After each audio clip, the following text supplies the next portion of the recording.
Chapter 71, Forbidden Legend. Disclaimer, what's Bethesda's is theirs, etc.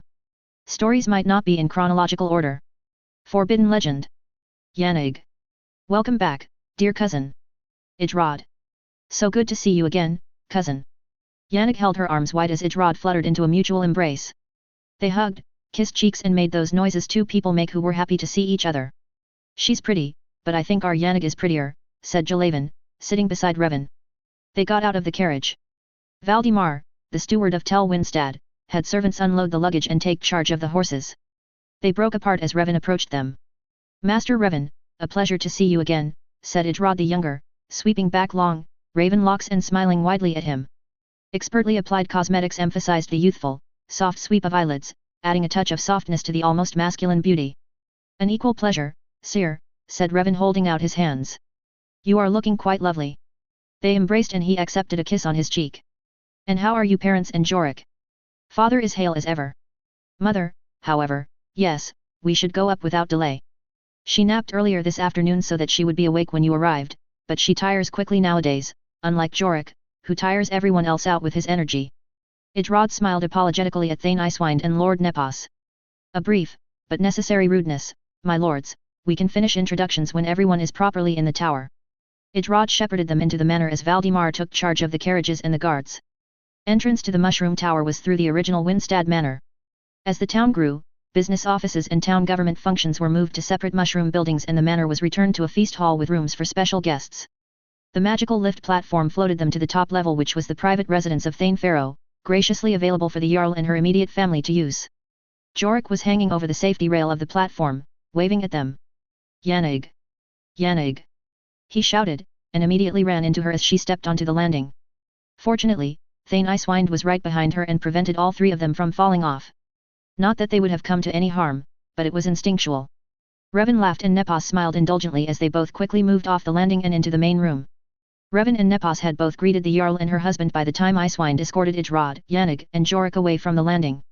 Introductions were made, then Revan led Icewind and Nepos and Jalavan back down to the manor to leave the Raven Crone family alone for a while. Seeing that the adults just wanted to drink and talk, Gil took himself off to explore the town on his own. Revan led the other two down to the wine cellar to choose a bottle, then they went to an outside deck that had a view of the bay. You want to tell me why you live in two cramped rooms above a government office when you have a mushroom tower in Morthal and the largest in-town manor in Solitude? Asked Icewind, not to mention the fanciest house in Markarth with indoor plumbing. You forgot the manor in Raven Rock, added Revan. He raised one finger.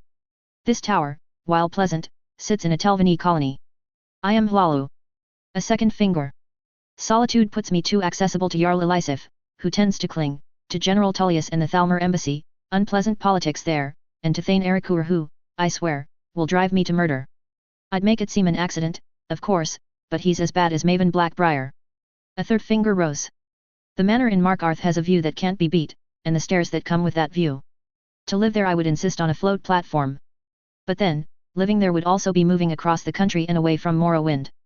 And finger 4, as for Raven Rock, that is a Redoran colony, and I am Hlalu. Let me guess, said Icewind wryly, the rift is out of the question because the colony there is Indoril, and you are Hlalu. I can be a very idiotically stubborn mare, I admit, but I worked very hard for my little corner in Windhelm, and it was a nice little shop before I was forced to turn it into a government office. Still, it suits me, Revan replied, smiling at Icewind's nose wrinkle of frustration. My wife is not yet ready to settle in one place, therefore, I stay where I am most comfortable. When I leave Windhelm, it will be to wherever she decides she is finally ready to settle in. So eventually you will be leaving Windhelm. Icewind looked surprisingly unhappy with that. Damn. Who else will we find to keep your people in order? I would be tempted to say that it would be pleasant to have you and Arthane settle in the Reach, said Nepos, but while I enjoy having you as a chess companion, I would live in fear wondering what further trouble you and your wife would stir up in our section of the world. Trouble? What trouble? Revan challenged. The Reach is now independent of both Skyrim and the Empire. You have a minor new goddess of orphans, Modonok is free and ruling everywhere outside of Markarth, and you now have a few intrepid trade caravans from Hammerfell and High Rock willing to trade in the Reach now that it is free of Skyrim, which means no imperial control or, ultimately, dominion control. Perhaps I spoke in haste, friend, said Nepos, chuckling. Perhaps you should spend more time in the Reach. We could make you our Minister of Trade and let you deal with these foreigners. Worst luck, he's sworn to Ulfric's service, Icewind grunted. XXXXXXX. This is bad, Revan said. Jorik's screams had woken everyone sleeping in the mushroom cap, which was Revan and the Raven Crone family. Icewind, Nepos, and Jalavan had their rooms in the Windstad Manor below. This was what had brought Revan back here. Jorik had reached his 12th year and shortly thereafter become victim to constant nightmares. He dreamed the Galder sons were trying to kill him. His Dunmer teachers tried wards, every prayer ceremony they could think of, different shield techniques, but nothing stopped the dreams.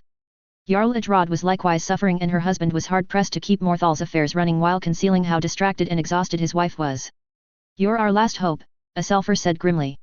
"Either Idrod comes home and takes over the position of Jarl so I can take her mother away to recover, or we surrender the position altogether and the other Thanes and landed folk vote in a new Jarl. Care to trade your position as a civil servant under Ulfric to be the next Jarl of Morthal? You are probably the only non-Nord that folk around here would consider. Let's see if we can prevent having to seriously consider that option," said Revan. "Now, you are certain it is the Galder sons who plagued Jorik?" "We've documented every detail we could of his dreams. We'd gotten the college to unlock Falgunthur and I personally went through there to confirm details. My son had every twist, every trap, every room. The college has confirmed his accuracy of Sarthal and of Geirmund's tomb. Galder may have blasted his sons to oblivion when Hel's-Et brought him back the pieces of his accursed amulet, but his sons didn't stay gone. They've come back somehow, and they want my son. Hel's-Et says she has no idea how to help. These are not demons she can cut down with her sword. Can you do something? I don't want to have to choose between my son and my wife to save. But if it comes to that, I will choose Idrod." And Jorik understands. He does. He's frightened, but he's not blind to what his mother is going through. He's angry and he wants to take on these ghosts, especially when they're chicken shit backstabbers, his own words, who go around his back and hurt his mother. There was a touch of reluctant pride in a Selfer's tone that made Revan smile faintly. Revan recalled telling Jarl Idrod that Jorik's power compared to his was like comparing a great sword to a kitchen paring knife. At that time he'd taught the Jarl and her son some basic meditation exercises and had arranged for the 2 Telvanni adepts in charge of growing the tower and all the pods in the village to also take on the responsibility of teaching Jorik magic. It had all worked well until Jorik started sprouting downy hair. A Selfer admitted that males in his family did tend to mature earlier than normal. Physically, anyway, a little slow in other matters. If Jorik took after him in that way, he'd look adult and have an adult's height and build by 14 or 15. He recalled it had rather upset Idrod when she'd finally found out the man she'd been flirting with was only 15, well over a decade her junior. And with the onset of puberty, it was to be expected that those unusually gifted with powers would find themselves at a great disadvantage. Bodies were changing, minds and spirits could dance in odd ways as it remolded from a child state to young adult. Power, affecting and affected by the state of mind of the gifted, could easily get out of control, could assume, in more dangerous cases, a puppet identity easily taken over by an outside intelligence. Was it a hostile ancestor seeking to take over the immature life of a blood descendant? It was strongly speculated that Michael of the Black Blade, the youngest of Galder's 3 sons, would have sired many bastards during his attempt to conquer the territories that would later become Hofingr, Morthal, and Falkreath. He may not have had his father's gifts, but he certainly passed the potential to his children. The Raven Crone line had many tales of tragedies, many ancestors going insane from their powers, or being killed by others fearful of the Fae powers unwittingly demonstrated. Idrod, when she had demonstrated the dark gift, had been trained from then on to ignore or suppress that part of herself. But then the Great War happened. It was astonishing how many people had forgotten that she, too, had served in Skyrim's armies. She returned with no boasts of great battles. Indeed, she'd loudly lamented that she'd had a desk job instead of being in the front lines of battle like Ulfric or Balgruuf. During one of the many discussions Revan had with her in this tower, he'd gotten her confession that she'd made use of her power of visions to direct small teams behind Thalmor lines to prepare weak points before the Battle of Red Ring. Covered intelligence. Shadow strikes. The Thalmor blamed the blades, so they'd be looking in the wrong direction, at the wrong people, when her knives struck and her hands intercepted secret missives. And then the Concordat had been signed and the Thalmor began making their way into Skyrim. She'd brought those powers back out. Morthal's swamps alone, unpleasant as they were to the Altmer, would not have stopped their patrols. But Thalmor patrols that ventured into Morthal's swamps too often met with tragedies with ridiculous regularity. It couldn't be from the Nords, was the thinking of the Thalmor masters. The Nords there were dull, sullen, and were less intelligent than the usual if they were content to live in a stinking swamp. So the Thalmor ceased patrolling Morthal. However, using her powers strengthened it, and since she'd never really learned the correct disciplines when she was younger, she began being overcome with visions, her people fearing she was going mad for seeing things that aren't there. She'd come close to being overthrown by the time Hel's-Et had visited Morthal and had discovered the presence of vampires, thus proving the Jarl's visions of unseen enemies as proof of her sanity. Revan led a Selfer to go back to attending his wife. He went to Jorik's room where Yannick and Idrod cuddled the boy between them. "May I?" asked Revan, gesturing towards the foot of the bed. At Jorik's nod he sat there. "Who was it tonight, my dear boy?" "Michael." "Did he say anything?" "The usual. That I'm being selfish. I'm causing trouble for my family. Sooner or later the people will kill my whole family because of the monster I've become." "Ah." Revan looked around the room, noting the small altar to RK.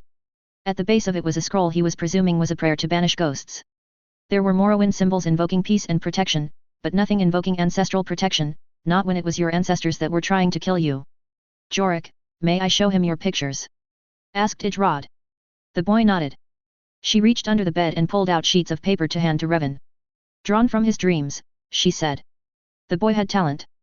Sketches of a study with a window, and past the window were austere hills and a lone juniper tree. Then there were 3 men. Brothers. Handsome, if not for the savage anger and bitterness in their expressions.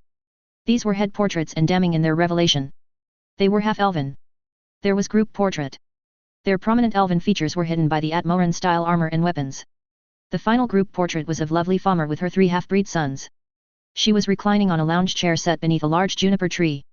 She had a babe in arm, a yearling infant seated on a cushion on the lounge and leaning back against her belly, and a toddler sitting behind her slightly curled legs and draping the upper half of his body over her hip. A loving family portrait. "They show themselves in your dreams like this?" he asked Jorik, astonished. Jorik nodded.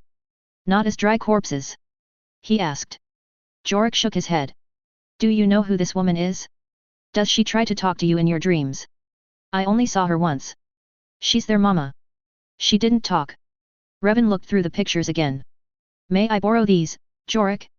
I'm going to ask my ancestors for suggestions." "Can I ask them, too?" Revan's eyebrows arched in astonishment. "Certainly. But, surely, you're tired and need sleep." The boy vehemently shook his head.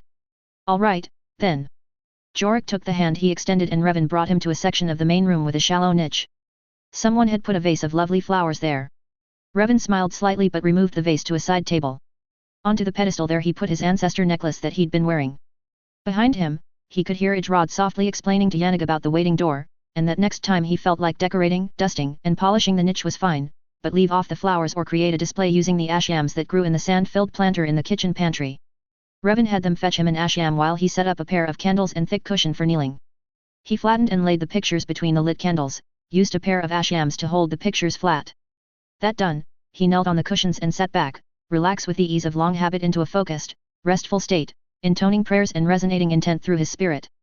He welcomed the ones that came to the door. Comforting presences at first, then new ones. Ones that didn't reflect affection or comfort. They weren't his family, but of his wife's Dunmer kin. But if they came, they were ancestral and deserved respect. At his request, the ancestors touched Jorik, Idrod, and contemplated the Raven Crone's Galdr ancestors. Their answer was astonishing. The 3 brothers were dead, dispersed to oblivion. The dreams and visions were from Galdr himself. Jorik had to go to the family tomb, and confront the ancestor that awaited him there if he wanted to end the nightmares. XXXXXXX. Icewind was not happy that he couldn't go along on the trip to Galdr's tomb. He had preset meeting date with Jarl Igmund and his Nord court that didn't allow for any delaying side trips. Nepos was delighted to make this side trip. He dispatched one of his guards to inform Modonok of the journey and confided that he wouldn't be surprised if the Reach King didn't head for the tomb himself. Galdr's name had not been forgotten in the Reach. The decree of a Nord king to erase the name of Galdr from history would have meant nothing to natives of the Reach or, indeed, to the rest of the world. A Selfer reluctantly gave permission. He would have gone along but his wife held him back, insisting their son would be safe in Revan's care. Nevertheless, a Selfer sent Valdemar in his place. The Forsworn may respect the travel token Revan had from Modonok that promised safe passage through the Reach, but the recent infestation of bandits and Legion deserters calling themselves the Stone Legion still posed great danger. Yannick was disappointed to also be left behind. Unfortunately, it was ball season in Solitude and Idrod the Younger had too many social obligations. A victim of his own success as it were, as Jarl Elisif had decided that the young Idrod was her dearest friend. Revan had his own hired bodyguards. Stenvar, trusted by his wife as a steady companion in battle, and Stenvar's nephew, whom Revan had engaged a few times before. Nepos had a half-dozen warriors/servants attending him. And when they crossed the border near Karthwassen, a Briar Heart, leading a half-dozen warriors, silently joined them. They made a brief stop at Karthwassen. Revan reviewed accounts with the new Lord Ainthach Arjano, teased him gently about his title, and met Ainthach's bride of only a few weeks. She was pretty little warrior and a granddaughter of the hag Raven Minuet. Revan also met with the Indorils who were managing the White Bear Orphanage and discussed current race relations and politics and their training of replacement staff of Reach folk. In the evening they listened to the legends of Galder that were part of Reach folklore. Practically a god, if tales were to be believed, but cut down too soon to take that final step. There were no tales about his wife, but it was generally accepted that she was mare. 2 days to Karthspire because they came across a robbery in progress. A Reguard trade caravan was fending off a squad of stone legionnaires. The false legionnaires were quickly defeated. The Briarheart questioned them and then, after staking down those still alive to dry in the sun, took his men to hunt out the bandit camp while Revan and his group tended to the injured and talked trade. Nepos got them all into Karthspire camp. Modinok wasn't able to come, but he'd sent Kai, his daughter, in his place to meet Jorik and to witness the conclusion of Galder's legend. Galder's tomb was currently called Reachwater Rock. The exterior was a picturesque little waterfall of modest height that fed water from an underground source into the Karth River. It could be seen from a short bridge on the road that went south from Kolskegger Mine, followed the river around the western side of the Karthspire Island, and headed southeast towards Old Hraldan Inn, and that eventually, if one kept to the main road as it swung east, would take one to Whiterun. "It isn't that place up there?" asked Jalavan, pointing to the barely visible edges of some palatial structure at the top of the Karthspire peaks. "No," said Revan dismissively. "That's the old Skyhaven Temple. It was built by the Blades near the end of 2,000th year of the First Era. A sort of shrine to Emperor Remand II. The only notable thing about it is the Akhavirai picture wall that had some nice illustrations of the Dragonborn prophecy. And, no, we can't go see it," he said before Jalavan could even ask. "According to the Dragonborn, the temple has a magical blood seal that requires her blood to open. She opened it to see if there was anything in there that could help in her battle against Alduin. But, according to her, there's just books and a set of armor and weapons meant for the Dragonborn. However, since she's a mage, the armor and weapon were quite useless. As for the books, well, they had historical significance to the Blades, but not for her. Right now, there are 2 Blade survivors living there, and so long as they don't bother her army, again, they're free to live there if they choose." "Actually," said Nepos, smiling, "we can visit. As you say, there's only 2 Blades, but they haven't been so foolish as to antagonize the people at the Karthspire camp. So long as these Blades do not think to rebuild their order and bring in strangers who will draw the attention of the Dominion, we allow them to come and go. But we reserve the right to enter and make sure they are not doing anything foolish. They cannot deny us if we wish to go in and see this prophecy wall." "All right, we'll visit," said Revan, giving into all the hopeful gazes. "But do send word ahead. I do not care to meet Delphine again, and I am sure her feelings are likewise." "That may be," said Jorik suddenly. "But she's still right and you have a job still to do." Revan's expression was uncommonly grim. "And what job is that?" he asked, his light, indifferent tone at odds with his expression. "I don't know. All I see is you holding a candle at the end of a dark hall." Revan led them into the waterfall. One by one through the gap in rock to a narrow corridor that went down into a sizable cavern around a column of stone. Below was a pool of deep water. A graceful bridge arched up from their level to the top of the column where they could see a pedestal. They crowded up to the pedestal level. "Yannig," the charade had resumed, read the plaque affixed to the pedestal.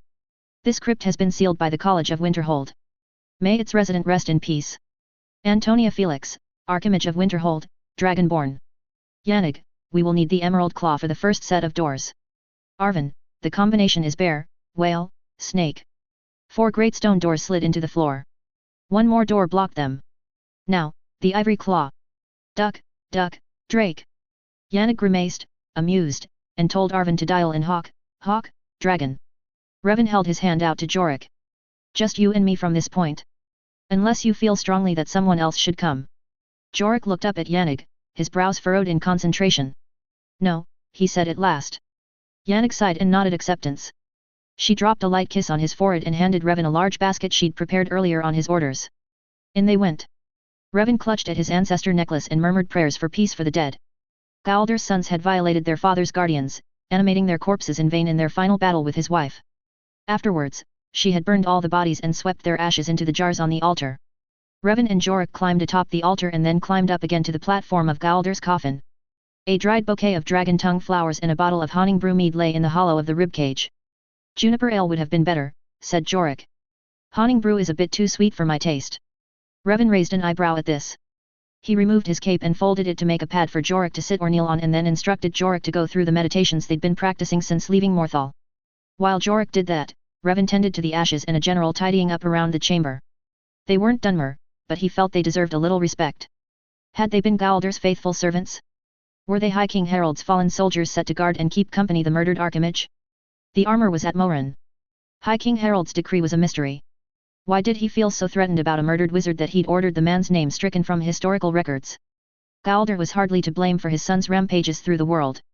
He still had the ancient edict that originally had lain upon the pedestal in the entrance chamber. It remained in perfect condition despite the eons thanks to a touch of magic. Let this place be forgotten forever. Let it be struck from the rolls of history. Let it never be spoken of by man or mare. Let its very name be lost to the ages. Ye who enter here, know, this place was sealed at great price. Honor those who perished here. Turn back, and leave them to their rest. Very dramatic, but what did it mean? It seemed to Revan to give weight to the forsworn stories that the Nord High King had come to fear and resent Galdur and had turned against him. King Harold was, after all, still busy exterminating the last of the Fomor, and Galdur taking a Fomor wife would be a strong indication that he was losing Galdur's support. Galdur's sons wore Atmoran armor. Had they originally pledged to the High King's service? Each writ pinned to each son cited, condemned by your crimes against realm and lord. Who?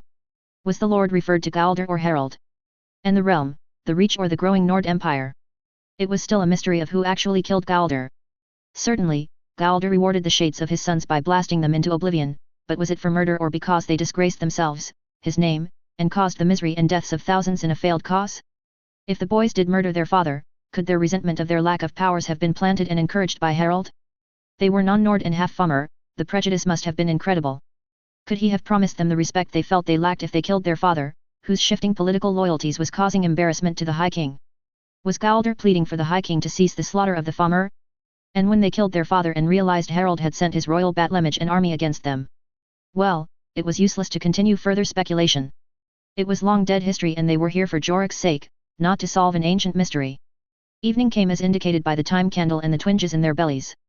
Revan set out the simple dinner of bread, fruits, olives, a new treat in the reach being brought in by the intrepid Reguard caravan they'd rescued, cold meats, and a flask of fruity light beer that Yannick had packed. Anything you noticed? He asked Jorik as they ended their meal and sipped at the beer. I fell asleep I think, Jorik confessed. Until you told me it was time for supper. I was dreaming I was walking the hills around here. I climbed to the top where there was no Blade's temple. The land was a lot greener. Wars, physical and magical, hadn't made a mess of things yet. As I was sitting up there and looking south, I could feel strange waves of magic coming from the lands of the Elides. A tearing and upheaval. I saw clouds coming from the east though the sky was clear, and I knew the fire elves and the stone elves were soon to face disaster. I saw the fickle gods of the fire elves couldn't help but poke at the devil sleeping in the heart of their land, and likewise the arrogance and curiosity of the stone elves would drive them to dig, as was their nature, at this power. And where was she? Asked Revan calmly. With her family undergoing another tedious ceremony. That's why I am out walking. I need time to myself. Mare do love their long ceremonies. Jorik finished his cup of beer and got up to leisurely jog around the chamber, shaking off the stiffness that came from long hours of kneeling and meditating. He completed 8 laps then dropped back down to sit on the pad of Revan's cloak. Why am I dreaming that I'm Galdur? Perhaps you are. Or were. Perhaps his soul is now yours. Jorik frowned. So I'm like your people's Narivaran? Does this mean Galdur has some unfinished business that I'm supposed to take care of? That's the most common thought. Most of the time the memories of a past life die with the body that lived that life. Very rarely do memories cling. Most of those memories surface in the very young because their minds have not yet been fully shaped by their own life experiences, then new life takes over and the old memories are overridden. If something remains, then perhaps there is significance. But don't think too hard on it, Jorik, Revan advised. All I will ever say on old souls or to new souls is to live your life according to your nature, in the context of your present world, even if you're dealing with an old problem. Jorik smirked. So life is the road we travel and the soul is the cart we're riding, and only the gods know who or what is driving and pulling us along. Revan grimaced in wry amusement. What an image. You should be a bard. That would be novel. I never had time to study music before. They slept that night in the tomb. Jorik had more vague dreams of wandering the wilds of the Reach. The lingering feeling in the morning was that of one saying sad goodbye to home. Revan exchanged Galdur's bottle of Honing brew for 2 jars of Reach ale and a spear of olives. A final prayer from both of them, and then they left. Yannick embraced Jorik and stared fearfully into his eyes. He's fine, said Revan. I'll tell you all about it later, promised Jorik, hugging her. Do you think you could arrange to have this place watched until I get some college mages out here? Revan asked Nepos. I believe it took a minimum of 2 of masters in alteration to raise the doors and hold them in place while a third master manipulated the mechanisms in the floor to reset the lock. We would prefer not to trouble the mages of Winterhold, said Nepos. I would rather the matriarchs handle this. And since they do not have the knowledge or patience for such puzzles, the doors would be shut permanently and those claws useless except for their base selling value. Revan looked at Jorik. Nepos did, too, eyebrows raised in surprise. Lock it, said Jorik. I don't need to come back here again. I'm done. Yannick's eyebrows also raised at the new tone of confidence and command she heard there. They got outside. The Briarheart and his people had set up a small camp on the hill above the bridge. They were preparing lunch. Already roasting was a bird. Jorik saw its still living fluffball fledgling, cried out and rushed to save it from having its neck snapped. Revan looked at the creature Jorik was cuddling and stroking. What are you going to do with a pet owl? He asked slowly. Jorik looked at him with shining eyes. He's going to keep me company when I start classes at Winterhold. Related stories. Number 21 Twisting Blade, Number 26 Traitor, Number 32 Mushrooms, Number 35 Gearman's Honor, Number 44-47 City of Stone, Number 67 The Apprentices, Blackwing. List of OCS. Yannick Blackwing, Ravencrone cousin, paternal side, masquerading as Igrod the Younger, Jalavan Dariano, Sadras, Revan's apprentice, Arvin, mercenary, Thane Icewind, a Thane of Windhelm. Chapter 72, Property Wars. Disclaimer, what's Bethesda's is theirs, etc. Stories might not be in chronological order. Property Wars. Every 4 months the Grey Quarter held hearings open to the public. This was a novel event started by Revan Sadri shortly after he had been appointed steward of the Grey Quarter. So for 4 days the Nunis's Corner Club was shut to regular business and the main room rearranged for a council table and lots of chairs. During the 3 days of the public hearings, the bar would only serve juices and mildly alcoholic drinks and dry-pressed salt rice crackers. And from the very first it was clear 3 ruled the quarter: Revan of the Hlalu, Amberys of the Redoran, and Eleni of the Indoril. Revan had the longest operating Dunmer-owned shop in the quarter. Compared to the Nord-owned shops in the Stone Quarter, it was small and shabby and sold second-hand goods. But it was his, and he owned the building which he bought with money earned from years of peddling goods on the road. And when he married, his wife brought in quality goods from her adventuring and provided new items she created as she sharpened her alchemy and enchanting skills. Amberys owned the building of his corner club. The food was solid, drinks were undiluted, and his prices were affordable.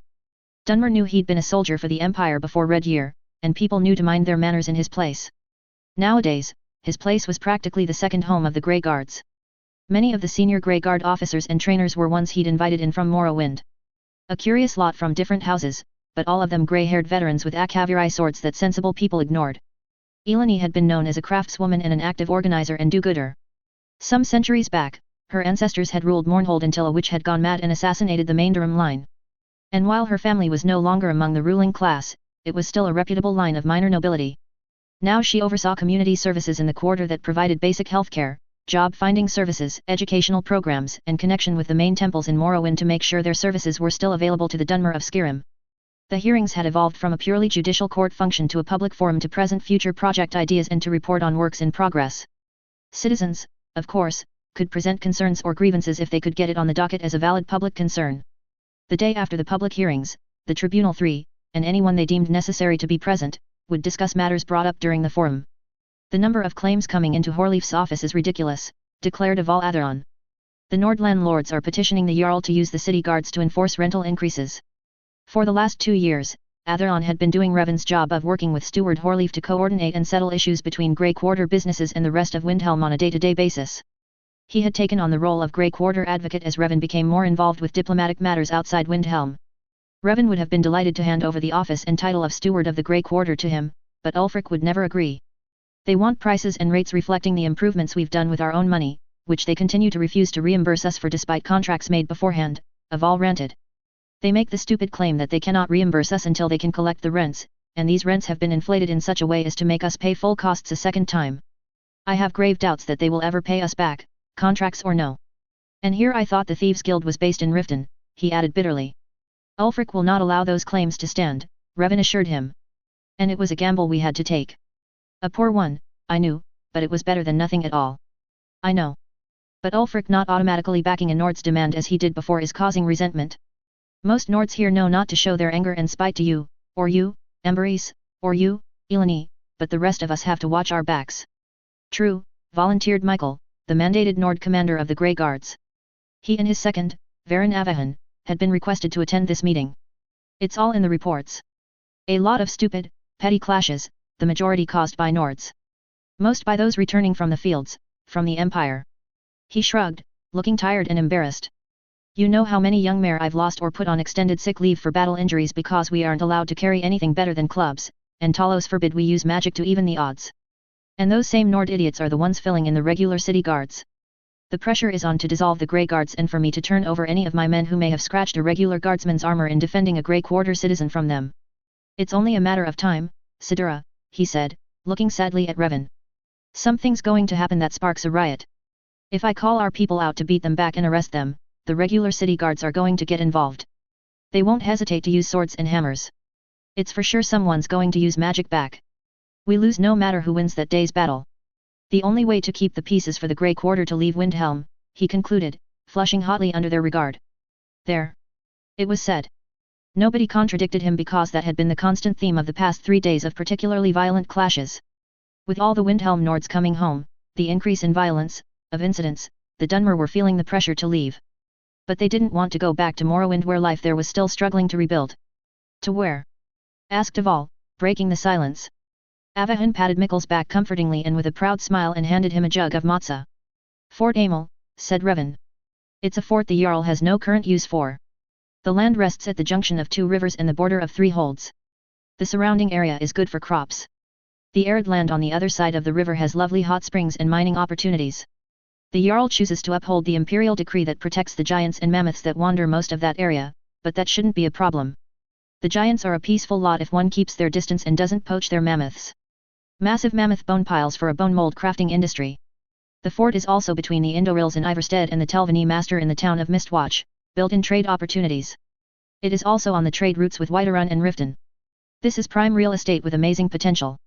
Then you've already been planning this move? Asked Aval, irritation touching his voice. No. But recent developments have turned an idle fantasy to serious speculation. My wife has explored the area. A lot of bandits in the caves and forests there, and she had to take care of the necromancers who killed the Stormcloak unit stationed there to watch for Imperial troops out of Whiterun. She likes the area. Aval sighed. And how much will it take to buy the land? That I am not sure of. I suspect the price will depend on the obligations Jarl Ulfric will impose. There will have to be proof of loyalties, of course, such as planning for a Stormcloak garrison, which will also involve the long-running debate of Dunmer enlisting in the Stormcloaks. A show of support to our Nord overlords. The Telvanni Mage Lord Baladas, as you know, has had to allow a patrol station in Mistwatch. And the Indorils have taken over the patrols at the borders of the Rift and dragon hunting as their duty to Jarl Layla. Revan produced a map. Nothing is said about Fort Amel, he told Aval as he laid out the map his wife had made. Her map showed giant camps, robber camps, notes about troll dens, sacred Nord sites, and active Nord tombs. And this is where I need to know if you will consent to lead this project, Aval. I cannot. Ulfric has too many projects for me, and I have so many other private obligations that I cannot spare the time to develop this idea, critical though it be. I don't know anything about building a trade town, said Amberese. Security and law enforcement is what I know, aside from mixing drinks. I know law and people, said Eleni. Trade I leave to the Hlalu. I'll do it, said Aval. Revan sighed with relief. Thank you, Aval. I know someone as resourceful as you can make this a successful move. Thank you, Revan. I will say, though, it's about time you let the rest of us prove ourselves. Revan's eyebrows twitched together in puzzlement. I'm sorry. If you're intent on rebuilding House Hlalu, you should know many of us here would stand with you. If we seem to have held back, it is because we did not wish to blunder in and take the chance of ruining your game. We have observed the power base you're building, and we are eager to invest, if you will let us. Aval's tone was sharp with long-suppressed impatience. The recent visit of Count Indores, the ruler of the imperial city of Cheydinhal, and other surviving kin lords who had settled in Cheydinhal, made it clear to everyone in the Grey Quarter that Revan would soon gain elevation to the nobility. Starting a new city would make the Cheydinhal vote of elevation a moot point. It would also ease the sting of his new Sadra's apprentice. No one had been happy that the son of the usurper Sadra's lord ruling the home territory of the Hlalu was here and under Revan's protection and being trained in commerce. Aval, too, resented the boy on principle, but personally he found young Jalavan respectful and intelligent. More the warrior type than merchant, but considering the renewed rumblings in Morrowind on whether to sever finally the useless ties to the faltering Cyrodiil Empire, warriors to defend the border were preferable should politics favor formal separation. The Sadra's Velathai clan, as violent and martial as the Urshilaku, in the last 2 centuries, had gone civilized and organized themselves into a house when the Redurans and Indorils offered them the opportunity to take over the land and cities around Lake Hlalu, House Hlalu's own home territory. Aval had heard about how the Sadra's lord had sent his niece to spy on Revan and then heard how the girl had died from Thane Gilder's botched attempt to kidnap Revan for the Dominion. He supposed Revan felt guilty about her death, and so he'd offered a coveted apprenticeship spot to the Sadras. But it also became apparent to many that Revan was playing a deeper, long-term game. His young and noble wife was from Cheydinhal. Most of the exiled Hlalu nobility had settled in Cheydinhal. Narcissus Cheydinhal's long-time, traditional trade city partner across the border. Winning the good graces of the Sadras usurper was a shrewd move. There had been many discussions and speculations amongst the Hlalu nobility that Revan was working to create influence within the Sadras. Morrowind was finally closing the door to the Cyrodiil Empire, and the Redurans and Indorils had put the anti-outsider Sadras in place of the Hlalu to hold the border. But if Revan's long-play gambit worked, Hlalu might still be a valid house to Morrowind. A mobile satellite trade house. A renewed interpretation of a house of Middle Mers. That Revan had such ambition was something the nobles in the Grey Quarter had never suspected. Marriage, evidently, had brought it out. He had the favor of great ancestors as evidenced by his wife, Azura's own champion and holder of Boethia's sword, Goldbrand, that had last been held by the Nrivaran. And Revan himself had Mephala's terrible black blade. Of more importance, he had that elusive quality of luck that was an edge no training could duplicate. The edge that had originally propelled the families around Lake Hlalu from a small, minor house to greatness. Just one more step, a city, and he'd have that name recognition to put him in the forefront. And then House Hlalu would begin the journey to once again become a great house. Aval was more than ready to begin the building of a new city. He was tired of smiling in the face of Nord insults. He was tired of working a small stand in the Stone Quarters marketplace. The Atherons had been one of the leading merchant families in Balmora, so said his parents. Truth was, he'd been born in Windhelm. His parents had fled with enough money to buy a house in the Snow Quarter, but with little opportunities offered in the Nord City, what wealth they'd carried away from Morrowind was dwindling, and Aval and his sibs had had to create or find what jobs they could from the minimal opportunities Windhelm allowed Dunmer from which to pay taxes and slow the loss from the family coffer. Revan's face had gone purple with distress. Aval hastened to reassure him. As I said, we didn't want to risk upsetting your plans, but we're more than ready to do our part if you would give us direction. He noticed Amberys was now facing a wall and Eleni had her face flat against a table. Both of them shook from the force of their suppressed emotions. The corners of his mouth turned down. He didn't know if they were laughing at him or at Revan, although he could not see that there was anything to laugh at. Is this something I may have? He asked, indicating the map.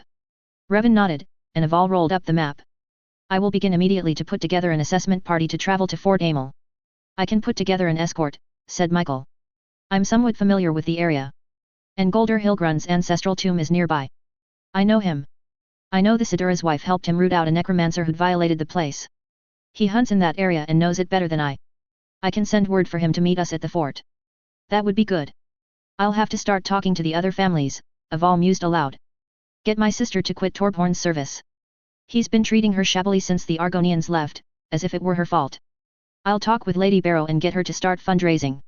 He glanced at Revan, eyes narrowed. Mistwatch. I know it's not a Telvanese settlement despite the Mage Lord living there. Mostly Ashlanders, unaffiliates, some Hlalu, and most of those Sadri. Your kin. I believe they're mainland kin. My line had moved to Vardenfell, 2 generations separated from the main house. My family branch had even less contact because we were an embarrassment for having married twice into the Velathai clans. The only other Sadri survivor of my line, you know, is Geldis in Raven Rock. Eleni added, they are not truly settled at Mistwatch. Most of them are just resting there. A stopping point after crossing from Stonefalls and through the rift. I already have people down there counseling them on their options and conducting the usual introductory lectures about Skyrim. The Mage Lord has allowed us a hall where we might duplicate the services we'd set up at Refugees Rest. Now, are you thinking of visiting Mistwatch? Because it is likely a good number of those may elect to travel directly to Fort Amel when it becomes known a new Dunmer town is being built. No definite plans yet, Eleni, Revan reminded her. And, Aval, I remind you of the same. Keep this as low-key as possible, I beg you. I have no idea yet of how I will present this to the Jarl. I know, said Eleni in a soothing tone. But it never hurts to get a quick assessment of what skills are among the refugees. Also, my kinsmer warned you months ago this was coming. And I think you're being naive if you think Ulfric isn't seeing what's going on. You've been working so hard to get him to see us as people, should you be surprised if he'd been thinking about the recent clashes in his own city? Just these last 2 weeks? Nord idiots battling your clerks in your own store. Of course, they claimed they were just having a disagreement with each other and your people just happened to get in the way of their fists. And it wasn't their fault your clerks were so inattentive that several of their group walked out without paying. So convenient that our guards have no authority to pursue once the Nords leave the boundaries of the quarter. As many of the petitions of all seas working with Horleaf, you can bet there are just as many nobles going directly to Ulfric to make the same demands. I refuse that bet. Revan ran his hands through his hair and sighed. So be it. First chance I get to meet with him, I'll tell him we want to move and where we'd like to move to, pending your evaluation of the land, of all. So quickly, please. One of the outside guards at the door came in. Pardon, Sidura, Sarjo, Siras, but Sira Yannig wished to speak to you, Sidura. Yannig smiled at all of them as she entered but spoke directly to Revan. Sorry to interrupt, Master, but I've just come from the palace. Jarl Ulfric wishes to speak with you immediately. Gods, give me a break, moaned Revan as Ilani laughed. Emberys grinned and Aval pursed his lips and nodded, satisfied. Yes, the force of the great ancestors was on their side. XXXXXXX. Accommodations. There were noble guests coming from Morrowind to attend the coronation. There wasn't room in the palace to accommodate them, but there was Icewine's manor, which he wasn't using while he was in Markarth, and Thane Gilder's manor also sat empty, so Ulfric wanted Revan to arrange for these places to be properly prepared and staffed to host their Morrowind guests. He also wanted Revan to explain who these people were and their importance in relation to the Stormcloak Alliance. That would require a follow-up meeting. Revan knew the Raven Rock people, and he saw that Count Indres would be returning with other Hlalo and Imperial friends. He saw that members of his wife's family were coming, but he knew that already since they were congregating in Golden Glow in the Rift. He then brought up the proposal to create a Dunmer town within the East March Hold. Ideally, the site of Fort Amel, and cited the increased friction between Dunmer and Nords within the city. You and your store. You stay, said Ulfric, unsurprised at the Dunmer desire to create a city of their own. Yes, I have no plans to move to the new town. For reasons other than sentiment, I need to stay in Windhelm for the foreseeable future, Revan confessed. There are a number of core families that I know will remain until the town is fit for them to move to. But my own obligations. He trailed off, unwilling to go any further. Yes. Your obligations. The Jarl's expression got noticeably colder. Crystalline almost. Tell me why Windhelm is so important. Why? You have other properties, richer, with opportunities I'm told a Hlalo would find irresistible. What is there in Windhelm for you beyond a small corner of the quarter and store you could sell off for a fat profit? Tell me true or you can take Fort Amel out of consideration. Revan felt ice close around him. There it was again, that touch of the Didrik Prince Jiggalag's sword. It was times like these when he deeply regretted regifting the prince's sword to Ulfric. It had seemed an inspired gamble that the sword of a god of inflexible order would help a deeply conflicted, tortured Jarl sort out his inner demons. It worked, more or less. Yet, it could be terribly inconvenient, such as now. Revan considered carefully what truth he could tell without betraying his wife's secret. I want Candlehearth Hall, he said at last. I've been carefully courting Edla Early Dawn to buy it whenever she retires. I've also sponsored a Nord as my apparent rival should she prefer not to sell to a Dark Elf or public prejudice strongly oppose the sale of their landmark to a Dark Elf. You Nords have forgotten that Candlehearth was built over the teleport shrine that was there in the Second and Third eras, and which was destroyed when the Akhavirai conquered and gutted Windhelm with fire. The power remains. That is why that candle that the building is named for still burns. Some time ago, I got dragged into a quest by one of my wife's acquaintances who heard and believed the rumors I talked to ghosts. Well, that acquaintance had found a hidden fortress, an old Ebonheart supply fort. Inside it was an intact teleport shrine used to deliver food, weapons, and armor. That fort had an active guardian defense made up of Dunmer and Nord spirits. I had quite a trial negotiating our way out of that. The result was I got the special stone that not only powered the shrine, but could restore connections to another intact, but dormant shrine. The guardians allowed us to leave before they destroyed the fortress and most went to their rest. As you may have caught, yes, some didn't. They followed me home. They are the guardian ghosts that protect my home. Everyone in the quarter thinks they are my ancestral spirits. In fact, they are Nord heroes of King Joran's armies who wanted to come home to Windhelm while they still guard the stone I have hidden in my home. Ulfric's impassive mask didn't alter. Calmly, almost lazily, he asked, and this acquaintance, what did they want from this ancient fort? The stone. It was for some insane fantasy of using the ancient teleport shrines to connect to any that still remain in Somerset so as to facilitate Nightblade strikes. The problem with that plan, he hastened to add, is that reactivating the shrine requires certain knowledge, certain powers. Godly powers. And one may, perhaps, enable one or two connections into Somerset or Oradon, but the power surge would soon be detected by the Thalmor. Then they, too, would also realize that someone has found a way to reactivate the ancient network. The knowledge to counter them has long died when the Imperial Batlemage lost Battlespire to Maron Stagon in the late Third Era, and Morrowind likewise lost most of their teleport mages during the Red Year and Oblivion Crisis. This stone was created by our tribunal gods as a sort of master key for their trusted Batlemage priests to use. I am not a Batlemage nor a priest. But I can use some ancestor magic, and one of the guardians is a Batlemage. It, apparently, is just enough for the stone. Yet by acquiring Candle Hearth, you clearly believe you have a chance to use this lost magical transport network.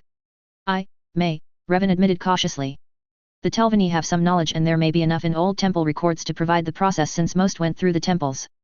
Ulfric began chuckling, a low, subdued sound that matched his grim smile. Your ambition, Revan, knows no bounds. Lord Morvayn warned me Hlala's greed for opportunities and games of commerce were dangers the Redarin must constantly be alert for. You have your own courier system, enchanted pigeon delivery system, now you want your own magical transports? No, enough. I won't risk Thalmor having access to the heart of my city.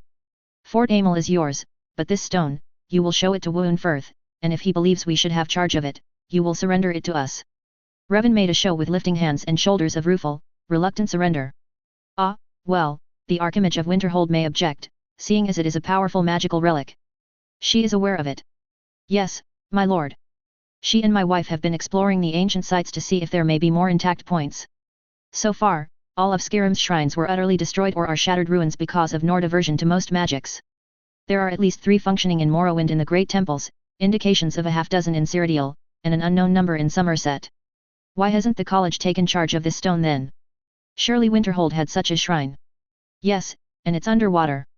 As for possession, the Guardians won't permit it. They put it in my care and I can't give it away even if I'd wanted to. They can't be banished by common spells or religious ceremonies. You might be able to battle them out with warriors armed with spells and with silver, but be prepared for heavy losses. And they would certainly kill me for betraying the duty I'd accepted on taking the stone. I see. Ulfric continued to stare coldly at Revan as he considered the information. This acquaintance you mention. Who is it? You are careful not to say a name or sex. I am thinking by the latter that it is a woman. Do I know her? Delphine, the self-acclaimed Blades Grandmaster. I see. I am surprised you cooperated with her. It wasn't a choice, my lord. She jumped me one night and drugged me. I wasn't allowed to waken until she had me deep in Falmer territory. It was cooperate or die. The fortress was a former mining base that the Falmer now inhabited. She permitted you to keep the stone. She had no choice. The Guardians would kill me and her if she tried to take it. Another advantage was that the exit tunnel came out near Fort Dawnguard, and Iran, their commander, doesn't care if she's a blade. Still, I am surprised she made no attempt. She tried. And the ghosts didn't kill her? Or you held her off? The disbelief of that second part was evident in Ulfric's voice. No, on both counts. Apprentice Savella alerted Amberys that I had gone missing. Amberys had once been a soldier and scout during the Oblivion Crisis, and he still has his tracking skills. He followed us into the caves. Found me just in time because Delphine's newest recruit and I had gotten separated from her in the tunnels and the poor boy died from a Shriss attack. Amberys is as old as I, but he's taken care to keep his fighting skills. Yes. A disgraced Imperial officer, said Ulfric, who deserted the Legion during the Oblivion Crisis because he refused the order to leave Morrowind to defend the Imperial city. The order to abandon his homeland. Revan wasn't surprised that by now Ulfric somehow learned this secret. And Amberys still had his old Tribune armor displayed in his rooms. Do the ghosts permit him access to the stone? No. You say they are blood-bound, do they have living descendants who could to handle the stone? Revan smiled grimly. The Jarl was paying damnably close attention. My lord, there are living descendants. However, I do not think they could the stone. In any case, the descendants identified to me are much too sensible to meddle into magic they know nothing about. The leader of the Guardians is Thane Frostburn, chief Batlemage to King Joran, and Dana's ancestor. They talk often. Another Guardian is ancestor to Lord Snowden and his daughter Helga. Snowden is unaware of this, and the Guardian appears not to need communication with his descendant. A pity they do not acknowledge Woon Firth. But he is only Frostburn kin by his nephew's marriage, said Ulfric. Nevertheless, he is a member of the college in good standing. The Archimage will have to work with him. I will so inform her, said Revan. He shuffled a few papers, rest-act them, and fussed over his to-do list. So, my lord, Fort Amel. Present your survey results as soon as you have them, the size and scope you are thinking of claiming, what industry you intend to foster there, and your structure of government, subject to mine of course. You will also plan for a garrison. Nord or Dunmer? Ah, Dunmer, my lord. The Grey Guards will be disbanded in Windhelm and go to Amel as town guards. We will encourage enlistment in the East March General Forces. Very good, in about time. Yes, Lord. Are you still going to lie to me? My lord. Candlehearth. You gave in too easily. Revan sighed deeply. I see you're going to be difficult, my lord. Yes. I was going to pursue this again at a later date. It is important to me, but a new town is my priority at the moment. And you have your town. Now we shall again address the Candlehearth Transport Shrine. Revan picked up a nearby Skate Raw Sujamma. A very strong blend. He refilled both their goblets with it. All right. It's not for trade that I want that shrine active. It's a contingency escape plan my wife and her Felix family want to have open. They are, you see, trying to plan a rescue of Kinsmer from a prison estate in Oridon. Getting into the Somerset Isles is easier than getting out, especially when you have a number of people debilitated by starvation, sickness, and mind-numbed by the chains brutally suppressing their magic. So one idea is to locate an unused waishran over there and bring everybody here. How is it that the Felix have kin among the High Elves of Somerset? Ah. Well. Have you ever seen or read the book The First Hold Revolt? It is the story of Queen Morgia's handling of a rebellion in the city-state of First Hold. The rebellion was in part because the kin lord there favoured alliance with the Empire, even to the extent of changing his personal name to Reman, and then compounded his sin by choosing to elevate Princess Morgia of Wayrest with marriage and keeping Princess Jeline of Skywatch as his mistress. Ulfric took his time to mull over the information. I haven't read that book, but I have read A Game at Dinner. I also know the tale that your wife is named for her grandsire, King Helseth, son of Baronzia and brother of Morgia. So. I am guessing Queen Morgia's heirs were removed from power and imprisoned by the Thalmor for being impure half-breeds. I am truly surprised they weren't publicly executed. Or, no. If they follow the pattern of being thorough bastards, the best way to flaunt their power would be to keep the misbegotten nobles alive and imprisoned as an example to the rest of the nobility that even they are not above the Thalmor. So, the Felix feel some family obligation because one of theirs married King Helseth's cast-off mistress who was pregnant with his daughter, the esteemed General Inanafero, your mother-in-law. Tell me, how did word of their plight come to the Felixes? Well, you remember when Gilder captured me? He also had another prisoner.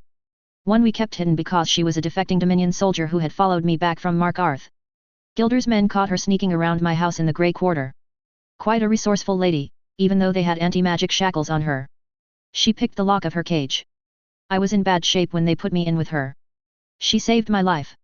She is of the First Hold royal family and imprisoned. But purebloods are given a chance to leave their prison if they swear loyalty to the Thalmor. The result of that is no better than swearing to menial slavery under a Thalmor keeper.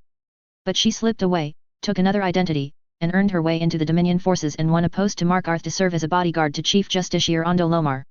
She was looking for King Helseth's heirs. She'd sacrificed much to chase the thinnest hope that heirs of an unknown family would help hers. And the gods seemed to have rewarded her efforts, Ulfric concluded. Because here you are, scheming to reopen a magical gateway in the heart of my city.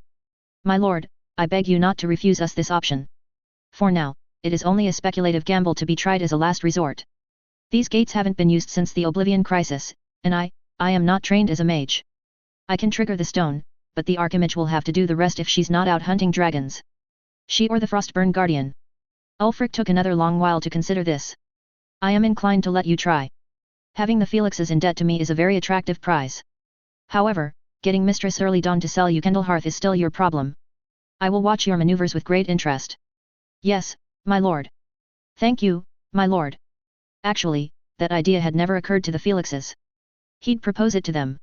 In fact, it would be good test because there were intact, unused teleport shrines in Cyrodiil, the nearest were in Bruma and Cheydinhal, and he could travel if need be. But he needed Candlehearth. Those two other shrines would involve days of travel. If his wife had to pursue Alduin to Sovngarde, as foretold by that strange engineer in Winterhold who claimed to be from another reality, then he would only have hours to assemble and teleport warriors and Batlemage to meet her at Skuldafn. He would make sure she had help to fight her way through the Dragra army, and the Guardians promised to accompany her beyond the Sovngarde portal. Azura help him, he had to convince Early Dawn to sell him a candle. Related stories, number 20 Felix Spirituum. Number 21 Twisting the Blade. Number 36 Frostburn. Number 53 Assassins PT3. Second Life, Chapt. 15 Sadries Used Wares. Galactic Halfling, more or less. Tell you right off, Yahunal is not going to be a popular god for most people. Jorik can handle that, he's used to not being popular with most people anyway. Galder a Yahunal worshipper? Could have been, had the right mental and spiritual attitude, but nope. Breton. Who knows what gods were worshipped back then in that area? Not much info on Galder, but speculating based on the dates of High King Harold. Harold's life was 1E113 to 1E221, 108 years. I'm presuming that Galdr was quite a bit older due to being a mage and, because he's Breton, he's got mare blood, unknown if Altmer or Allied. The Aelshians hadn't yet overthrown the Allied Empire, and the Altmer Dyrani hegemony didn't conquer High Rock and parts of Skyrim and Hammerfell until 1E477, so I haven't found anything official on what gods dominated the region. Okay, I didn't look too deeply. And, Yehunal, already out of favor with the Atmoruns, was likely unknown to him. Chapter 73, Into the Briar Patch, P1. Reverend September 2020. A/N, Psi Motif 9/12. Taliesin is cousin and equal in age to Horace and Nicholas Sr. Disclaimer, what's Bethesda's is theirs, etc. Stories might not be in chronological order. Into the Briar Patch, P.1. Please don't throw me in that briar patch. Brer Rabbit. All valuables stripped but for the expensive furniture left and full larders in both townhouse and country estate?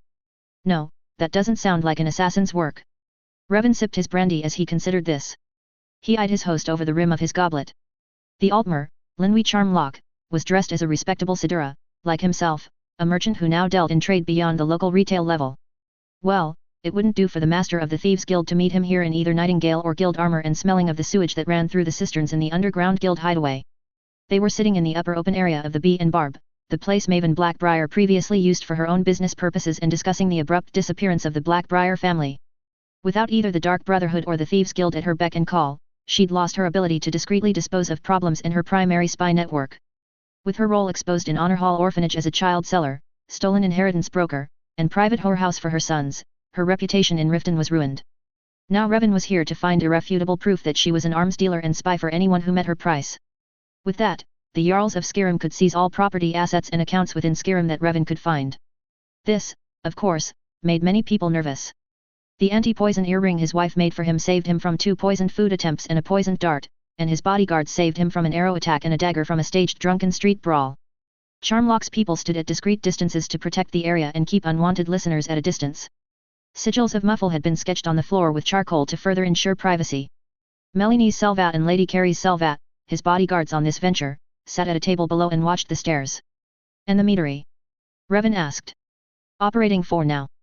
The Jarl enticed Isgur Snowshod to return from solitude to run the business again until she could think of what to do with it for the future. It is, after all, a mainstay of Riften's economy.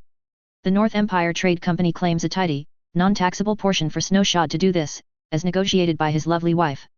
Vittoria Vici was always a smart woman.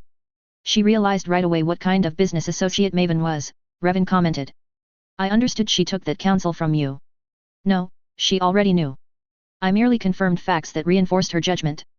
I believe she said the same to the Jarl, which was what prompted her to request Ulfric send you here. Linwi grinned. Asking for a fox to inspect the henhouse to find all the hidden eggs.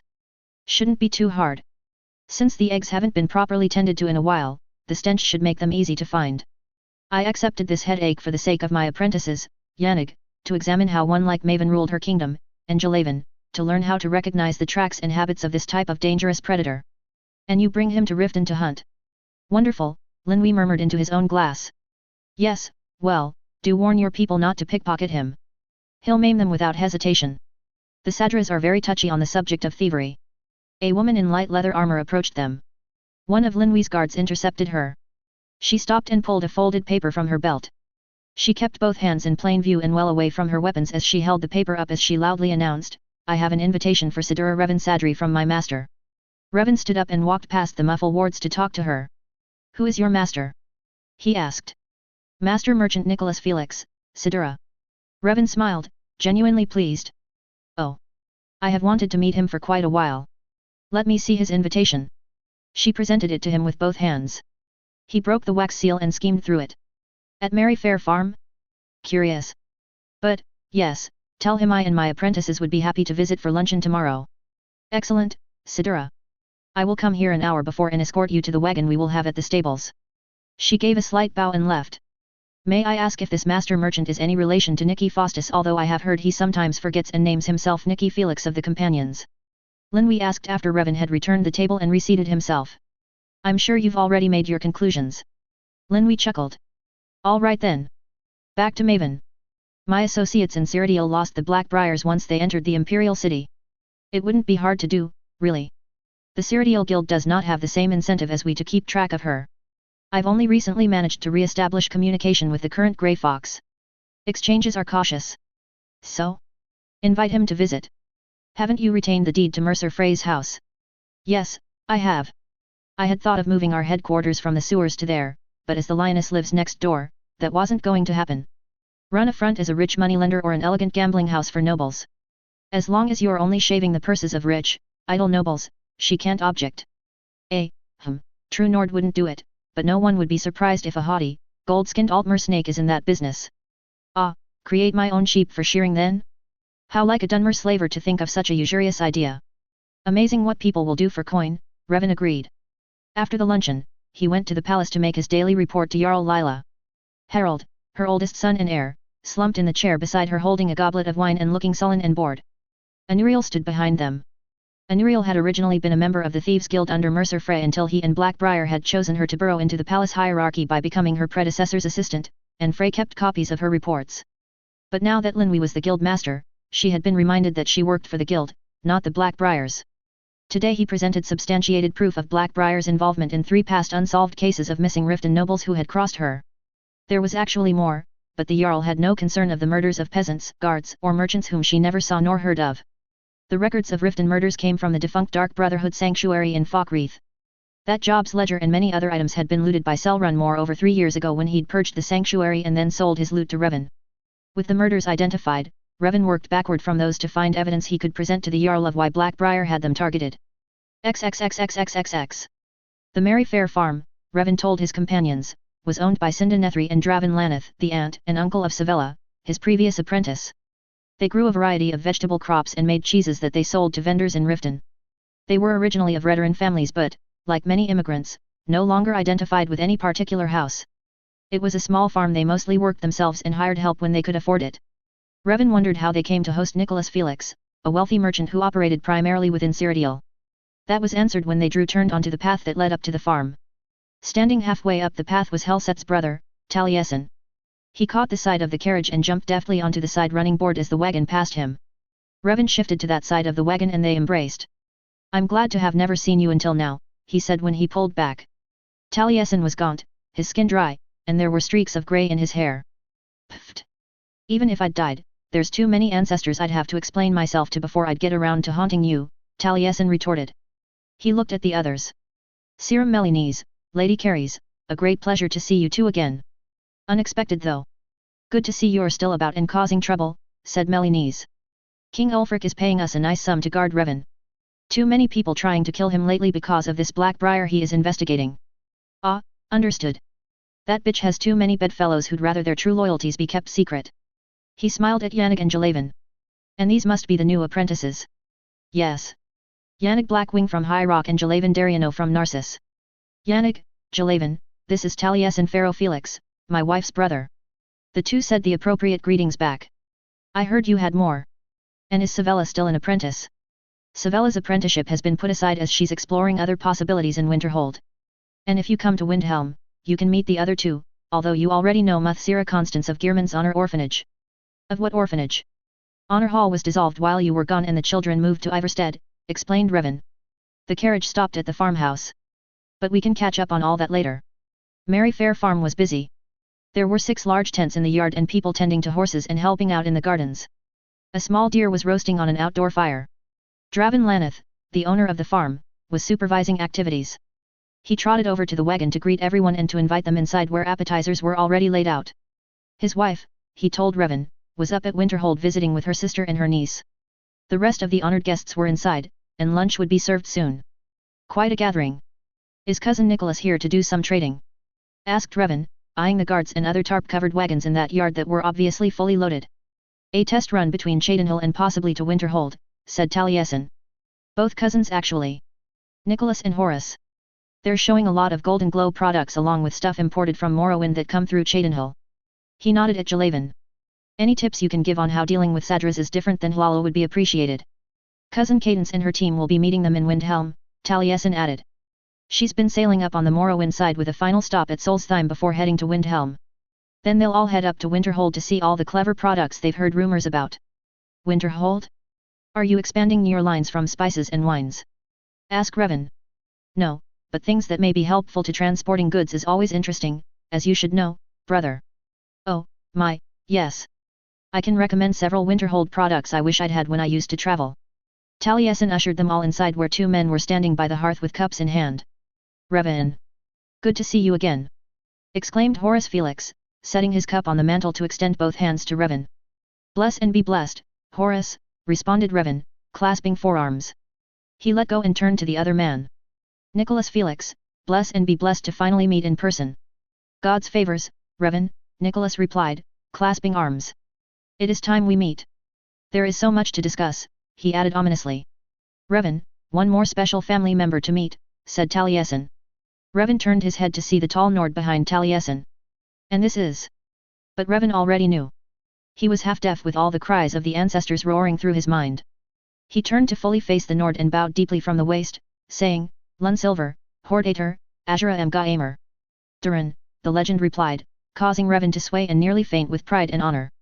He straightened back up and dared gaze into the Nrivaran's eyes. It was one thing to know intellectually the Felix relation to the Nrivaran, but to meet, to be called kinsman. It's good to finally meet the mare capable of influencing my Hell's niece, who is even more headstrong than her mother. All that nonsense about having the soul of a dragon, he said with a smile and small chuckle. The prophecies also say you, too, Sarjo, are dragonborn, Revan murmured. Though we would have to take you to a word wall to test that claim, he added without thinking. I have nothing further to prove, said the Nrivaran, turning his hand ever so slightly to flash his ring. Revan's hands flew up to cup his ears, partly in embarrassment, but mostly to try in vain to stifle the ancestors. Forgive me, Sarjo, I... What is wrong with you, Revan? Complained Taliesin in light, laughing tones. You're taming a storm cloak, you browbeat an emperor, you summon a reach goddess, you set up a Daedric prince to take a fall, but you act like a tongue-tied, love-struck idiot when a reborn Chimer warlord shows up? And you knew ahead of time he's family. You had to have expected to meet at some point in time. Not me, not me. Them, Revan said miserably. My ancestors, your ancestors, they're all shouting. Excuse me, I need to lie down. Yannig was immediately by his side and taking his arm. Allow me, master.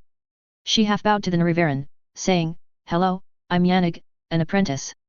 A great honor, my lord. The young man over there with his mouth open is Jalavan Dariano of Sadras and Narcissus and my fellow apprentice under Master Sadri. Jalavan, you can stay here, but don't embarrass us. Taliesin took Revan's other arm and said something, but Revan was too inwardly focused to understand him. They led him to a bed and laid him down. Taliesin cradled him for a moment, feeding him a fortifying stream of power, shaping it, and a punch down to create a pool of calm in which to settle Revan in. When he woke up, it was night. The room was lit by the steady luminance of a light spell. He turned his head expecting to see Taliesin but saw instead the Nrivaran reading a book. The Nord raised his eyes, and they studied each other. His wife had described her god's father's eyes as hazel, but in this they glowed a green gold. A life in the sun had also turned his skin a light coppery gold. His hair was mostly black with sun-bleached brown streaks. He put down his book and picked up a writing board and plucked a quill from its inkpot. He appeared to be waiting. Forgive me, Sarjo. I hope I haven't embarrassed myself too badly in your regard, Revan croaked. His vocals felt overused. Not a good sign. You have not. And you may call me Severus, or even Uncle Wolf, as most of the Felixes do if you wish, although I think we are nearly of equal age. Severus put aside the writing board and quill and recapped the inkpot. It appears the spirits have finished saying what they wanted to say. Do you need anything, Revan? Water? Tea? Food? Tea, please. Severus left the room and Revan closed his eyes, wondering what in oblivion had possessed him this time. That was an alarming stack of notes on the table. As usual, he recalled no words. All he could contemplate were the feelings before full possession. He recalled the ancestors all shouting, a dizzying array of images of gold-skin elves that were not the Altmer, of pale, bearded elves, of armies of Nords, then the gut-churning familiar spittle scent of Apocrypha. He shuddered mightily just as Severus and Taliesin entered the room. Are you cold? Do you need more blankets? Asked Severus. And no, no. Brother? What disturbs you? Asked Taliesin, sitting on the edge of the bed. Apocrypha, Revan replied, shivering. Taliesin helped Revan sit up and stuffed another pillow behind his back and Severus put a cup of hot tea in his hands. Revan gratefully inhaled the scent of black tea leaves mixed with apple and an unfamiliar mint. The tea also had a strange, slippery quality that was quite soothing as it warmed and coated his abused throat. Your apprentices left shortly after you were settled, Taliesin told him. Yannick said you had appointments that she needed to get back to postpone or try to handle what she could. Jalavan wanted to stay, but the kid knows his duty, and he went with Yannick to assist her. The Selva have been telling us what's been happening the past 2 years. I leave for a couple of years and you've gone and rearranged Skirim. He uttered this complaint with a smile and touch of laughter in his voice. And building a city and trying to re-establish a portal, Revan added on a long sigh. I could really use your help, Talon, if you could fit it into your other assignments. I'll do my best, brother, Taliesin said, abruptly serious. But you've got trouble around you like a delectable Gwaja lizard trapped in the middle of a Ziriko patch with predators just waiting for you to leave the safety of the spines. I can scarcely believe everything the Selva have been telling us. Morag Tong battles, killing an elder counselor, little Nikki discovering he's a Tung, Altmer assassins, and now a Dunmer city. You do know there's talk of making you the new head of Clan Sadri, right? And a member of the Halal ruling council? And speaking of young Nikki. Talon, that's more my concern, don't you think? Rumbled Nicholas Felix as he swept aside the blanket that separated this room from the main room. Not right now, Talon, Severus admonished. Let him recover first. Taliesin deflated. Absolutely right, cousin, uncle. Apologies, Revan. He offered a weak smile. We can get into this when you've recovered a bit more. Hungry. Revan drained his cup and licked his lips. Ravenous. But eating seems too much effort. A light soup would be nice. Related stories. Number 17 Connected, Number 18 Kind Read, Number 20 Felix Spirituum, 27 to 28 Doomsday, Number 32 Mushrooms, Number 40 Glow Dust, Number 72 Property Wars. O/CS, Felix in-laws equals Horace Felix, Nicholas Felix, Taliesin Talon Pharaoh Felix, Severus Timberwolf. Other O/CS, Linwi Charmlock, Thieves Guildmaster, Yannig, aka, Ijrod Ravencrone the Younger, Apprentice, Jalavan Dariano, Apprentice.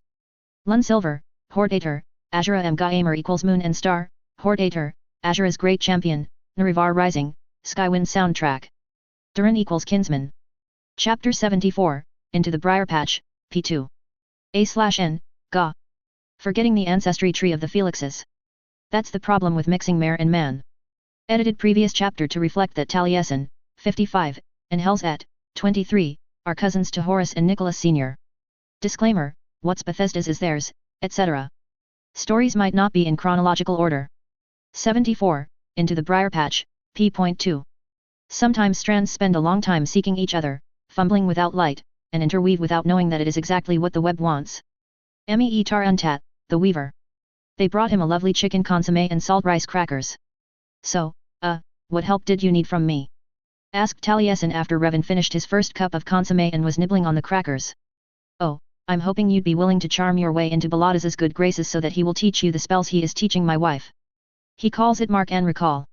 He also is teaching her levitation. Mark and Recall were invaluable to me, said Severus. Saved me days and weeks of travel when I was running around Morrowind. I imagine it would also save Helzed a great deal of wasted time on the road. But I thought the magic for any sort of teleport spell had warped out of recognition after Red Year. I certainly wasn't able to use any of it afterwards. Baladaz has managed, Revan said. He says it took some tinkering, and the magic is harder and he doesn't believe these skills will never be as powerful as before. He's had to sacrifice quite a number of animals to get it right and to where he would trust it for his own use, but he hasn't killed himself yet for using them. He is teaching my wife his reworked spells. I would like you, Talon, to learn those same spells. And then work with him on portal spells. Moving himself between two beacons is fine, but I want to move multiple people and objects, like the old teleport platforms that were run by the Temple and the Mages Guild. You want to revive the old teleport system. Taliesin's brow furrowed as he contemplated the difficulty of the task. You want to put in use that Skuldafn portal stone you and that renegade blade found? But Skuldafn is a long way and you just said Baladaz said the teleport spells, even when they work, aren't as effective as before. A blade. Murmured Severus. I hope to utilize the power of the stone created by the tribunal when they were in their full power as gods. And yes, I want a specific teleport pathway. Because if the worst happens and my wife has to chase Alduin into Sovngarde via the portal at Skuldafn, then I can send her a small army from Candlehearth to Skuldafn to help her get through Alduin's undead army so she can enter Sovngarde and finally kill that misbegotten spawn of Andrei. Mephila, Boethia, Azura, which Prince of Oblivion inspired that insane vision? Demanded Taliesin after a long stunned silence. The room got very crowded as the Selva and Harold Felix came in. Revan was surprised to see Harold's daughter, Amelie, and companion Farkas, her intended. Amelie? Farkas? When did you get here? He asked. Amelie came to him, took the saucer of crackers from him to set it aside, and bent down to embrace him. We got here this afternoon. This how long was I entranced? 2 days and a half, Revan, said Taliesin. Apocrypha. No wonder, he moaned, and shivered again. He looked at Severus. What have I been saying? Severus shrugged. Like any prophet snared by the gods, a lot of riddles. Some were personal to me. The others will probably only make sense when delivered to the people they were meant for. The only prophecy I'm interested in, said Taliesin, is that one you were saying about my sister and Sovngarde. Who is saying she has to go to a land of the dead to fight Alduin? Revan shook his head to realign and refocus his thoughts. A fellow I think you'll be interested to meet. Curtis Johnson, an engineer in Winterhold. He claims Yahunal salvaged his soul from a world in the void and brought him to Nirn to be his champion. And he told you my sister is supposed to go to Sovngarde to fight Alduin? And you want to fast-track her to the realm of the dead? Taliesin said, his voice shaded with anger. My wife, Talon, could die at any time fighting dragons, or fall to assassins, or be killed any number of horrible, terrible, random ways, Revan hissed. And from there she would be pulled into any number of afterlives. This fabled portal in that ancient place is a guarantee of destination so that she can end this nightmare of Alduin. My wife might very well die there, I know. But, if Sir Johnson's prophecy is correct, if she doesn't, they'll send her back as a reward. That's all I've got to hope on. Taliesin looked to say something else but Severus interrupted him. Typical, said Severus with disgust. Talon, you and I will go to Winterhold and talk to this outworlder ourselves. Horace, Nicholas, perhaps it's time Felix Enterprises sets up an office in, say, Windhelm. Maybe one of you has an offspring looking to go into the innkeeping business. I don't know that we have time for this right now, said Horace slowly. I'm sure Revan already has things in motion to obtain the inn. Yet, is it useful? I mean, do we know if a portal can be reopened? I was discussing this with Ulfric, Revan confessed. He won't interfere if I succeed in getting Candlehearth away from early dawn. But during that discussion, the idea came to me that I should try with an intact but non-functioning shrine like the one at Bruma. All the other Skyrim shrines have been destroyed. Bruma is the nearest. Ulfric thought I wanted to restore the shrines for my commercial ventures, a sort of private goods transport system. He would not permit me to tear down Candlehearth for that. So I was inspired to come up with an excuse he would support. I confessed to him our plans to rescue our kin in Somerset. He knows our history enough to recognize the names of Helseth and Berenzia because of that annoying game of dinner book. He recognizes Morgia is Helseth's sister, and I told him she married the kin lord of Firsthold, which makes them Felix kin. Distant kin, but a claim could be made, nonetheless.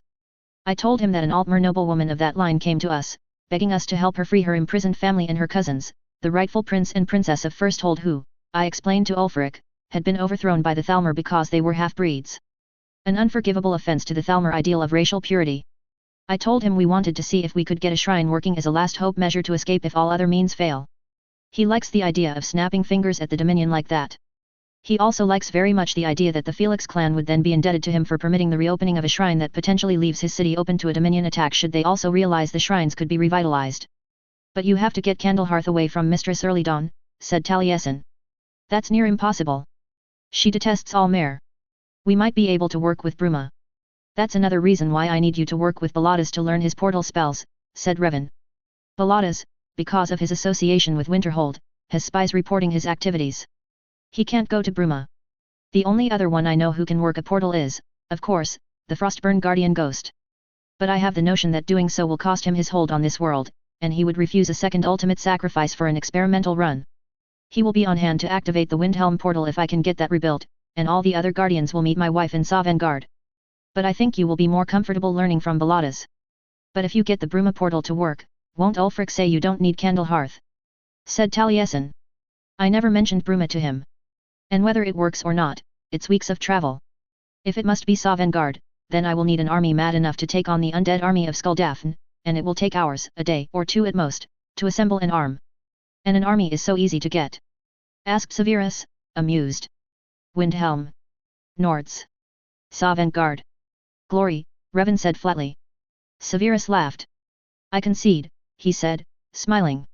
So you groom your king to be your warlord. There are also a number of old blades from Morrowind. Emberis, my friend, is a blade. He's the only one who knows my wife is a dragonborn. He assures me that even after all this time, despite the Empire's betrayal, if my wife needs them, they will hold to their oaths to serve the dragonborn and follow her to Skuldafn. Revan grimaced. though most of them are as old or older than I am. Have you been drinking with Sheogorath while I was gone? Taliesin got up and ran his fingers through his hair as he paced in a tight, agitated circle. Legends being reborn, Sovngarde, Waishrans. Calm down, Taliesin, said Severus. He got up to embrace the younger mare. Taliesin struggled for a moment, then submitted, allowing himself to rely on the older man's strength. That's better. You know the drill, get as much information as we can, then we can start meddling. And we both need to learn what Baladas can teach. That way, we can also get to Candlehearth when the time comes. Cousin, that's a sensible plan, said Nicholas, patting Taliesin's shoulder. So, who wants to take point on this? Asked Nicholas to the room. Revan can't. He's already packing his maximum load, I think. Harold? Would you be able to fit this in? I'm going to have my hands full with God's be damned political infighting once formal announcements are made. Just to be clear, we are talking about coordinating security around the portals? Coordinating research and resources, said Harold. Yes, said Severus. While this may tie into our Escape from Auradon project, it is separate from the upcoming political battles. The focus would be to make that connection to Skuldafn. This clears up one riddle. One of the talkative spirits last night told us there's an intact shrine up there, which is great because I'd hate to think all this work done for nothing if there was no chance in the first place. Then for now this is a Skyrim project, said Harold. I propose the kids handle this. Amelie, do you think you can lead this? Do you want to do this? Amelie straightened, her happy grin a clear answer. Absolutely, father. She declared. She sat back down on the bed and hugged Revan again. You tell me all that you think needs doing, and I'll see it gets done, she told him. I'll even help with getting Candlehearth. You just concentrate on making sure King Ulfric stays cooperative. Oh, and I'll probably need a letter of introduction to this wizard. Balades. Mage Lord Baladas Demnevany, said Severus, amused. You may mention my name, seeing as how I'll be in Winterhold soon. There is one more person there you should know about, said Revan. Fast Eddie. He's been looking for you. He's be representing the college at many public affairs in place of my wife. Public relations Sir Curtis calls it, a sort of ambassador and sales position. Fast Eddie? Shit. He must hate my guts the way I left without telling him. And I'd deserve it. Who? Asked Taliesin, looking between Revan and Severus. Ed Theman, Revan replied. You met him briefly on Solstheim. He was one of the immigrants that showed up unexpectedly at Tel Mithrin with Arera Uvulas, Nelith's former mouth, who is the mother of Dulcia, the director of public affairs and wife of my business manager at Tel Winstad. Oh, right. Yes, I remember him now. Taliesin started laughing. You, my brother, are the ultimate I know a guy who knows a guy who knows a guy. You're the epitome of every Breton formula spy novel of the wise guy who has all the contacts and knows all the connections the hero needs to solve the mission. Well, then this should amuse further. He should also be considered kin. During the Oblivion Crisis, he joined with the Redurans that survived Aldirun to be their mage as they charged into Oblivion Gates. During one such action, they were assisted by the broken remnants of my mother's Velathai tribe. He and my cousin later had a son. It wasn't a formal marriage, however. Their son produced a child before he and his wife died.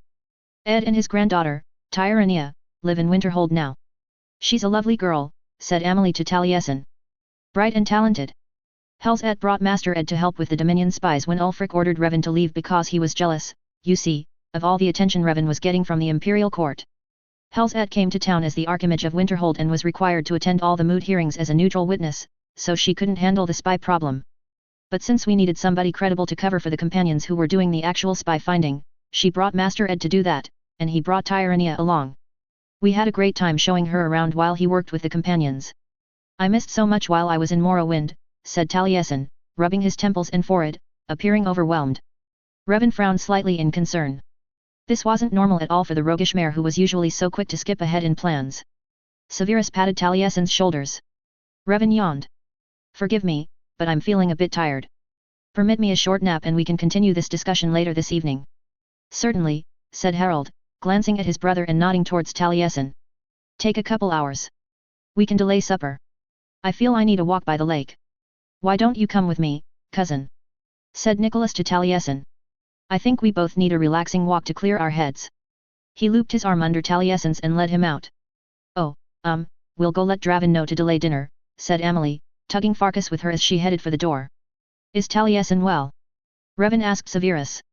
He seems under a great deal of stress. Has he met with his, with the mothers of his children. No. They don't know he's back in the country, said Harold. And we haven't even told him they're here. Revan dropped his gaze to his hands and he mulled over the answers. Was it that bad then, this Clockwork City? Asked Revan, not looking up. He acts as tired as I sometimes feel. At wit's end. Tangled in webs too hard to fight. It wasn't good, rumbled Severus. It's deteriorated since I was last there. A lot of oblivion has been seeping into it. It's affecting the power nodes within the Dwemer city of Bamzamshend over which Mournhold was built. Taliesin feels the effects more so than I.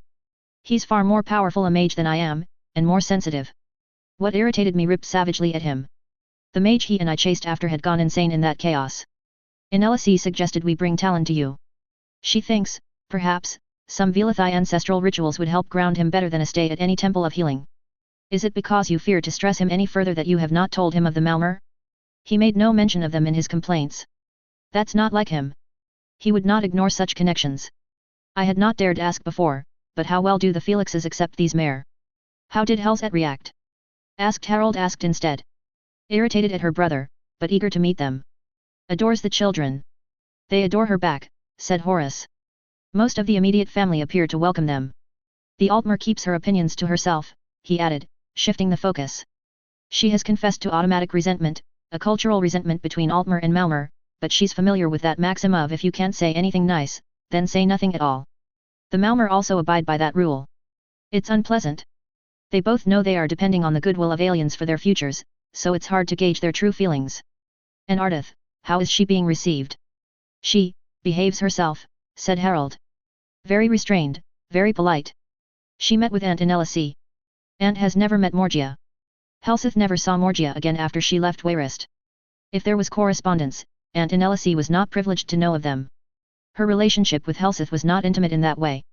They may have shared a bed, but not much else of their lives. Aunt approves of Ardith on the basis of her courage and her loyalty to her family. That kind of gutsy courage has impressed most of us. The few dissenters are the in-laws, not the primary lines. We'll send her back to you. Revan looked at Severus in surprise. Severus smiled wryly. One of the directives we received from the ancestors was that she was needed in Windhelm. Her destiny lies with the Stormcloak was the exact quote. Revan's mouth dropped open. All he could think to say to that was, Yannig will be relieved. They didn't volunteer to show him the transcripts of what he'd said while he was asleep, and he didn't ask to see them. He trusted that if there were items pertinent to him, they would say so, but they didn't. Severus was curious if it was normal that ancestors or spirits take control as he slept. Not until I married, Revan answered. Never in 230 years until my life intertwined with the Dragonborn did this ever happen. And I must say that I don't like it, but I won't reject it out of hand. I must trust that my ancestors had a purpose in saddling me with this responsibility. Severus smiled wryly at that, but made no further comment. But you have not answered my question, Revan pursued. Talon. The Malmer. You haven't told him. No, admitted Harold, we have not. I am not sure if he can handle this, said Severus. The magic at Clockwork, as I said, affected him. Yes, I have noticed his emotions are more volatile, too quick to show, said Revan. Was it a mistake to ask him to work with Bellatus? Does he need more time? We don't know, said Horace. Aunt Inelisi hopes I can help him, concluded Revan, sighing. I don't suppose the spirits said anything about that while I was sleep raving about everything else. Severus shook his head. I can't do anything right now, said Revan, bringing his hands to his face to rub tiredly at his cheeks and eyes. I have to finish out this job for Jarl Lila before Ulfric gives me leave to visit my wife in Goldenglow. I'll want to talk to the Malmer ladies again, see if all the talking I've been doing with the ancestors has softened their attitude, else trying to bring Taliesin closer to them would only make it worse for him. But he should be told about them long before he meets them. I will leave it to your judgment, Sir. And you may be interested in Sir Curtis for other reasons than his prophecy of my wife's journey to Sovngarde. He has developed a relationship with the Restoration's Master Colette, and is helping develop a program of healing for those warriors traumatized more mentally than physically by conflict. He's not a priest and his approach is different than that which you would find among the healing temples. I will write a letter to Dana, my secretary and who lives in my house, and she will give you access to my correspondence I have with the college regarding Kittis's activities so you will know what you're walking into. He yawned. Forgive me again, but... You need a nap, said Severus. So I guess we should quit talking. The problem is, I can't seem to stop talking, Revan sighed and settled back down and closed his eyes. Sleep was instant and far too short. He woke to see Yannig bending over him and smiling. They're setting up for supper. She helped him sit up. Jalavan set a bowl of water and towels on the bedside table. He soaked a towel and squeezed it almost dry before handing it to Revan. Anything I should know about? Revan asked as he wiped his face. Nothing urgent, Master. I've told Jarl Lila that your family had unexpectedly arrived in town to test trade possibilities.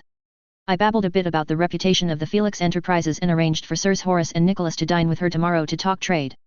She is most impressed that the esteemed sires of the owners of Golden Glow and Hawning Brew and the harbinger of the companions are in town. Am I required to attend? Not unless you want to. Now, if you'll excuse me, Master, I'll let Jalavan attend you. All right. Thank you, Yannig. As she left, Jalavan helped him stand. Revan was astonished at how unsteady he felt after 2 days abed. The floor didn't seem real and his sense of balance was off. Any problems that Yannig didn't mention? He asked the boy. There may have been attempts upon her safety, Jalavan admitted, especially when she confronted some unpleasant nobles who tried to bully her for what they claim were personal correspondence with Maven. But Sir Linwee's people were always somewhere nearby. There was one amusing ploy Eswit tried in distracting Yannig while his servants tried to hide things on their person. Watching the thieves go after them was a laugh. I trust you observed their techniques, said Revan. The bump and pluck, the fast hands, the... no, Master. I didn't see any of that. Perhaps I should make a lesson of that. Revan finished basic wash-up and sat on the edge of the bed while Jalavan held the pants for him and then put shoes on his feet. Knowing some of the tricks is helpful in one's own defense. Fast hands, fast knives. Distract and strike. He looked sideways at Jalavan's pinched expression. I learned that as part of my trade. A lone merchant on the road needs to watch for those things. Think of it as close-quarter combat. He stood up and let Jalavan finish dressing him. Thank you, Jalavan. All right, I think I'm ready. Master. Yes. The Narivaran. Is there significance to his return to the world? Revan sighed. I don't know. You were overtaken by prophecy. That must mean a great destiny is coming. Likely. So very, very irritating. Now, don't ask me any more because I don't know. But... I was asleep the whole time. Terribly boring, all these great destinies. I'm more interested in that delicious fish I can smell. After dinner they broke into smaller groups to talk.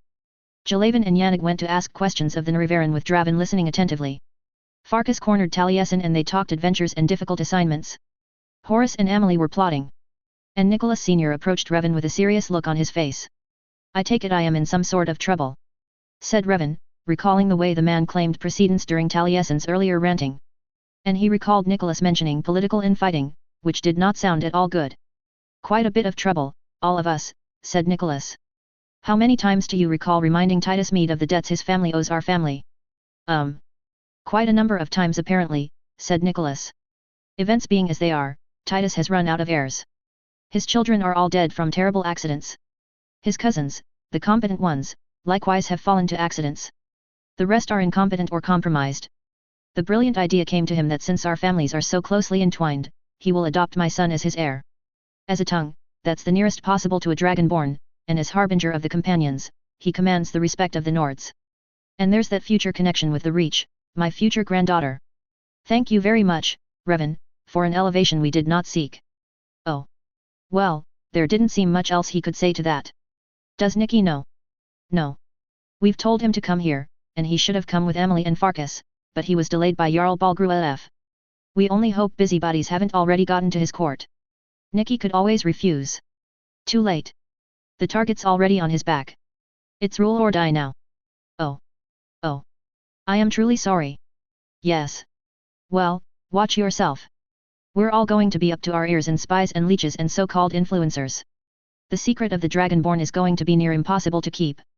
And fanatics, ones willing to overlook that fact that the Dragonborn is half-mare, may decide a windowed half-mare Dragonborn Empress is better than a mere tongue. She would refuse. Then you make sure she always has that option. You'd do best to keep Mephala's sword close at hand or Shiagarotha's staff because we'll all need the faith of the Dra and the claws of the Didra in the future. Providing, of course, Alduin doesn't destroy the world. Oh, yes. Of course. Ted HSU, oh, no, no. Galmer is Ulfric's right hand, Revan is the left sinister hand. Galactic halfling, slaves they might have, but I'll bet they weren't as blatant with the slave markets as the Dunmer were. Chapter 75, Into the Briar Patch, P3. Disclaimer, what's Bethesda's is theirs, etc. Stories might not be in chronological order. Into the Briar Patch, P.3. If you think anyone is sane, you just don't know enough about them. Christopher Moore, Practical Demon Keeping. Did I do anything last night that suggested I was sane? Terry Pratchett, Going Postal. He wondered if Dana, his secretary, would stay when the rooms opposite of hers was converted to a nursery suite where his child and its nurse would stay. If not, he could have a third floor built for her onto the building he owned where he housed his apprentices. He nuzzled the back of his wife's neck, and his hand did small circles beneath her breasts and over the gentle swell of what he imagined was their babe's head or back or bottom. At this stage, who knew what position the babe curled in? He slipped his leg between hers, turning his leg ever so slightly so it took the weight of her upper leg, opening them up, straightening her hip out and easing her back against him. She sighed and he could feel her back relaxing. He reached over her, bunched up a part of the blanket and tucked it under her belly to support the babe's extra weight. She was a warrior woman used to always being in motion, always moving on to the next fight. And she was the young and restless type that had to see the world, so it was a strain on her spirit being obliged to stay in one place, to minimize her exertions so that her stomach muscles could relax and stretch out so that the babe wasn't strangled, had room to grow. Her sense of balance was off, her stomach got upset too easily, and her skin got dry in places and itched constantly. But it didn't stop there to her horror, it was realizing that she was also being deprived of her emotional control, this unwilling descent into moodiness and irrationality no one had warned her about. According to Remeracy, longtime family steward and wet nurse to both Taliesin and Helzet, it had been the same with General Inanna, the woman had been an absolute shrew during both her pregnancies. Helzet was looking to follow the same pattern. Everyone hoped that, like her mother, she would quickly snap back to normal once the babe was born, her body healed, and the body and mind-altering drugs of gravid motherhood ceased flowing in her blood. An added danger, though, with her being dragonborn. Her shouting leaked power even when she wasn't speaking Deva. Remeracy and 2 other servants brought in from Cheydinhal were all veteran family retainers and could be trusted to keep quiet about and cover for their young mistress's annoying ability to shatter objects with her voice. They also knew enough magic to throw up shields of sufficient strength to block the stray whips of power, like experienced soldiers shifting their shields to block rocks during small riots. A second level with a rooftop garden had been added onto the original Golden Glow Manor for the owner's private living area. Flora had generously given it over to Helzet and her attendants and moved into guest quarters within the main manor. It was quieter and safer. Not just because of the Dova-type shouting, but it was also safer to be out of the area while Mage Lord Baladas was there giving her instruction in magic. Heavy objects, fireballs, ice fragments often flew about when 2 ill-tempered Telvanni masters discussed magic. Eventually, Revan eased out of bed, tucked a few cushions about his wife's body to support her, threw on a light robe, and went outside to the garden where a servant had set up breakfast, which Baladas was already helping himself to. Revan started loading a plate that he would take inside to feed to his wife. "How goes the training?" he asked. While it's normally not advisable for a powerful Telvanni woman to ply her magic while she carries, it can be done if proper precautions are taken. It does, however, cause exhaustion and can exacerbate pregnancy discomfort. I'm surprised you can get any sleep with how restless she gets. Or that you've kept her asleep this long. Usually, she's already up and ready to fight with me. Revan shrugged. I don't mind. It only takes a few minutes to soothe her back to sleep. Only for you, then. Remeracy or whoever has night duty is usually exhausted come morning. Revan shrugged again. He saw it as a foreshadowing of weeks, even months to come when the babe would be home in Windhelm. Have you considered when you would be ready to teach Taliesin magic? I can start when I am done here. Hopefully, he is not as volatile as his sister. Well, she is the one pregnant, mewed Revan, smiling. And he's too nervy from whatever he experienced in clockwork. But now the Archimage. She's progressing well enough, all things considered. A woman's volatility of power during pregnancy usually indicates either the potential power of the child or the truth of the mother's mastery. Helzet thus far is more raw power than fine-tuned control. The child has promising echoes, even undeveloped as it is at this stage. But I am sure she will have mastered what she needs to before the 3rd trimester when she should absolutely not practice magic. The babe needs that grace of stability as its brain livens in preparation to being born. You should try to arrange being closer at hand during that time since you seem successful at keeping her calm, said Baladas. And if there's a dragon soul in the child, that is probably the best time to make sure the ancestors are prepared to accept another one. Which makes me curious, though you are not obliged to answer this, how did your ancestors accept the dragon that is Helzet? With a great deal of confusion. The Imperial line is more accepting, but they do not talk to me about it. Not Septim, stated Baladas. I've talked to the Narivaran who has had time to look into this. He is convinced the Felix had a bastard of one of the Aelshian emperors, the Dragonborns before the Septims. Likely they kept it a secret from the Aelshians, which would explain why they weren't purged by the snakes. No way to prove it, as any such record would be lost during the warp, when whole populations in Cyrodiil either vanished or were removed to other locations. Talos or Shore or Lorcan, whatever his incarnation, continues to be the fox devastating the flock. Well, speaking of peckish hens, said Revan. I will now go feed my wife. Later that day, while his wife is at her lessons with Baladas, Revan attended mid-afternoon tea with Lady Inella C., the Dunmer matriarch of Clan Felix. He was surprised and anxious as he noticed this was a large attendance of Felix mates. Mostly women, but 3 other men, including Farkas.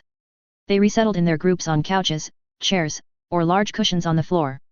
Revan found himself ushered to a couch nearly central in the room and opposite another couch where the matriarch sat. Aside from himself, his couch companions and her couch companions were all the senior women of the family. He said a quick prayer to his ancestors as he prepared for interrogation. Bless and be blessed, Revan City. It is good to be able to talk face to face. Horus speaks well of you, and you've made quite an impression on my daughter. Quite an impression on many people. Inella C. Pharaoh Araetham Felix was ancient but retained the shadow of beauty. Looking at her, he could see the faint luminosity of the moon path and glimpsed the protective shadows in the room that watched over her. This was her last decade. He bowed his head in respect. Bless and be blessed. A true honor to meet you at last, Sarjo. Ancestors look kindly upon our meeting. And ancestors favor the plans we make today, she replied, smiling. So, explain to me your understanding of this dragonborn prophecy, and your plans to enable our Hell's Et to win against this arrogant, impudent child of Oriel. Looking into her wise eyes, feeling the comforting support of everyone around him, he found it easy to spill his plans and worries. XXXXXXX. The meeting broke up an hour before dinner service. Revan was quickly cornered by the other 3 men. Glad ta finally meet ya, said a middle-aged Imperial, holding his hand out to Revan. Ambrose Cornelius. Woman B. Angela Scipio Felix, lead import clerk ta Anvil's Harbor. I be the captain of the Dawn Wind, and sail the lines along Cyrodiil and Hammerfell. Been looking forward to meet, Sir Revan. I been telling Farkas here it be no slight to worth or honor to join this hen club. We be here cause our mates be topside running the storms and need us below deck, shifting the load, to make safe harbor. Revan had no idea where in the Empire that accent came from, but it was clear enough. And what does your wife do at the port of Anvil? Lead harbor clerk. Commands her own crew that be logging in ships, cargoes, papers, and taking port fees. And be logging the Dominion spies and be making sure they don't be clashing with the Penitus Oculatus spies. And she watches the games of rivalry companies. He shrugged. Knowing such politics, I worry every time I sail out that some new, cleverer spy will realize that her pretty, always seems distracted smile hides a very sharp and tidy mind and decide she be too dangerous. Revan nodded his understanding. And your wife is here also? Aye. And what brings you both so far from home, if I may ask? Surely not just my wife's pregnancy or the crowning of a distant king in a land you've never heard of. Aye, you're a sharp-eyed one. I'm here to talk to the sea mare Yahostin here. See, lately, I be recruiting desperate sailors with a grudge against the Dominion, and who be willing to run a ship in and out of Somerset, Ambrose answered in deceptively casual tones. I be also overseeing the overhaul of an old smuggler ship. Small, fast-built, with a lot of magic being set to its beams and sails by an Altmer mage, ex-naval veteran, willing to trade his life, skills, and secrets of Somerset naval security and tactics if we also rescue his family. Ambitious, Revan murmured. He looked to a wiry Imperial who'd just joined them. He looked to be in his 30s. Alessandro Roberto, the newcomer said. My wife is Atrud Aquila. The Aquilas are a warehouse family that does a lot of business with the Felix, and her paternal great-aunt is the one who married Hilarius Felix. My mother-in-law, however, decided to do something different and started the Gold Coast Watch. We primarily cover trades, investments, finances, and laws and events that affect trade. Our distributions doesn't cover much outside of our area, but it's growing. Most of my family were traditionally scribes and bookmakers when Aquila convinced us to try the newspaper business. I am the senior editor of the forecasting articles. My section covers interesting, inventions, practices, people and places to watch. My wife is intensely curious about such things and prolific in her inquiries and her writings. Unfortunately, she gathers so much information that only about half make it to print. He smiled wryly. The rest may get released in heavily edited versions at later dates as fillers. Edited? Asked Revan, acknowledging the hint and returning it. Confidentiality sticking points such as names, sources, timetables, dangerous places best left unknown, the sort of things that can get my wife killed for knowing too much, of figuring out financial and trade secrets or questionable methods and practices that weren't supposed to be exposed. The latter, we occasionally do handle, but only when we're sure we can protect ourselves. Ah, said Revan. I don't suppose you have any copies you might have brought with you? I've never seen any financial publications in Skyrim. It might be an opportunity. Not any pristine copies, sorry. I believed we used some to wrap the hammerfell rainbow spike fish we brought. I can try to find you a relatively clean page. Yes, please, I would like that. Fair warning. We would like to do some articles about Winterhold's innovative inventions, also, general speculations how the division of Skyrim may affect even our distant market on the Gold Coast, if at all. Of course. Reveille looked at Farkas and smiled encouragingly at him. This is my first time experiencing this also, he confessed. Amelie was happy I'd been invited, Farkas mumbled. It was pitiful seeing such a normally easygoing, confident warrior hunched and uncertain. It reminded Revan of when Farkas had needed his help to prepare a speech before Jarl Balgruuf and his court about the Silver Hand invasion into Whiterun and their assault upon Horvaskr. She's happy you're being acknowledged as a vital part of the family, is that not so? He asked the other two men. I, rumbled Ambrose. What you be hearing here is all confidential. Our mates be up front, taking the obvious risks. We be here to support each other as we work in the background. More than just words of encouragement, added Alessandro. We're all doing our own projects, taking our own risks. Most of us work behind the scenes, and some, like you, work in front and draw all the attention. That is the role of companion, is it not? All eyes are on the warrior. No one is supposed to notice the girl behind the lines carrying the water bucket. Or wine jug in Amelie's case, as she pours out the libations and collects from her tipsy patrons their drunken secrets and tidbits. Farkas tilted his head as he thought about it, then slowly smiled. I can do that. He looked at Revan. I'll need your help when I try to explain all this to Vilkas. It's like that chess game Amelie's teaching me. I'll need Vilkas to be my queen piece if I'm going to take over as Harbinger from Nikki once it's announced that he's going to be the next emperor. You think that will keep all the attention off of my wife? XXXXXXX. Revive the House of Mora. That wasn't the answer he had expected. This was a second afternoon tea council, but this time it included frontline members like his wife. One problem they discussed today was exiled House Hlalo's determination to promote him to Kin Lord of House Sadri and to a place on the Hlalo Council. The only non-senior member present was a young Flavia Romano, a cousin of Nicholas Sr.'s wife, Octavia Romano. The child had a strange fascination with Dunmer history, likely stemming from her adoration of Uncle Wolf, the Narivaran. It makes sense, and it's quite funny if you think about it, she insisted. Mora being the Aldmeris and Chimer word for forest. Mora. Morag. Forest. Foresters. Sadrith Mora, the mushroom forest. Morag Tong, the clan of foresters. Hermias Mora, the woodland man. Lord Narivar was born to House Mora, was considered an outlander before he was adopted by the Indoril.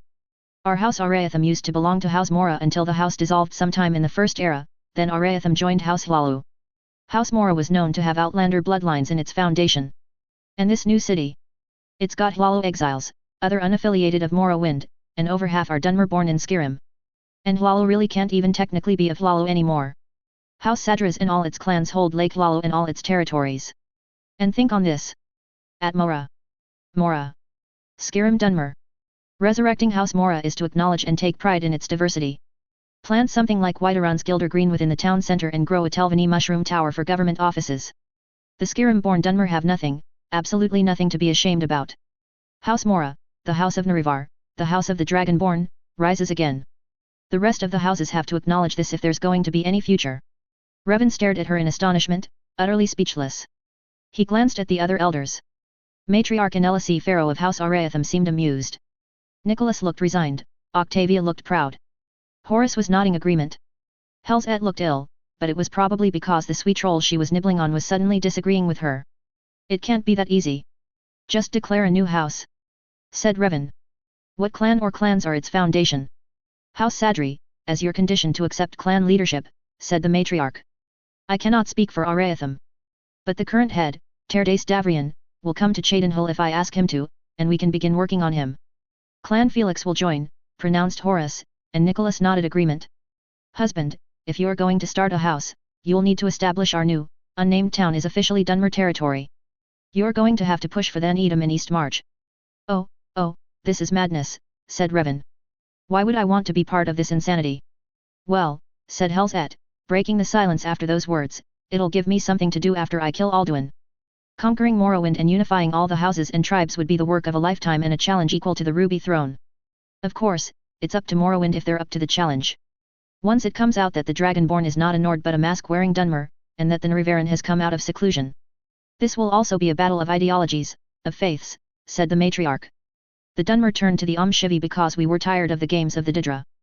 But our mortals turned gods could not bear the burden once they knew the true weight of it. The reclamations seek to return to the Didra. But the Didra, being what they are, have not changed in eons. Their games remain the same. Severus knows this, and he has confessed to me even his soul, Narivar, now rebels against a return to the old ways before the Shivi. Know that one of the voices that spoke through you, Revan, was that of Suthasil. His deteriorating soul remains bound in clockwork. The Didra had foreseen what was to happen, and he was given this bitter knowledge as he negotiated the terms of rule and souls between them and the self-made gods. His heart broke, and he withdrew with each failure to negate the future the Didra had seen until he was only a machine-enhanced shadow. He spoke of the new house and that it must bring new gods to Morrowind to offset the dominance of the Didra. The disavowed god of Atmora, Yahunal, is but the first. As he rules in Hermias Mora's place, he is an honorary Didra. With Clan Felix comes Akadosh and Zenithar. Our princes cannot be allowed to have full control of the Dunmer as they did the Chimer. The reborn lord of the Dwemer, also to be brought into the new house of Mora, will have his own teachings of faith. No reason to panic, she said soothingly, reading Revan's body as he shrank in on himself. House Mora will be accepted. We will come as a small house, not one of the great ones, yet. They can't refuse the Dragonborn. House Redoran and House Telvanni are obliged to support her ambition, for pride if nothing else. I imagine House Sadras, or at least Clan Dariano of Sadras, will vote to support. And I believe we can persuade Count Indaris to support our proclamation. House of Outlanders and Heretics, sighed Revan, bowing his head for the weariness and headaches this was to bring. So. Challenged Helzet. It's time the Dunmer of Morrowind pull their heads out of the ash that being Dunmer is in the heart, not the place of birth. Uncle Wolf is finally ready to crack some heads as he declares that parts of the old prophecies are just plain wrong about him. Look, husband, she said, her voice softening, I know you're dreading the arguments you're going to have with the ancestors. All your family in Moon Shadow. Hard to agree when you've got Azura seeing and hearing everything. But the doors have been open a long time. Morrowind may still be fussy about their borders, but they can't erase the taint of foreign ideas. I know I sound like an apologist for the Shivi. But in the early centuries, they were the compassion and understanding that brought peace to the warring clans. They promoted Narivar's dream of unity and nationalistic pride that said we were better than just being Boethia as pit dogs. Yes, it soured. Maybe they were too sympathetic to old habits, not ready to yet challenge the universal arrogance and slavery habit. Anticipations, chirped Flavia. Azura told Suthasil what was going to happen. He couldn't handle the truth behind the mysteries. Almalexia was of the urbanism and closest in nature to Boethia, but she had the flaw of mortal motherhood, and she couldn't face the truth that her children died and discovered the horrible truth that their mother goddess had no place for them, she had lied to them. Soon, all the love she felt from the living was not enough to cover the betrayed wails from the void. Vivek the poet was naturally inclined to be enamored of shadows and the play of words and ironies of life, but he was a better playwright than actor. And, all analogies aside, a web is a hunting tool, nothing more. A sticky string a spider pulls out of its rear end. For the Shivi, the reality hadn't been as good as the anticipation. Flavia, dear child, I don't suppose you would consent to an extended visit with me? Asked Revan. He looked at the other adults. I can't argue two fronts. Politics, yes. Religion, no. Don't worry too much, cousin Revan, said Flavia, coming over to him to grasp his hands. I'm going to Winterhold to meet with Jorik. She produced a folded letter from a belt purse. A courier came late yesterday with a letter from him. He says he's eager to meet me when I get there. He says the new priest of Yahunal should meet with the future priestess of Zenithar so's we can hammer out a lot of details. She giggled. He's got a wicked sense of humor, this Jorik. I'm sure I'm going to like him. Ah. I see it's out of my hands. She patted them. Yes, cousin. This is God's work. He nodded, resigned. But, you aren't just going to Winterhold to meet him, are you? Oh, no. Master Tolfter is one of the leading masters of alterations. Zenithar told me alternations is just another crafter's tool for shaping the world, so it's my duty to understand the nature of that tool. And the reborn Dwemer Lord has knowledge that needs to be learned and added to our scripture guidebooks. Zenithar told you, he repeated and shook his head again. The gods are getting very talkative lately. Something else she said nudged at him. Reborn Dwemer Lord.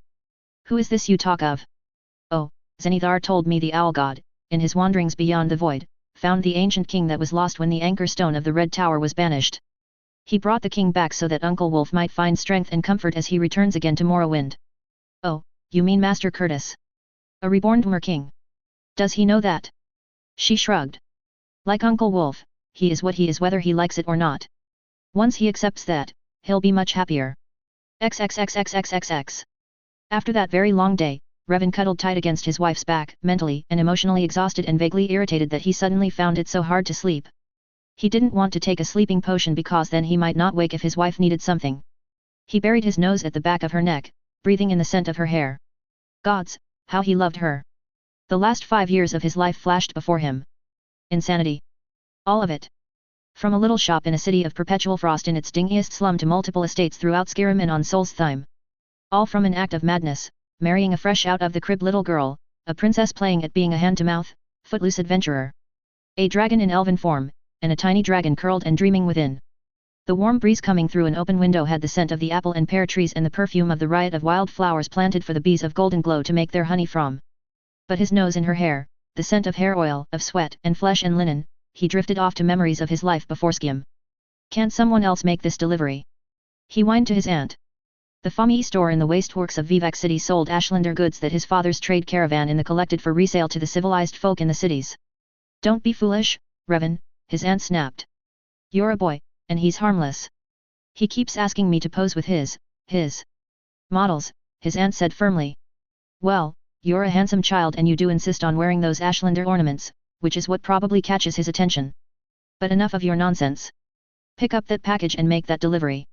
He's paying very good money for that. 600, and not 1 drake less. He thought about removing his earring, a carved bone disc from which under 2 colorful SWFYR feathers, a SWFYR being a small, fast-running lizard with simple non-flight feathers on its arms and smaller downy feathers on its body for warmth. Night creatures, very hard to catch. The feathers were a good luck charm. He also had a hair clasp with a particularly bright feather. No. He was keeping them on. He swiftly made his way around the stairways of the canton until he came to the plaza level. He went to the servants' entrance of the nobleman's house and reluctantly told the strangely dressed steward that he had the special order the lord was waiting for. Last delivery, his lordship made payment through the steward. Not this time. Today the nobleman was not engaged in his inspiring visual works but was sitting in a chair, a jeweled cane hooked on its back, and he was playing a harp. Revan hadn't heard that this was one of Lord Crassius Curio's skills. He was surprisingly good at it.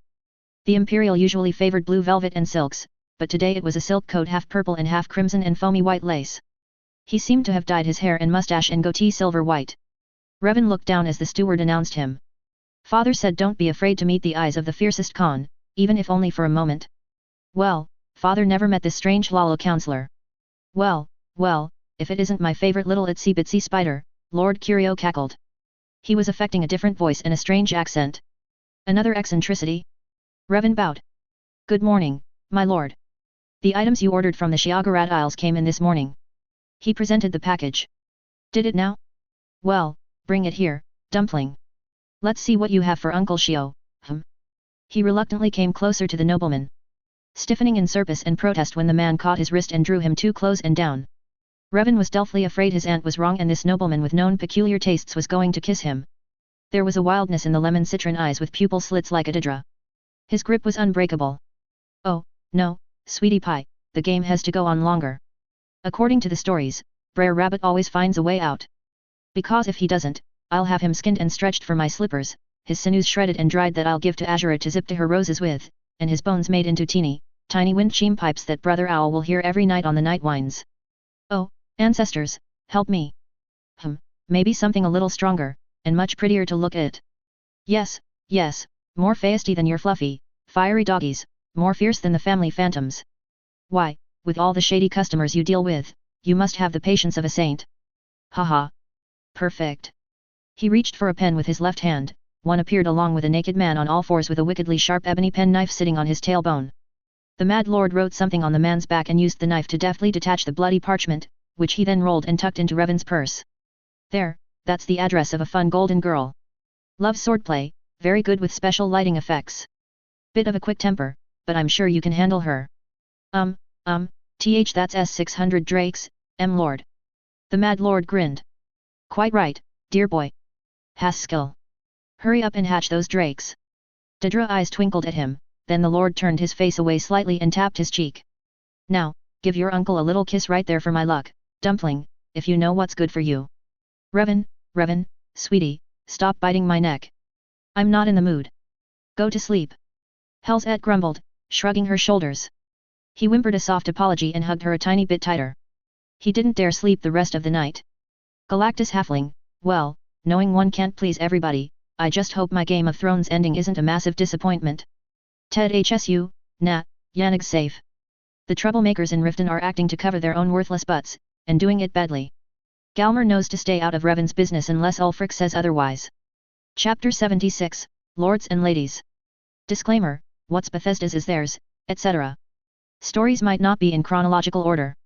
Lords and Ladies. Ulfric was holding this special dinner for nobles, thanes, and leaders of important services and guilds. It was a working dinner of sorts, as there would be a great deal of business and planning for the coronation to be made that night, but some socializing as one guest per invitee was permitted. Most brought business associates, but some brought their mates or, like Revan, brought something else. Revan's guest was a lovely Altmer who towered over him. She stood head and shoulders above everyone present, and held her head defiantly up with pride despite all the hateful glares concentrated upon her.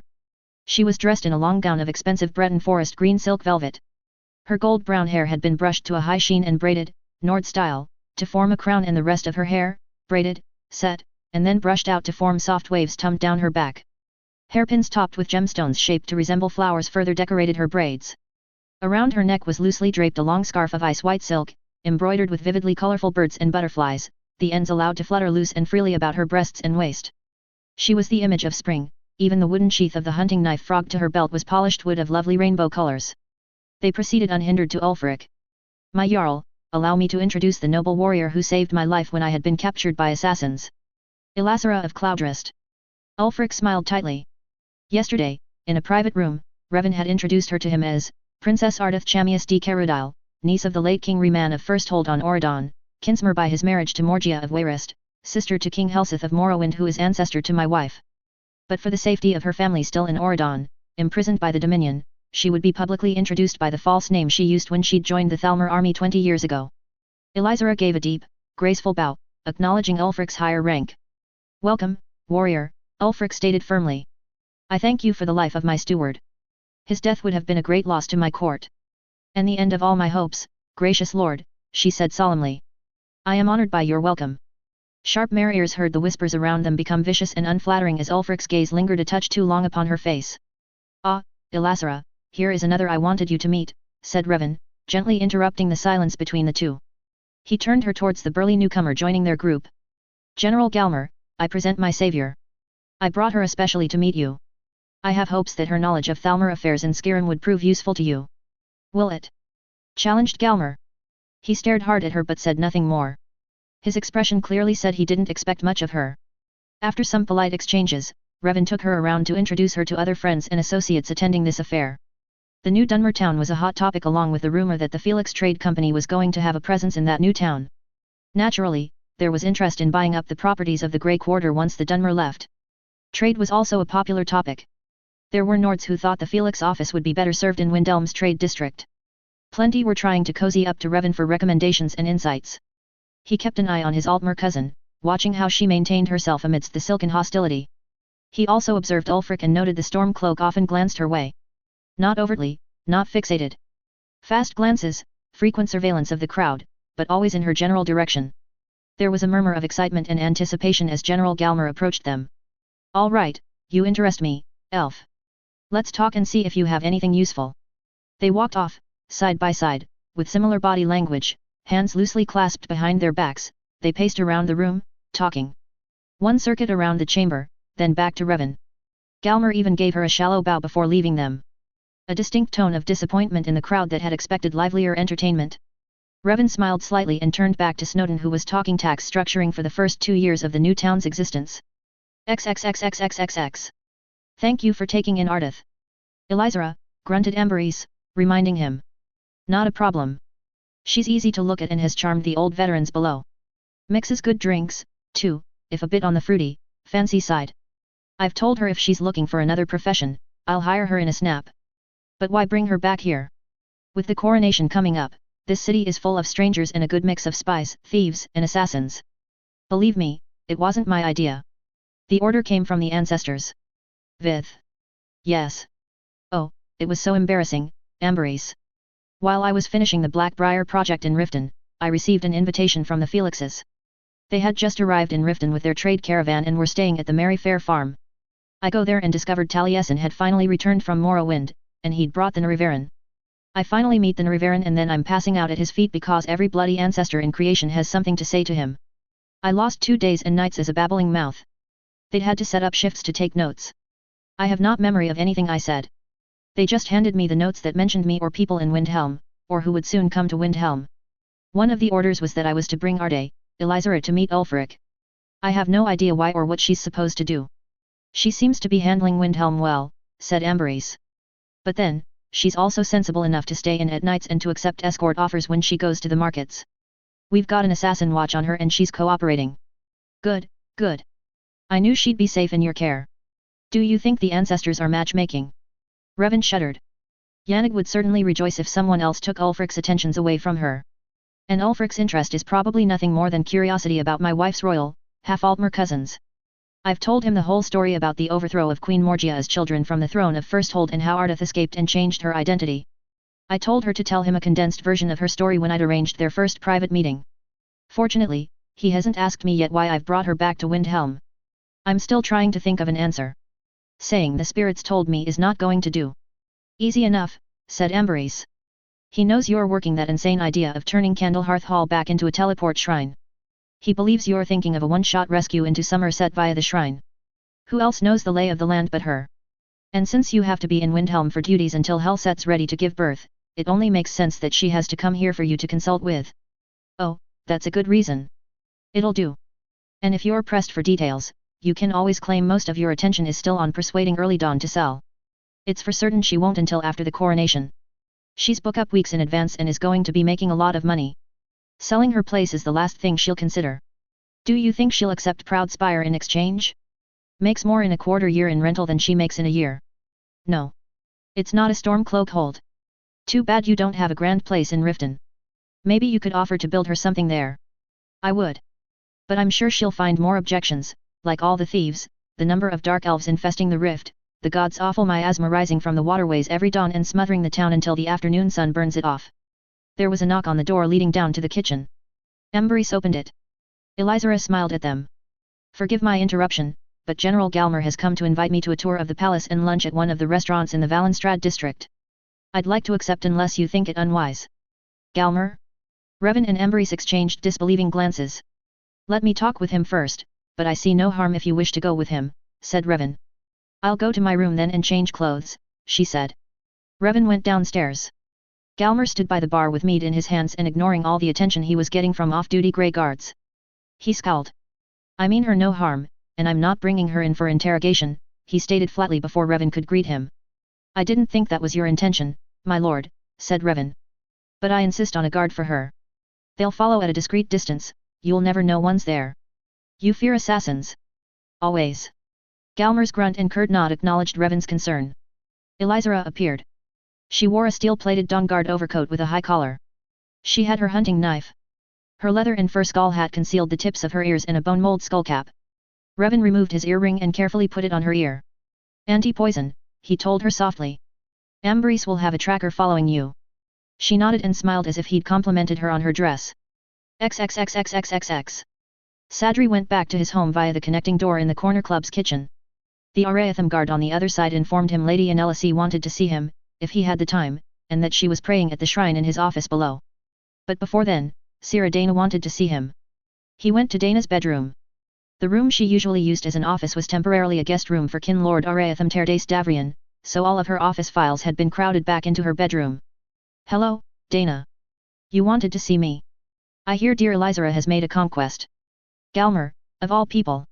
He does seem to be attracted to older women. But not all of us are grateful for such attention, she muttered. She picked up folded pieces of paper and waved them at him. Gold Coast Watch. Colovian newspapers delivered a couple hours ago along with a request for interviews, and Itrud Aquila. Says you've given permission. Yes. Itrud Aquila and her husband, Alessandro Roberto, are Felix cousins by marriage. Itrud is an information collector and Roberto makes sure the appropriate news go to the right parties. Ah, I see. They wish to cover the developments in Winterhold. Alessandro has spoken with me and tells me a campaign of promotion needs to be started in Winterhold to overshadow and distract attention away from the Sky Temple project, to give the Thalmor spies too many targets to chase down and giving us a chance to find those spies. He has subscriptions from the Thalmor, you see, and actually has a good standing with the Thalmor as being a reliable source of commercial activities. If the Gold Coast Watch thinks there are meaningful innovations and developments in distant Winterhold, then smart readers pay attention. She tapped the papers. So, any review, good or bad, is all for one purpose. Of course. You know the saying, too good to be true. Just make sure our people don't overreact to a few harsh words. Ah, keeping to the high road. All right. She smiled. I'm sure the Thalmer know this, marriage connection to the Felixes. Their being present at the Felix family gathering at Golden Glow would confirm that. Will they not suspect information being reported by the Gold Coast is compromised? A reasonable assumption, said Revan. I do so look forward to discussing with Alessandro how he manages that. He picked up a paper and scanned through the articles. Was there anything else, Dana? She tossed a scroll at him. House Father Tardos's list of questions and requests. And he also apologizes for his valet's unwise decision to raid your private pantry for late-night snacks. He hopes you will convey his sincere apologies to the house guardians and that they stop throwing his servant out the door whenever he tries to return to perform his duties. He asks what an appropriate apology gift would be. I'm not sure. What do you suggest, Dana? A barrel of meat and a venison roast. She chuckled. But since we're maintaining the illusion that your house is guarded by your Dunmer ancestors, I suppose, some good quality grief and beetle cheesecakes. Popular Ashlander stuff, I believe, and appropriate for your ancestors. He'll have to do some searching to find them because most of the Dunmer here are Skyrim-born or come from Morrowind cities. Delicious, and appropriate. Anything else? Nothing that can't wait until your scheduled office hours. Don't be late. Thank you, Dana. He went to the kitchen, picked up a tart from the snack platter set out for the office staff, and peeked into the public room. Things appeared to be going smoothly. Regular security had extra help from the Aratham guards, a nice courtesy from his guest who knew his presence would bring attention and petitioners. Those petitioners were directed to a corner of the room where his secretary took names and listed reasons. Lord Terdace came up from the basement. There you are. Are you done with all those meetings Sir Dana said was on your schedule? Mostly, Sarjo. I just stopped by to check with Dana in case there were any changes, and your guard told me Muthsira and Elise wanted to see me. Oh, and Dana did tell me you want your valet back. A jar of quality grief and beetle cheesecake should make my house guardians quite happy. I see. And is there an Ashlander food stall around here? Ah, never mind. My servant can look for it himself while he's shopping for other things. He gestured to the basement door. In Elise then. We will talk later. He went down. The two new servants, Hlalo boys recently immigrated from Mournhold, were doing laundry. He was pleased. Not only were they accepted by the guardians, but they didn't complain when they had to give up their room to accommodate the servants of the guests. They had made temporary room in the storage area. He nodded at their greeting. Elise was sitting on a cushion before the waiting door. She had the scroll he'd made of the family lines and was carefully penning in new names and branches. He knelt beside her and read the additions. It's kind of you to include this on your family altar, she said. Though I hope your ancestors don't object. We're Aldra worshippers after all. Yourself included? He asked. Yes. Once I left Morrowind, I converted to my husband's religion. I didn't want to be separated from him after death by being drawn to oblivion. Or perhaps I would be in the void since it is questionable where the soul ultimately goes for those who worshipped the Shivi. She sighed. Helzet told me of your adventure in Apocrypha, and how you freed yourself by praying to my husband and his kin because you couldn't reach your ancestors. She said my husband heard you and reached into oblivion on your behalf to find ancestors of my house. She sighed heavily again. Soon, very soon I will go to find my Gaius. Yet, I can't help but miss my parents and my kin. I've been dreaming of them. She laughed softly. Even Helseth has come by with his opinions. Just so you know, he's proud of his namesake and looks forward to meeting you when your time comes. It is saying goodbye all over again. Etherius and Oblivion, and the only meeting ground is Mundus. She closed her eyes. And you, Revan, you are Oblivion bound. Do you expect Helseth to follow you, or will Mundus be your only union until the unmaking of the world? I've made my bargains, said Revan, shrugging, and I shall keep them. I truly believe Helseth will go where she will even afterwards, and so I shall wait for her in my little corner of oblivion then as I do now. Elise laughed softly and stroked his cheek with affection. I have no doubt she will find you when it is time. She put the scroll back and Revan helped her to her feet. She wandered to the small shrines to Akatosh, Zenithar, and Yahunal. And speaking of bargains, when will you speak to your Jarl of your wish to take up the title of Thane? In 2 days. I quite dread what he will demand of me.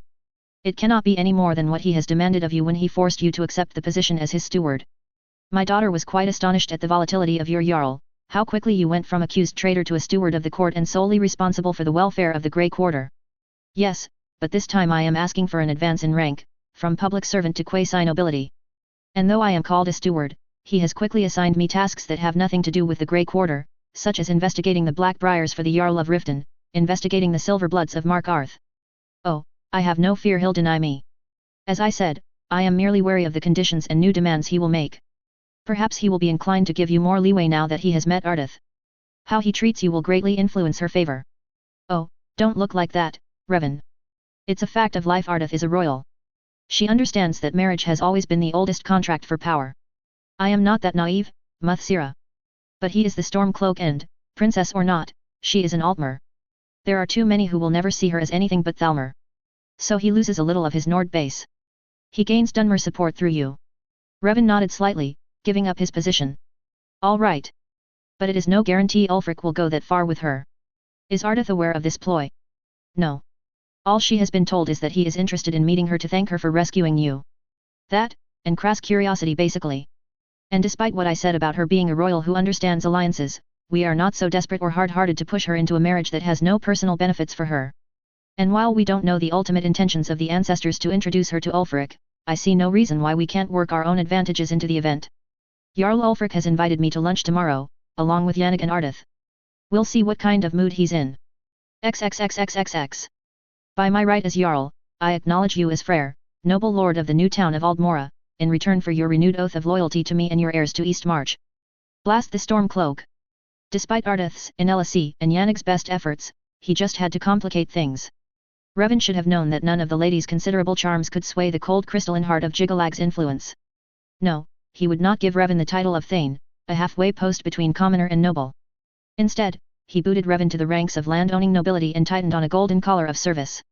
If Aldmora was going to be a Dunmer town, he wanted it clear that the town's loyalties would not be to Morrowind. Fine.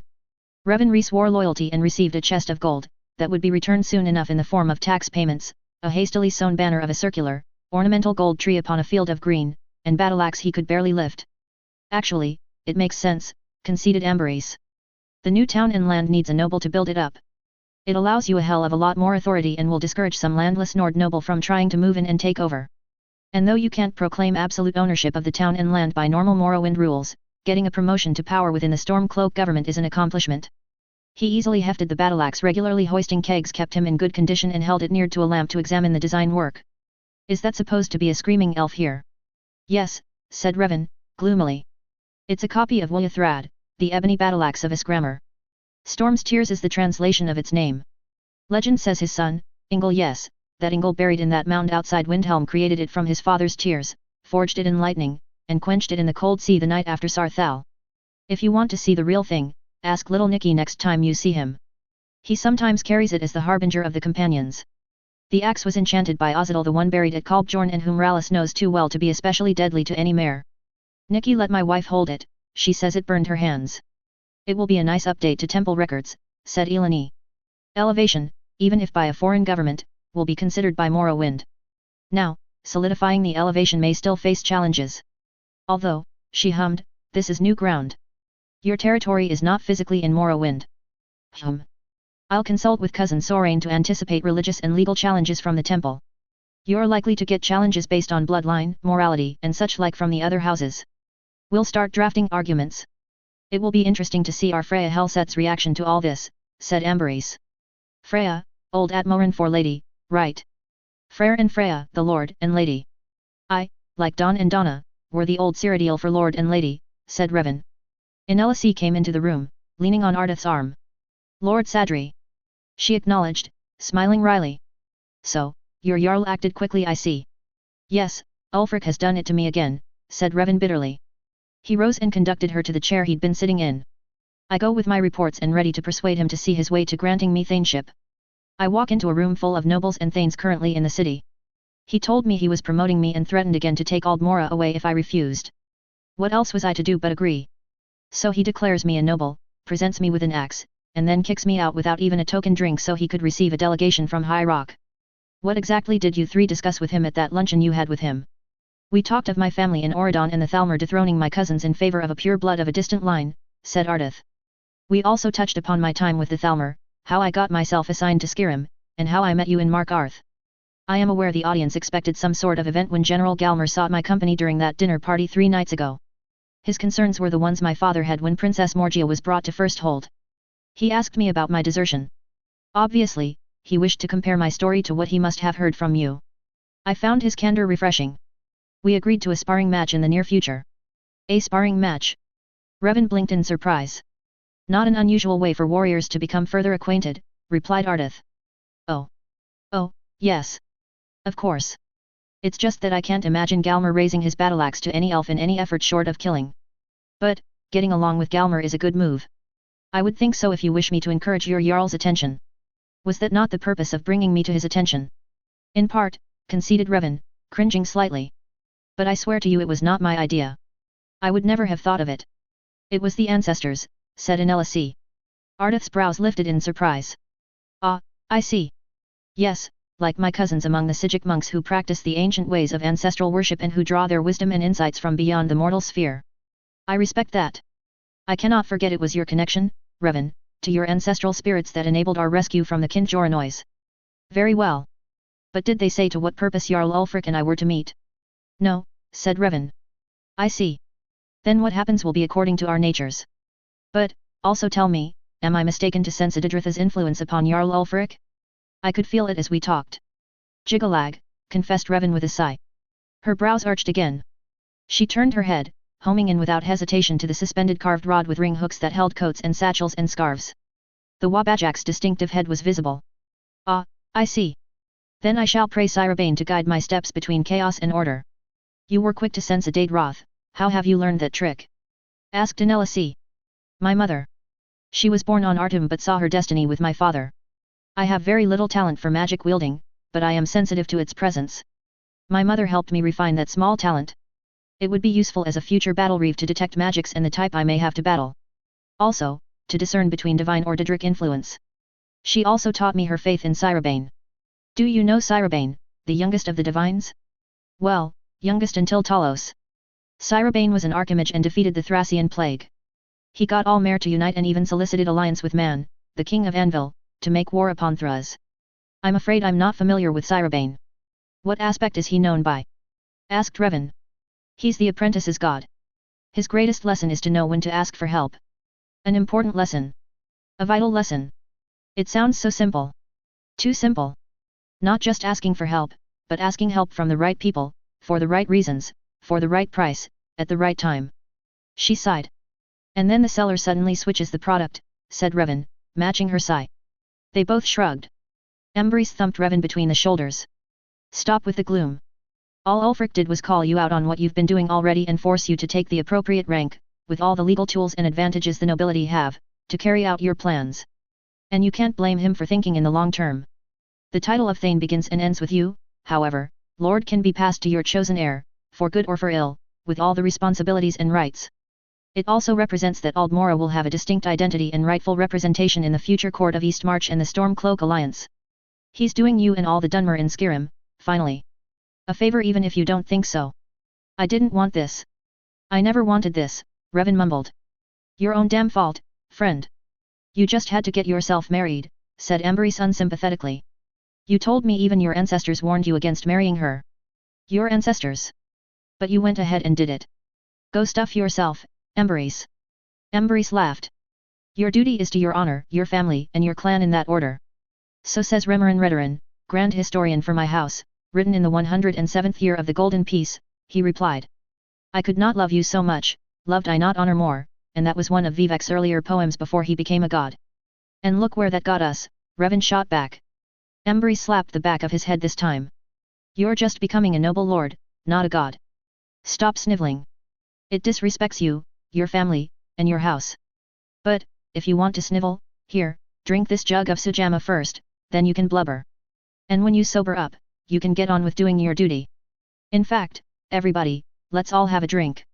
To the future prosperity of House Mora. 76_V1.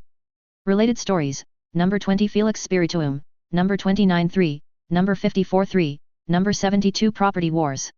Ted HSU, in either case, Revan is hopping madly to avoid becoming rabbit stew. Galactic Halfling, yeah. As Team Rocket would say, prepare for trouble.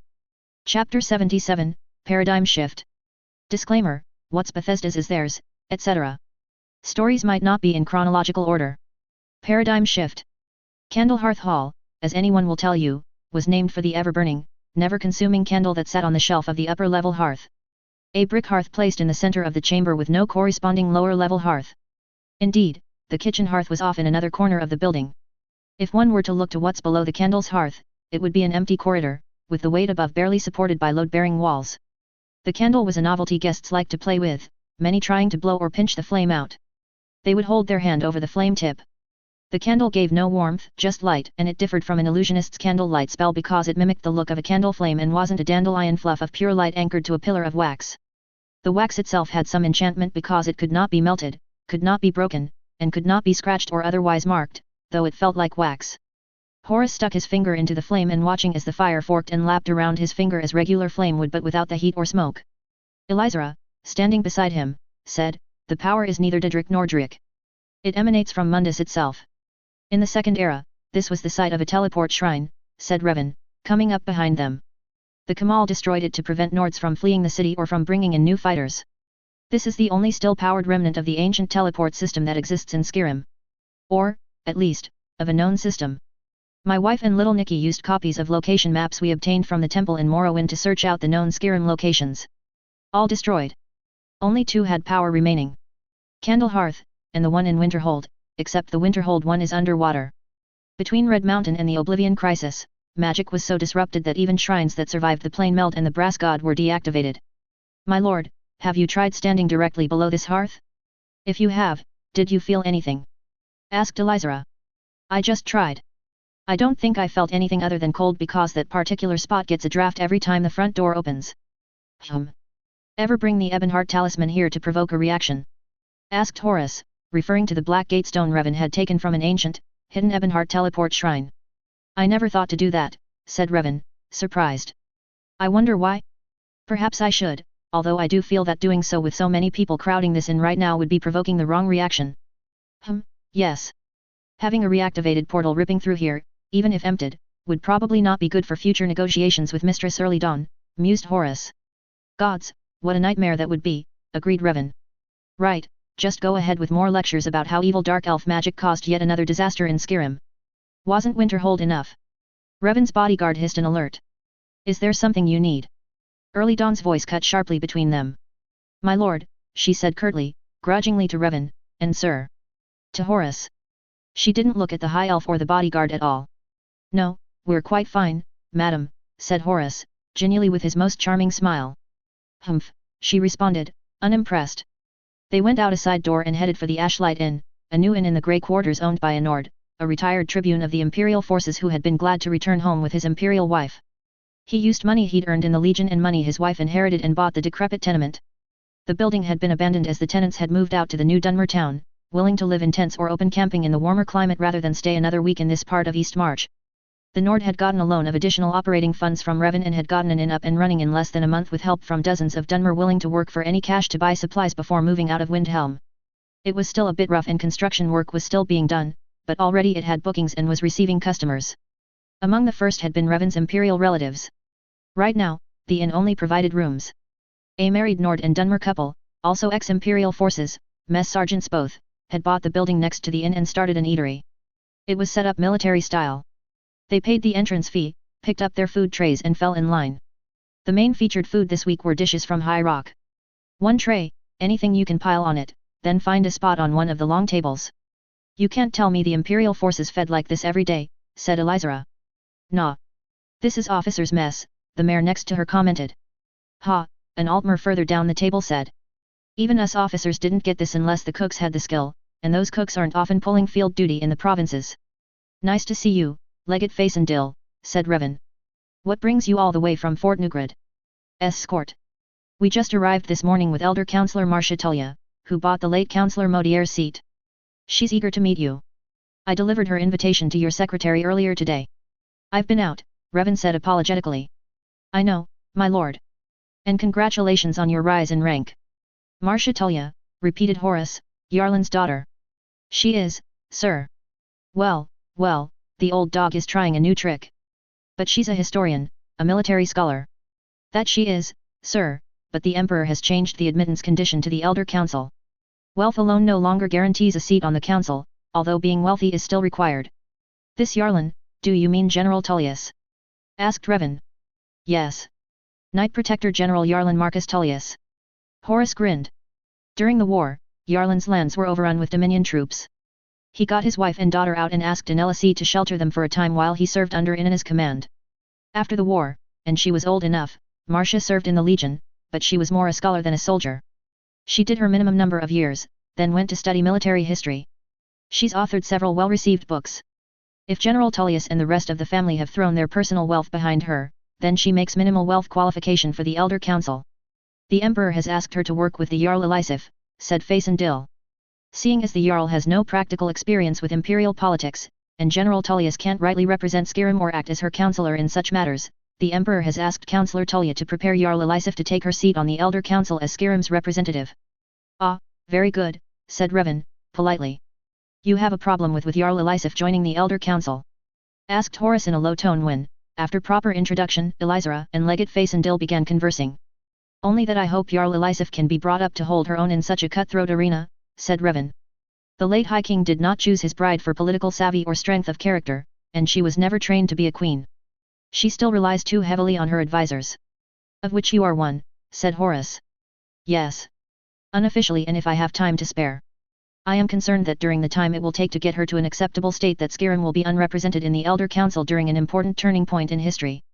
Who would you have to fill in the gap then? Of the Jarls, that is. Because the Elder Council seat is reserved for the High King or Queen of Skyrim. Only two would I consider Jarl Balgruelf or Jarl Idrod. But Jarl Balgruelf is too important where he is right now. Jarl Idrod is probably the better choice as Morthal does not really require too much of her time, and I think she's recovered from her recent, ill health. I'd say tell that to Marcia, though I wouldn't be surprised if she hasn't come to that conclusion herself. And if you have time, I'd recommend reading some of her books with the knowledge that what she's put in print is likely only a small part of what her research has uncovered. Ah, so like our cousins of the Gold Coast Watch News Journal. Precisely like them. XXXXXXX. Elder Counselor Marcia Tullia had her father's grey eyes, but she favored her Breton mother with round, gentle features and a mass of long, curly brown hair and slightly pointed ears. Her dress was simple, and over it she wore a scholar's coat with an emblem of a professor of the Imperial University. A soldier's imperial-style sword buckled at her side was a strange ornament, as were the leather armguards. Revan expected students fated to defend their thesis to her were warned well beforehand by her dress that they faced a tough challenge. She surprised Revan by embracing him and kissing both his cheeks. I've heard a lot about you, Revan dear. The general has mentioned you in his letters, which means you made a strong impression because he always takes care not to include assignment details or information on whom he deals with in case letters go astray. And the Emperor tells me your advice is invaluable. Oh, and I see I must apologize, my lord, for being too familiar with your person. You see, I just came here from Riften, from Golden Glow, and 2 days of gossip with Helsi. After hearing everything from her, I feel I'm in love with you almost as much as she is.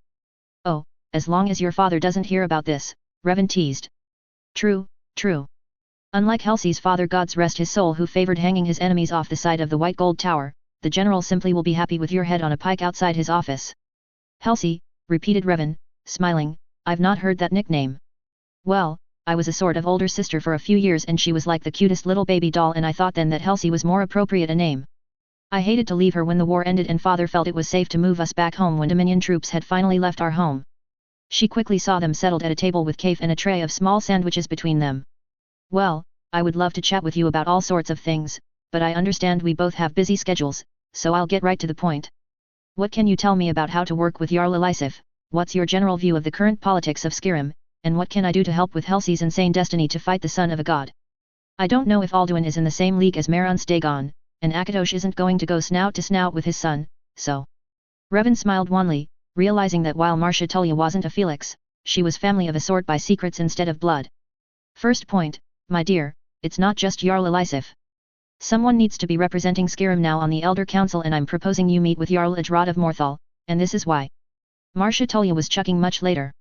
If she is who I think she is, then in her heyday she was one of General Decianus's best agents for keeping track of Thalmor. This agent, called the Raven, stole and winged information to Decianus so that he could hide his legions in Kolovia until the Battle of Red Ring. The Thalmor eventually learned the Raven's code name, and they were sure Raven had to be one of Nocturnal's fabled nightingales because despite the name, Nocturnal is always pictured with ravens.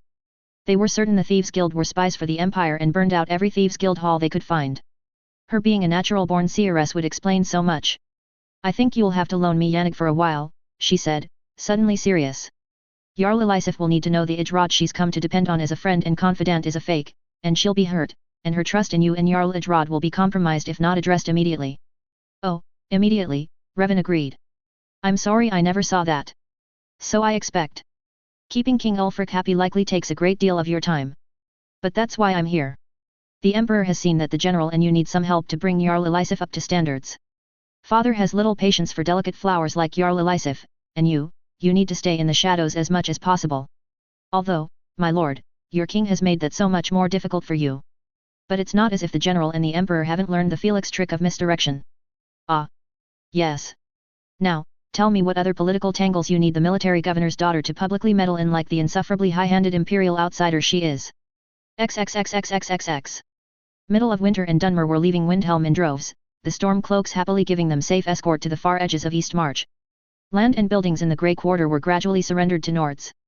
Windhelm Nords returning from imperial service had to apply for conditional amnesty, and today Revan was meeting with Ulfric, Galmer, and Horleif for a general discussion on adopting and adapting the Grey Quarter's community service program for repatriating Nords who had served in the Legion. The discussion, inevitably, shifted again to the question of law enforcement. Windhelm, for the last 2 years, had worked out a relatively stable two-system enforcement and punishment system with the Grey Quarter having its own guards and judicial court.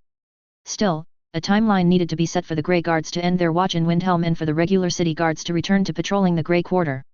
There was also the matter of those Nords who had opted to serve time under Grey Quarter laws with sentences that extended past the changeover deadline.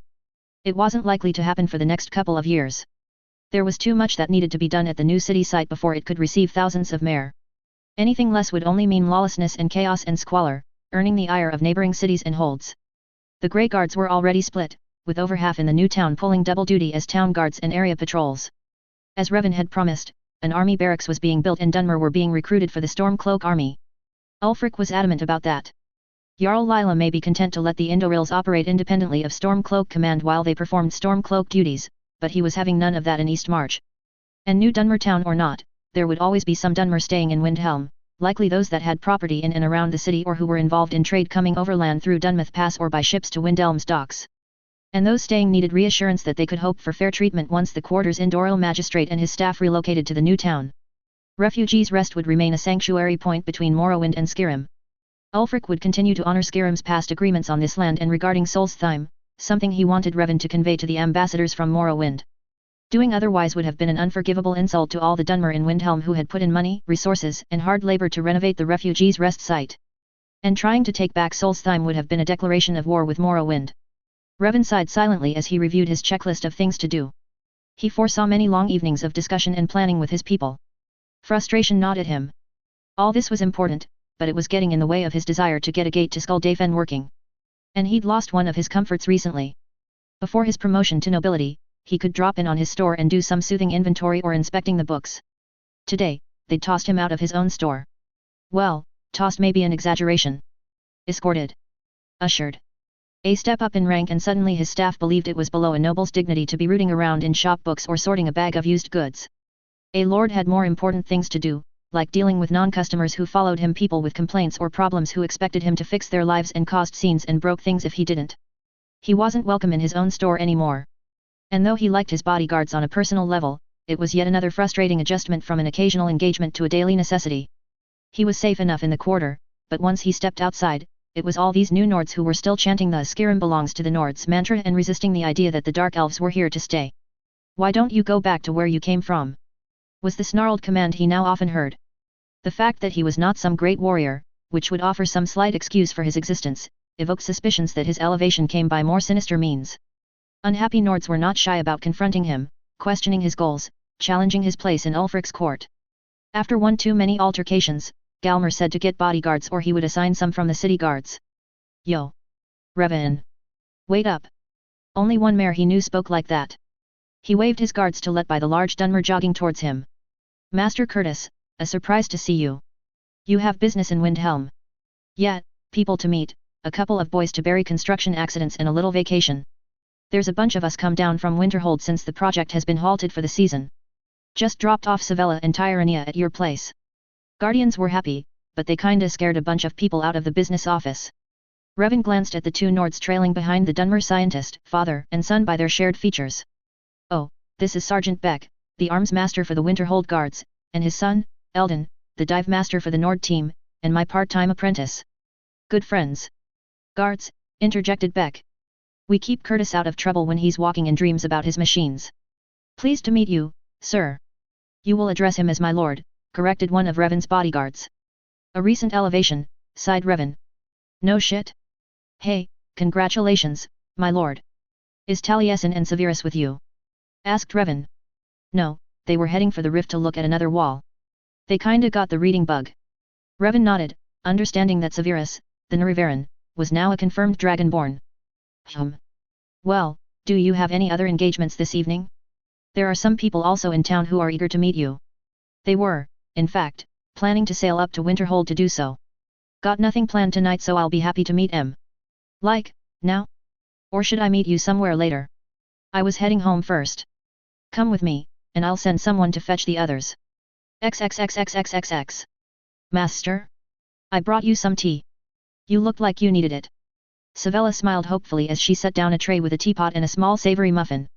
He sniffed at the tea. A medicinal tea? The one for women's problems. It's mixed with other herbs that alter its effect to a general pain reducer that also works for men. It works almost like ancestor moth tea, but soothes one's heart more and rebalances the workings of other organs. We use this formulation in Winterhold with Dunmer having problems recovering from the deep dive sickness. Ah. Sit down, dear child. He sipped more of the tea and sighed as he felt a little more tension slough away. You fixed the bitterness problem. He took a bite of the muffin and noted how the tea's flavor melded nicely with the other herbs, converting to a peppery flavor.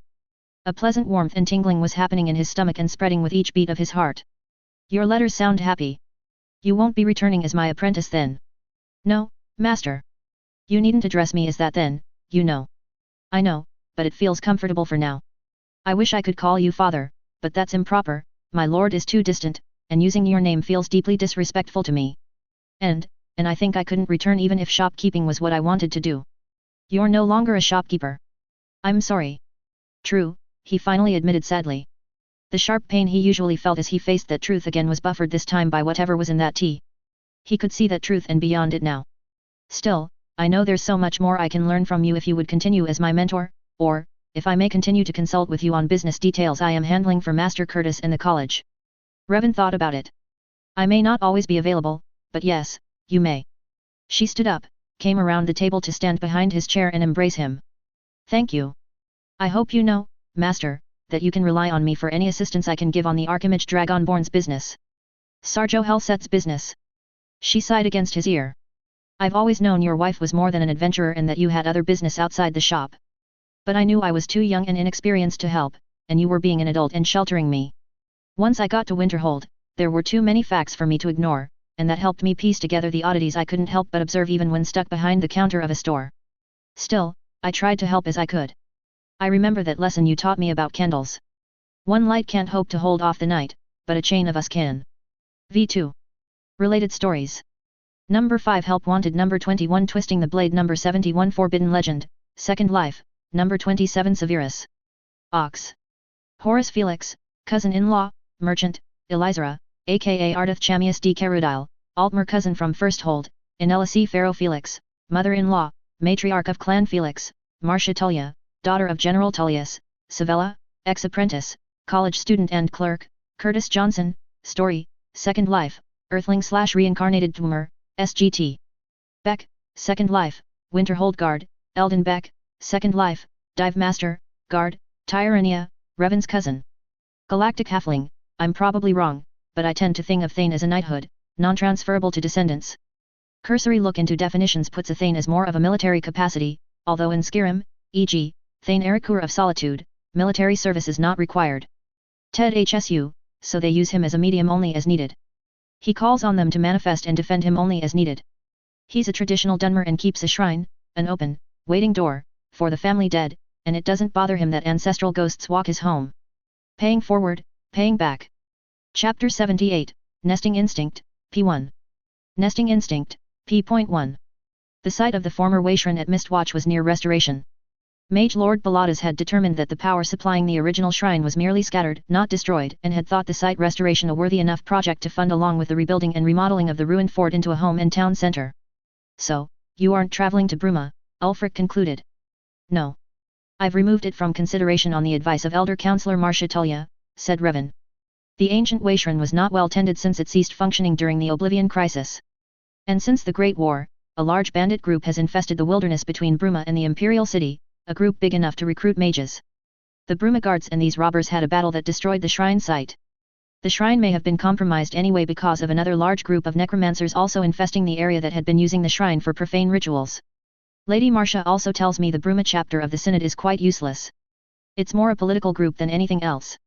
And my apprentice, Olaf, tells me the disarray in the top leadership of the Fighter Guild conflicts with Thalmor politics and Concordat restrictions is hamstringing the guild's ability to fulfill contracts. This has allowed the bandit groups to prosper to a degree that military action is required, but Bruma lacks the funds and manpower. What one would expect of a rotting empire, said Galmer. Revan dared frown at Galmer. In my opinion, my lord, such an attitude makes light of their political realities and will not help us to maintain relations with Bruma. I remind you that Bruma is largely a Nord city within the empire. In terms of trade, Bruma is to Skyrim what Cheydinhal is to Morrowind. I am also of a mind to remind you of my wife's voluntary freelancing over the past years that kept down the number of bandits in Eastmarch and the Rift.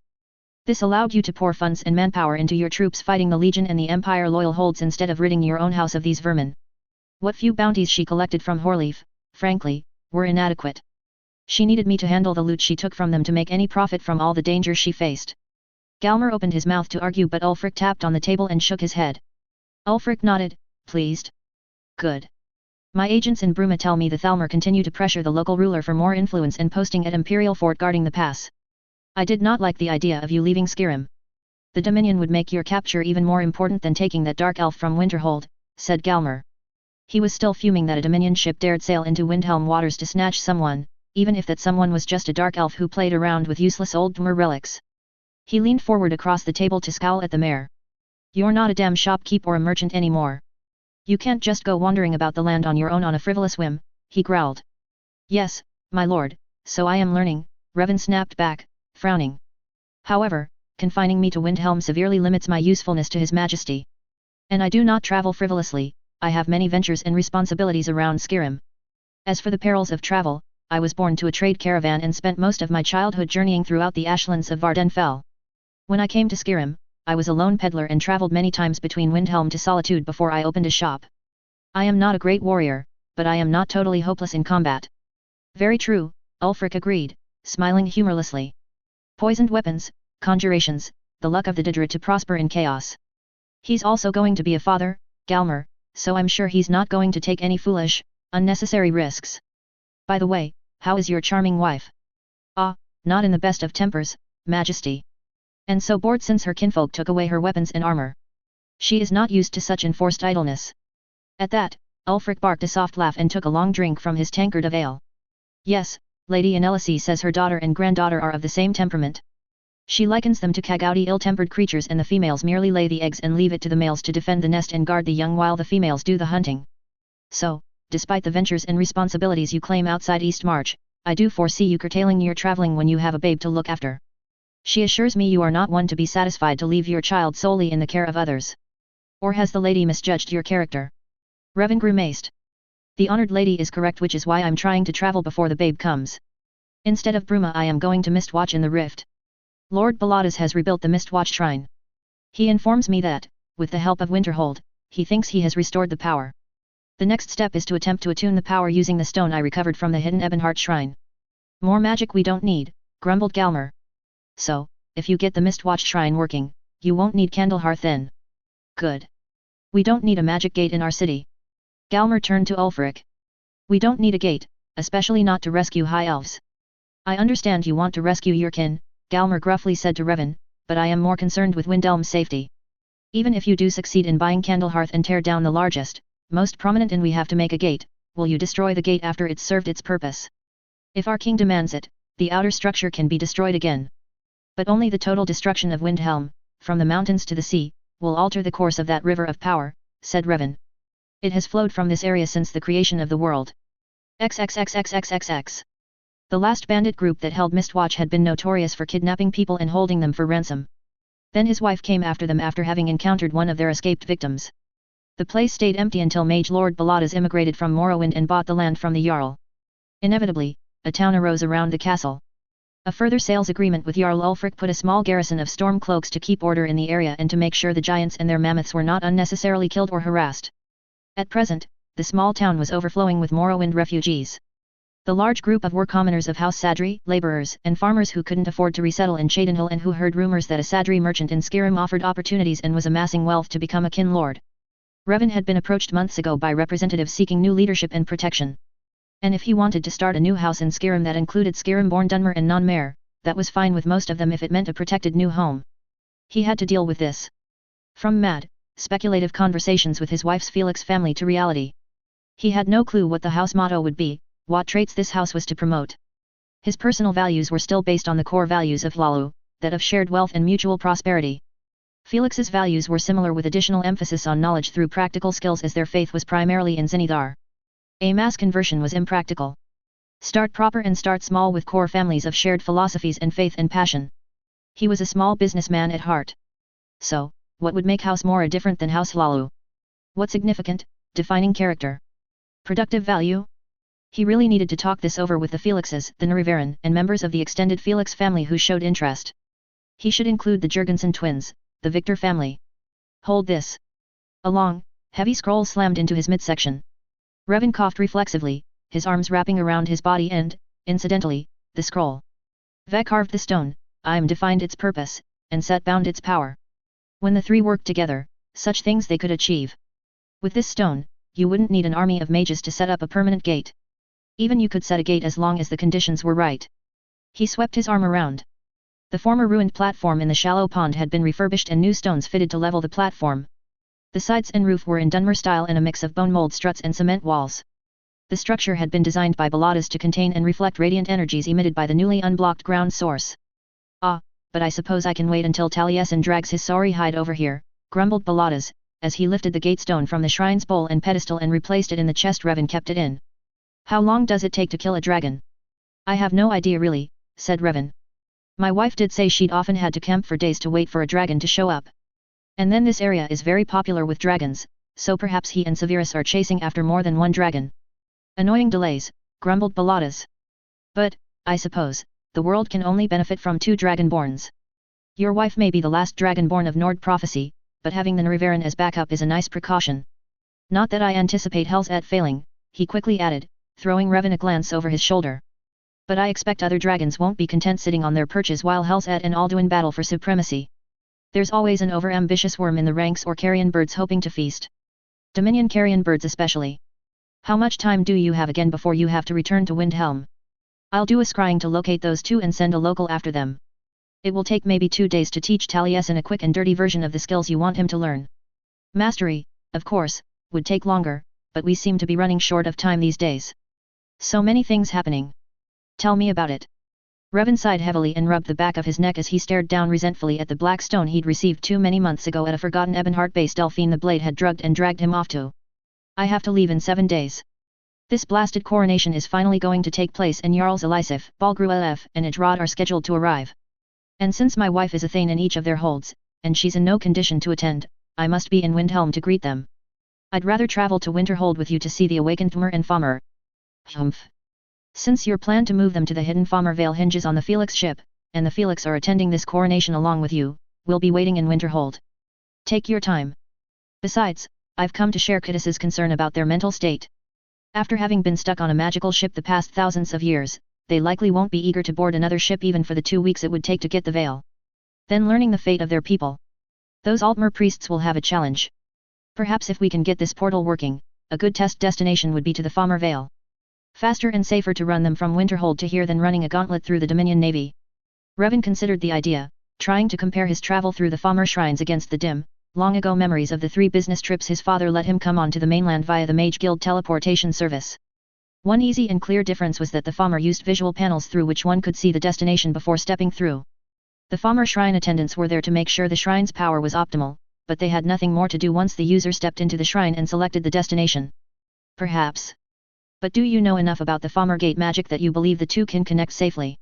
No, I don't yet, Baladas admitted with a frown. Gulliver has told me what he knows, and from his words I have deduced several ideas of how they put their gate together. Revan sighed and shook his head.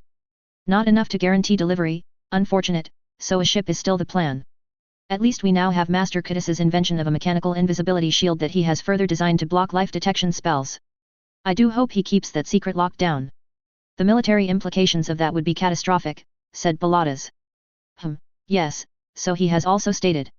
He calls it the Romulan bird of prey cloaking device, so named after some military legend of his otherworld life that called their ships birds of prey. It's not unlike the army tactic Tiber Septim used against Vivek, where he marched his entire army underwater to avoid detection. Creating an invisibility shield was not among Cadis's projects. I take it this was inspired by his recent capture by the Dominion. Absolutely. And he was also motivated to recover some techniques of Dwemer magic. Baladas's expression lit up with hungry interest. So, that nonsense I was hearing about him being a reincarnation of a Dwemer mage crafter and engineer has merit then. XXXXXXX. Got 2 dragons, boasted Taliesin. With all the mammoths in this region, I can see why this is a popular hunting ground for dragons, said Severus. The area around the Elder Gleam Cave, does anyone own that, or is that technically crown land? Asked Taliesin. I think I want to build a small home near that cave. It's nice. Peaceful. I can check, said Revan. But I believe it's outside the town limits of Kynes Grove and thus crown land and sacred land. If so, you wouldn't be able to purchase land, but a forest warden would be permitted to have a home base from which to carry out his duties. I've been discussing such positions lately with Horleaf and General Galmer.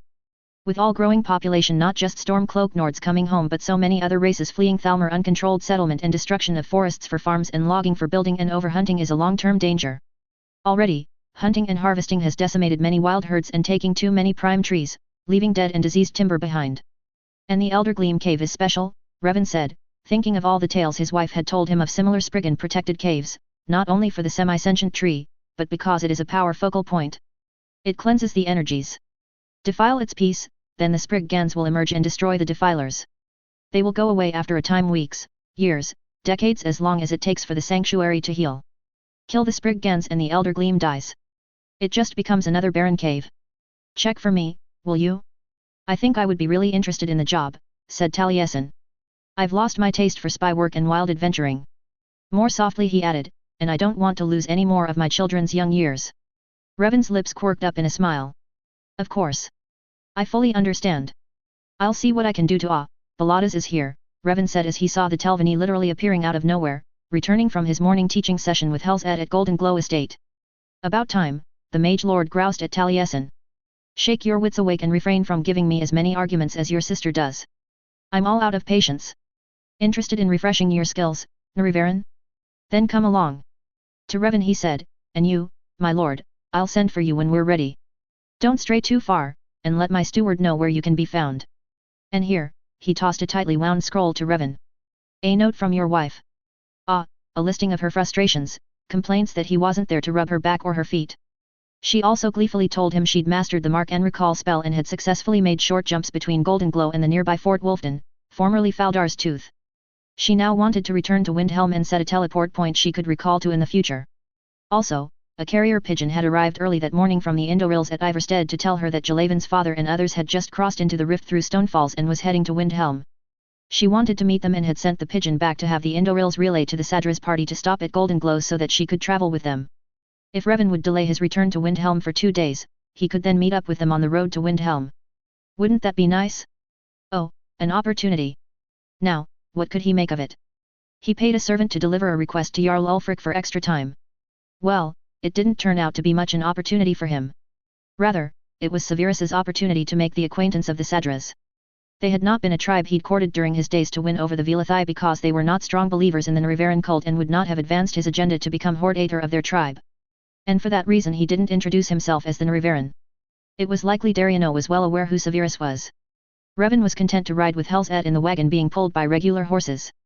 The Sadras had once again ridden in on Guars that had warmth-spelled collars to compensate for the snow in East March. Kin Lord Dariano had brought a trio as gifts: a riding Guar for Revan, a hulking battle-trained Guar for Hel's Ed, and a cute mini Guar for a housebit and companion for the baby. The second wagon was loaded with chests and carried Remarasi, Taliesin's, and Helset's former wet nurse and steward of the Felix family. She, her husband Danville, and her son Torben Helset's breast brother were transferring to Revan's household service from Inelices.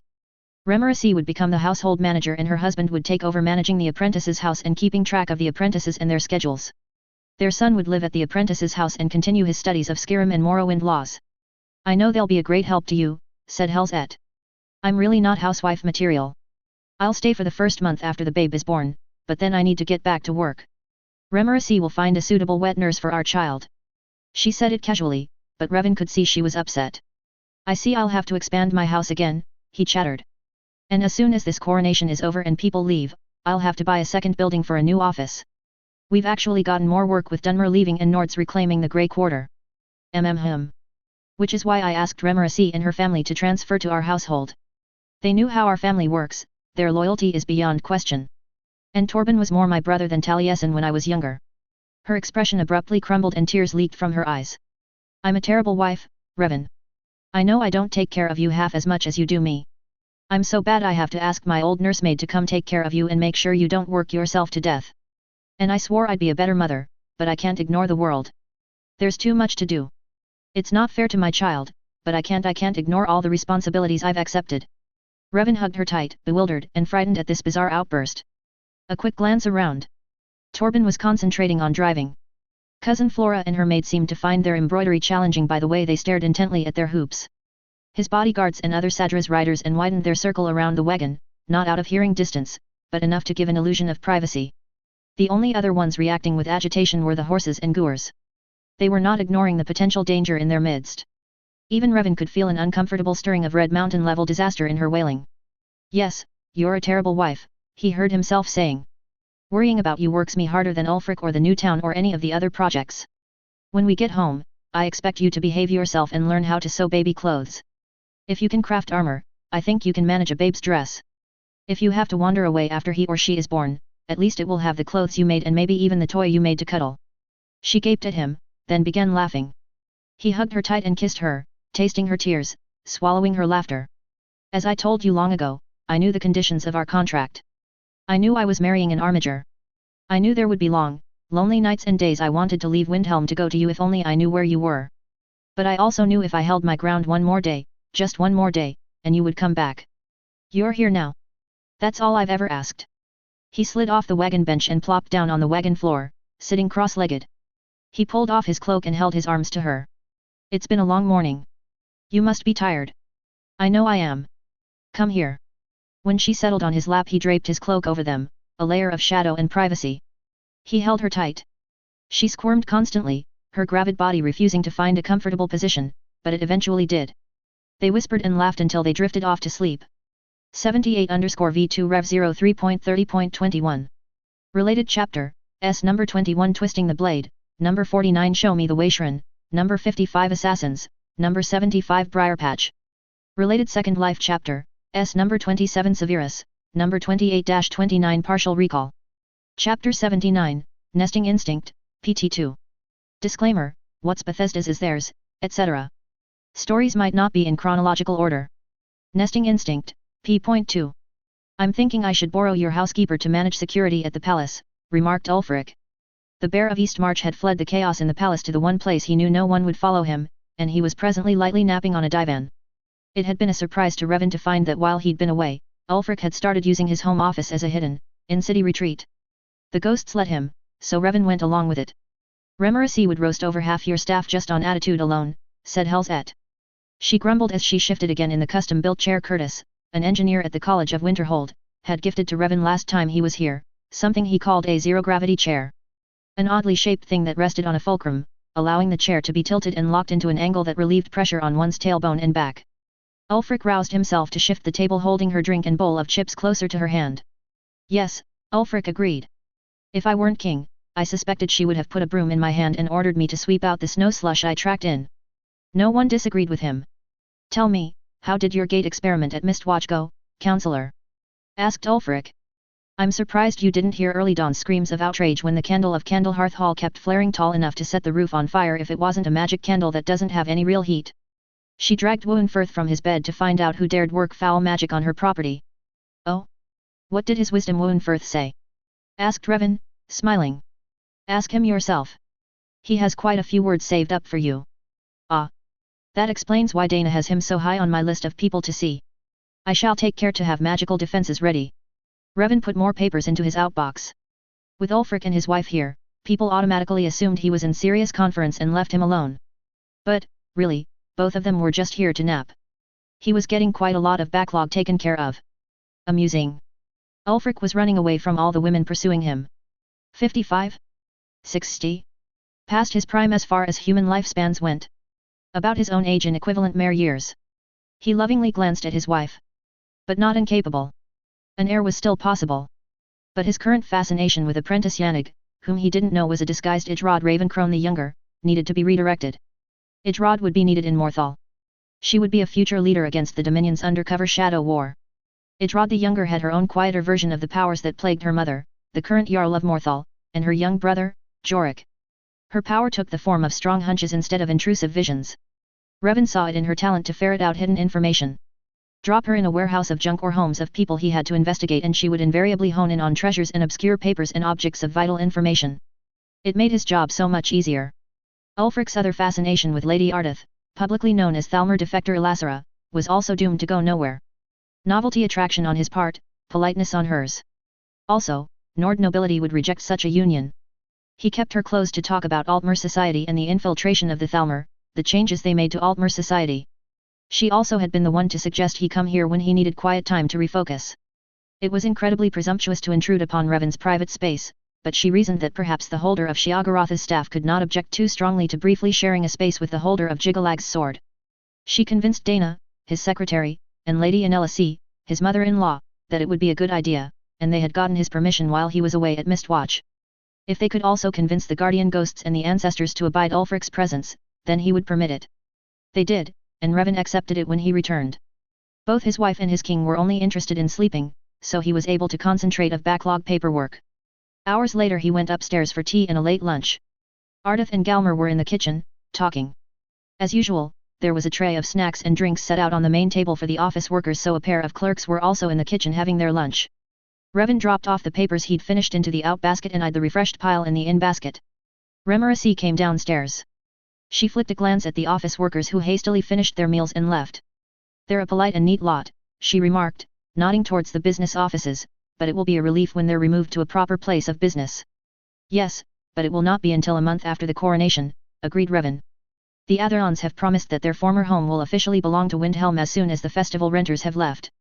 It will take at least a month to gut and rebuild for offices, not just for quarter business, but also as Port Authority offices. Revan picked up his new pile of work and went out to the outer office to consult with his clerks while Remarasi assembled food trays for Helzet and the Jarl. They went downstairs. Neither of them showed any signs of surprise when they re-entered Revan's office and saw Helzet deep asleep in her recliner and Ulfric sitting upright, alert, and drinking mead while he gazed at two ghosts sitting on the other side of Helzet. Revan dropped the pile into his inbox before rounding back to stand beside his wife. Remarasi set down the trays and stood also by Helzet. Ah, introductions are in order. My Jarl, I present to you Thainstag Frostburn, Lord Batlemage to the court of High King Joran Skald King, and Sarjo Neasu Morvain of House Redoran, Lady Frostburn, his wife. Sarjos, Ulfric Stormcloak, Jarl of East March, and soon to be King of the Stormcloak Alliance, or properly the Old Kingdom of Eastern Skyrim. Introductions made, Revan bent and gently shook his wife awake. Tea and some food, he murmured. He and Remarasi fussed over her, ignoring everyone else. Helzet needed assistance walking to the privy. By the time they got back, the ghosts were gone and Ulfric was pulling on his boots to leave also.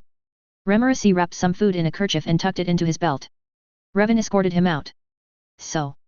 I seem to remember you mentioning a ghost that would assist you to open the should you obtain Candle Hearth. That is the ghost. Said Ulfric. Yes. Batlemage of Ice and trained by the priests of Almalexia in Waishran magic. I am needed only to unlock the Waishran stone's power and he will manipulate the power to create a stable gate. You found him with the stone.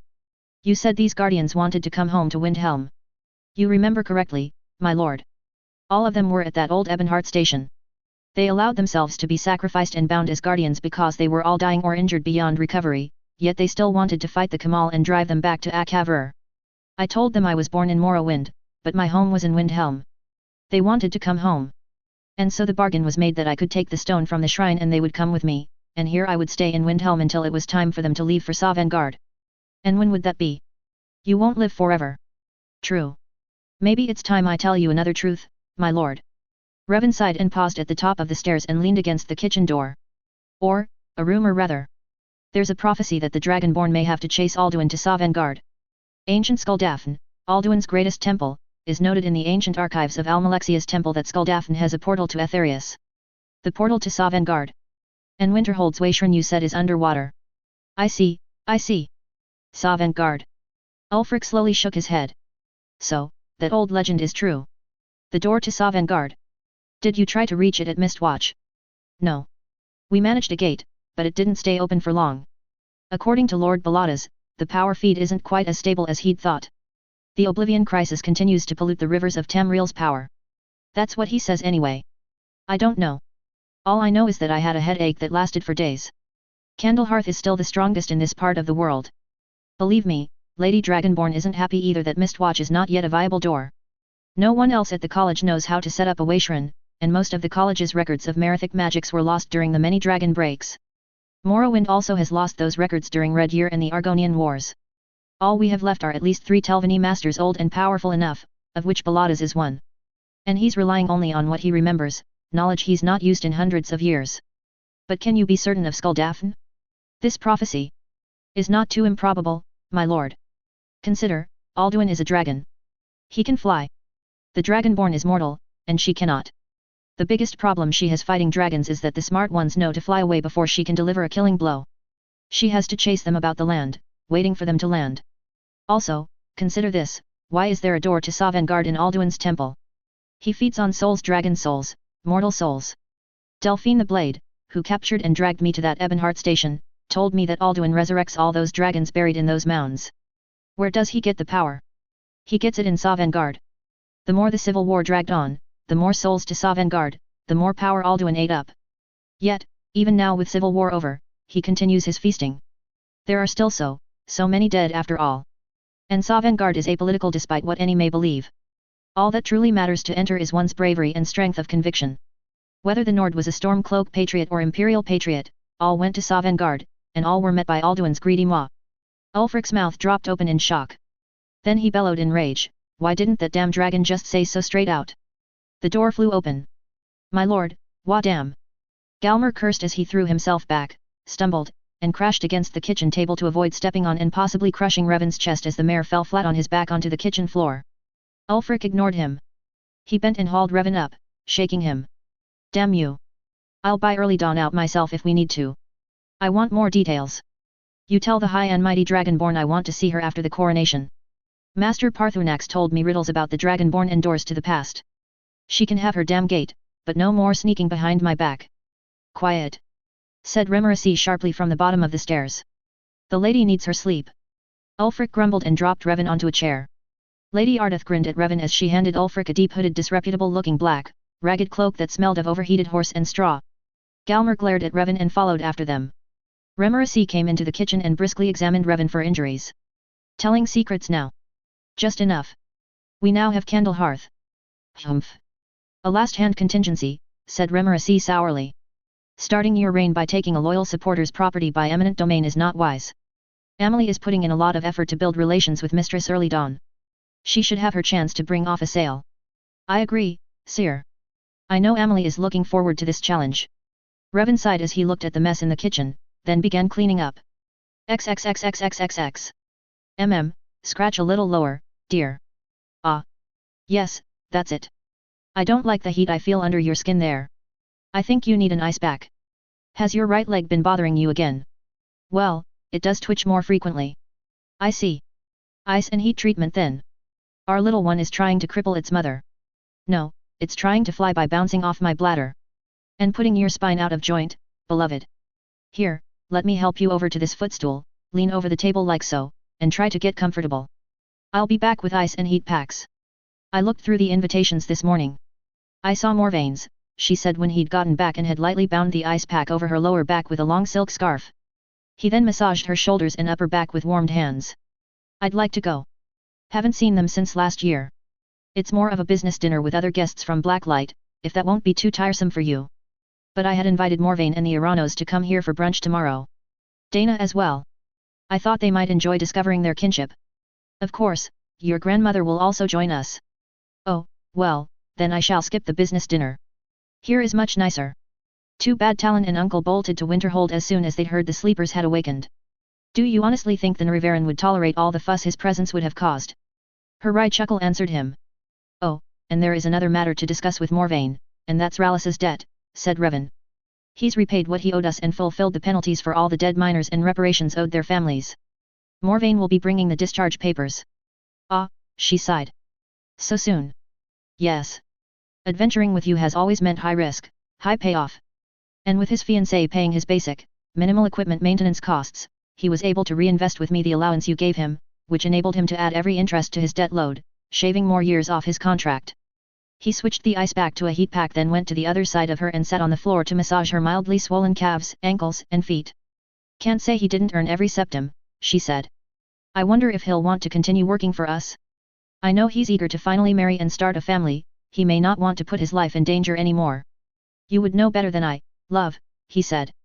But knowing what's at stake if you don't take on Alduin, I don't think he'll stop completely, but I'm certain he'll want to reduce some jobs to spend more time with Melanese. I know she'll want to have the marriage made now that he's technically free of you. Hey. I'll bet they have a nice, formal, solemnly traditional, and dutiful Redaran ceremony. No vows on a blacksmith's forge and wedding night in separate jail cells, she teased. Of course. They are respectable Redaruns, not dishonorable Hlalo like us. Hey. I am an adopted Redaran.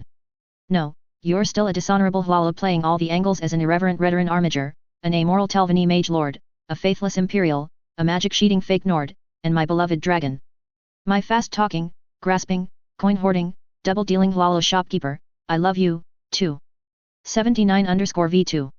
Related stories, number 2 Homeward Bound, number 21 Twisting the Blade, number 36 Frostburn, number 55 Assassins PT4, number 58 Ghost Knight, number 72 Property Wars, number 74 Briarpatch PT3. Ox, Emily Felix, new owner Haunting Brewmead, Remora C, Housekeeper, Lady Ardith / Elizara, Felix Kin and Thalmer Defector. Chapter 80, Nesting Instinct, P3. Summary, Revan still can't catch a break. There are more guests to handle, new royal assigned bodyguards to break in, and further house-building concerns to deal with. Note, I continue to slowly revise earlier stories, mostly just correcting typos, changing word choices, rephrasing awkward elements. Nesting Instinct, P.3. He yawned. He couldn't help it. Gods, his wife was one cranky dragon. Every night she was turning about, kicking off blankets, and waking up crying because her back hurt or her legs were cramping. And shouting Condrem Ov, Kind's Peace Trust, did very little to calm an unborn babe. There was no sleep to be had. He was surviving on 2-hour afternoon naps in his office, once even under the kitchen table. It wasn't just Helzet requiring his time, Ulfric and Horleaf had constant demands as more non-Nord guests arrived from Morrowind, from Cyrodiil, even from Black Marsh. Anything non-human to be handled landed on his desk. So much political guano to choke every cliff fraser in Morrowind if St. Jub hadn't already killed them all. Well, his beloved had brought back from the Soul Cairn St. Jub's long-lost book, now in its second publication run, and St. Jub's amulet of stamina and hauling was helpful to him as he ran around the city with baskets of treaties and contracts and courtesy gifts. Ulfric had recently made it clear to his court that his Dunmer steward was more than a token courtesy to the Dunmer elements in his hold, he had power to speak for Ulfric in certain matters, make promises in others. And to make this even more clear to the many Nords returning or moving to Eastmarch, Ulfric had ordered one of his own units of personal guards, Stormblade Hrafnhildr and her unit of elite warriors, to be Revan's escort inside Windhelm or anywhere else. Revan would have preferred Dunmer, but Ulfric wanted no ambiguity whose authority Revan represented. Fine. At least he was not required to find nearby quarters for them, and he could use whatever security he preferred inside his home and offices. All he had to do was let Dana share his itinerary with the Stormblade and she would see that the appropriate number of soldiers would report to him. How long will you need to stay at Fort at Old Mora? Old Mora. Only as long as it takes the escort from Iverstead to get there. And then perhaps one night to let the guest they escort rest. He's an old man and unused to long travel. He refilled his teacup. They were meeting in the kitchen of his home. The Stormblade and her unit were not invited to go any further than that. Right now, she was here with 2 soldiers, and none of them touched anything from the food tray nor accepted any offer of drinks. I'm going myself to meet this guest to put him at ease, although I've never actually met him in person. My wife has had the honor during her occasional work with the Dragonborn, but obviously she's in no condition for any sort of travel. Keep his identity confidential, madam. We are meeting and escorting to Windhelm Master Inarth of High Hrothgar. Hrafnhildr looked surprised. A greybeard. They do not leave their monastery, not normally. What is the occasion, if I may ask, or if you know? Revan couldn't read her beyond her initial surprise. Not all Nords held the greybeards in reverence, seeing them as ancient blowhards riding the glories of the past. And if they had proved their power in the recent assassination attempt when Jarl Ulfric met with Emperor Titus Mede II at High Hrothgar, then some scorned them as cowards for having such power and refusing to use it during the War for Independence. I do not know, madam, that was not included in the missive I'd received from Thane Moore of Iverstead. A pigeon can only carry tiny bits of paper and only so much can be written. All I know is that I'm eager to meet him. I've always wanted to travel to High Hrothgar despite the snow and ice my wife warned me about. I've felt that since I've resigned to Skyrim being my home from now on, I should pay respect to ancient enemies that may now be considered friends. He smiled gently into Hrafnhildra's frozen expression. Alas, I've been too busy to get up there. It will have to be some time after the coronation. I would like to leave by tomorrow, if you please. I have a meeting with Horleaf in the morning and, hopefully, it will not take too long. It would be nice to leave before noon. I will be using the 2 goers I received as gifts. Get the beasts used to traveling about in Skyrim. Apprentices Jalavin and Miss Constance will be coming with us. He looked past her. And are these 2 my escort to the dinner with the Shattershields and the Merchants Guild? Yes. Well, I actually won't leave for another hour yet. They may wait here or in the corner club next door. Thank you for your attention, Madam Stormblade. He loaded up a plate for Helzet and brought it upstairs. XXXXXXX. This is hardly worth your time, Archmaster, a mere escort service is beneath your dignity, said Revan. Behind him, Hrafnhildr glared at the Redarin nobleman and his 5 mare escort, all mounted on battle goers. Jalavin sat easily atop the restless Yalif, his wife's goer. Revan's own mount, Alda, was the smallest in bulk, but it had the longest legs so it stood tall. He hopped onto the saddle as Alda crouched low. Archmaster Varvar Saretha grinned. Oh, but I've been hearing so much about this Aldmora. A Dunmer city sponsored by the Nrivaran? So bold. Naturally, I want to see it since I've already given my support to his declaration to create a new house, albeit a minor one and independent of any of the major houses. Revan rubbed his eyes. I suppose I can't stop you. But, if you please, Sarjo, who told you I was riding out? Sarjo in LSE. She is mindful of my interests. Revan gave up any further argument. An honor, then, to be able to show you some of the land that is our home. He glanced at his Nord escort, but none of them let slip their masks of indifference. The goers chirped and hummed, eager to be running, and the horses whinnied and pranced nervously at the monster-sized alien lizards. The route Revan had chosen was the road along the west bank of the Jurgrim River, past Morvunskar. They camped for the evening around Mixwater Mill. A dragon had flown by, but it ignored them, probably more interested in finding something sizable to eat in the arid, volcanic plain east of the river. The Redurans were also interested in poking around in the desert-like land and rode off with Jalavin as their guide to explore the area while Revan, Constance and his escort rode onward to Aldmora. Revan was enjoying the ride, the Goer's 2-legged jogging was easier on his buttocks, hips and back than the up-down motion of a horse. Alda's jogging was slower than a horse's gallop, but it forced the Nords to keep their mounts at a brisk trot to keep up. They came to the outskirts of the new city. There were tents everywhere and a few rough, one-room buildings, workshops or bakeries with smoking chimneys rising from each. Small mountains of stone and wood were being shaped, smoke from dozens of ovens baking pottery or food. The walls around the old fort were down and ground torn up as drainage, sewage and water tunnels were being laid in. The land they were in was at the junction of 3 rivers, and there were many underground rivers and lakes in the area. Proper foundation had to be taken seriously. Looks like those elves haven't gotten here yet, remarked Hrafnhildr. Bah! Foreigners. Revan turned to her, frowning. We Dunmer were never welcoming to outlanders in our homeland, and so I understand your attitude. Nevertheless, Stormblade, the Archmaster of Redarin is the same rank as a Jarl. All Redarin clans answer to him. My wife and I are born to the Hlalu, but my wife has managed to get herself adopted into other clans, Redarin among them, in the same manner that my wife has been acknowledged Thane in several holds. She owes him an amount of loyalty and so do I. Keep your disrespect of the Archmaster outside of my hearing. She tersely acknowledged. The found that the Indorils had arrived hours earlier and had set up a large group tent topped with the crossed daggers banner of Riften. The Greybeard and Thane Selrunmore had their own curtained-off section within the tent, but both came outside to a large mat quickly rolled out for the guests. Revan settled, cross-legged on top of a firm cushion. Constance settled on another cushion between her betrothed, Selrun, and the Greybeard. She fussed over the old man, making sure that his teacup was full and that he got samples of all the goodies she'd baked the day before and lovingly packed. She also gave him one of the new writing tablets recently created in Winterhold by the inventor, Master Curtis. It was a simple board with a layer of dye-infused wax overlaid with a nearly transparent sheet of whitish silk. Press down upon the sheet into the black wax with a blunted stylus or even one's fingernail to form characters. Lift the sheet to erase. There were 100 of such tablets to be delivered later next month to the orphanage for school use, but she'd brought for the greybeard's convenience since he could not speak without possibly killing anyone within hearing distance. Master Inarth was quite pleased with the writing board. They left it to Constance to charm information out of the greybeard, who found even he, at nearly 150 years, was not impervious to the attention of a lovely young woman.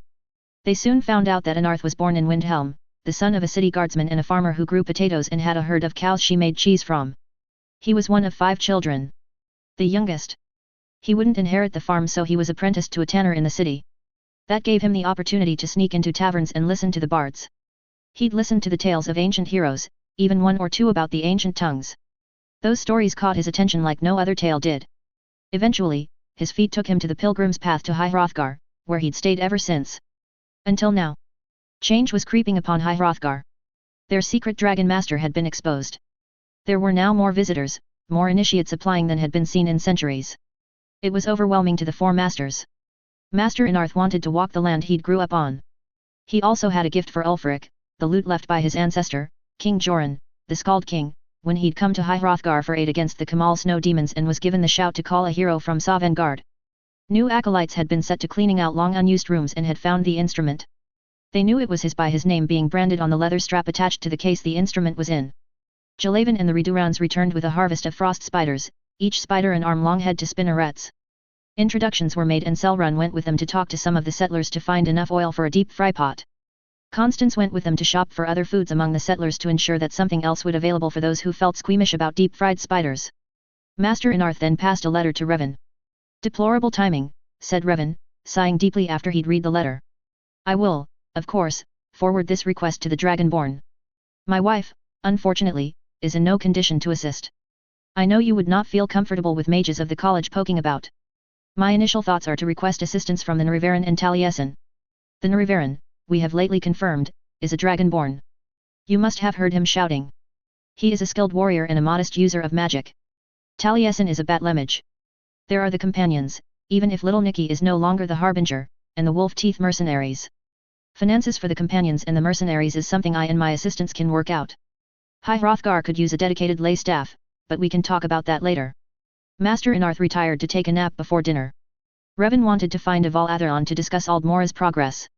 My lord, I've heard several things that I am curious about and would like answers to, if you would indulge me, said Hrafnhildr. Ask, said Revan. Why would the Greybeards need assistance from your wife?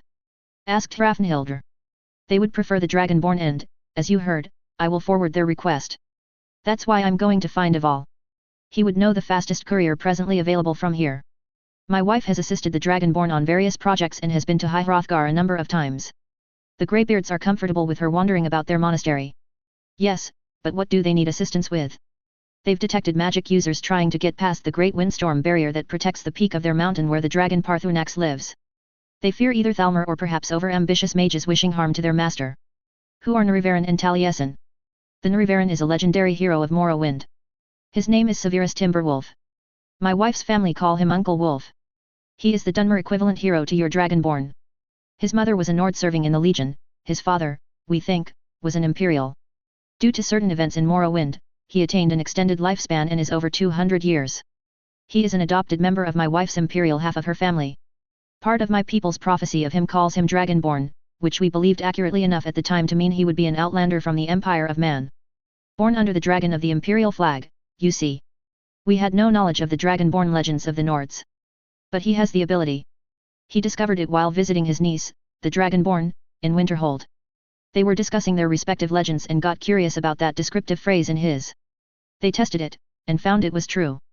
We've been urging him to make time to visit High Hrothgar. A second Dragonborn. Amazing.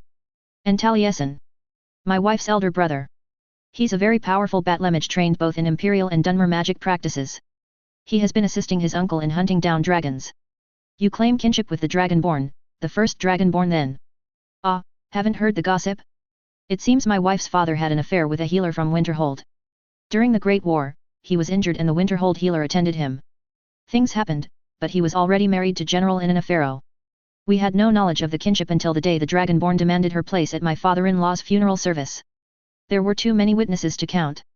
Our King Ulfric was also there to witness. Who is little Nicky? Nicholas Faustus Felix, my wife's cousin. He was briefly the harbinger after Codlic Whitemane. His sister is married to the leader of the Wolf Teeth mercenaries based in Riften. They own Goldgen Glow estates and produce lovely desert wines and teas.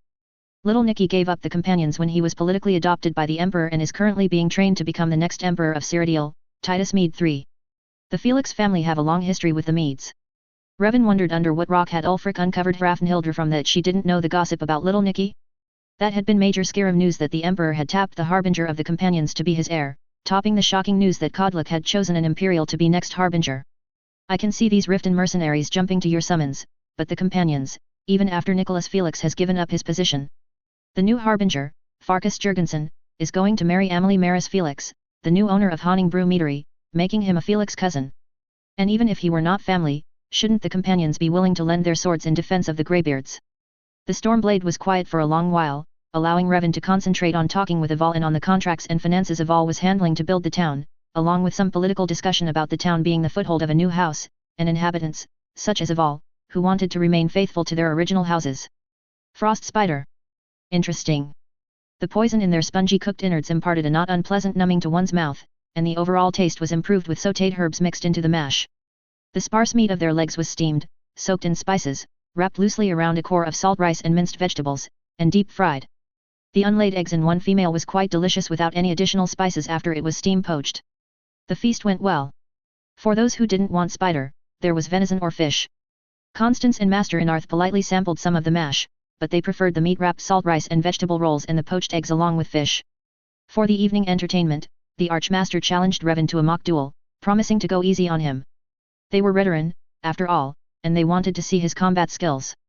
Revan was glad he'd bothered to refresh his spear and knife skills. At his best with spear, he was able to keep pace with the Archmaster up to the intermediate level. He did marginally better with close-quarter knife skills. Revan didn't delude himself that this polite exercise was anywhere near true combat level. This was clear when the Archmaster and Thane Moore went at it. This was followed up by other matchups between Indorils, Reduruns, and Stormcloaks.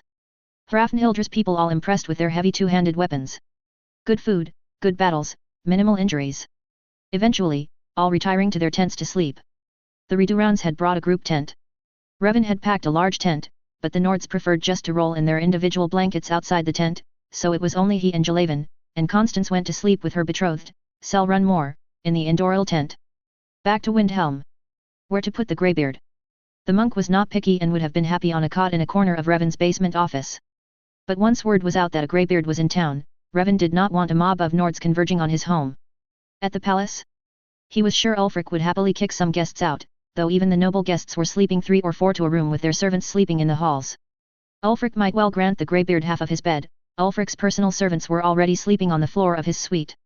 Having Master Inarth deep inside the palace would make it difficult for Revan meet with him to discuss security plans for High Hrothgar, but political-wise, it was probably the best to be done.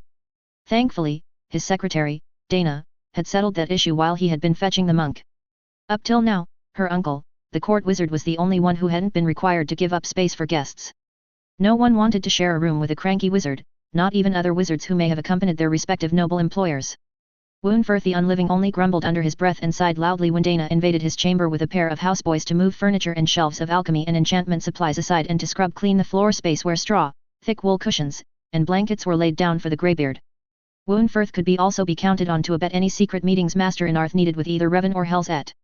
However, Revan did caution Master Inarth that Woonfirth was not among those who knew that Helzet was the Dragonborn. He'd carefully explained the long-running deception to the monk. For example, Selrun Moore knew the truth because his daughter was the Dragonborn steward in Whiterun, and she was unable to keep that secret from her father. Constance and Jalaven did not know. They, like most people, believed Helzet and the Dragonborn were separate people, that they were half-sisters, a lie encouraged by the late Antony Felix and by her mother, Inanna Farrow. As a general rule, assume that the deception was true. Those who knew the truth would play along. Revan apologized for the game, explaining that not everyone wanted the Dragonborn around, and even less would be happy to find out the Nord hero was a Dunmer/Imperial half-breed. I won't say a word, promised Master Inarth with a sad smile. XXXXXXX. You've impressed the Reduruns, love, now for the duels with the Hlalu. Helzet rubbed Revan's hunched shoulders. They're going to try to get you to give up declaring a house separation. They've already sent a representative to try to persuade me and grandmother while you were gone. They're going to offer you a seat on the Hlalo Council. I'm not even officially the House Lord of Sadri and they want me on the ruling council? They must know they're operating from a weak point already then. Revan rolled his head back and rested it against his wife's belly. Little Dragon kicked his cheek and he smiled. Little pebbles before the landslide, said Helzet. Maybe. Revan rubbed his eyes. It's not as if House Hlalo isn't without resources. The Argonians may be holding most of the South Plains, but they really can't do anything useful with it. House Hlalo, if it's willing to sacrifice its wealth, could buy the land back. And sacrifice their pride, said Helzet, shaking her head. I would hate to hear the arguments from House Draz. They'd accuse of Hlalo of land grabbing. Well, if Draz hadn't so much of their wealth tied up in land that Argonians seized. Revan shrugged. It wasn't his problem so he wasn't going to put much thought into it. That would be a nasty war. Such a fallout between partners in crime. Draz was built on slavery. Hlalo got an unfair trade advantage thanks to imperial laziness and exploited it, also investing heavily in Draz plantations. Argonians yanked the land bank out from under both. Hlalo's wealth, however, was portable and so remains in better financial condition than Draz. Revan yawned and stretched. Now, can we talk about something else? I don't want to think about the Hlalo Council until I have to meet with them tomorrow at Refugees Rest. How about Aldmora? He asked. Aval tells me if we want something big and solid, we should let him know so that he can see foundations are put in. Or do you want a mushroom like at Winstad? You know me, dear, I don't need any more showpiece houses. A nice, comfy pod home is fine. Well, rooms for live-in servants and possibly a guard, children, a stable, at least one guest room, and since we don't have to worry about snow, how about a rooftop garden like Flora and Julius have at Golden Glow? Add a cozy little gazebo like you have at the college. Ooh, that would be nice. But I'm also thinking, Revan, that we go ahead and buy back a bit of Sadri land at Lake Hlalo as Jalavan's father has offered us, she said briskly. Make it a small trade house and a token presence of our house in Morrowind, like our Severin House's Winterhold College's presence on Redoran's Solstheim. So at least we can say House Aldmora has a physical land stake in Morrowind. Rather like when I was required to purchase properties in Markarth and in Solitude before they would give me the title of Thane. I've no objection off the top of my head, said Revan. If you think it's strategically sound, love, I'm willing to work up the numbers for it. She hummed thoughtfully. Considering this was offered to us by the Premier Sadras Lord of that region who's willing to acknowledge our new house, it's too good a toehold to pass up. The remnants of the East Empire Company may no longer be welcome in Morrowind, but I'm sure we Felixes can find stuff worth trading. Insider knowledge, said Revan.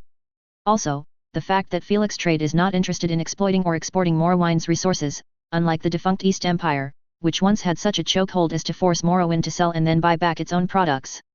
That could work. Probably best not to mention Dariano's offer at tomorrow's meeting, mused Helzet. I don't hate Hlalo, some of them are kin in a distant way. And I've known many honest and decent Hlalo merchants and adventurers and soldiers. We do exist. But it is a truism before the fall that the higher you go into the true power movers, the more treacherous the games. The nobles that could afford to be generous, honest, honorable, weren't the ones holding the reins. House Hlalo has a chance to reshape itself, but it is going to be costly both in coin and in blood. I'd like to stay out of it as much as possible. She stroked his hair. I know, dear, I know. And I agree. But we may not have that luxury. At least, by separating to a new house, we can claim legal and moral justification at least by Morrowind Code to distancing ourselves from Hlalo House conflicts. The truly hard part is placating the ancestors. Unfortunately, that seems to fall on you, although cousin Flavia may be able to assist you even though she's an acolyte dedicated to Zenithar. And Jorik, groaned Revan. Since we're adopting Yehunal also as our house's patron. But we still have to get official acknowledgement of our new house from the Morrowind Council, else we'll have no legal status, he stated. Right now, the only great house willing to acknowledge us is House Redoran through Varvar Serethi. House Telvanni has only 2 of their 5 masters on our side, and Indoril is undecided. House Hlalo has yet to acknowledge our claim. Oh, I'm sorry, my dearest, said Helzet ruefully, we were supposed to be talking about something else than tomorrow's meeting. She struggled to bend forward to kiss him, but had to give up. Revan, on the other side of the baby bump, was just too far away. He grinned, pushed himself up to sit beside her and take her in his arms. It all right, beloved. We can't seem to evade discussions on housekeeping. He rubbed her belly. It's for our future after all. Related stories, number 07 Ordination, number 27-29 Doomsday, number 75 Briarpatch P.3, Second Life, number 27 Severus. Chapter 81, Land of Confusion, P1. A/N, Song Inspiration, Land of Confusion by Genesis and Hugh Padgham, cover by disturbed. A/N trigger warning, racist / anti-immigrant and other nasty meanness. Land of confusion, p.1. An elf? You want me to guard an elf? Rein it back, girl. You don't shriek like an out-of-control shrew at your Jarl and future king. But, damn. The past 6 years camped in the Reach, fighting Forsworn and those thrice-damned piss-skinned elves only to come home to this? These stinking sand crawlers have always been a plague and leeches since before the last century, but now they have power? Yes, Stormblade, I want you guarding this particular elf.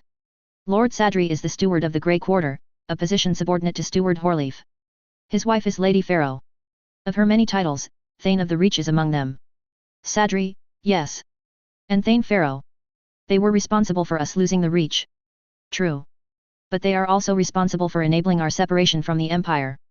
Very well. What are my duties to Steward Sadri, my Jarl? Sadri handles several delicate political matters with Empire and with Morrowind. This has made him a target for assassins or others who would capture him for his knowledge and connections. He normally has his own cadre of Dark Elf guards, but, as has become evident lately in my court, he is resented. I've decided that a more visible sign of my authority is needed. You wish to assign him a Stormblade escort as show of royal favor, Hrafnhildr concluded, in as even a tone as she could manage, though her guts churned with disgust. For how long, my Jarl? A year for now. I do not require you to take full responsibility for the security of his homes or his businesses. But if he goes anywhere, whether as a representative of my court or for his own personal affairs, you will escort him. Thane Pharaoh she began, but a wave of his hand cut her off. Lady Pharaoh is not a Thane of East March. Her titles are all in Imperial Allied holds. She has never sought any from us. Nevertheless, she has served us during the war by taking care of the bandits and necromancers and vampire scum that flourished during times of conflict. She claimed some bounties, but she has resolved many problems that she never demanded payment for and which we have greatly benefited from. She is far from an ordinary mercenary, her cousin is going to be the next emperor. Steward Horleaf can give you an idea of the political connections they both possess. Read the reports of Corporal Michael Anvil, the commander of the Grey Quarter Guards. His reports of the Dark Elf community are quite enlightening. I am trusting you to take your duties seriously. Sadri's safety is vital to my court. I am depending on you to protect my interests, Stormblade. You may rely on me, my Jarl. XXXXXXX. I don't believe this. How in oblivion was all this possible and no one knew this damned Dark Elf was taking over? I need to hit something. Shake sense into someone, but my only possible target is Corporal Anvil.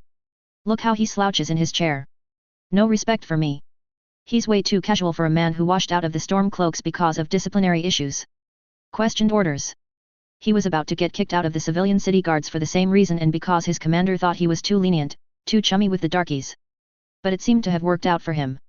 The Darkies organized themselves their own law group, called themselves the Grey Guards, and somehow got the Jarl's permission to operate, all thanks to this Sadri.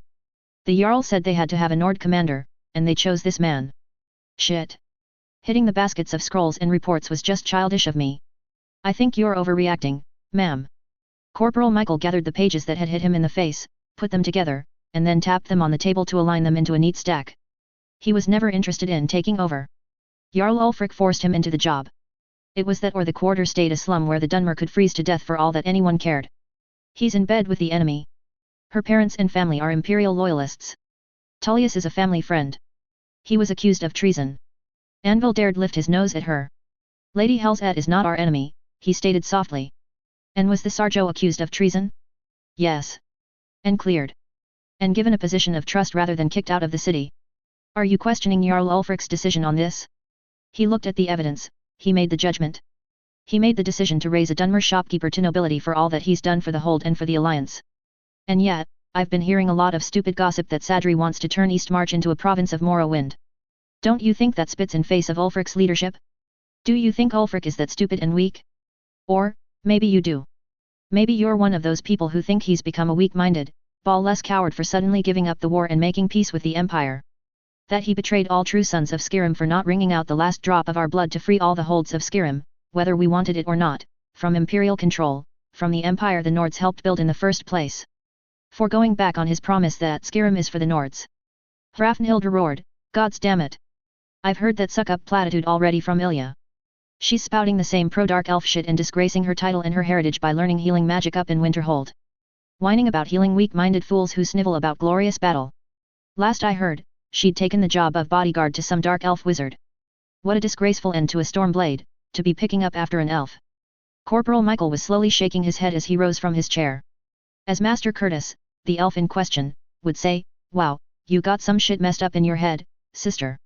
All right, think what you want. Just do your job, ma'am, and keep Lord Sadri safe. But let me tell you that you're only hurting yourself with your attitude. I'll take my leave then. If you have any questions about Grey Quarter security, I'll be happy to answer any questions I can. You know where to find me, ma'am," he said as he pushed his way through her team that had crowded around to listen. As he left the room, he must have told the guards outside the room that the meeting was over and that they could come in finally and get their rest. Room was tight all over the palace, and the only room Raffenhildr and her team could find to review their assignment had been in the palace guard barracks. Not even the jail had a cell free. Guards piled in, eager to strip off their armor and get some sleep before their next shift. Raffenhildr had her unit gathered up the scattered reports and then led them out. The head chef was willing to let them use a storeroom in return for their aid. It was private, and it also had a mountain of potatoes and carrots and turnips that needed peeling. Mess duty. Fine. That wasn't unfamiliar work and something keep sharp knives occupied. When we left the Reach, we thought we'd finally be free of having to be watching the elves. Instead, we come home and back to those useless, lazy darkies from Morrowind. Arrogant bastards. Not so high and mighty when the gods finally gave them the judgment they deserved for their false demon gods. They should be driven back to the sea, or at least back to choke on the ash of their homeland. Except, these pestilent immigrants have gone and made themselves necessary. The rift is being guarded by dark elf warriors and bat-lemages. They have control of the largest orphanage in Skyrim and no doubt are corrupting the minds of our children. That dang shithole of Morthal has a dark elf colony of mages controlling the marshes and breeding giant insects and foul drugs. Dark elves have reinfested Winterhold and put their demon goddess's shrine to tower over the ancient capital of the Old Kingdom. And now here. They are getting their own city, at the junction of three holds, and sitting pretty on ancient trade routes. Mostly of House Hlalu. Even among dark elves the Hlalu are known for selling out their own blood for gold. And Sadri's wife is the cousin of the next emperor? After the war, with so many returning home or fleeing here to safety away from Dominion control, coin is scarce. What kind of sales and trade is this Lord Sadri dealing in? How did he manage to get such influence with Ulfric? They grumbled about their assignment, trading stories, some personal, some hearsay, about encounters with the Dark Elves. Their observations, those who were originally from Windhelm, of the changes they saw in the quarter. Went down to the Grey Quarter yesterday with Jan, the son of Dead Shield brother, who offered to show me the best places to eat down there, said Gunnar suddenly. He was the oldest of their group and veteran of the Great War. He was originally from some farm estate north of Whiterun. Everyone shut up when he started talking. He says all the fancy lights were made by Sadri's wife. He says most the prime magical items Sadri sells were ones his wife created and then gave to him when she created newer or better ones. Or some she created just to practice. If you want healing rings or other ring or amulets of pieces of armor for strength, endurance, healing, you go to Sadri's. The weapons rarely stay on the shelves for long. Most are pre-sold. The shop has waiting lists for certain items. She's also an alchemist. When she was learning her craft, she often undercut the prices at the White Phial for healing potions. She made a lot being an adventurer herself. It was also lower cost because she experimented and often changed ingredients. It helped a lot during sickness seasons, when the White Phial either couldn't keep up with demand or were too expensive for the poorer folk. But her alchemy production was more sporadic, especially when she would be gone for weeks on jobs. Food's not bad down there. Weird. A lot of bugs. But if you can avoid thinking about it, it's decent and cheap. Jan says the Grey Guards have no authority outside of the quarter, so they're real good at keeping a tight watch for any trouble in their territory. Jan says they have no sense of humor. Their prisons are always full. A lot of the poor Nords go there and deliberately cause trouble cause you get fed and decent medical care while you're there and while you're working on the slave gangs. That's how they rebuilt the quarter. They used prisoners as workers. Lot of poor folks worry how they'll survive when the Grey Guards all finally move to the new town. So? They can leave with the elves. Easy way to get such useless scum out of our city, said Carl. Guess you mean Jan, too. He had a real bad couple of years, lost his job and his wife got deathly sick with their second child. He deliberately got themselves arrested for stealing down there. The prison healers took care of his wife, their daughter, and their unborn son. Kept them from dying. Even fed his wife special food to rebuild her health so that their son was born healthy. They had her hemming curtains and tablecloths and such while she was healing up. Put his little girl with other young children and gave them brooms to sweep out the barracks while the guards were out on patrols. Jan shoveled a lot of snow and hauled rubble. But they weren't worked to exhaustion, they got solid meals, and the cells were dry and clean cause they made the prisoners clean out the cells and privies every day before breakfast. That's a prison. exclaimed Elsie, then added softly, my uncle died in prison. He couldn't help being a drunkard. He'd never recovered from the accident that broke his hip. Drinking was the only thing he could afford to ease the pain. Men in my family have a weakness when it comes to drinking, it turns their brains to mush faster than most. He used to do beautiful carvings. The drinking and the shaking took that from him. He died 4 years ago. It's a pity he couldn't last one more year, one more drunken brawl. Maybe they could have done something. Maybe. But it's still a jail. Jan said the cells were crowded and no privacy. He got into a fight when someone groped his daughter. The jailers didn't hesitate to use clubs and whips to enforce discipline. Even with healers there, a beating was still a beating, and the prison food, while filling, was still pretty disgusting and not something you wanted to look too closely at. This was no healer's temple. If you could move, you worked. But afterwards, poor folk who went into the system just to survive the winter, were sent over what they called a community center once they were released. The dark elves there would try to help them find housing and employment, if they wanted help. Or, if not, they'd get a few coins, a change of clothes, and booted out to find their own way. Jan said they found him a job laying bricks. He'd learned the basics while in prison. The dark elf hiring often found his workers through the prison. Let them get trained there, get a prison work detail for a project, watch for possible future workers, and hire them proper when they get out if they're really looking for honest work. You sound like you approve of these elves, Gunnar, said Hrafnhildr. Jan's ignored. These elves gave him a chance despite that. I did some asking. This type of prison system is also unique to the dark elves. It's not a practice in Morrowind. It's only in Windhelm, and only because Sadri and the other 2 elves who run the quarter set it up that way. These 2 others. Hrafnhildr savagely lopped off a dozen turnip stems. Yes, the owner of that club, an ex-Legion officer, and that woman who runs that social center and plays at being Lady Bountiful. Wonderful. Gunnar sighed. Ilya is not a disgrace, I wait for the day when she's ready to practice. I could use the skills she's learning. So could you. I also agree with Anvil, he stated and wouldn't say anything more. XXXXXXX. Ah, Stormblade Hrafnhildr, warriors, welcome. Let me express that I am grateful for the authority our king lends me through your presence, and I hope it will be a largely uneventful association.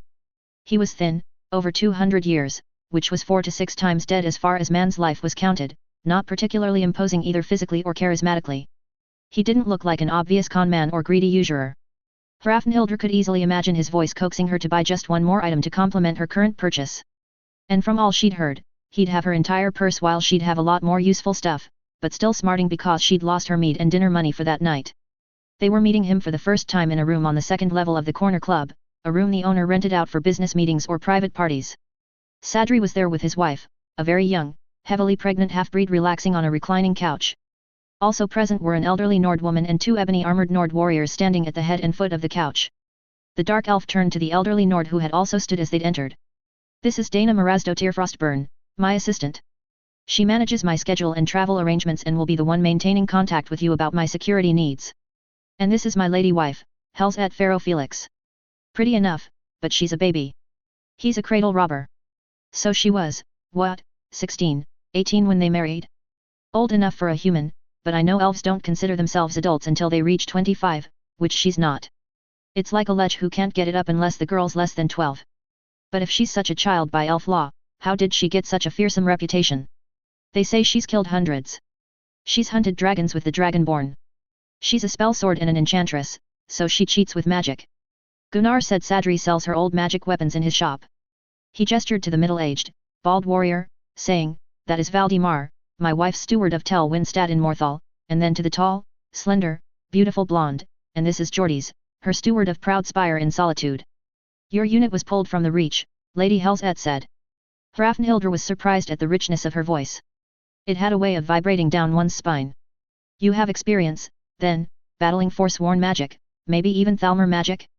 I don't detect any magic defense. You should take some items from our shop then. We appreciate your caution, lady, said Hrafnhildr, bowing her head. Your reputation as a spell sword and enchantress is well known. Save the flattery. You're useless if a third-rate cantrip caster can take you down because you're too proud to soil yourself with magic. Valdemar, make sure these snowbacks have the items they need, she snarled in tones that seemed to shake the floor. Beloved, please. Milady, said Valdemar, amused. I'll schedule an appointment with the royal mage immediately, Frostburn said smoothly and briskly to Lady Helzet. In the meantime, I'm sure they'll be fine. The first few escorts are merely to business meetings and 3 dinner parties this week, all within the city. His lordship has the anti-poison earring you made for him, although nothing can save him from boredom and frustration. While his assistant soothed his wife and distracted her, the mayor stepped closer to Hrafnhildr. My sincere and humble apologies. My lady wife is normally very cheerful and accepting of others, but this pregnancy has been hard on her. Still, amulets and rings against general magics and poisons are minimal equipment requirements. The royal court mage can also provide other enchantments to armor and weapons if you desire. Please take advantage of this. As you will, my lord. Minimal requirements. Sure. Even the best of warriors can fall in battle. If his or her weapon was good, someone would pick it up. No guarantees who, though, and gods forbid you provide the enemy an enchanted weapon. But maybe enchanted armor and easily hidden jewelry wouldn't be too bad. I could have used protection in the past when dodging Thalmor fireballs. XXXXXXX. Dinner parties and business meetings, every day for 2 weeks, 1 to 2 guards at most, to stand around on display as shiny weapons. On the bright side, this dark elf was tolerable.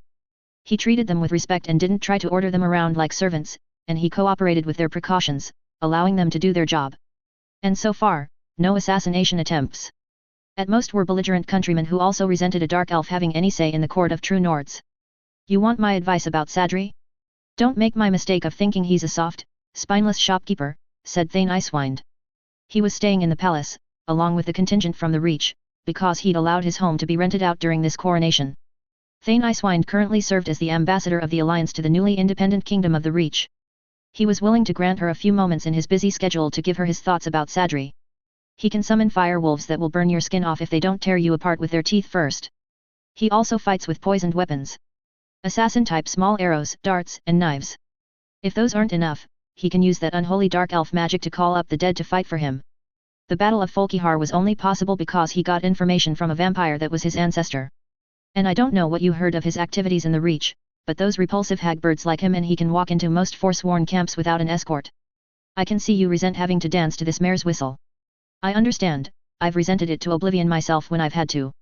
Thane Icewind looked grim as he'd said this. Sadri's a dangerous elf. His enemies are equally as dangerous. I enjoyed watching him piss off and threaten that Dominion bitch Ambassador Elenwen in front of the Emperor and the entire court of Mark Arth. Murdering him isn't good enough for them, they want to capture him and torture him for all the dirt he has on Ulfric and on the Emperor. In fact, he'd laugh then, if the Dominion had the chance to assassinate either Ulfric or Sadri, they'd go for Sadri without a second thought. That's how dangerous they hold him. I hate that smarmy bastard myself, but keep him safe, Stormblade. The alliance would not exist if not for his meddling and many connections. Whatever we think of him, his oath of loyalty to Ulfric is solid enough. Do you think he is capable of breaking his oath? Hrafnhildr dared ask. That isn't the question here if Revan is assassinated. The real questions are how badly relations will crumble if his support is gone and how mad his wife will be. Do you understand? XXXXXXX. A greybeard. The old elf sat beside the holy monk, chattering away, and the monk replied via a non-magical writing board ironically called a magic slate. The greybeards never spoke. It said their voices could topple city walls and armies. King Ulfric had once spent some years as their apprentice and learned how to slay a man with his voice if he wanted to. Even in the Reach, we'd heard the greybeards calling for the Dragonborn. That was 7 years ago at least, and still the dragons were flying. Our hero, half Imperial and a mage to boot. A true warrior hero would have handled the problem by now. But, no. This hero was lounging on her pampered ass in her ivory tower in Winterhold, forcing a greybeard to come to her. Her arrogance is truly legendary. Sadri apologizes because his wife is unfit to handle the problem because of her pregnancy. How can this be? Something threatens them and they would trust their safety to his wife? I don't understand. And how is it the greybeards trust him enough to confide their problem to him? When she asked him later to explain instead of rebuffing her, the elf willingly dropped into her hands names and connections as casually as if talking about store inventory. How could he? Surely discretion and hoarding secrets was something every politician, even shopkeepers, knew. Fits most all the information I've talked up in the taverns, said Gunnar laconically. The elves call his wife an armiger, which sounds like the equivalent of a knight protector of the empire. And most of the family heads of the Felixes are in town, part for the coronation and part because they're readying to go to Morrowind to get recognized as an official clan house of Morrowind. This town is going to be the home base of that new house. They watched the dark elves huddle around a large table with a map and piles of paper of construction plans. Plans? Plots? Architecture? Intrigue? She lifted her head and looked around. There and there and there. Redder in armor. I see I've been too casual about his security, she grimly admitted aloud.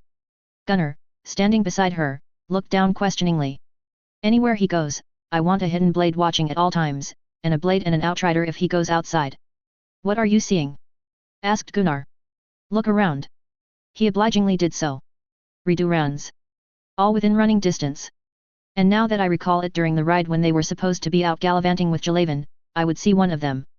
I'd thought they were lost, but that rider was either parallel to us or ahead of us. They were sweeping our path. You heard him tell me his wife is a member of the Redurans. She didn't trust us to guard him. She went and asked her clan lord to make sure he stayed safe. I recall the Archmaster saying Sarjo and Elise told him to go with us, said Gunnar. So she asked her grandmother to ask him. What does it matter? They're here because they don't trust us to do our job, she snarled. Gods damn it, and they're right. We haven't. When he's out and about, we should be giving him the same security we'd do for Ulfric himself. When we get back, we'll have to look again at his schedule and change up the assignments. XXXXXXX. It was midnight. Instead of staying at Refugees Rest after a very long day of arguing with Lalo High Councillors, Sadri was adamant that he wanted to go home to his wife. So they were at the ferry dock near Inglesborough waiting for the ferryman coming over from Windhelm. Hrafnhildr and Elsie stood at either side of Sadri and Gunnar was behind while Brett and Carl circled just out of torchlight. Invisibility spells. The spell was broken when a dagger drove into the side of Gunnar's neck. Some instinct had him shrugging his shoulders just moments before the dagger struck so that it wasn't an immediate kill, but it was a kill. With the last moments of his life he grabbed his killer, his knife, and brought him down to the ground and to oblivion with him. She screamed in rage and pushed Sadri to the ground, kneeling over him with her shield up. Elsie, a double wielder of short swords, traded sword blows with a second and third assassin. Speed and an unconventional fighting style were her greatest weapons. She held them off with blades and judicious kicks until Brett and Carl reached them. Fiery wolves popped into existence just as a blast of lightning struck Elsie, who screamed and fell, spasming, to the ground. Brett covered Elsie while Carl launched after the wolves. One wolf exploded as another lightning bolt licked out and touched it. The second wolf jumped the spellcaster, who thrust out with a dagger and then screamed as the wolf exploded, setting him on fire. Carl finished the job. He sprinted back to them. Carl. Refugees. Get help. He immediately pivoted and ran into the darkness. Two more wolves popped in and sat watching the forest line. Brett. She's still alive. The anti-magic rings kept it from being fatal. He dug into Elsie's belt pouch and pulled out her vial of healing potion and got her to drink it. He went to Gunnar's body and removed his healing potion. They each had one and brought it to Elsie to drink. Let me take a look at the assassins, said Sadri, patting her leg. She rose and helped him stand. He stripped off the masks from the bodies. Bretons? Who could possibly have sent them? Carl returned with 4 guards from the Morrowind embassy at Refugees Rest. Ah, here comes the ferry. Here, you 4, pick up the bodies. We'll bring them to the Hall of the Dead. Why? Asked Hrafnhildr. You're not going to question them, are you? Oh, Aetherius, no. I'm no necromancer. I just want to make sure the bodies don't inconveniently disappear without a trace until we've examined and made some sketches to see if anyone can identify them. He went over to Gunnar and knelt beside him. He actually looked sad and laid a hand over Gunnar's heart, saying, Beware Alduin in the mists. Stay safe. Hrafnhildr and Carl were the only ones closest to hear him. They both looked at him in bewilderment. What an oblivion. What did you mean what you told Gunnar? Hrafnhildr demanded during the ferry ride. Sadri sighed and looked at her, red eyes reflecting the light of the moons and the fairy lantern light. Alduin misbehaves. He's too greedy and Akatosh has cut him off from Aetherius's energies. To continue his rampage, he has to steal power. He's poaching in Sovngarde and has grown fat with all the deaths in the Great War and the Civil War. It's a dilemma, you know. How many Nord souls does it take to resurrect one dragon? What an oblivion are you talking about? That's blasphemous. No. He's lying. All my. No. The Dragonborn eats the souls of the dragons. That is how she stops Alduin from resurrecting them. Dragons not slain by other dragons, that were killed by man and mare in the ancient wars, their souls hover in Mundus where their bodies fell. If Alduin can find the body, he can bring it back to life if he has the energy to do so. I know people ask why she can't stop the dragons. She's been fighting alone the past 5 years, only one living soul gem able to eat a dragon's soul. On foot, on horse. And the smart dragon just flies away, leaving her in the dust. But her Thursday isn't it strong enough? Hrafnhildr protested. Only if Alduin stays to fight. He doesn't. He is not carrying out the destruction, the attacks himself. He resurrects his lackeys and sends them. Coward! Carl snarled. Can't the Dragonborn do anything? My wife and I have recruited Telvanni masters from Morrowind who know the illegal arts of teleportation and levitation. They are teaching the Dragonborn these things. The Lord of Mistwatch is one teacher, the other is the Lord of Tel Mithrin on Solstheim. What are these spells and why are they illegal? Asked Hrafnhildr. Teleport. Imagine being in your chambers in the College of Winterhold and, in the next breath, being in your home in Whiterun. And levitation, as long as you have the power for the spell, you can fly and give chase to a dragon.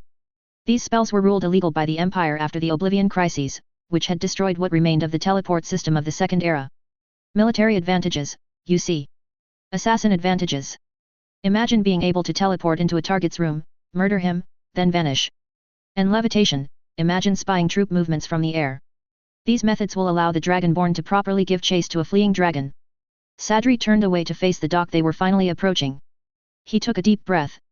I'm truly sorry about Gunnar. I hope you don't mind if I offer prayers for him. 81_V3 May 17, 21. Related stories, number 6 Bait and Switch, number 26 Trader, number 31 Grey Guards, number 45-48 City of Stone. Related Second Life stories, number 11 Sky Temple 1, number 15 Meeting Sadri. Jasperk, thanks. Glad to hear it. Galactic Halfling, sigh I'll find out when you do. The plotters insist on eluding me. Ted HSU, too late. When Legion, we are many, elects you Caesar, you lead. Or die.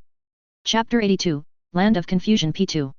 A/N, Chapter Revisions number 1-14, revised and repost. Most changes are word choices and punctuation, except for Chapter 13, which had modified dialogue added back in after it was originally edited out. Also, 13 and 14, which were switched for chronological reasons. Trigger warning, racist/anti-immigrant and other nasty meanness. 82_V1 Land of Confusion, p.2. Too many damn people. The caravan from Winterhold was still 2 hours out from the main city, but already the road and land was crowded. Tense as far as the eye could see. Smoke from hundreds of heating and cooking fires created a low-lying grey fog. She had grown used to the near emptiness of the reach. Even Winterhold, with its growing population of Dunmer and Nords, seemed less crowded, if only because people congregated inside warm buildings. And for privacy, all one had to do was step outside. She was a wilderness girl. Too many people. It all frankly stank to Aetherius. She'd happily turn around and hike back to Winterhold, but she had a mission. Oh, I swear, this has gotten worse since I was last here a month ago, said Savella. Here, want some? She held a towel-wrapped bundle that steamed in the cold air. The smell of bread, garlic, butter, and parsley got Ilya's mouth watering. Thanks, Ilya replied, taking the bundle and helping herself to a thick slice while Savella heated a jar of spiced snowberry liqueur between her hands. She poured out 4 small cups, for herself, Ilya, the wagon driver and the wagon guard.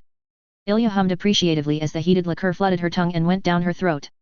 She'd only recently learned to appreciate sweet, fruity drinks, especially when it was combined with Dunmer Flynn, a relatively tasteless drink with a strong alcoholic profile.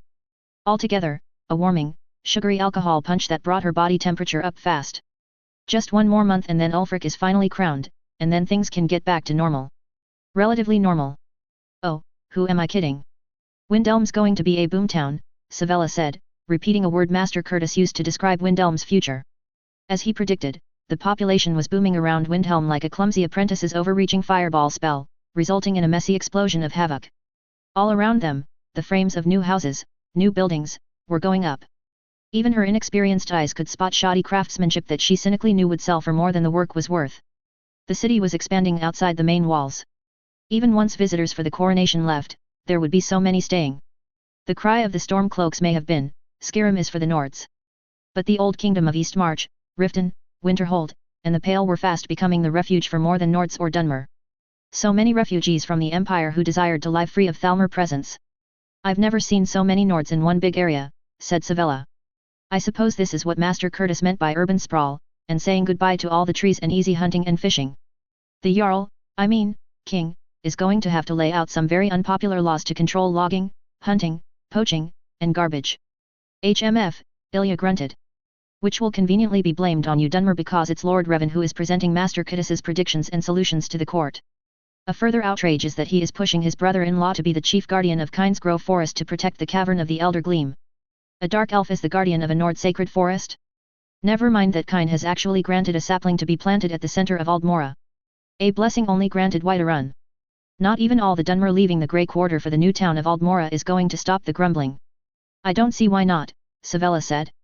They're getting back a grey quarter that we worked so hard to improve. We put new lights in and fixed the drains and sewers. They can rename it back to the Snow Quarter once we've left. I know the rich families are buying up as many buildings as they can so they can bleed rent from all the Nords desperate to move back in. It's easier to blame you Outlanders, rather than get justice from the rich, said Ilya. They'll claim you greedy Outlanders sold at such a high price. Or they'll claim they paid for the improvements, but you lazy, lying Outlanders skipped out. In either case, they will say they have no choice but to charge high rent to make back the money they put out, and to cover the high taxes put on business properties. Oh, boo, said Savella, pouting. They cheat us. They know that we're willing to sell at a loss now that we've got somewhere warm and spacious to move to. Believe reputable Nords or refugee Outlanders, HM. Ilya smiled apologetically and shrugged. The Dunmer guard sitting beside the Nord wagon driver chuckled. The proper term is NY Outlanders or refugee Outlander scum, he said, his voice the rough, ash-tinged voice of Vardenfell, Morrowind. If you're going to insult us with our own words, make sure you use the full insult. Add a bit more contempt and righteous resentment there. It lacks punch. Pay attention to your job, worthless Outlander scum. Ilya snapped. Ooh, better. Much better, Sira. I was originally from Sedanine. It was controlled by the Empire and all the scum the Empire exiled were sent there to be registered before being released, uncontrolled, into our homeland. He twisted sharply around. They could see the white fringe of hair poking out from under his helmet. Horrible burns scarred half his face. The Nrivaran hasn't changed from the day I first saw him. Just another piece of refuse dumped on our shore. The Empire treating Morrowind as no better than a prison isle. I had heard he was returning to Windhelm. I didn't see him on our passenger list. He recalled. He and Sira Taliesin Felix, said Ilya. Ah, so they haven't lost that old magic. Good, said the Dunmer, nodding, and returning to his job to watch for dangers. Nrivaran and Dragonborn. 2 Dragonborns. The Nrivaran had already fulfilled his destiny to take down the Tribunal gods and devil beneath Red Mountain. The Dragonborn had yet to go to her battle with Alduin World Eater. Right now, she favored the older Dragonborn. He was much closer to the Nord ideal of what one should be. He'd been a warrior thrown into an impossible situation, confounded by the discovery he was the reincarnation of an ancient Chimera king, to be pitted against 4 mortal gods. As she thought about the older Dragonborn, she couldn't help but think fondly of Master Curtis Johnson, the Dunmer the college had put under her protection in exchange for teaching her restoration magic. In his past life, he had been a close friend of the ancient Chimera king. An infamous friendship documented in many historical tomes. The friendship of Chimera King Nrivar and Mer King Dumak. A tragic friendship that ended in betrayal and murder. This time around, it seemed they were rediscovering their friendship. Maybe it'll work out better this time, Master Curtis had confided in her. We mostly got rid of the old baggage, so. A new beginning. And from the older Dragonborn that she admired, she thought of the newer one. The last Dragonborn of Prophesy. She'd only been around the Archimage Dragonborn 3 times so far, but the masked woman left her feeling cold. There was something inhuman about the Archimage. She stood aloof from everyone at the college, only meeting with the senior instructors or special guests. Oh, she was unfailingly polite and the masters held a unified image of a brilliant, caring student despite her standoffish manners. But each time Ilya had been in the company of the Archimage only when she'd accompanied Master Curtis to his meetings with the Archimage all Ilya could think was vampire. She'd read the book, Immortal Blood, in the Arcanum. It was written about the vampire hunter Muvarth Pekin, author unknown. It spoke of the Folkihar vampires as a clan that favored pulling their prey under the ice to kill and feed upon them. Ilya remembered their castle on an island surrounded by sheets of ice not too far from the ruins of Fort Northwatch that the Dominion used as a secret prison. Master Curtis saw her reading the book and told her that the vampire hunter, who died at the end of the book, had been turned into a vampire and eventually ended up in Morthal, where he died again but later resurrected and plotted to subjugate Morthal. He and his fledgling clan had all been slain by the adventurer, Lady Helsat Felix Pharaoh, who'd gotten the title of Thane for that deed. Every time she got near the Archimage, she had visions of swiping at the Dragonborn with her silver dagger. That wasn't the Dragonborn. Couldn't be. That was a vampire. That was the thing. Any living thing with a heartbeat cannot be completely still. The vigorous force of a pumping heart causes subtle movement as blood pushes through one's body. The mare called Shore's Heart the Doom Drum and for good reason, the Red Tower or Red Mountain, built over the god's sundered heart, never stopped quaking, never stopped beating, since it raised Vardenfell from the Sea of Ghosts. Muscles had to move. The only time they were still was when they were locked in death. The need to breathe at the very least causes chest movement. She'd mentioned her concern to Master Curtis, and she knew him well enough now that she knew he was hiding something when he'd replied, "Trust me, she seems cold, but she just takes a while to warm up to people." She didn't mean that kind of coldness, and she knew he knew she didn't mean that. He knew something, and he'd made it a challenge to whether she trusted him or not. She didn't like that. But as a Stormcloak officer, she'd played her own share of that trust me game. And she did trust him. They finally reached Windhelm. Savella took her hand and eagerly pulled her through the crowds to the Grey Quarter, past the busy market, and to the Grey Quarter Public Affairs Office, also Lord Sadri's home and former used wares shop. "Ilya. You're back. Hans, Beckett, good to see you too. So, back to guard duty?" "Yet. Look up. Corner Club. Elsie and Barrett are street watching. Where's Hrafnhildr?" "With his lordship. She and the rest are his escort while he's holding more talks at Refugees Rest." After a few more exchanges, Savella pulled her away to take her upstairs to meet with Lady Helzet and Sir Dana. Lady Helzet was sitting in a well-padded, high-backed chair, her feet resting on a matching footstool. There was a teapot and a cup of tea on the table at her right, and a basket of scrolls on the table on her left, and she balanced a writing board on her enormous tummy. So young. Ilya knew that age-wise, the lady was considered a child by Dunmer years because she wasn't 25 yet, but it was assumed that her half-human status caused her to mature at a faster rate than Mare. So in human years, she was fine. Still, the stories told about her were more fitting a warrior twice or more her age. "Lady Helzet, how well you look!" cried Savella, letting go of Ilya's hand to fly over to the lady's side. "Savella, it's so good to see you. Tyrone is running an errand for me, but she should be back very soon." That voice. Ilya froze. The same depth, the same vibrancy that she'd heard in Dragonborn Severus's voice. The very qualities the Archimage lacked. Adventurer Spellword Helzet was well known in Winterhold as the wizard's go-to-hire for dangerous research projects. She was reputed to be the Dragonborn Archimage's half-sister. Ilya remembered seeing her briefly with the Dawnguard forces just before the charge into Folkihar Castle, while a grey, ragged dragon flew overhead and breathed fire on the battlements and shouted armies of black wraiths into existence to charge the vampire's army of thralls. The adventurer had shown up in Winterhold first. She was known for her full chitin armor and only took her helmet off when she was indoors. Later, the Dragonborn showed up as a student. She always wore her dragon priest mask. No one at the college ever saw her without it. If she ate, it was in her room. She hadn't intended to research the Dragonborn while she was a Winterhold, but she couldn't help picking up stray knowledge while in the company of Master Curtis and the Riveran. She'd learned the mask the Archimage wore was named Croesus, and the word wall the Archimage found it was Mount Sheerpoint, and the words inscribed at Sheerpoint were Zulmagut, the shout to distract or lead enemies astray. What a well-timed game, Ilya thought. "Now, who is this, Savella?" "This is Healer Ilya, my lady. Or Stormblade Ilya. She's Master Curtis's protector when she isn't learning our restorations with Master Colette." Ilya dipped head and shoulders in a respectful bow. "Lady Helzet, a pleasure." "Mm. And you are here to help Stormblade Hrafnhildr now that Gunnar is gone?" "I am sorry." "Thank you, my lady. And I assure you that I fully understand my duty is to guard Lord Sadri, not investigate a murder. But may I ask a personal and confidential question regarding your relationship to your half-sister, the Archimage?" Lady Helzet studied her. Savella looked surprised. She and the lady exchanged a silent glance. "I'll go unpack and be right back," Savella volunteered and shut the door firmly behind her. "All right, what's your question? Could you also mask your voice?" Master Severus's voice took on a distinct something after he learned his first word and Frosty the Dragon gave him the power to use the Thursday Your voice has that same something. The masked Archimage does not. It's a giveaway when comparing the voices of a confirmed Dragonborn against a false one.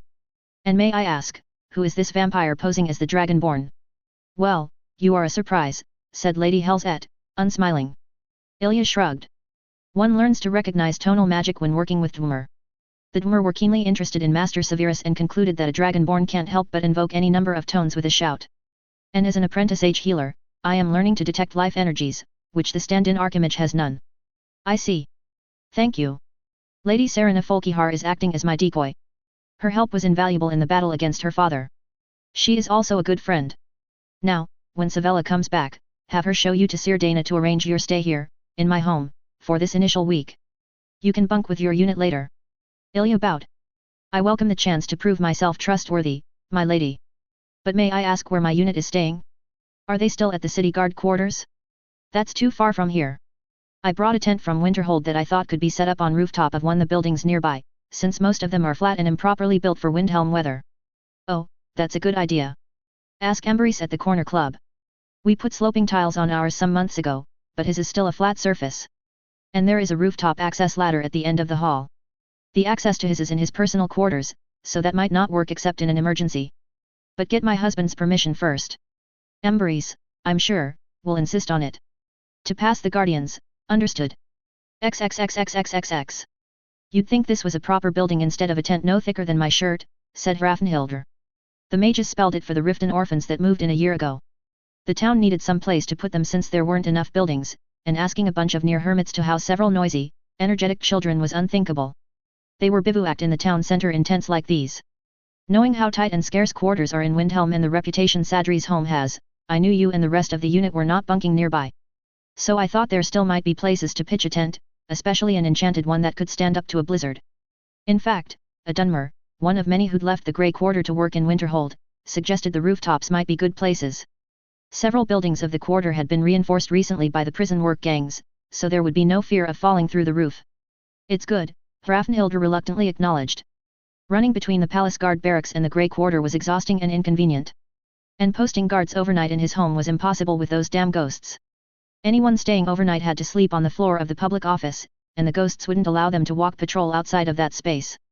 Their Redoran guest would have volunteered his own guards, but the ghosts didn't like them either. They only allowed Corporate Michael and 2 of his own men to patrol the other rooms. But you're telling me they want you to sleep inside? Trying to see if the ghosts accept you? Why you? The Dunmer I'm guarding does secret work for Sadri. They want to make sure I'm trustworthy. They don't want a chance that someone else will try to snatch him again. The other reason is Sadri's guardian ghosts. We have to gain their favor if we're to be tramping through the house level. Lady Helzet thinks I'm the best representative for our unit. She looked levelly at Hrafnhildr. The ghosts respond to hostility. So they should, Hrafnhildr replied, scowling, if they have any worth as guardians. You can tell them for me that I still hate guarding a goddamn elf, but I'll keep him safe on my oath as a Stormblade. They can eat that because that's all I'll give them. I'll be happy to tell them myself if you think they're listening. Ilya shrugged on her heavy coat in preparation to going outside. Inside the tent, without a fire, it was as warm as a summer day. Magical light globes that went on and off with a touch, had the soft yellow of a setting sun. It was relaxing, although other globes of whiter, brighter light could be lit if they needed to be more alert. Ambries had been generous in providing a long table that held piles of foodstuffs and a magical plate that could heat cooking pots and teapots. As they used up the supplies, they would have to buy their own, but it was still a thoughtful gesture. Ilya went outside, crossing the plank that bridged the rooftops of the 2 buildings. She would be spending this week sleeping on the floor of Sir Dana's office. In the Arcanum, Lore Master Urig had given her a copy of The Waiting Door, a storybook of a young lad who was too young to remember his grandfather. He had a sudden desire to go fishing one night, and borrowed his grandfather's lucky fishing lure off the hearth shelf that served as the family altar to their ancestors.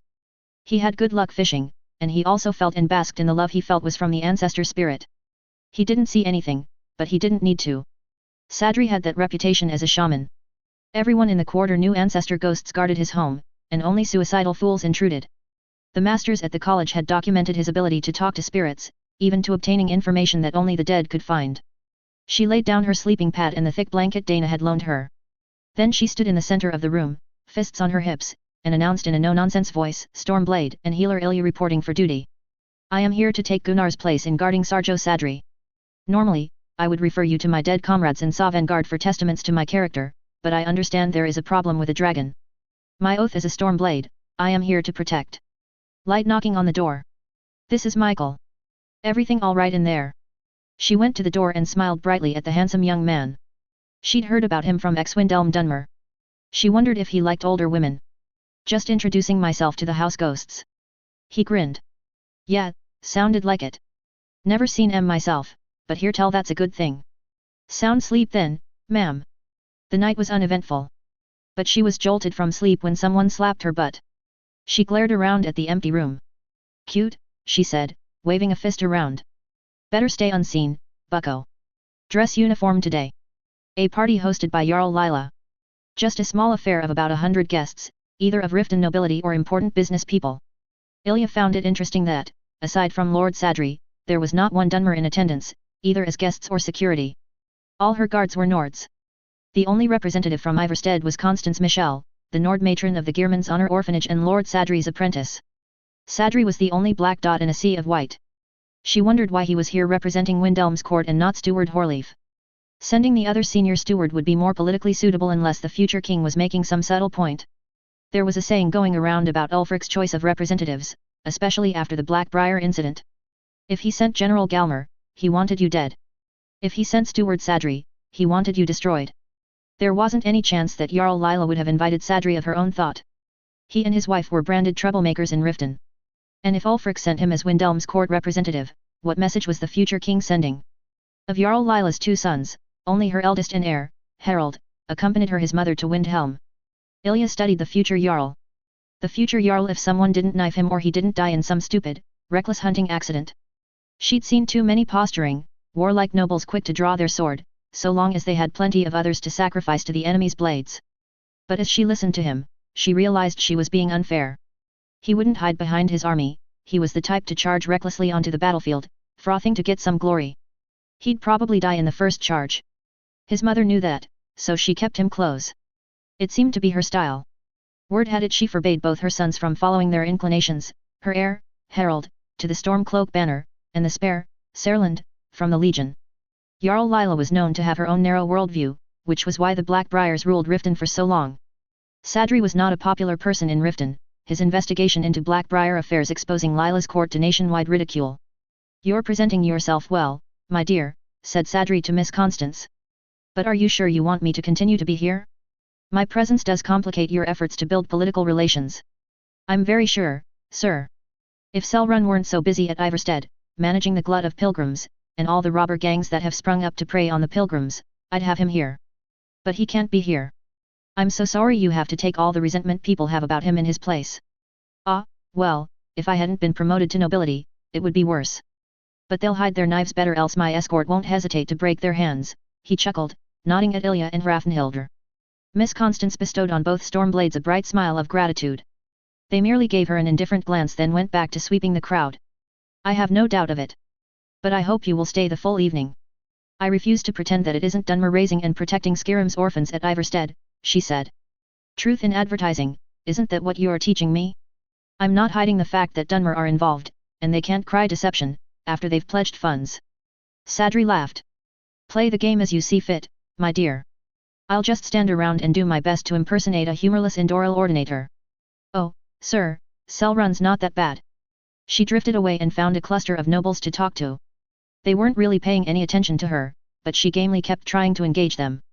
Oh, so this was not a diplomatic threat but a training exercise. Miss Constance was Lord Sadri's apprentice to learn administrative and finance skills, and this was a fundraising skill test. She seemed to be doing well enough. At least, people weren't automatically turning their backs immediately as she drew near. Ilya admired her efforts. It would be easier to hand-fight ice wraiths for their teeth than pulling donations from this lot. Jarl Lila gestured for Sadri to come over for a quiet conference. Ilya and Raffenhildr stepped back to give them privacy. Ilya twitched as she felt a hot presence looming uncomfortably close behind. Well, that old man once again proves his luck in finding the most beautiful attendants," Harold commented. "I'm shocked Jarl Ulfric wastes the talents of 2 warriors. An attempt was made on the life of Windhelm's steward, is that not enough reason for guards?" asked Ilya. "Oh, certainly. I'm just saying he continues to have the luck of Sheogorath. Such an attempt failed, no one important got hurt, and he gains a pair of skilled attendants."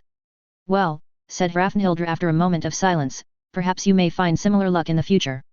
"Not likely. I'm not the one Sibai wants dead." "Ho! Lord Heimlich, glad you could make it." He hastened away. Lord Sadri soon after separated himself from Jarl Lila. "No, I am not interested in reviewing Ivarstead's finances. I am sure Moore is not using black elf tricks to cheat her of taxes," he grumbled aloud. "My lord, does the name Sibai mean anything?" asked Ilya. Lord Sadri's brows twitched up in surprise. "I only know one by that name. Sibai Blackbriar." "Evidently, he wants you dead," said Raffenhildr. "According to Harold," added Ilya. "Oh? How interesting. I had not considered that possibility. I hope it has substance. Sibai is a vicious, entitled Enwa, and not as clever in hiding his tracks as his mother is. The whereabouts of Maven and her family has been a mystery since they fled Skyrim. Yet I cannot believe Maven would be behind this attack. She knows she can never recoup her loss in Skyrim in this way. But if it is Blackbriar money, and either Sibai or Hemming set this up, then we have a chance to find her. Her sons know too well they could never maintain their wealth and lifestyle without her, and so they would continue to be clutching onto her apron strings. Good job getting that detail out of Harold. Hrafnhildr merely grunted at that. Ilya went back to crowd watching. Galactic Halfling, yeah, special reprints of Scourge of the Grey Quarter being sold now. TED HSU, before preparing to improve the world, first look around your own home 3 times. Rarer Shark, you're welcome. Chapter 83, Land of Confusion, P3. Trigger warning, more F-bombs and prejudice and anti-immigrant stuff. Land of Confusion, P3. Damn it. Someone really wants that damn elf dead. 5 down and in recovery from all the attempts on his life. Fucking poisoners. Arrows, darts, daggers, and one from an amateur who killed a dozen people. Only Sadri's anti-poison earring, his wife's gift, saved his life. Too bad Ralph couldn't control his hunger and grabbed a piece of sauced baked carrot. The court mage's anti-poison tokens reduced instant death to days of cramps and nausea even under the care of a Grey Guard healer. They tell me they've got agents in Cyrodiil trying to track these Blackbriars. Never heard of them, but Brill and Cassie are Riften-born, and they got the stories from their relatives. What a piece of work that family is. Treasonous filth. I have to admit, Sadri did good work there. It would be convenient if they were the only enemies to worry about, but this elf is like the center of a friggin' target disc. A circle of immediate enemies, enemies of his wife who'd kill him because they can't get at her, and the usual enemies of high level, throat-cutting politics because a Felix is destined to be the next emperor. I guess I can see Ilya's point. I can't blame him for Gunnar's death. Gunnar didn't die protecting an outlander dark elf, he died protecting our king's interest. That meddlesome elf naturally has his own enemies, but he has gotten legitimate enemies as our king's agent. Our king wants him kept alive. Well, he has sworn loyalty, and as long as he continues to serve, keeping him alive is protecting our king and Windhelm. Damned escort mission turned into frontline combat. And that last fact was why she was sitting down with the commanding officers of those guarding Horace Felix and Nicholas Felix. All the leading members of the Felix clan were in Windhelm to visit the pregnant Lady Helzet and then to present themselves to the Grand Council of Morrowind to demand house recognition. This week and next, they and Sadri had many joint business meetings and political parties to attend. She didn't see the attraction. This just meant more assassins. She'd like to bury the Dark Elf in a cave somewhere until this whole coronation madness was over, except that her king made it clear Sadri was conducting a lot of business on his behalf. The payoff for Sadri was a Morrowind house allowed to build itself in Skyrim under Windhelm's protection. Julio Dahlia and his second, Vincenzio Piscatus, protected Nicholas Felix, the primary traveling agent for Felix Enterprises. One of his daughters owned Golden Glow estate in the Rift, his son-in-law ran the Wolf Teeth Mercenaries, and his son was to be the next emperor. Miranda Aviles and her second, Beryl Cruel Seas, protected Horace Felix, who managed the home office and production estates. His daughter owned Haunting Brew Meadery, and her fiancé was the harbinger of the companions. Vincenzio and Beryl represented teams hired from the Bruma Fighters Guild to supplement Felix's regular guards. They had years as the preferred hires when the Felixes needed additional help. Cruel Seas was a Windhelm native and she had experience in Skyrim and the northern borderlands of Cyrodiil. Piscatus knew the lands from Bruma, through the heart of Cyrodiil, and to the borders of the cats and the lizards. Olaf was here too. He and the 2 other apprentices, the Dark Elf, Jalaven, and the Reach Barbarian, Yannig, were also guarding Sadri as their time and duties allowed. No one questioned their presence as they shadowed their master as part of their training. Hrafnhildr had learned what kind of danger to expect depending on which apprentice showed up.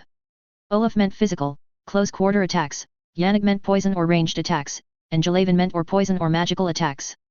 The one making this judgment was Yannig, and how she knew, Hrafnhildr assumed Breton witchcraft, even though Yannig looked like she was a Nord, except for her accent, the way she dressed and put up her hair, and her choice of forsworn weapons. Ilya stood as her second for this meeting.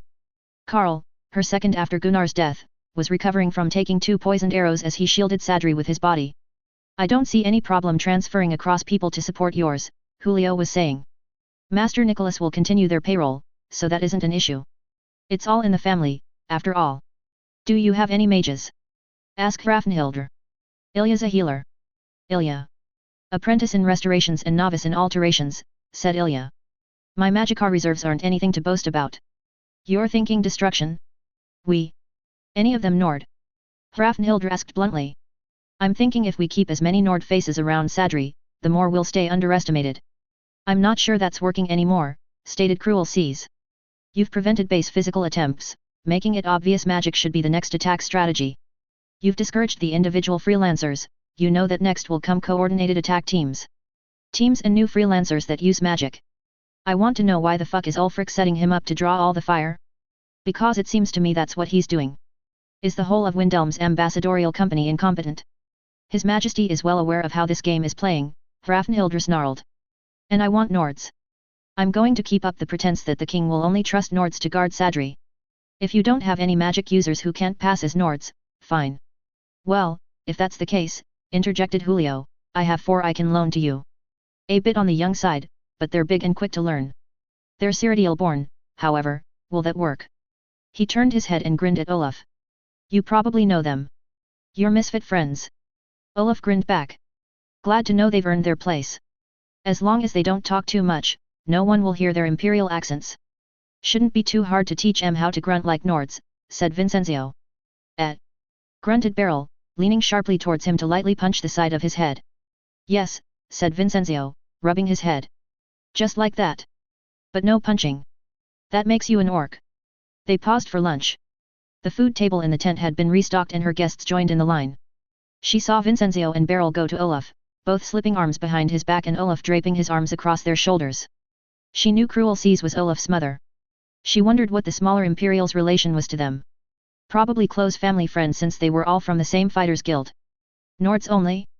You might want to tell them why. I understand it's a political point the king wants to make to the many critics in his court, but they don't understand that yet. So tell them, advised Ilya. It doesn't do any good if they think you're just being stupidly prejudiced. Hrafnhildr grunted, but she knew Ilya was right. She needed their cooperation. Ah, so that's why Sadri isn't using any of his grey guards, said Miranda after Hrafnhildr had stumbled through an apology for her earlier Nord-centric attitude and explanation of her instructions from Jarl Ulfric. Politics, she drawled out in tones of disgust. I can imagine how difficult it's been for you, said Julio. What makes a good battle team doesn't always transfer over a good bodyguard team without some retraining. What you can do on the battlefield and in camps has to be modified a lot when your field is the crowded streets of a city or the fine halls of the gentry's party. We've managed to avoid too many mistakes, Hrafnhildr said sullenly. Thanks to Olaf, who'd lectured them on those very differences. Miranda frowned. Come to think of it, could you not have asked Lady Helset for the use of her Nordhaus Carls? I'm sure 1 or 2 of them have been trained how to protect in high society or no magic. Hrafnhildr ground her teeth and looked past them. It hadn't occurred to her until now that that was a possibility. She recalled the 2 housecarls attending Lady Helset weeks ago, and who had left days ago to return to their posts, that fancy one from Solitude who handled nobles every day, and that spell sword from Morthal. If she'd been thinking back then. The young Nords I'm sending to you, unfortunately, haven't been trained for those types of situations, said Julio apologetically. They're good caravan guards and general combat, though. They can do the basic house and street watching, leaving your people free to do escort. XXXXXXX. Olaf shadowed Sadri tonight. Hrafnhildr and her 5 stood along the walls at various points of the room along with the bodyguards of other nobles in this affair. Julio and his team were there, too, for their employer. This was a gathering of mainland Morrowind nobility. Mostly Redoran of various sub-houses and representatives of houses Indoril, Hlalu, and Sadras. She hated this. How in oblivion was she expected to guard Sadri when she couldn't understand one word being said? To her, the dark elf language always sounded like they were cursing or threatening. Sadri had assigned Jalaven to stand beside her to answer her questions or to translate, but that hardly eased the churning in her guts or the odd rhythm of her heart. Sadri had worn a sword tonight. A long, one-handed ebony blade of an Akavirai-style katana. It was in a back-slung sheath, most of it hidden by his long cape, but the hilt poked out. He couldn't tell her why he was wearing that weapon instead of the green glass dagger for when he had to meet these Morrowind Dunmer or his everyday Stahlrim dagger. He was even wearing old light leather gloves that didn't match his fancy robes, gloves that she'd heard one of his apprentices refer to as stop thief gloves because, if another rumor about Sadri's used wares was true, those gloves could paralyze a thief or robber with a touch. Hrafnhildr suspected a dishonorable trick of poison, but she supposed a successful, long-standing shopkeeper in the former slum the Grey Quarter had been needed such a disgusting survival advantage. She'd demanded to know why he was wearing those things. What did he know? All he could say was that he was following a sudden hunch. She gave in. There were too many times in the Reach when a hunch was the only thing that kept her and her unit alive. It wasn't as if Sadri and Felix were alone in a hostile crowd. They had friends and allies there, 3 or 4, even, who ranked as high as a Jarl in their own right. Halfway through the evening, there was a commotion. 2 latecomers. Hrafnhildr saw a tall, handsome Nord in glass armor of a style she'd never seen before. Not high elf styling. The glassy parts were a rich deep green and the metal, instead of gold, was silver. He posed, staring haughtily at the crowd as the silence around him spread. He removed the gauntlet from his right hand and made a fist, which he raised to the level of his eyes. The ring on his forefinger glinted. Narivar. Narivaran, Hrafnhildr heard. Curious. The tones were of reverence, of wonder, and some harsh with fury and hate. The gatekeeper bellowed introductions. Jalavan translated, Severus Timberwolf, Hordator, Promise of Azura, Narivar incarnate, Farstar marked, Dragonborn. A step behind the Nord was a round-faced, half-blood Dunmer in Winterhold mage robes, the power-glittering robes of an Archimage rank. Taliesin Pharaoh Felix, Archimage, House Felix. Hrafnhildr stared, stunned, at this Nord who claimed to be Dragonborn. How dare he? But, could it be? I know what you are thinking, said Ilya in normal, conversational volume. He's a Dragonborn, but not the Dragonborn of our prophecies. He was born for Morrowind.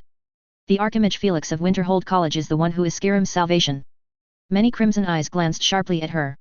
A wave of whispers. Hrafnhildr wanted to ask her for more information, but, maddeningly, this was not the time for it. Timberwolf walked to Nicholas and Sadri. They greeted him formally with slight bows. The Dunmer shifted around, forming a sort of line from hosts then highest rank on down. Felix and Sadri trailed after this Morrowind Dragonborn. Ilya, if you know anything, tell me, she ordered. You know the Sadri and Felixes are trying to form a small house in Morrowind. Well, everyone's now learning that their legendary Narivaran is alive and a member of the Felix house, therefore, the future house father of the new house if the Grand Council acknowledges it. So. His sudden appearance in that strange armor instead of formal dress, this is a rushing attack. Jalavan made a small sound. The women looked at him. Sira. He wears the glass armor that only the highest of Vivek's armigers may wear.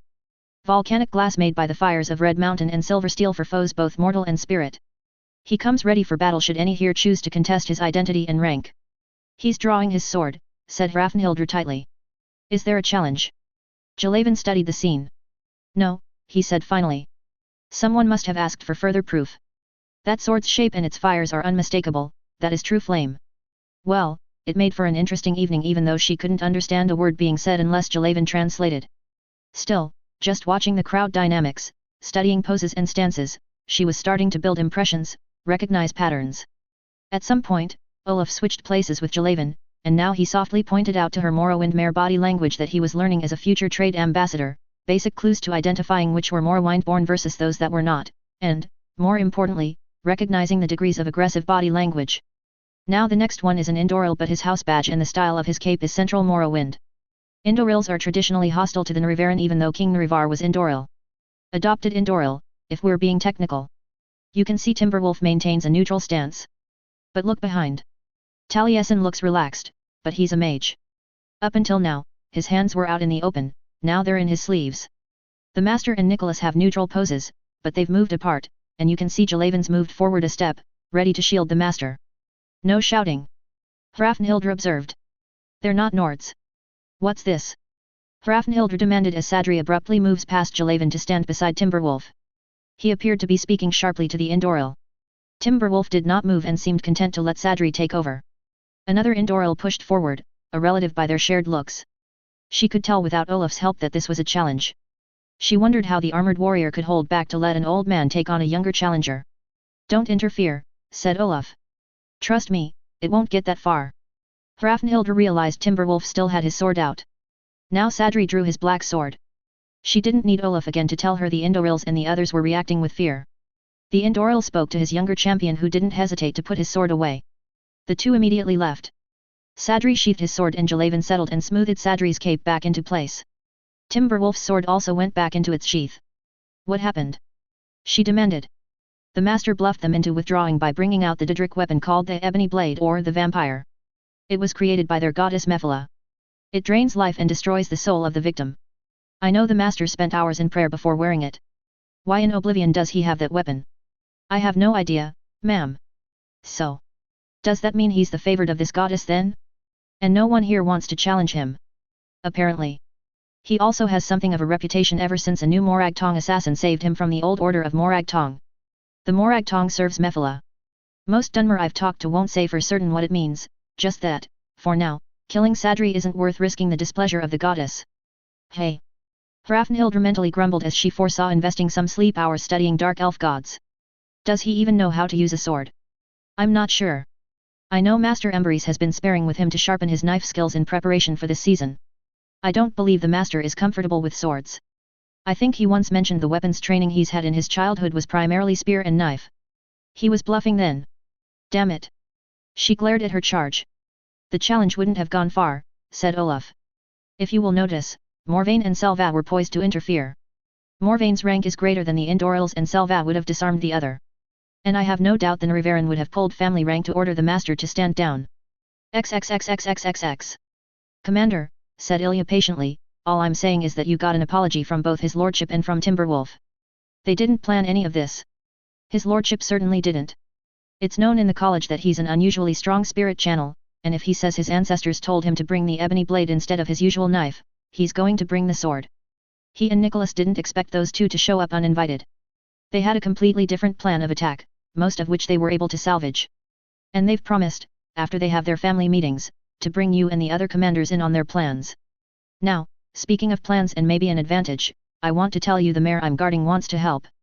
He's actually going to be joining this new Morrowind house. Master Curtis will be arriving in 3 days with devices that will help us talk with each other when we're not in the same room or even the same part of the city. He calls it distance communicators. It was on the tip of her tongue to assert that they didn't need more magical devices. Instead, she asked, will his lordship be getting that device? I don't think so. Those devices have to be worn on our heads, which is why we have to wear our full helmets. Ilya ran a finger from her ear to her mouth. We have to hide the part of the device that goes in front of our mouths that allows us to talk to each other. Who else gets this device? Just us. Why not the other Felix teams? I suppose that would be your call. I know Master Curtis was not planning to make too many of these devices. He wanted to keep the numbers low to minimize theft because he knew the panic and greed of others that would come upon him for it. He says it may be inevitable, but he wants a safe place to occasionally hide in before that happens. Go to ground, he says. Ilya had a strange smile as she said that. Hrafnhildr scowled, knowing that Ilya had some secret she was keeping. Banish that frown, Commander. He's not a coward. He's already been captured and interrogated once by the Thalmor for other knowledge they knew he had. Coming back so soon after, and into this crush of people from gods nowhere, is dangerous for him. Will you be abandoning us to guard him then? Hrafnhildr demanded. No. His other guardians and Lady Helset's battle companions will handle that. Distance talking. Hrafnhildr thought about it as she lay in her cot that evening. She thought of past battles, how they could have been changed if they'd been able to talk to the other, an advantage one would have in battle and in trade. Yes, she could see why why nations would fight to obtain such an advantage. Oh, how I hate this. When I was a fighter in the field, I didn't have to think so much beyond the day's survival. I had my set of orders and I didn't have to give a fuck about anything beyond those. The world suddenly changed once I came back home. I don't recognize it. The elves are suddenly our friends? The dark ones anyway. We're trying to make an alliance with a dark elf nation that hasn't fully declared independence from the Empire. This wasn't what I was fighting for. We wanted Skyrim for only us, but we're allowing all these goddamned refugees to flood our lands, taking our resources even before we've seen to our own kind? Ever since I got assigned this dark elf, I've had to see the world from the king's point of view. I can't handle it. I admit it. I can't handle it. I don't understand this type of warfare. It's too big. It's all too confusing. I can't sleep. Hope Ilya's back from her meeting with Michael and she's not gone to bed yet. I need to talk to her about stuff. Get more information about those things her dark elf clever crafter is bringing to us. Maybe she can also tell me more about these fucking dark elf gods we're supposed to overlook. They're Didra. Why in Talos's name are they even allowed here? I don't understand it. Ted Hsu, Maven Blackbriar, the Manzanilla de la Muerte, the Manchineel tree with the deadly poison apples. Galactic Halfling, et. Hang around the college and Curtis long enough, and weird becomes normal. Chapter 84, Land of Confusion, P4. Land of Confusion, P.4. Yesterday. Welcome to Sadri's Used Wares. Look around, I'm sure I have something you need. Hey. Hlalu. Skinny. Nervous energy. Vivek City accent, but the longer he listened to the shopkeeper's chatter, the more he heard Ashlander rumbling underneath the accent. How much will you give me for these? He limped closer and, with an effort that aching bones and muscles protested, threw one of the heavy sacks he carried onto the counter. There, it was done. He was done. What little strength he had drained out of him, and he staggered to the nearest wall to lean against it. The shopkeeper frowned and left off opening the sack. He went into a side room and came back with a steaming cup and a thick slice of slightly stale bread. Chicken broth flavored with onions. It was an unexpected charity that eased, for a moment, some of the bitterness clawing his guts. My thanks, Sira. The shopkeeper replied. He went back to opening the sack and pulled out a damaged Legion Tribune's armor, extra armor pieces, 2 silver cups, a fancy little box that used to hold spices, and miscellaneous rings. The shopkeeper hummed again. Is this all? May I ask what's in that other sack? That's all I'm selling right now. He had his Didrik short sword, but he'd fall on it before he'd sell that. This other sack is broken garbage for the nearest trash heap. Why not let me see it? There's very little that can't be resold in the quarter as raw salvage material. As you like. The shopkeeper came over to fetch the second sack, sensing his customer wasn't moving from the wall. As he'd said, broken junk. Still, the shopkeeper inspected each piece, plucking out potentially reusable items. But one broken lump had the mayor's particular interest, a blade hilt from a knife he'd taken from the body of a dead friend. Now he'd lost that, too. During his recent battle with the troll, the blade had been snapped from the hilt. The shopkeeper held the piece for a few thoughtful moments. He didn't see why. It was a simple, leather cord-wrapped bone mold handle, the cord was fraying from use. The mayor reached under the countertop and produced a whittling knife to slice the cord wrap. He then pushed the blade into the mold seam of the handle to split it. There was something in there. The shopkeeper palmed it, and his eyes half closed as he seemed to be thinking. The shopkeeper came back to him and opened his hand to show something wrapped in silk. He gently unwrapped the silk to reveal finger bones and a ring of gold wire with multiple exquisitely cut gemstones. You must have been a good friend, the mayor said, offering the prize back to him. I can't afford to pay you a fair price on this. But, if you want, I can. How in oblivion did you know that was in there? He demanded, grabbing the skinny wrist. Not thin from lack of food, the arm he'd seized had wiry strength. It was like grabbing an ash viper. She told me. She and her son want you to have the ring, the shopkeeper answered, unruffled. XXXXXXX. Today. Embry stared at the finger bones and ring that he kept on a plate on a special shelf as he listened to the conversations of Revan's Nord guardians. He was the Stormblade's hidden consultant and translator tonight. This Dwemer device took none of his personal mana like a scrying globe would. It lacked the visuals of a scrying device, but a scrying spell could only focus on one place, on one conversation. At least the Nords by now had learned to cut down on useless chatter. Today, Ulfric held a welcome dinner to all the Dunmer nobles and other power movers from Morrowind and Imperial Cheydinhal. Revan's guards wandered the fringes of the crowd. Unsurprising, at this stage of the evening, most topics were the presence of the Narivaran. A Nord was the Narivaran? Yes, the Ashlanders had declared Narivar was reborn, however, they'd left out the pertinent detail that the returned king was an outlander, which had helped him evade the Ordinators, who had orders to arrest or kill any heretics claiming the name. And, unless they were mages, man generally didn't live to 100 years. Yet, over 200 years later, he had Narivar's moon and star ring and true flame. Shortly after that interesting party when he first appeared, his ring had been tested on a pair of criminals slated to go to the headsman's axe. They died, proving the ring's lethality to anyone but the designated wearer. Some mage had verified that the magic on it was Didrik. Still, there were doubters. There was talk of interrogation to verify his knowledge of events, to find answers to mysteries the temple wanted to know. He refused. He told them to go ask the 2 Telvanni masters still living who knew his face. Mage Lord Baladas Demnevani, working at Winterhold and his new tower at Mistwatch, or Mage Lord Nelith Telvanni at Tel Mithrin on Solstheim. They could also ask his former mouth, Ed Theman, who was now the College of Winterhold's mouth. They talked about Slitter, or Curtis Johnson as he preferred to be called, a lowborn, nameless sellsword. Who was this mayor who started as criminal scum then became a Dwemer researcher at the College of Winterhold? How did he deserve to wield Almalexia's Hope's fire? How had he gotten his common hands on it? Well, Amberys could understand their puzzlement there. He had trouble reconciling Curtis to King Dumak Reborn. He was a strange mayor, but his machine skills couldn't be denied, especially while he was wearing this Dwemer communications device. But, if the Narivaran said he was Dumak, he was Dumak. The woman with him was Dwemer, without a doubt. Broad features, pale skin, long ears. It was also a nice bonus that she was an exotic beauty with a voice to match. Interesting and amusing as all this speculation was, the objective for tonight was to listen for anything that threatened Revan's safety or Morrowind's relations with the Stormcloak Alliance. Dunmer threw insults at the guards. When no reactions were perceived, they got cocky and failed to moderate their voices. The Nord guards could sense they were being insulted, but they trusted Amberys to tell them if it was something they should react to. Damn. I wish I could see, he complained. Those Mare are talking about sending agents to infiltrate Sadri's companies. Look at their house badges. See who else they talk to. Alva. Yes. Keep in touch with these 2. Take notes. You 2, describe in as much detail any house badge and any identifying features of the conspirators. Amberys, whispered another guard, I have a group that's mentioned Curtis Johnson's name a number of times. I can't move any closer to them without being obvious. He scowled as he focused on that distant conversation. The trio recording the forming spy operation fell silent to give him a chance to focus. Hrafnhildr came up with the surprisingly intelligent suggestion that the guard put the speaking device to maximum and try to hold her breath. That helped. All right, nothing threatening there. They are just talking about all the toys coming out of Winterhold, and he's planning a shopping trip there. A little industrial theft, making copies to sell. Common enough. They're clear. Got it, the guard whispered, sound spiking everyone's temples. By the end of the event, he had a headache and a list of people to track down for more information.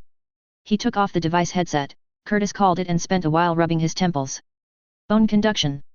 The sensation brought back unpleasant memories. The subtle tremors in the bone in days or hours before an earth tremor. The pressure against bone hours before an oblivion gate bursts open, the ground shaking as hordes of Dremora surged through. The rattling in his skull and spine. He screamed back and charged to meet them. Overall, Ulfric managed to impress the audience with his strength of character, determination, and intelligence to resurrect the old kingdom of Skyrim that the Dunmer knew from their own ancient history. He didn't apologize for the Skyrim for the Nords. Sentiment of his countrymen. Part of his welcoming speech reminded the Dunmer of the thousands of years of history between their countries, a give-and-take conflict since the first, when the Dunmer were once Chimer, and the Nords were once at Morin. Mostly war, but once, a strong alliance. And, yet, here and now, he acknowledged the Dunmer's contribution to Skyrim, from Winterhold to the Rift and even touching the Imperial allied hold of Morthal. He reassured them that Solstheim would remain Morrowind territory, and Refugees' Rest would also be considered neutral ground under Morrowind's direction. He also pointed out that while he would like to establish a trade embassy in Morrowind, there was some question if he was dealing with Morrowind or the Empire. Morrowind had not declared independence from the Empire, though they'd stopped paying any tribute or taxes to the Imperial throne since the Oblivion Crisis. All in all, it was an intriguing combination of an offer of friendship, trade, insult, and self-depreciation. A balance of reason and madness that left listeners hopeful, interested, confused, and wary. Embrys detected Revan's hand in providing historical references, but the timing, the word-weaving was all Ulfric, proving that the bloodline of the Skald King was still strong. It was also Ulfric's sense of gamesmanship, to the anxious displeasure of his bodyguards, that he stepped off his throne to mingle. That personal touch. And, likely, he'd been informed there were at least 6 or 8 present that technically had rank equal to a Jarl, whom he'd severely insult if he kept himself separate and above his guests. Horleaf did organizational tasks while Revan and apprentice Olaf joined in the mingling and talking. Revan wasn't wearing Mephila's blade tonight. Good. Mephila was no patron of the Stormcloak, her presence would have only been an unnecessary threat. Embrys smiled as he thought of his friend's true championship. The vampire blade was Mephila's gift to his friend's wife. Revan, however, was the champion of Sheogorath. No one recognized the crystal sword above the throne as the sword of Jiggalag. Indeed, Embrys had only Revan's word that it was the sword of Sheogorath's original incarnation, the one the other Daedric princes so feared and hated that they all conspired Jiggalag's downfall into madness. There were no books or tales of the crystal sword as there was one for the Wabajak. It was just up there, radiating Daedric power. It drew many eyes, and there was much speculation of what it was or what it signified. Someone noted it being an icy type of crystal, then perhaps it was one of the coveted Stalrim weapons forged by the Nord village on the Isle of Solstheim. If so, what prince did they worship? If that was the talk, he'd have to warn Sarjo Morvain. Those Nords on his island would need protection if people had the wrong idea about them. Morvain had been remarkably respectful of their independence. Forgotten by the distant Jarls of Skyrim, they'd had no say when their home had been gifted out from under them. If he'd decided to drive them out and ship them to Skyrim, no one in Morrowind would have thought it anything but his right as ruler of that isle. He worked on his list of things to investigate and people to consult. They'd be meeting early tomorrow morning for debriefing. XXXXXXX. Yesterday. Welcome to Sadri's Used Wares. Look around, I'm sure I'll have something you need. She nodded and looked. She'd come here because the shop was the oldest one in the quarter, the shopkeeper dressed better than most, and his shop was insulated sufficiently to actually be warm. That was rare in this part of the city. It had been called the Snow Quarter originally because it was the coldest part of the city, perpetually chilled by the icy winds that came all the way off the Sea of Ghosts. But of late, the name had changed to the Grey Quarter, an acknowledgement that here was where all the Dunmer refugees from Morrowind were to live. They couldn't buy property outside the quarter, and they were subject to crushing business taxes if they tried to set up a business outside of the quarter. Only the wealthiest could afford that. She dropped a small bag in front of him. I need funds to restart my business. What do you offer for these? The Hlala sorted through her jewelry, hair ornaments, and fancy cosmetic and incense boxes and jars. Tasteful and the highest quality. The price I can afford is an insult. Would you be open to commission sales? It will take a little more time for funds, but I can get better prices by careful marketing to wealthier Nords. He separated a few pieced out. These I can afford to pay you a fair price. I doubt you'll get any better from the other pawn shops in the quarter. You can take your chances with the Nord merchants, they generally have larger funds to invest. Her eyes narrowed as she considered his words. You said careful marketing to wealthier Nords, do you mean direct marketing as in you personally visiting them? She asked. Well, I visit their servants, and they tell their masters they have a lead on something that may interest them. Ah, and thereby increasing their standing with their master. An excellent incentive for repeat business. She nodded approvingly. Let's discuss your commission then. How much do you think you might charge for selling my services to them? I'm a professional organizer, you see, as well as a freelance crafter. I use my contacts with many business people and services to help organize events such as wedding and anniversary celebrations and such, large and small. Or, if one needs a project done, but you don't want to personally handle the everyday minutiae, then hire me to handle that project. Ah, I see, an incredibly difficult profession. But, forgive me, have you been in Windhelm long enough to have created the resources you need to work your organizational magic? No, she admitted, scowling. I just got off the boat from what's left of Belthes.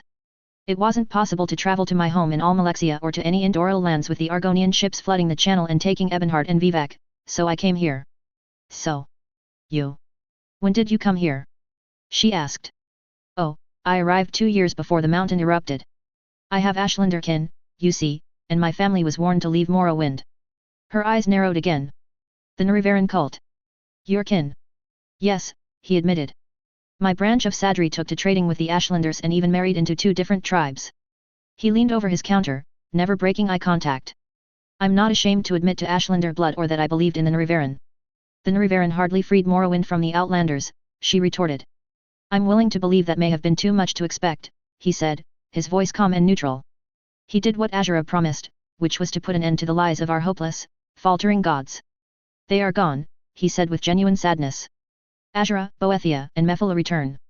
I do not rejoice in that, although I acknowledge their power in our creation. The 3 never promised peace. Unfortunately, too many in the cult forgot why the Chimer were so quick to embrace the sympathetic living gods. If he'd admitted to being the Rivaran cultist to many of her cousins, his treasonous tongue would have been cut out and his soul sucked into the handiest black gem at hand so that its power might be redeemed by empowering a holy weapon of the temple. At least you admit the return of the Daedric princes was no promise of Morrowind's quick and easy return to glory. He shrugged.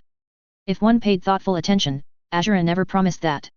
And the tribes that hoped the world would go back to the way it was before the great houses also died by Red Mountain. Our great ancestors do not know mercy. She smiled tightly. Exactly. The shopkeeper was gently tapping on the counter a heavy and thick ring meant for a man.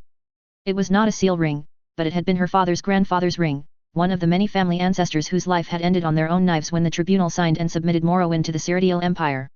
She recalled the day she dared to stay up late and crept into her father's study. She remembered seeing him weeping. He saw her but was not angry. Instead, he held her on his lap and showed her that ring, and told her stories of his childhood. The examples of strength and honor and faith taught to him. And in the end, the shopkeeper said, it was not madness, not rage, not lust, but broken honor and broken dreams. Malakath once the glorious Trinimac, warrior god of the Drei, until Boethia broke him by stealing his identity and using his face and tongue to slander and outrage with a multitude of lies and misrepresentation has had his revenge on us, Boethia's children, for our home is now ash. He straightened abruptly, and his demeanor returned to a professional shopkeeper. Well, these pieces I can afford you a fair price on. Do you wish to sell the rest on commission, or would you prefer to try other buyers on your own? Ashlander traders have to be shrewd, persistent, and possess nerves of Dwemer brass. Let's talk your commission and reasonable timelines, she answered. 2 customers came in. Ah, can we delay it? Lunch, perhaps, in another 2 marks? Next door is the Nunis's Corner Club. Food is good and prices are decent. We pay our own meals. Yes. From Nissus, I take it. Oh, no. Embry spotted from the original owner who was from Nissus. Poor Saldal, the winters here finally did him in. Very well, I shall see you there. XXXXXXX. Today. If I hear one more snide comment calling me an imitation Almalexia, I swear I will borrow Cadis's sword and gut them, snarled Eleni. Use mine instead, it's Daedric, and I keep it battle sharp. Just say the word, said Amberese, nudging the plate of fried sweet snacks closer to her. I don't mind being called a Vivek, except when they expect me to spout some poetry. I'm an old soldier, never claimed to be an armiger, and I damn well prefer women exclusively. Though they do snigger at comparing Revan to Suthasil, he added. They don't joke about his wife being Azura's champion, though I heard one Eswit calling his wife Azura's fat-winged Twilight. I'm sure she'll have the child in a few days, and all too soon, she'll adventuring again. Eleni sighed. Remarasi and I have interviewed dozens of girls for a wet nurse, ones of good health, who the spirits approve of, who can be trusted to keep their mouths shut not just about her abilities, but about Sadri's businesses. We would prefer Dunmer, but we've even considered non-mare. This nurse, like Remarasi, will come to know many family secrets, her children will have the opportunity to be raised in luxury and get educational opportunities. Revan isn't going to be stingy on that. When Remarasi's daughter married, Taliesin was there to celebrate as her brother. Remarasi's son was Helset's playmate and CO conspirator in her mischief, and he's enjoying running about making her purchases on her husband's credit. Very excited to be a proxy uncle. Remarasi and her husband aren't even Hlalu, they're Druz. Revan's life would be a hell of a mess if you and Dana weren't there to keep him focused. Eleni nodded. Yes, well, what have you found out about our runaway Riften sewage rats? We found her children in Anvil. It's likely she is close by, but no evidence of her mingling in high society there. The daughter, predictably, has found a new alchemist to study poisons with. The child's only obsession is with poisoning creatures and watching them die. For the brothers, I've got agents watching the whorehouses. Too many whorehouses. The degenerate Enwas have been spotted once in the lower class ones where they're not concerned of a child's age or whether it dies of the paying patron's pleasure. So far, they've been canny enough not to patronize any particular spot with any regular frequency. And there are too many free-roaming pimps with no stable location. We've considered false assassins for hire baits to lure them out, but then we found the Thalmor already have open contracts on Helzet and Sadri. Why would she waste her own resources when the greater coffers of the Thalmor were already established for the job? I believe she's not interested in personal vengeance. From what I know, the eldest is sensible enough to follow his mother's example. It all comes back to that vicious degenerate. Once we know his general location, we can make it too expensive for her to keep bailing him out. The moment she withdraws her backing, his creditors will make short work of him. Oh? How so? We start making purchases in his name. When the merchandise disappears, and no gold compensates for their loss, better believe the worms know where the rotting meat is. Oh. And the children you take. Gearman's honor. Ah. I'm sorry I'm late. You should have started supper without me. Curtis, the strangely named Dunmer who acted nothing like a Dunmer, pulled out a chair at their table. We would have in another half hour. Embry stood up and held out his hand. Curtis briefly clasped it, then Eleni's, who had also risen. Wearing Hope's fire out in public is risky, don't you think? Eleni asked Curtis. Yes, but I just came out of some political show with Severus and rushed to get here without stopping at Sadri's to change out weapons. I couldn't ask Severus to deliver it there because he had his own appointment with Jarl Ulfric. King Ulfric. Embry watched as Curtis's two bodyguards took proper positions around the room, that intense young Eldon and Helset's companion Rallis. Those communication devices for the Nordguards are interesting, he said. Something you found in Dwemer ruins. Never had need for it. Dwemer were born with an inbuilt head-talking racial talent. What communications they had was built for machines to coordinate actions. What will happen to those units when the assignment is done? Asked Amberese. Oh, if you're worried about future misuse or theft of technology, they're built to fail after a certain period, and the program will self-destruct. Shoving new power gems in them won't revive the circuitry or spells. Mycogranax hate the concept of planned obsolescence, considering it a criminal waste of skill and resources. Yurkagranax, said Eleni. I thought there was only one. Only oh. Curtis shook his head. Yet. Misconception. Kagranak roughly means music composer, or creator, or conductor, or architect. Kagra means music or tone. But I get where you're coming from. Every generation, there's at least one savant Kagranak, one person born with perfect pitch and whose talents few can match to entwine music, all known sciences, and all disciplines of magic with power reserves to go with it. Their compositions are almost godlike. So, there is the Kagranak, and there are lesser Kagranaks. All of mine are lesser Kagranaks, multi-class, multidisciplinary talents, geniuses in their own right, just not as insanely gifted or as driven. Am I making sense, or does it sound like I'm babbling? Oh, you're clear enough, grumbled Amberese. Just add the pretentious article to point up the great importance. Yeah, you got it. Raymak, the guy everybody thinks of, was the last. And, misguided and overreaching as his ego was, his machine was a god. The brass tower, a walking pillar of creation, smelted in the molten blood of Lorcan and its clockwork timing set to the beat of the doom drum. Once sufficiently powered, it knocked Akatosh out on his ass, tore apart the world, and slapped it back together. Maybe not perfectly, a little corner cutting, a few pieces missing, and it mostly makes sense. As if it ever did in the first place, he added with a disdainful snort. A server came to take their orders.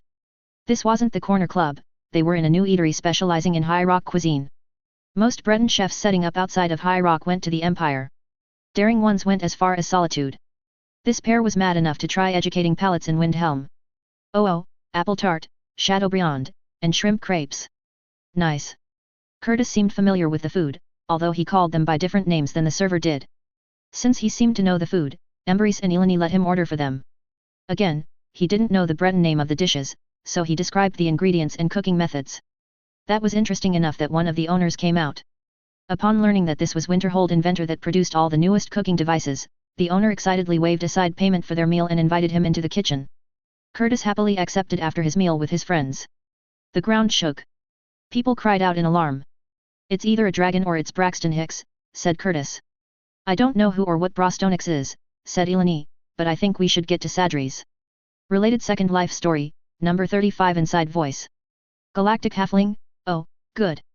My imagination ducked out when I tried to compose an evening of Politico doublespeak, not to mention introducing a bunch of unnecessary names. Ted HSU, well, she's mostly confined. I did address that in Second Life number 35 inside voice. Aside from armed servants and house guests, don't forget the ghosts. Nobody gets to her while she's there. Chapter 85, Land of Confusion, PT5. Land of Confusion, P.5. What? What is that look? Revan asked Manolas. The Telvanni dropped his gaze, smiling faintly. Since stepping of the Northern Maiden from Solstheim, and this being his first time outside Morrowind, he'd jumped headfirst into the chaos that had engulfed East March the past half year and coming to head this month in a grand coronation. Revan valued his steady, unflappable help. Audassa in Whiterun was his right hand and senior among his wife's stewards, but everyone knew her as the Dragonborn steward, and there would be no good explanation of why she would be in Windhelm assisting Revan. Helset's other stewards were needed elsewhere. Geordies of Proudspire was now assisting Stormblade Hrafnhildr and training them how to bodyguard a socially active target, which actually required more skill than guarding a supply dump or a moving wagon. Valdemar of Tel Winstad was on assignment somewhere in Cyrodiil, Argus of Velindrel Hall was keeping an eye on Thalmor activities in the Reach, and Gregor of Heljarkin Estate was overtly doing business as usual, but he was also assisting. Guarding the land around the Tower of Mzark and the secret Dwemer guests delving into Mzark's libraries. There was also Vindni, who had been Manolas's competitor for the Severin Manor stewardship, but Vindni had his own key position as the business manager at Tel Winstad. And, with both Valdemar and Geordies away, he and his wife were also carrying the steward's duties for both Proudspire and Tel Winstad. The greatest advantage Manolas had over all the others was his decades of bank security operations. Guarding financial transactions and transfers of wealth against robbers, embezzlers, and fraud schemes, was his specialty. Just an odd little thought, Sarjo, Manolas answered. I was thinking that once House Mora is acknowledged, and you forswear House Hlalo to pledge to House Mora, you should really settle the matter of house membership with Master Nelith. You've gone from a nobody to nobility, and you can't afford to let him abscond with your lady. I understand the convenience of multiple houses, but being a member of multiple houses is not like being a member of multiple guilds or an honorary thane of multiple holds. Once you became nobility, the questions of loyalty and bloodline purity can no longer be ignored. While it is clear this new House Mora is founded by mixed races, bloodline identity is still a sticking point to the majority of Morrowind. Ashlander tribes conveniently forget it was the Daedra themselves who organized the first houses. In the matter of the Mage Lord, he may challenge you that your child belongs to his house line as he claims to have adopted your wife as his heir. My wife never agreed to that. Not even to being inducted into Telvanni. She didn't object when he told her. She didn't want to be fried by an ill-tempered master wizard by demanding payment in gold. Neither does anyone else, and so no one objected when he declared her his bloodline heir. He is unmarried, and there are no strong candidates among his many cousins. Not that their kinship would matter, as none of them have yet excelled by their own merits to great power. And, as all know, only power determines one's rank among the Telvanni. Revan shook his head, saying, but, then, my wife falls short in that measure of power. She is archimage more from brute physical force, luck, and outside election by the Sijic order of Artum than any great and overwhelming magical talent or knowledge. Well, she is an expert enchanter but apprentice or adept in the other disciplines. Having the Dragonborn as the archimage of the college is a tremendous political and social advantage, something the college desperately needed. But back to Nelith, he adopted Hel's et Pharaoh, a spellsword, not Antonio Felix the Dragonborn. No one should take as serious his whim to adopt a mere spellsword. Manolas shrugged. Master Nelith shows no signs of senility, and he is not one to be cozened by a beautiful face. And to us, the titles of Archimage of Winterhold and Dragonborn are neither significant nor advantageous. Anyone in the house knows his adherence to tradition and the core values of the house. They will know he knows there is something more to her beyond specious connections to the past Hlalo kings or the current Mead emperors. He is not indifferent to his duty to House Telvanni to improve our overall house strength and standing. New blood must sometimes be brought in, and he's chosen an outlander to renew his personal line. He's chosen Azura's champion, who is not to be lightly dismissed. His family will want to see what he sees and why he believes she is worthy. Still. He caught and held Revan's gaze, if not the first child, perhaps the second. I suspect you do not know how much he respects you. Naturally, the child's future mate will be arranged with the most promising child of the standing bloodline. Revan dropped his head in his hands. No, no, no, no, he moaned. Ancestors guide me. I regret having to bring that up, Sarjo, but the matter becomes more pressing the closer House Mora gains momentum. As I have kept you informed, I continue to receive messages from his relatives for Our Lady to present herself to them. It is only a matter of time when the senior house members will travel to Skyrim since she will not come to them. I don't have time to deal with this. Revan cringed as he imagined Nelitha's kinfolk descending like a slaughter of cliff fracers. Then may I make a suggestion? Suggest away, Manolas. Tell Winstad. You have a sufficiently large colony there of Telvanni. If Nelithas can do come to Skyrim, make them come to you there. You do not want their first impression to be Windhelm. But tell Winstad is half a continent away. That would be incredibly arrogant of you to make them come onto your territory and to your tower to give you their judgment. Ah, I see. XXXXXXX. Fort Castoff's renovation was done, and the road between it and Windhelm had been widened and fully paved. This was where the Jarls that remained with the Empire would stay with their personal guards and servants and their legion escort. A horse or carriage could make the trip between the 2 points in less than 4 hours over the new road. Once the door closed and Revan's bodyguards and the general's aides were gone, Elder Council Marcia Tullia embraced him and kissed his cheeks. Behind her, her father, General Tullius, scowled disapprovingly. We're so happy you've fitted us into your schedule, dearest Revan, she declared. Count on it, my lady. She let him go so that he could face General Tullius and greet him with a slight bow. I trust you are in good health, Sira. The man snorted. I'm still working if nothing else. I hear you've been busier than usual in all this chaos. King-making, clan building, city founding. I'm surprised you have time to start a family. You're a fine one to talk, father. Revan sighed. Actually, trying to start a family came first. All these other matters just got in the way. Hard to start a family when your partner just won't stay in one place long enough, said Marcia sympathetically. Perils of marrying heroes. God's no mother complained enough. She grinned at her father who snorted again. Hard to play the family man when you've got invaders burning down your home, he retorted. He eyed Revan. I still find it a surprise you aren't going to be heading the new house, said Tullius. Too many conflicts of interest. Remember, I'm sworn to Ulfric's service, which is why I'm here instead of sitting with my lady and anxiously awaiting my firstborn's imminent arrival. Yes. Duty. Tullius inserted 2 fingers under the neckline of his armor chest piece and pulled out a sealed envelope, which he extended to Revan. From Inanna. Her duty keeps her at the Elsewhere border because of increased Thalmor activities there and in Valenwood. Spies have reported Thalmor Command has suddenly been investigating the abandoned teleport platforms in Somerset and their subordinate countries. They seem to think someone or something is trying to reactivate the old network, and their robes are all in a twist that someone else will do it before they can. If things are happening in Mistwatch, then be more careful, Tullius said bluntly. Station teleport maps from the Third Era still exist in the Imperial Archives. And if I can find those there, I'm sure the Dominion have their own. And since we all know Dunmer Mage Lords openly defied Imperial decrees forbidding teleportation and levitation, a Mage Lord rebuilding the teleport platform in the Rift is about as subtle as the Greybeards shouting for the Dragonborn.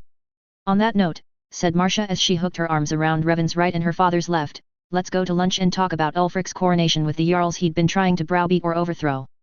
Bygones must be bygones, and we need to be told when put on our happy play masks. And, by the way, said Marcia, your argument against being the new house head is invalid. To build Aldmora in East March, the House Mora will have to swear loyalty to the Stormcloak Alliance, much like the Count of Cheydinhill has to swear loyalty to the Emperor over Morrowind. And the son of one of the founding lines is going to be the next Emperor, grumbled Tullius. Yes, said Revan. Let me retract my earlier statement. I'm not going to be the house father because I don't want it. I don't even want to be the kin lord of Clan Sadri. My oath to Ulfric is just a convenient excuse. He looked away from their wry, pitying smiles. The Nrivaran is a brilliant tactical move, said Tullius. The symbolic timing, the return of a legend in a strange house that Nrivar was originally born to. And when it inevitably becomes known the true face and name of the Dragonborn. You do like surprising people, Revan? Oh, please, I am not responsible for all this. Lunch was in the mess hall of Fort Castoff. Outside the mess hall, the housecarls of the Jarls faced off against Revan's Stormcloak protectors. Geordie's, sitting with her feet up on a comfy chair in Amberie's quarters in the corner club, was today's whispering voice telling the Stormcloaks how to behave and work around the touchy housecarls. Today, Revan had brought Yannig and Olaf with him. Yannig immediately went to greet the Jarl of Jalmarch, then she clasped hands with her cousin, the true Yannig, still in his disguise as Idrod the Younger. Not far from them, Jarl Elisif smiled stiffly. Revan sighed and headed towards her. Marcia was quickly beside him. He bowed deeply to her. Jarl Elisif. Lord Revan. How is Arthane doing? False labor last week. She is due any day now. We miss her in court. Her stories are always so thrilling, Jarl Elisif said, smiling faintly. She glanced between the true Idrod the Younger and the false one. So many interesting stories. None meant in malice, you understand, Revan said earnestly. So it has been explained to me. The Jarl glanced at Marcia. And perhaps I will have opportunity to visit with my Thane and enjoy more of her stories. I'd like that myself, said Jarl Balgruef, stepping into the conversation. He had Frothar, his heir, with him. Revan estimated his age around 16 or 17 and more than old enough to learn how to conduct himself in international political affairs. He made sure to introduce Olaf to him. Olaf had worked as a professional mercenary since he was 15. He was 25 now, but he should be able to relate to the energetic youngster with dreams of battle and great deeds. Jarl Idrod also stepped into converse. Visiting with Arthane will have to wait until after next week. She'll feel better then. She looked at Revan. And you may want to take an early leave after lunch. I'm sure your apprentices know the coronation schedules as well as you do, so leaving them behind will be fine. Are you telling me it's now? Asked Revan, automatically reaching to clasp her hands. Yannig and Idrod the Younger squealed happily. Balgruef laughed heartily and thumped his back, almost sending Revan crashing into the elderly Jarl if not for Olaf's swift, strong-armed intervention. After lunch, she said. Late afternoon you think? Asked Marcia. Idrod nodded. Marcia grinned at Revan. Plenty of time then. But for now, attend to your duties today as midwife to the birth of the Stormcloak Alliance. There were a few chuckles from their audience. I am not a midwife, Revan retorted. I am, or was, a shopkeeper. I sold used goods, and I always tried to make good deals. The Alliance, the repackaged holds of the Old Kingdom, quipped Balgruef. Yes, you sold that to the Emperor. We truly hope it is a good deal. A civil war was bankrupting all of us, said Idrod. Tempers were too hot. A little separation, a little forgetting, and then hope that our children will eventually see the sense of reconciliation. But, for now, we need to conserve our purses and make do with what we have. Lunch was set out and the Jarls could sit or wander about as they pleased. Revan talked about the schedule for the coronation day. But as soon as Jarl Idrod clasped his shoulder and told him it was time to go, he ran out the room without another word. Related stories, number 13 Solstheim Stewardship, number 71 Forbidden Legends, number 77 Paradigm Shift. Chilling Bear, hope it's a good silly. Regi Delta, 1, I wouldn't know. I have very little cultural reference/context. 2, more like sections start at different points in time. And only one instance of time travel. TED HSU, like any credit card company, it's up to you to prove your card was stolen. They really don't care about identity theft because they have you in hand, so they're not going to beat around the bush for an unseen second bird. Chapter 86, Land of Confusion, PT6. A/N, The Perils of Marriage, Skyrim Style. Land of Confusion, PT6. Hrafnhildr assigned Ilya to command the Dunmer soldiers that were Lady Helset's guards while at the palace. Ulfric had wanted Revan to focus on his duties. While Olaf and Yannig had performed excellently in taking up Steward Revan's other promotional and business negotiation duties on behalf of the Alliance, they could not substitute for all his court duties. To further ensure his steward's attention and an offering of peace to the Empire-allied Jarls, Ulfric had turned his war room into a private suite for Lady Helset. It was the second largest room in the palace on ground level. A new door with muffle spell runes carved on it was installed, and so was a low movable wall that created a corridor from the stairs leading to the King's and Queen's suites to the Great Hall. Guests in the Queen's suite had been moved out. Sleeping there instead were Lady Helset's servants and the guards for both the Lady and Lord Sadri.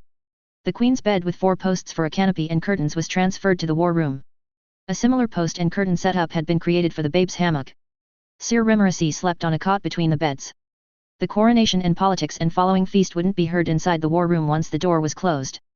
But it was expected that door would open to allow in the visiting Jarls who'd made Lady Helset their thane. It also kept the visiting Jarls and legion officers and an elder councillor and all their guards from wandering his city's streets to get to Sadri's home. Hrafnhildr stood outside the war room door along with steward Geordies from Solitude. No trick helmets today. Their only job was to guard the door. There were plenty of other guardians around the room and in the audience. All in all, the actual coronation was a short affair. The chief Talos priest of Windhelm offered him the jagged crown. Ulfric took the crown from his hands and crowned himself. Galmer then bellowed Ulfric's new title as the king of the Stormcloak Alliance. Then the great hall was emptied, and servants rushed to set up tables. The two central high tables were reserved for Jarls and special guests. The hall was opened and guests were ushered back in. Resurrecting an old Atmoran custom, Ulfric stepped down from his throne. Servants brought in a huge basket filled with bread. They followed behind Ulfric as he walked down the length of the high tables, distributing bread with his own hands. The Jarl's wife was supposed to follow to pour the first serving of wine.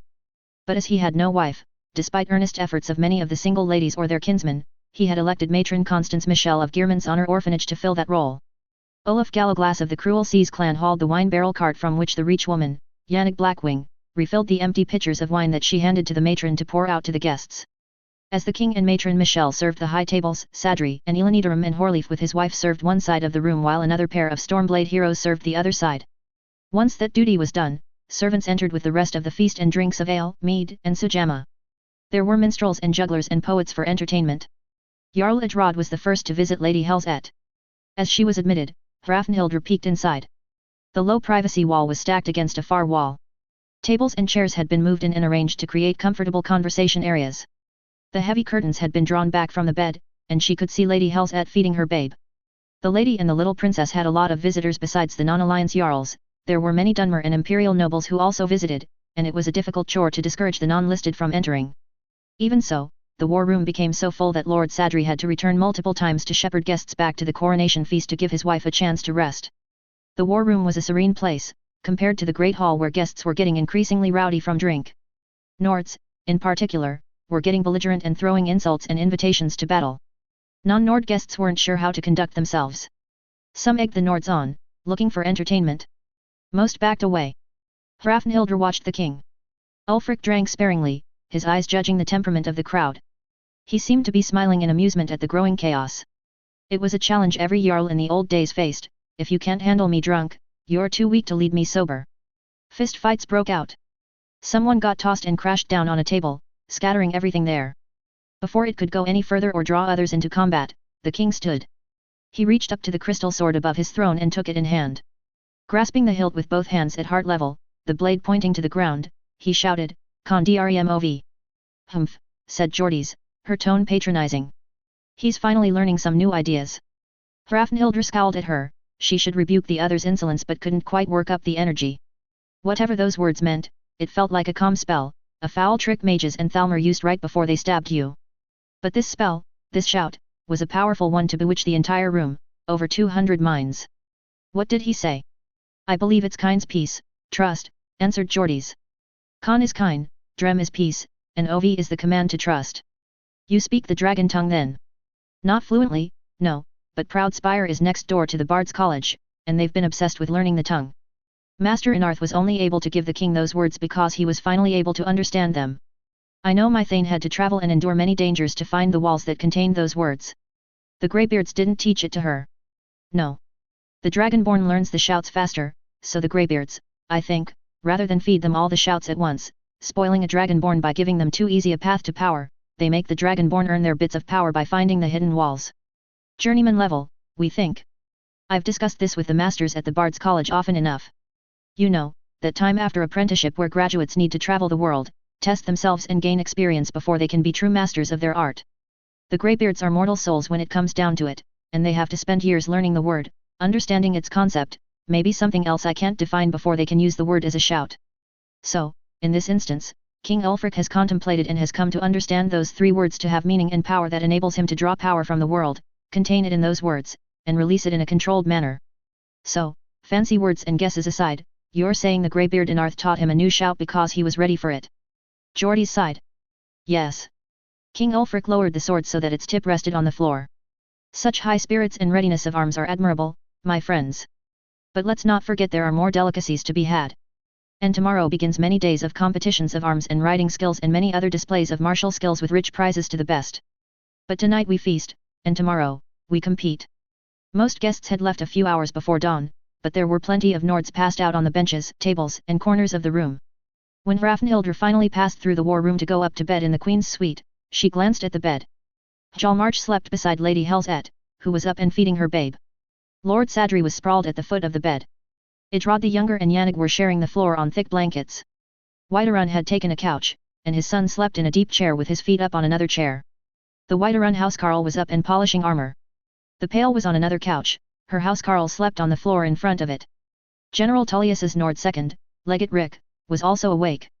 She was likely here to safeguard Hjalmarch and Whiterun since they had not returned to Fort Castoff. By the time His Majesty King Ulfric went to his own bed, the Dunmer guards had moved the privacy wall back into place.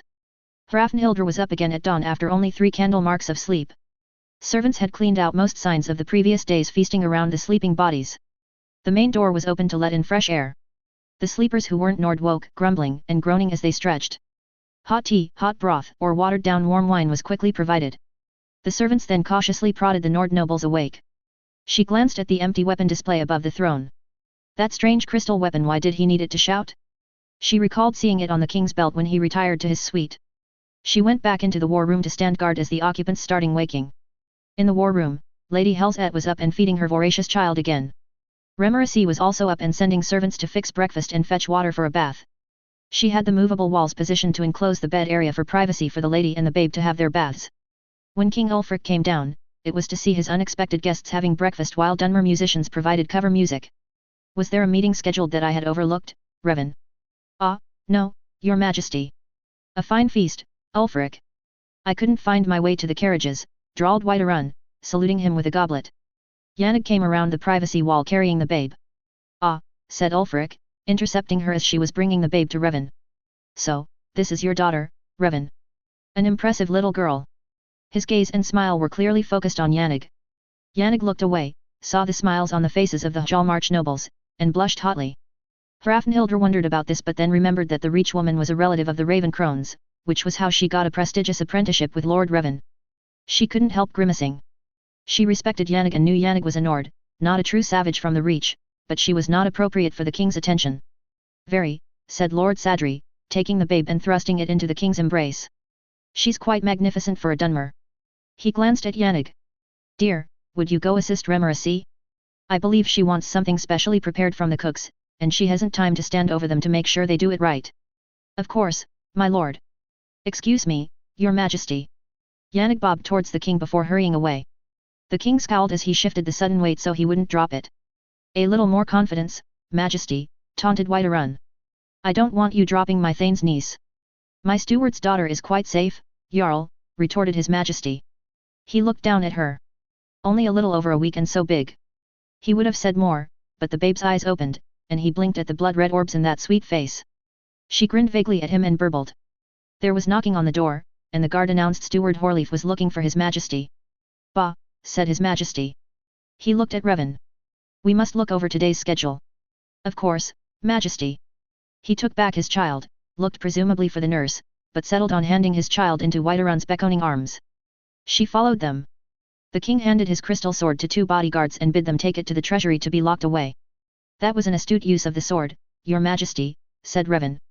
You've been using it to learn new words almost as fast as greybeards, according to Master Inarth. Hours of hell, growled the king. And nightmares. It's the worst drill master one could imagine. If that is even a shadow of Jigalag, it's no wonder the other Didra did him in. That one has no mercy and accepts no weaknesses. He sighed. Learning trust was the hardest part. Ah. But should that prince show either mercy or accept an excuse, it means one has reached the limit of one's ability and can never hope to improve, said Lord Revan. One could easily go mad trying for his level of perfection. They looked at each other and laughed. I have yet to hear the tale of where and how you obtained that sword. I had always assumed your wife found it during one of her adventures. Ah, no. It was in the Pelagius wing of Solitude's palace, answered Lord Revan. I, banished the ghosts after the priests and the court mage failed to do so. They had not realized it was not a simple haunting but the presence of a Didra. Prince Sheogorath, in fact. Emperor Pelagius the Mad. I see. And I recall now the time. That was when you requested permission to be released from house arrest to attend the Vici and Snowshod wedding. They were using Proud Spire for their reception, and then you snuck away to ask General Tullius not to interfere with the Corvinjund mission to recover my crown. The fact that he listened to you and ordered Rick to recall the Legion troops headed there to capture Galmer and take the crown for Elisif was proof of collusion with the enemy. I could have had you executed immediately for treason. But you did not, Your Majesty, and demonstrated restraint and wisdom. When I was leaving the general, a madman wandering the streets around the palace for decades approached me and begged me to talk to his master. His master, you see, was on vacation and tardy to resume his duties. His master was Shiagarath, vacationing in the Pelagius wing. Steward Firebeard will tell you that the day after the wedding, I requested entry into the wing with the intent to banish the ghosts. And so you talked the mad god into. I should not be surprised. So, you found the sword in there. Yes, my king. And when you dismissed the charges of treason against me then made me a steward, I knew the sword of the Didrik Prince of Order was a fitting gift to you. Well, that was a surprising tale. Hrafnhildr had a lot to think about. She'd heard fantastical rumors about Lord Revan's involvement with ghosts, but hearing him so casually speak of ghost banishment and interacting with a dangerous Didra god, invoked a feeling of impending calamity. As the king had announced last night, today would begin the tournaments. His main objective today was the opening ceremonies at the arena. The pit. It had been a part of Windhelm since the Second Era, but of late, it was truthfully less for sports than for executions. Criminals, a disproportionate number of Dunmer, and captured legionnaires were pitted against each other in duels to death. The last of these executions was a year ago. Those still alive were quietly executed in the prisons by the headsmen. The cages under the arena were removed, and the chambers being returned to proper training, bathing, and storage for fighters. Most of the King's Day would be attending the opening games and handing out prizes. Steward Horleaf would, as usual, handle the common domestic issues. General Galmer would be inspecting security outside Windhelm's walls and settling conflicts that were inevitable with guests, new immigrants, and returning Stormcloak forces. Lord Sadri would be accompanying the general as many disputes involved foreigners, Dunmer, and other mare. Hrafnhildr sighed, it was going to be a hellishly busy week. XXXXXXX. It wasn't your fault. General Galmer has admitted that he overrode your orders and made you pull all your people to handle that riot. It was a fair enough assumption that Sadri would be safe if he stayed in the Reclamation's chapel. There are mercenaries in every race whose only loyalty is to gold regardless of the people and nation of their birth. Amberie's words were no comfort. She hadn't yet gotten up the courage to face Lady Helzet. She'd heard the lady tried to armor up to do searching herself, but her servants wrestled her back to bed, forcing her to realize she was in no condition to do anything. It's said the lady's wordless wails shook the walls of the palace, proving that shouting, indeed ran in the family. It was a shock to everyone that she was a tongue like her cousin, the future emperor. An elf who had the Nord ability to shout, it had to come from her human half of the family. How fortunate a greybeard was visiting Windhelm and available to teach her. General Galmer had tried to apologize to her, to claim fault for ordering Sadri's bodyguards to abandon him. But her servants turned him away, saying her sanity was too fragile. Her servants were using their strongest calm and sleeping spells on her. Revan had been in the Reclamation's temple lecturing a gathering of 20 more wind-based Dunmer merchants who were all hoping to do trading in Skyrim. As the rioting Nords drew near the Pilgrims' Rest settlement, children had been herded in for their protection. At some point, a magic barrier had been cast over the entire chapel. People outside assumed the priests were behind the spell. The riot was turned away from the Dunmer territory, and the instigators could not be found. When the barrier came down, the bodies were discovered, and Revan Sadri was missing. Hrafnhildr, however, did not know this. Other riots were happening, and she and her troop worked the rest of the day and throughout the night, returning to Refugees' Rest early the following day. They found Amberys and Eleni there. Eleni was handling the grieving families and talking with the outraged Morrowind nobles, performing political damage control. Amberys and Magistrate Sorain were directing search teams, conducting investigations, and overseeing the processing of judicial matters.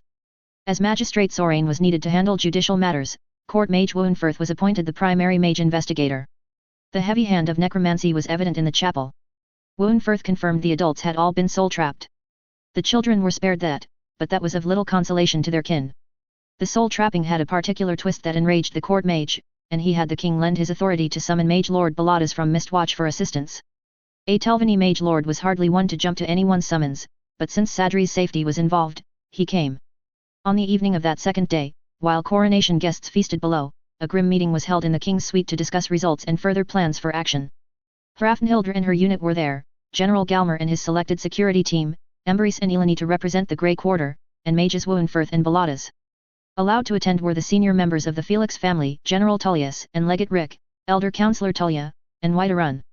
Mage Lord Baladas reported, "Yes, this is a Dunmer-style binding of souls. Similar to ancestral binding, but the twist you sense is because these are hostile spirits, and there is no bloodline or other inherent loyalty ties. These were used on oath breakers, criminals, and enemies. The children were likely spared because they would go insane too quickly and become uncontrollable, unlike adults who may last long enough for the caster's objectives. Then the spellcasters were Dunmer? Asked Steward Horleaf. It would seem so. Their methods seem extreme to capture one man. Can you speculate why such measures were necessary? Asked King Ulfric. Baladas looked at the Felixes when he answered. You know Revan Sadri is a strong spirit shaman even though he is untrained and constantly denies or underplays his power. You may not be aware that he was once taken into Apocrypha by the enemy Hel's Et was fighting to keep from enslaving all of Solstheim. He successfully summoned his ancestors to save him. When Thalmor assassins captured him and bound him with magic-destroying shackles, he was still able to summon spirits to his aid. And with Folkihar vampires, again, his ancestors freed him from them and gave him information to defeat them. And we all know his house is guarded by willing spirit guardians. His captors slew everyone in that chapel with him and enslaved those souls to force them to stop him from summoning help and to keep anyone else from using ancestral connections to find him. It makes sense if the intent is to extract information from him. You cannot interrogate a man who is unconscious or drugged beyond coherency. Normal spell blocks cannot be guaranteed to be fully effective on his type of power. Then this was done by Dunmer enemies? Radicals in House Hlaalu who do not want House Mora to be created, asked the general. A reasonable and obvious assumption, said the Mage Lord. The money it would take to hire competent Telvanni or Indoril mages who know that magic would point to very wealthy enemies. Also, if that was the situation, that type of magic is not common practice and was forbidden outside of the Shivi temples. Since the fall of the Shivi, many ex-priests have gone rogue. I will ask Magistrate Sorain to inquire with his colleagues in the temples, said Amberese. I will also ask Thane Selrun of Iverstead to ask his ex-temple priests about any rogues. I've already sent Grey Guards to ride through Dunmarith Pass to alert patrols and our allies on the other side of this. Count Cheydinhil and Kin Lord Sadras Dariano have both sent messengers to their respective cities. It will be 3 to 4 days for the messengers to get as far as Cheydinhil and another 1 to 2 days to get to Lake Hlaalu. That's as best we can do to block any land access to Morrowind. Thane Moore has ex-Indoril priests in his service, they can detect spirit magic and will make it difficult for any party to get through the rift to Pale Pass or any of the smuggler routes around Pale Pass should they try to head into Imperial lands. We were able to send a pigeon to them before the end of the day. Now, there is something else I would add. Many of the rioters we questioned were confused. Spell-addled. Many of my investigators think that their tempers and raging were enhanced with spells. Many admitted they were confused and upset by so many non-Nords invading East March, and they resented it, but they hadn't considered outright violence. The actions just burst suddenly, and many of them reported the same thought and images that directed them to Refugees' Rest. With so many Dunmer nobles visiting from Morrowind, this would have been seen as an attack by our historical enemies, sure to ignite calls for war. This causes me to question making an easy target of House Hlaalu. Yes, they were kicked off the High Council, reduced to a minor house, and humiliated by being dispossessed of their home territory. But I doubt the whole house has gone mad by wanting to bring another war and more disaster upon Morrowind. Many Hlaalu nobles have come to me and Eleni swearing their house is innocent of this and pledging aid. The Felixes have had messengers from the Hlaalu Council that promise support for the creation of House Mora if House Hlaalu was held innocent of this. Frankly, Your Majesty, my lords and ladies, who would benefit if the new alliance and Morrowind went to war? Amberese asked. You suspect more Dominion-controlled kin traitors, then? Still, I was of the understanding that their slaves were warriors, not mages. A sufficiently strong mage would not allow bindings on his soul or powers, said the king. For a mage, it would be a question of gold, and the Dominion has plenty of that. And it may also be just the challenge, said Baladas. There was more discussion of details and proposed future actions. Most of this went over Hrafnhildra's bowed head. She was contemplating her future and the future of her team. They'd failed their job. While she couldn't refuse a direct order from General Galmer, and even if she'd left guards with Sadri, they'd probably be as dead and as damned as those other poor wretches. But the execution depended on so many unknowns. Visiting Refugees' Rest to talk to important people was on the itinerary. Lord Sadri going to the chapel to talk to merchants was not on the schedule. Someone had asked him to indulge their curiosity about trade, knowing his interests, while someone else had distracted the general by telling him of rumors of planned attacks. Then the rioting began. It had to be magically induced and directed because the rioters had passed many Dunmer camps to head directly to Morrowind territory. But if she'd left guards behind, their standing order would have been to take him immediately out of the area. Would. Commander, there is one more place worth searching, said Ilya softly, interrupting her thoughts. The coast. Smugglers' Coves. Like last time, the Dominion Marines are being deployed to Skyrim because Skyrim hasn't any naval forces worth spit, nor does Morrowind. I know there are many uninhabited islands off Winterhold. And, Your Majesty, Emberise, could the Dominion have retaken that pirate island? Ilya, repeat your ideas to them. She did. Emberise looked thoughtful. Their report in a week ago said there was no unusual activity, but that was a week ago. I will try to contact them after this meeting, he said. Another suggestion, my king, noble sirs, offered Ilya. Jal March. She is a seer. I know Lord Revan respects her insights, as do many masters at the college. I've already asked her, said Whiterun. She says this is beyond mortal powers, it's in the hands of the gods. She says those seeking Sadri should not be ashamed to ask for help, nor prideful when help arrives. The question is, rumbled the king, which gods? The Dunmer gods of self-interest, treachery, and battle? Or, what gods do you Felixes worship? Our primary family gods are Zenithar, then Akatosh. But of late, we have also adopted Atmoras Yhunal the owl god, answered Nicholas Felix. Sadri has also accepted these gods and has shrines in his home honoring them. A thoughtful look crossed his face. Yhunal might be the most responsive. He assisted Yhunal during the Apocrypha conflict. Also, there is a Reach goddess who might be willing to assist. That one is a distant hope, said the king. I recall Thane Icewine's report of that event. My steward meddles even in the affairs of the gods. It would be nice if the Jarl of Jalmarch could tell us which god to supplicate. 2 days have gone by since Sadri's disappearance. One more day and our chances of getting him back alive and relatively undamaged are more than halved. I will ask her, said Whiterun, immediately heading down to the war room. When he returned, the answer was not helpful. The gods have heard, and an emissary had been sent for the father from the moment his child cried out. Take the champion's staff and let it guide you to the emissary's aid. What in oblivion does that mean? Hrafnhildr demanded, furious. Whiterun scowled at her impertinence but could only shrug. By oblivion indeed, said the king heavily. That god. Related stories, number 20 Felix Spirituum, number 25-26 Trader or Investor, number 33 House Arrest, number 41-43 Brother Owl, number 47 City of Stone. Chapter 87, Land of Confusion, P7. A/N, finally got around to watching the Gibson/Penn movie The Professor and the Madman. Defining all the words of the world? Mad lads. Land of Confusion, PT7. Sheogorath. Of all the Daedra princes, Sadri championed the god of madness. Everybody thought for sure he was Mephila's champion. After all, he showed up wearing her champion's sword, and it was reputed that the new Morag Tong would refuse any contract on his life. But no. King Ulfric himself had descended to Lord Sadri's basement office and returned with a staff of polished grey wood topped by 3 screaming faces. The Wabajak K. Hrafnhildr had no idea what that was. Ilya found a book for her by the same name written by a madman, but that was no help. All Hrafnhildr knew of Sheogorath is that he's the god of insanity. And yet, she recalled that odd conversation between the king and Sadri. Some creature called Jigalag that the other Daedra hated. The king's crystal sword belonged to that Jigalag. What did they call him? The Prince of Order? And the other Daedra hated him and did him in. She asked the magistrate about that. There isn't much known about Daedra Prince Jigalag or his crystal sword. Some call him the Prince of Order because it is believed his nature was to define all things. This did not sit well with the other princes who liked chaos and anarchy to create and exercise their power.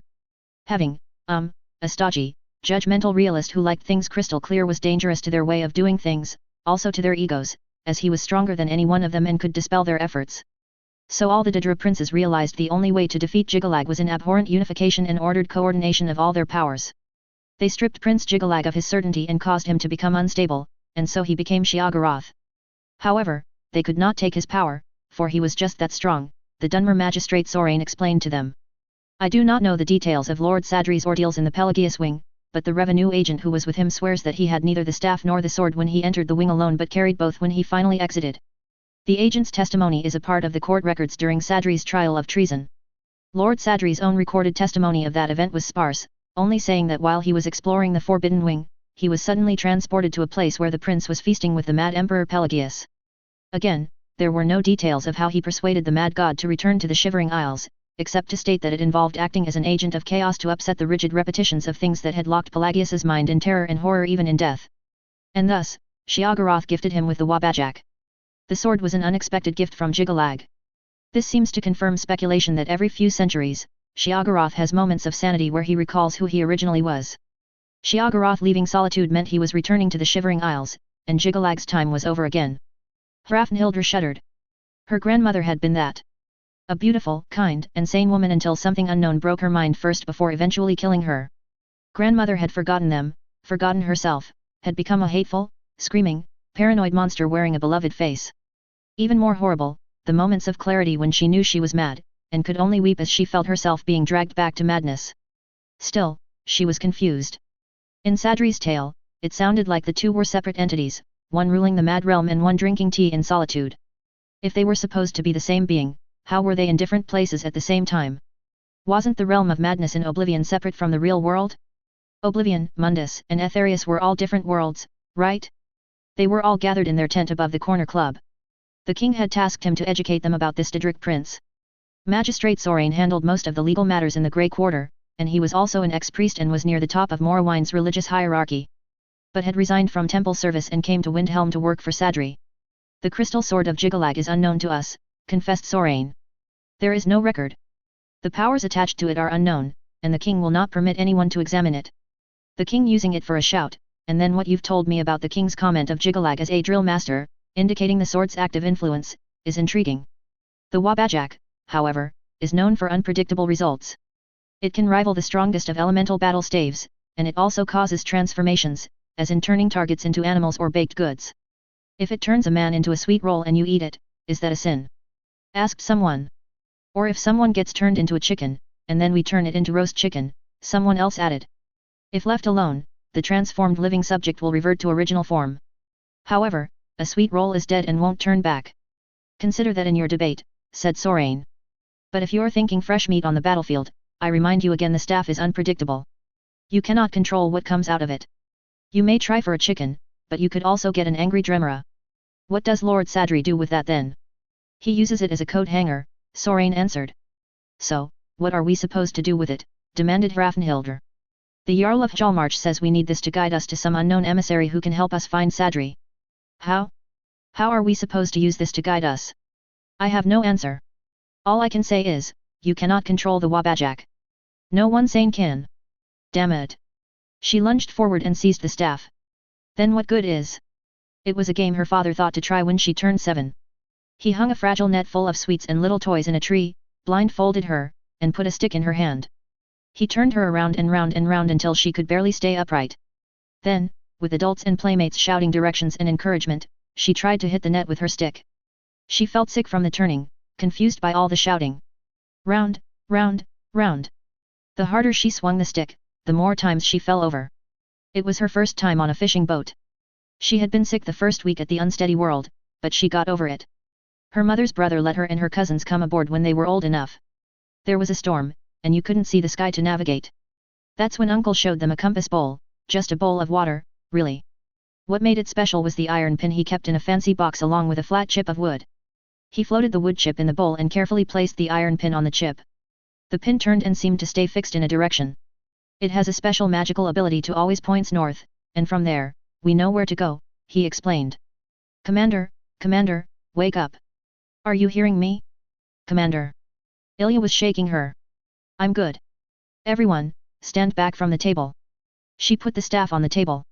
No, that won't quite do. She looked towards the food table. There. That weird invention that crazy Dunmer engineer called a lazy Susan, a device of 2 plates that spun because of little balls stuck between them. She went and grabbed that, dumped 2 of the 4 bowls of fruit off it, and brought it all back to the planning table. She put the staff on that and between the fruit bowls to keep it from rolling off, then gently spun it. It eventually stopped. Get me a map, she ordered. A map was brought. Find me north, she ordered the magistrate. He raised his brows but worked a spell and put his finger down on the table, and a glowing line ran across the tabletop.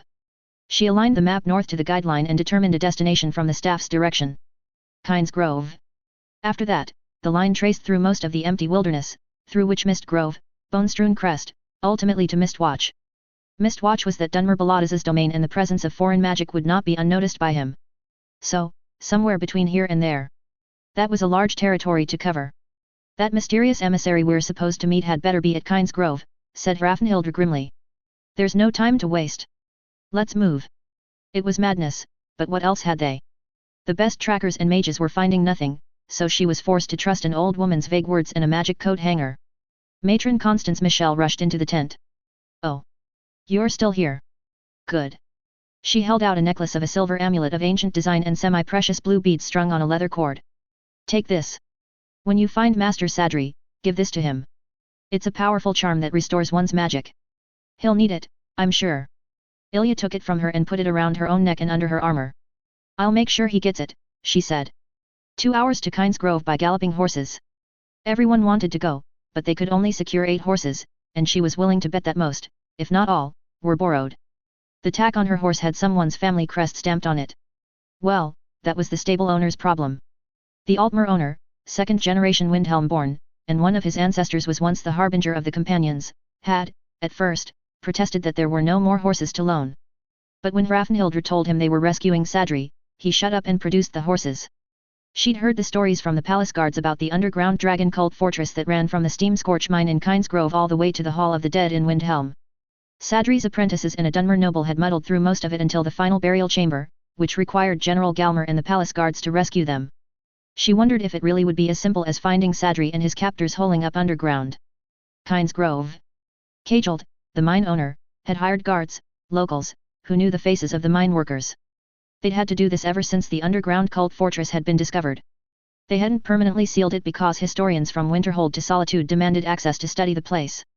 Kajeld made good money charging them entrance fees. Roggy Knotbeard likewise made good money as a guide and making much of his ancestry by that ancient dragon cult warlord. When guards from Windhelm alerted them that the Dunmer steward was missing, the first thing they did after alerting him was to go underground. The current research teams down there were verified and warned that necromancers were involved.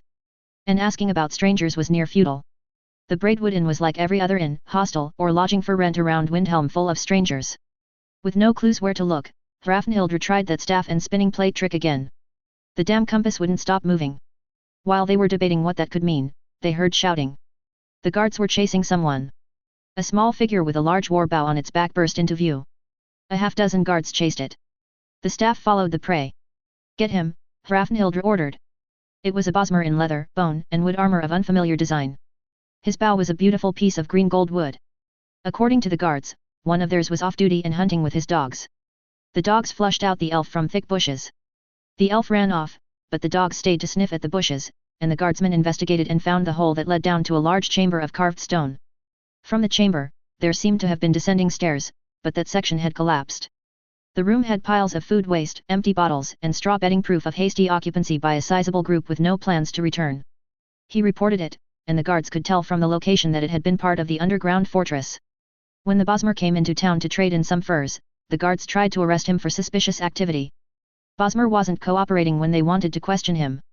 While her second, Karl, settled the matter of jurisdiction with the local guard commander, Hrafnhildr shoved the Wabajak under the elf's chin and demanded he identify himself and explain his actions, or he was going to be a sweet roll or chicken dinner.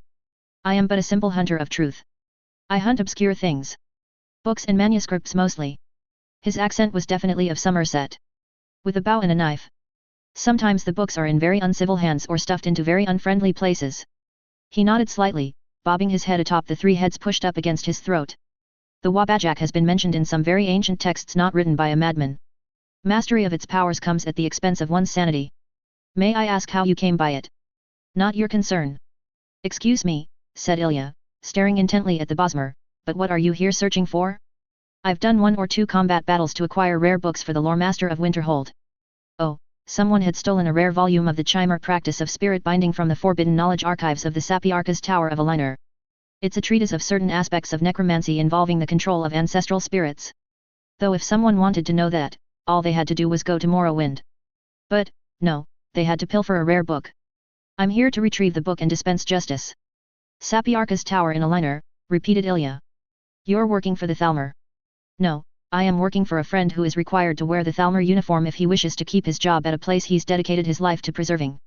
The ones who took the book had the authority to enter the place but not take any tomes. But they are of sufficient rank that they can deny any charge of theft. If something happens to the book, it is my friend's position and reputation that is endangered. What a coincidence, said Ilya to Hrafnhildr. She looked back to the Bosmer. So tell me, when someone goes to the trouble of killing a bunch of people around one person they want to capture, what does that mean? They were in the way? What a peculiar question to suddenly ask. Is there any reason why you would ask me that? He is a Dunmer known to talk to ghosts and whose house is guarded by spirits. Oh. That's decidedly not an auspicious circumstance. And it is an unsettling coincidence. The Thalmor has tried to capture him once before, Ilya said. He is important then. He's the steward of the Grey Quarter in Windhelm and very respected in the business and political circles.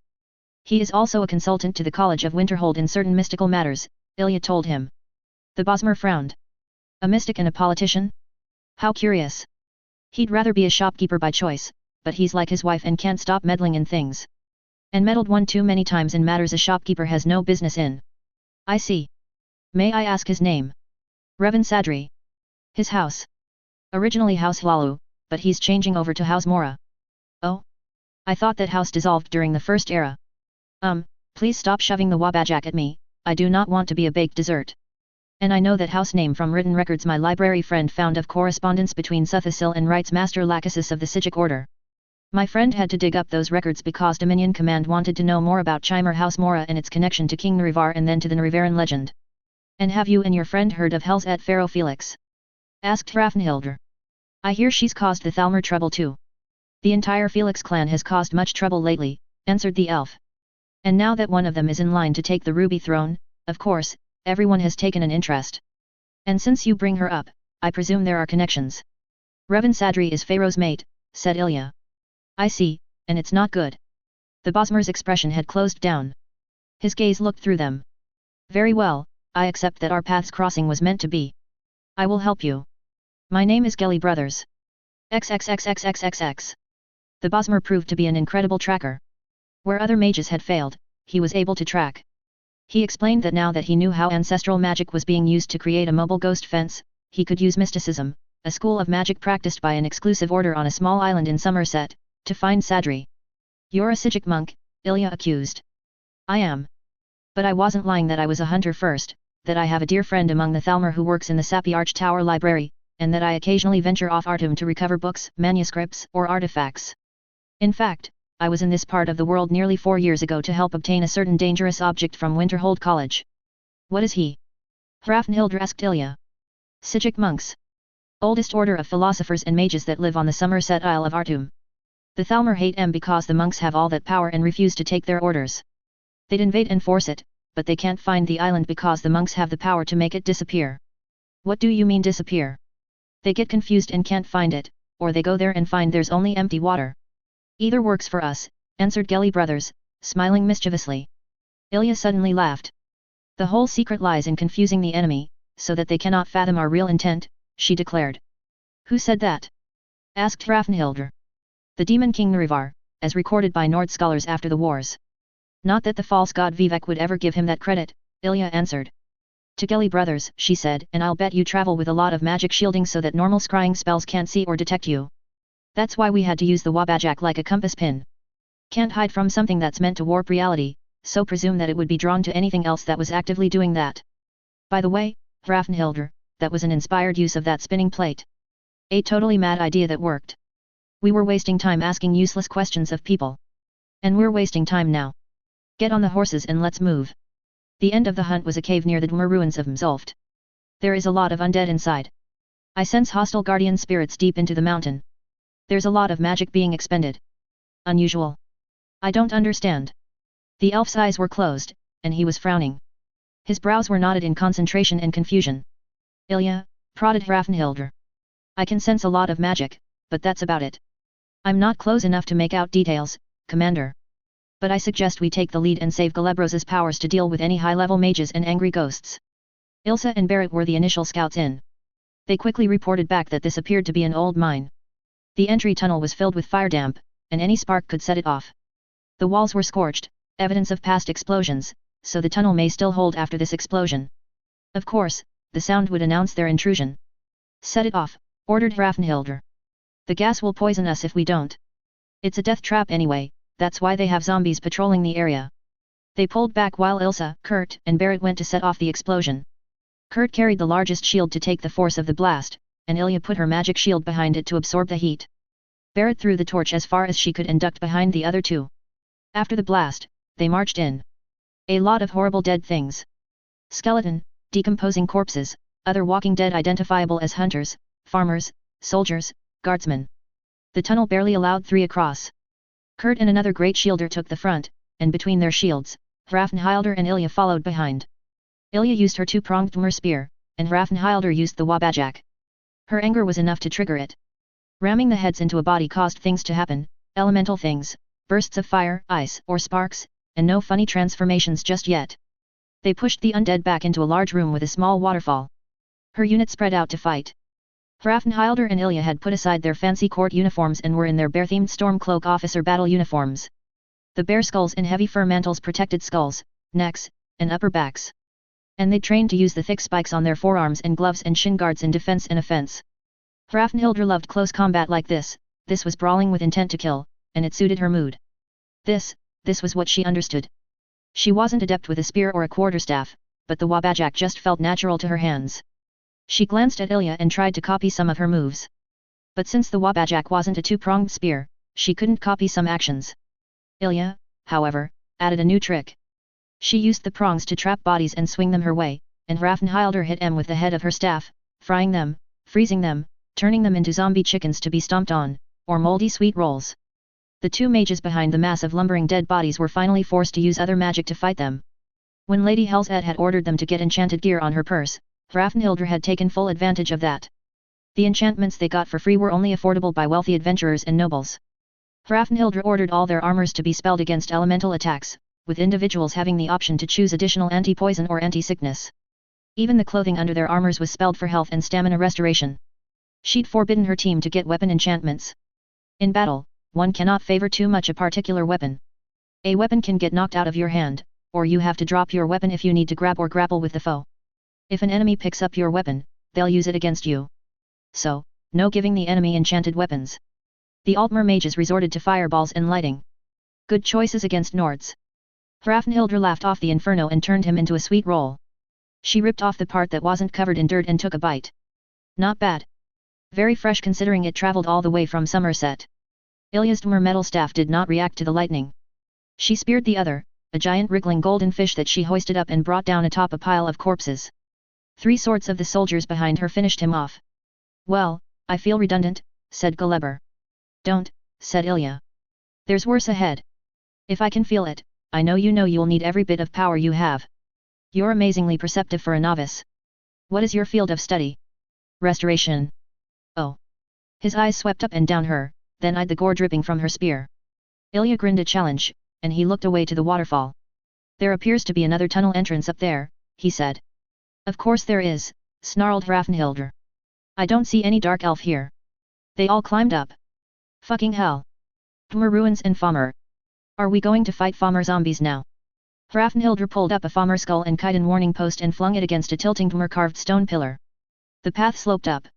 They eyed the Fomer perches high on the walls like giant, grotesque wasp nests made of gluey spittle and concrete dust. The tunnel opened up to a walkway to another hole in the wall a distance away. Below was darkness, and they could hear the sound of a waterfall or possibly more than one waterfall. It sounded a long way down if anyone fell. All right, everybody, eyes up, shields up, and watch for anything jumping down from overhead, said Hrafnhilder. Ilya, we good for poisons? I have a few potions, but not enough for all of us. So if any of you opted for poison protection on your armor, you come front, said Ilya. People shifted positions.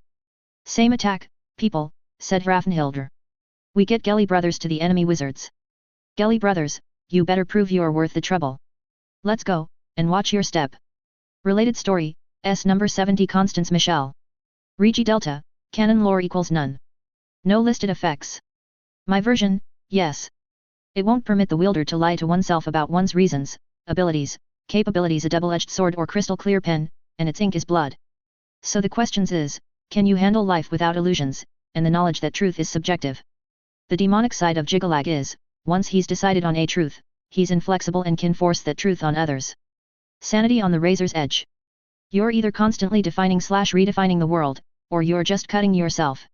Ted HSU, if that's all they see him as, then they didn't do their research. And Curtis is too busy having his first ever drag encounters. Chapter 88, Land of Confusion, P8. Song of Sovngarde by Miracle of Sound. That song and his Legends of the Frost with Malyuka, whose lovely voice is included in the Bard mod, are the two main factors that influenced me to buy a discount copy of the Skyrim game. Land of Confusion, P.8. Hrafnhilder stiffly lowered herself into the chair. She didn't dare breathe or flinch when General Galmer put a flagon of in front of her. Of all places for a debriefing, she hadn't expected the king's own bedroom. The court mage finished with his spells around the room and left. We can talk now. Nothing leaves this room, said His Majesty. He tapped the papers in front of him. We have read the transcript of your official report. Very impressive and with many details about magic that should be useful in future security matters. However, knowing Sadri is involved, there are sure to be events too fantastical to be put in the report lest you be called a fool confused by things you do not understand. Your report is just shy of that. You mentioned such things in your original verbal report. Those helmets, for one, said the general, growling unhappily. You never told us about these devices. Why not? Those were created by Master Curtis as a favor to Ilya. She's his bodyguard while she's attending the college. That's how she pays her tuition. The master of the restoration school gives her private tutelage for that because her bodyguard duties makes her schedule irregular. And those devices were created to stop working and destroy itself somehow after a certain time to prevent misuse or duplication. They were also designed to only work if the primary helmet was in use, and those were only in the care of Master Emberis, Mistress Eleni, or Lord Sadri's two apprentices, Olaf and Yanig. And there was a distance limitation. The rift was too far from Windhelm. But by then, wearing the gear was habit. And had you thought about how the advantages of such devices would benefit us? Demanded the general. Before Hrafnhildr could answer, the king said, Peace, Galmer. Gmer toys are dangerous things, are they not, Stormblade? Well, Master Curtis admitted that his devices were hastily and sloppily built and lacked security measures. He'd taken the simplest route and the helms communicated in what he called a group chat mode, meaning that everyone heard everything. It was very confusing hearing things like sounds and conversations that one wasn't physically present at. And there was no privacy. The ability to coordinate our actions sight unseen was a tremendous advantage, but aside from lack of privacy, it was like being in a room where everyone talked at once. We had to develop code words and phrases and drills to make sure all of us understood when to pay attention or to take action. So damn noisy. The other matter not mentioned in your official report is the Sijic monk, said the general. Yes, sir. I was cautioned against it. 1. That the Thalmor hate and fear the Sijics, and any mention of them invites special Thalmor attention. 2. The Sijics are breaking their isolation to ask the College of Winterhold permission to place an advisor there. It's something they want to proceed slowly with. They know there are many Dominion spies in Winterhold, and possibly some have infiltrated the college, despite efforts to keep them out. It was also to protect Lord Sadri. They consider him an honorary member. Interesting. So, in a way, I have had the benefit of Sijic counsel without knowing it. In the long run, and roundabout way, counsel to the Emperor, said His Majesty, slyly grinning. So they are making their move. I see. Very well, there will be no mention of their aid in your report. Nor of the distance-talking helms. Now, tell us of the events with all the details, Stormblade. Yes, your majesty.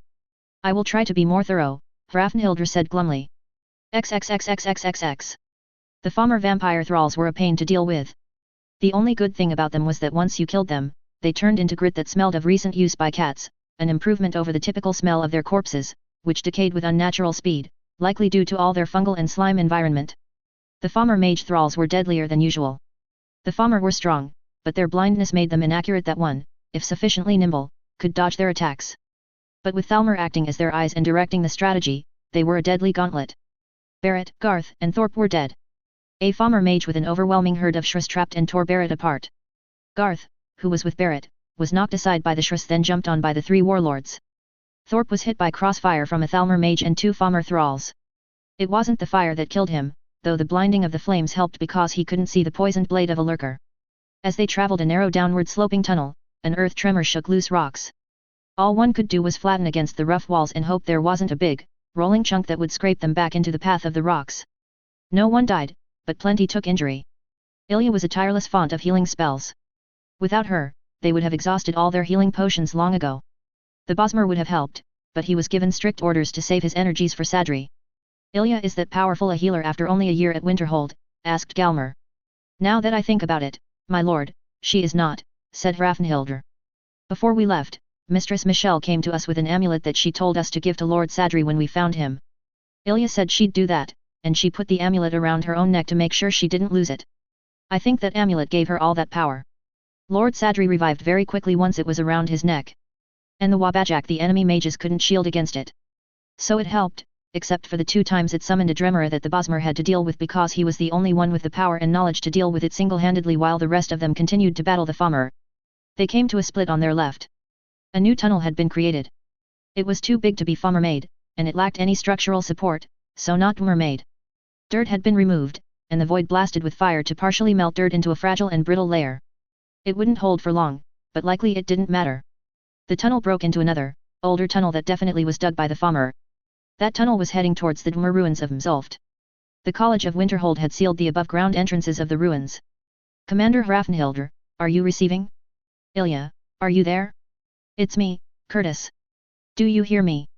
Master Curtis, Winterhold's mad inventor, a Dunmer with an obsession with Dwemer machines.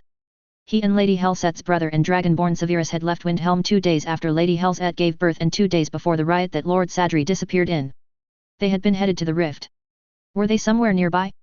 I have the report from the Thane of Iverstead about the Thalmor's invasion of Arkwind Point, said Galmer. I haven't had time to read it thoroughly. The summary my aide gave me is that Mage Curtis took 2 powerful weapons from them. There is also a great deal of wealth in that tomb, disputed ownership, which you likely will have to step in to settle. Jarl Lila's son Harold is trying to claim all of it.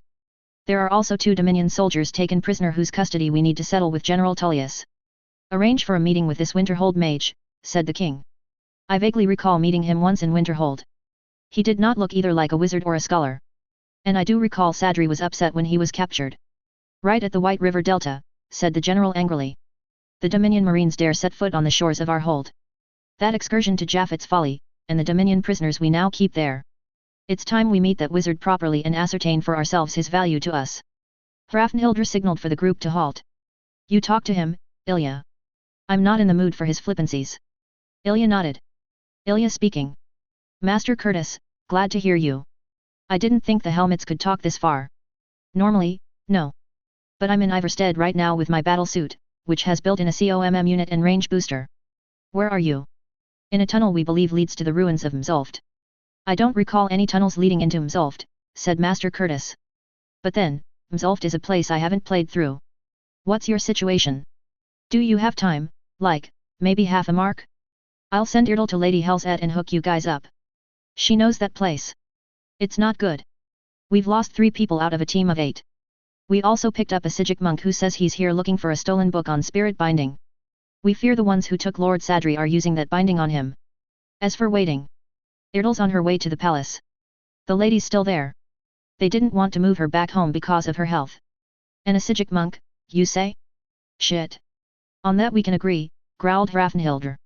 Commander, I advise you to retreat to a safe place if you can. Lady Helset and that monk need to talk. And if there's only you 6. Tally and Severus are willing to leave right now. A couple hours of flying time and... Oh, wait, it just hit me. Where'd you find that tunnel you're in? It was an abandoned mining cave at a small pond south of Mzulft, Ilya answered. Oh, yeah. Okay. I remember that cave. Stony Creek Cave. Always had robbers and some radiant quests attached to it. Climb up the waterfall, and you get to the tunnel that leads to the lake below the ruins of Kagrenzel higher up in the Vilathai mountains. I take it your group cleared out most of the robbers and Falmer there? Once Severus and Tally get there, then they should find you in no time. And that tunnel you're currently in, guess you don't know yet where it comes out in Mzulft. No, we don't know yet. All we can tell is that it's heading downward. And we didn't get as far as the lake. The Thalmor blasted this new tunnel to get to Mzulft. Okay. Then they'll have to find you through the Stony Creek entrance. Entering through Mzulft would take longer because the college magically sealed the entrances. And depending where you come out in Mzulft, no telling what new crap they would have to fight through to get to you. We cannot wait that long, said Gelly brothers. Karl, the unit's second, had stuck his helmet onto the elf's head, letting him listen in.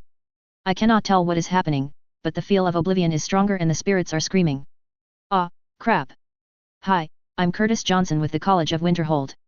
And you? Gelly brothers, Clan Greenhawk, of Artum. What brings you to this part of the world? Not another Eye of Magnus situation, I hope. A stolen book. And what do your buddies back home think? You been talking to them? The elf had a way to long-distance talk with the other elves on the other side of the world? They all looked at him, but Karl's helmet was in the way. I have not had time to meditate, so no, I have not been able to consult with anyone. You know, this is as important as the Eye of Magnus, right? So I have become aware. And the first chance I get, I will tell the others that this is so. Lady Helset entered the call. They could all hear the anger and worry in her voice. Very precisely, she described the layout and traps of Mzulft and the main areas where Falmer liked to gather. Ilya and Brendan huddled together, Brendan drawing maps and Ilya making notes. The entire purpose of that building was for the Dwemer to map power nodes in all of Tamriel, natural wellsprings and artificially created ones, according to a fool survivor of a synod team that was working there without permission, said Lady Helzet. We think. Master Curtis spoke up. Excuse me, but I think Mzulf's attraction is that it is a fortified and secure place to do evil against Lord Sadri. What's key here are the ghosts. They are trying to use ghosts against a ghost talker. If I recall Morrowind astrological signs and their powers correctly, Lord Revan was born under the sign of the ritual. I don't know what aspect the moons and the divines were in, but I'm guessing they were all favorable cause he's a strong medium. Gelly brothers, you said the ghosts are screaming, this is important. Who are they screaming at? Could they be protecting him from the Thalmor? Can you tell? The monk lifted his head but did not immediately answer for a long while. It is so, he said. They are trying to destroy the spirits. We cannot wait. He is feeding them his power for their fight. If too many die, he will die with them. The lady wailed, and was cut off before she destroyed all their ears. This is Irdal. There was a blast of sound behind her, and for a few moments, all anyone heard was an odd hissing and popping sound. Sorry. Master Inarth had to say a few words to her to calm her down. Do you have any further questions for her? Hold on. They heard someone talking to Irdal. Jarl Ajrod says it is urgent that when you reach Sadri and return his staff to him, that you tell him his dark seducer is too weak to come to him, so he should finally summon the golden saint of his dreams. By Oblivion, can that one ever talk straight? Asked Galmer. Must she ever talk in riddles? I would think that makes her perfect to represent Skyrim in the Elder Council, said His Majesty. She'll keep them guessing, and she would know when they are lying or obfuscating. With her dark elf faction behind her, we know she will obstruct any Dominion plans. I believe I will send her a recommendation to use dark elf guards when she goes to Cyrodiil. They are Telvanni, are they not? They should wear their house badges alongside the Jalmarch Tris Kale. I am confident Sadri can soothe any irritation House Telvanni of Morrowind would express.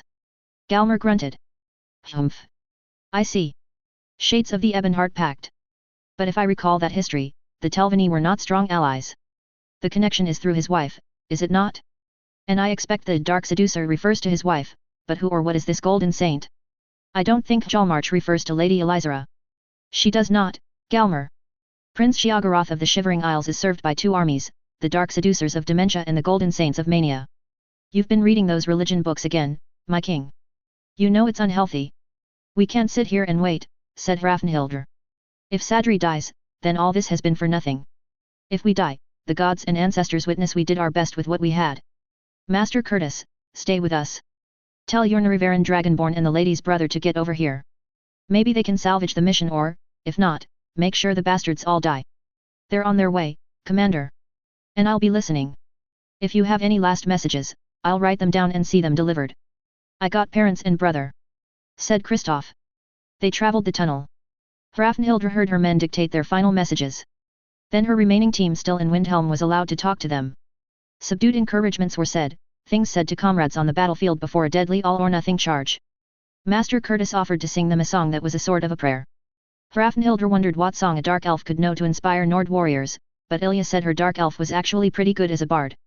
He played some sort of stringed instrument that had a richer sound than a lute, and his smoke-tinged voice wasn't too bad to listen to. From the mists of the mountains, a deafening call bellows down over the plains. On a host of battle-worn ears it will fall, pushing out through the thunder and rain. These men of the north, they have suffered too long. The anger, it swells in their veins.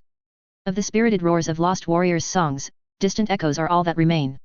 And my voice is my violence, clear the sky's frozen tears, and no more will be silent with Sovngarde's song in our ears.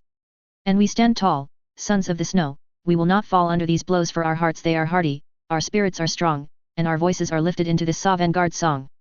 Conquer the anger and ravenous rage. Make it part of your power. Pummeling down, let your bloodlust engage. Under your force, they will cower. And my voice is my violence, clear the sky's frozen tears, and no more will be silent with Sovngarde's song in our ears. And we stand tall, sons of the snow, we will not fall under these blows for our hearts they are hardy, our spirits are strong, and our voices are lifted into this Sovngarde song. These perilous peaks on the rim of the sky. I move in the midst of the clouds drifting by. At the top of the world, on a white, doomful day, men of wisdom will show me the way. And we stand tall, sons of the snow. Talos was with them because the tunnel broke in near the ceiling of the cavernous central chamber of the final level. They were spared the travail through machine tunnels, machine rooms and traps, lifts, and trap corridors that Lady Helzet had described. Below were farmer huts and tris pens. They could see Sadri. He was prostrate on the floor in the center of the chamber. A whirlwind of shadows spun around him. Thalmor mages with hands and staves blasted the moving barrier. Join hands, said Gelly brothers. I can turn us invisible and float us down there. Commander, tell me where you want me to land us. Drop us behind the leaders, there, she ordered. We'll engage their attention. You will take the barrier and get to Sadri, give him the amulet and staff. Heal him. Tell him what Jalmarch said to tell him. Everyone said their goodbyes? Good. We regroup in Sovngarde. They landed and became visible. And as one, bellowed wordlessly with the voice all Nords were born with.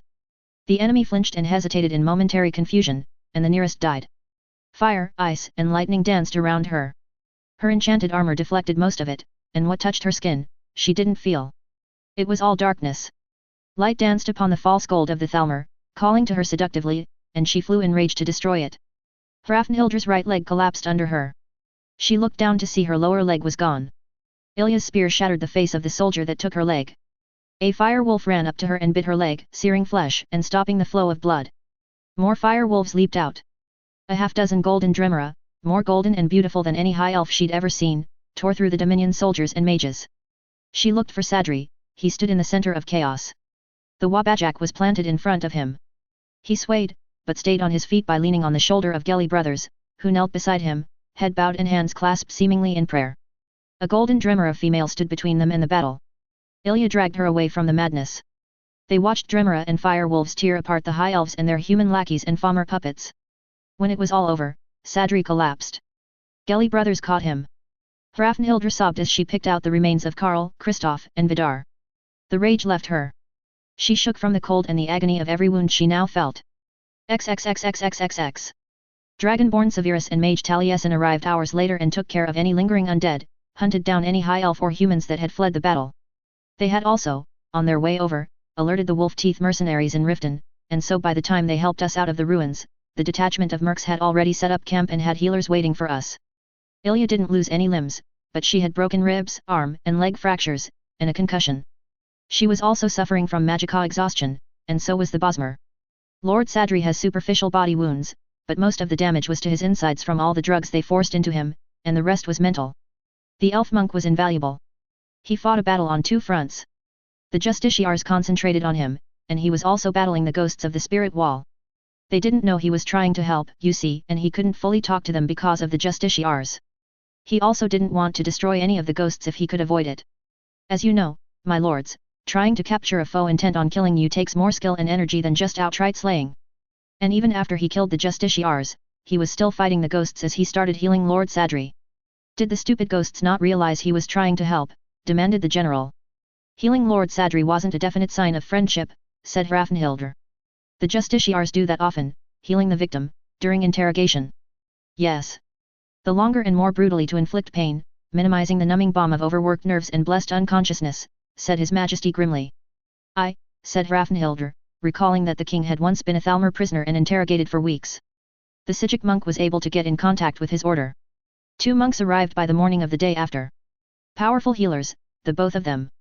Ilya was fully restored under their care. There was nothing they could do for my leg. While they healed me, I could feel them in my mind. They did things so that instead of months of retraining to live with one leg, my balance is, I think, even better than when I had both legs.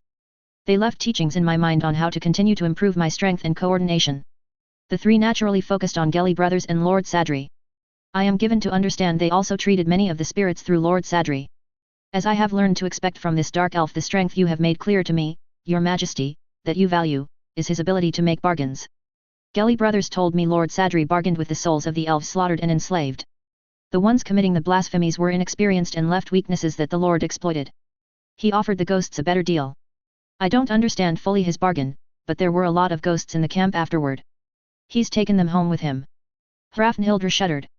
Her dreams were still vivid with shadowy dark elves in her tent, huddled around the campfires, even crawling into her bedroll as they sought warmth in the cold void they now lived in. It would take time to undo the bindings, but eventually, they would all go to their ancestors in oblivion. I think Winterhold will now have a Sijic consultant. Gelly brothers has said that they'd offer Lord Sadri membership in their order, but they know he'd refuse. They've gone ahead and named him an honorary member. His Majesty contemplated the depths of his tankard. I think, when all these tiresome coronation parties are ended, I shall have to retire the position of steward of the Grey Quarter, or elevate someone else to that post. His apprentices and assistants can continue to handle the more mundane duties for now. I should name him Royal Counselor and be done with it. His service has extended far beyond the affairs of the Grey Quarter. My king? Who is to replace me in guarding Lord Sadri? All that's left of my unit is the 4 who stayed behind to guard his home, and because we couldn't secure enough mounts. I don't know if Master Curtis will continue to supply those helmets.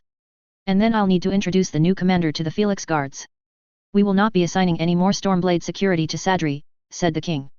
We had thought originally a year would do to set his position, but his importance in our court has been established by the Thalmor. We will let his own people handle his security from now on. You have done exceptional work. I know it has not been easy to work with these elves and dealing with magic-wielding assassins. Stormblade, what are your plans for your future? She sighed. She had been struggling with that question since Mzulft. Active combat service was not possible for a one-legged soldier. Master Curtis promised her an artificial leg. He and his artificers would make the finest one they could, but only so much could be done with wood, which was all she would allow. The thought of having a metal creation attached to her body, with wires for control and oil for blood, was beyond her comprehension. Enchanted wood, though, that was acceptable. And the teachings the Sijiks left in her mind would make mastering the new limb easy. With an enchanted leg, she need not retire. Active field work was probably not something she would be considered for.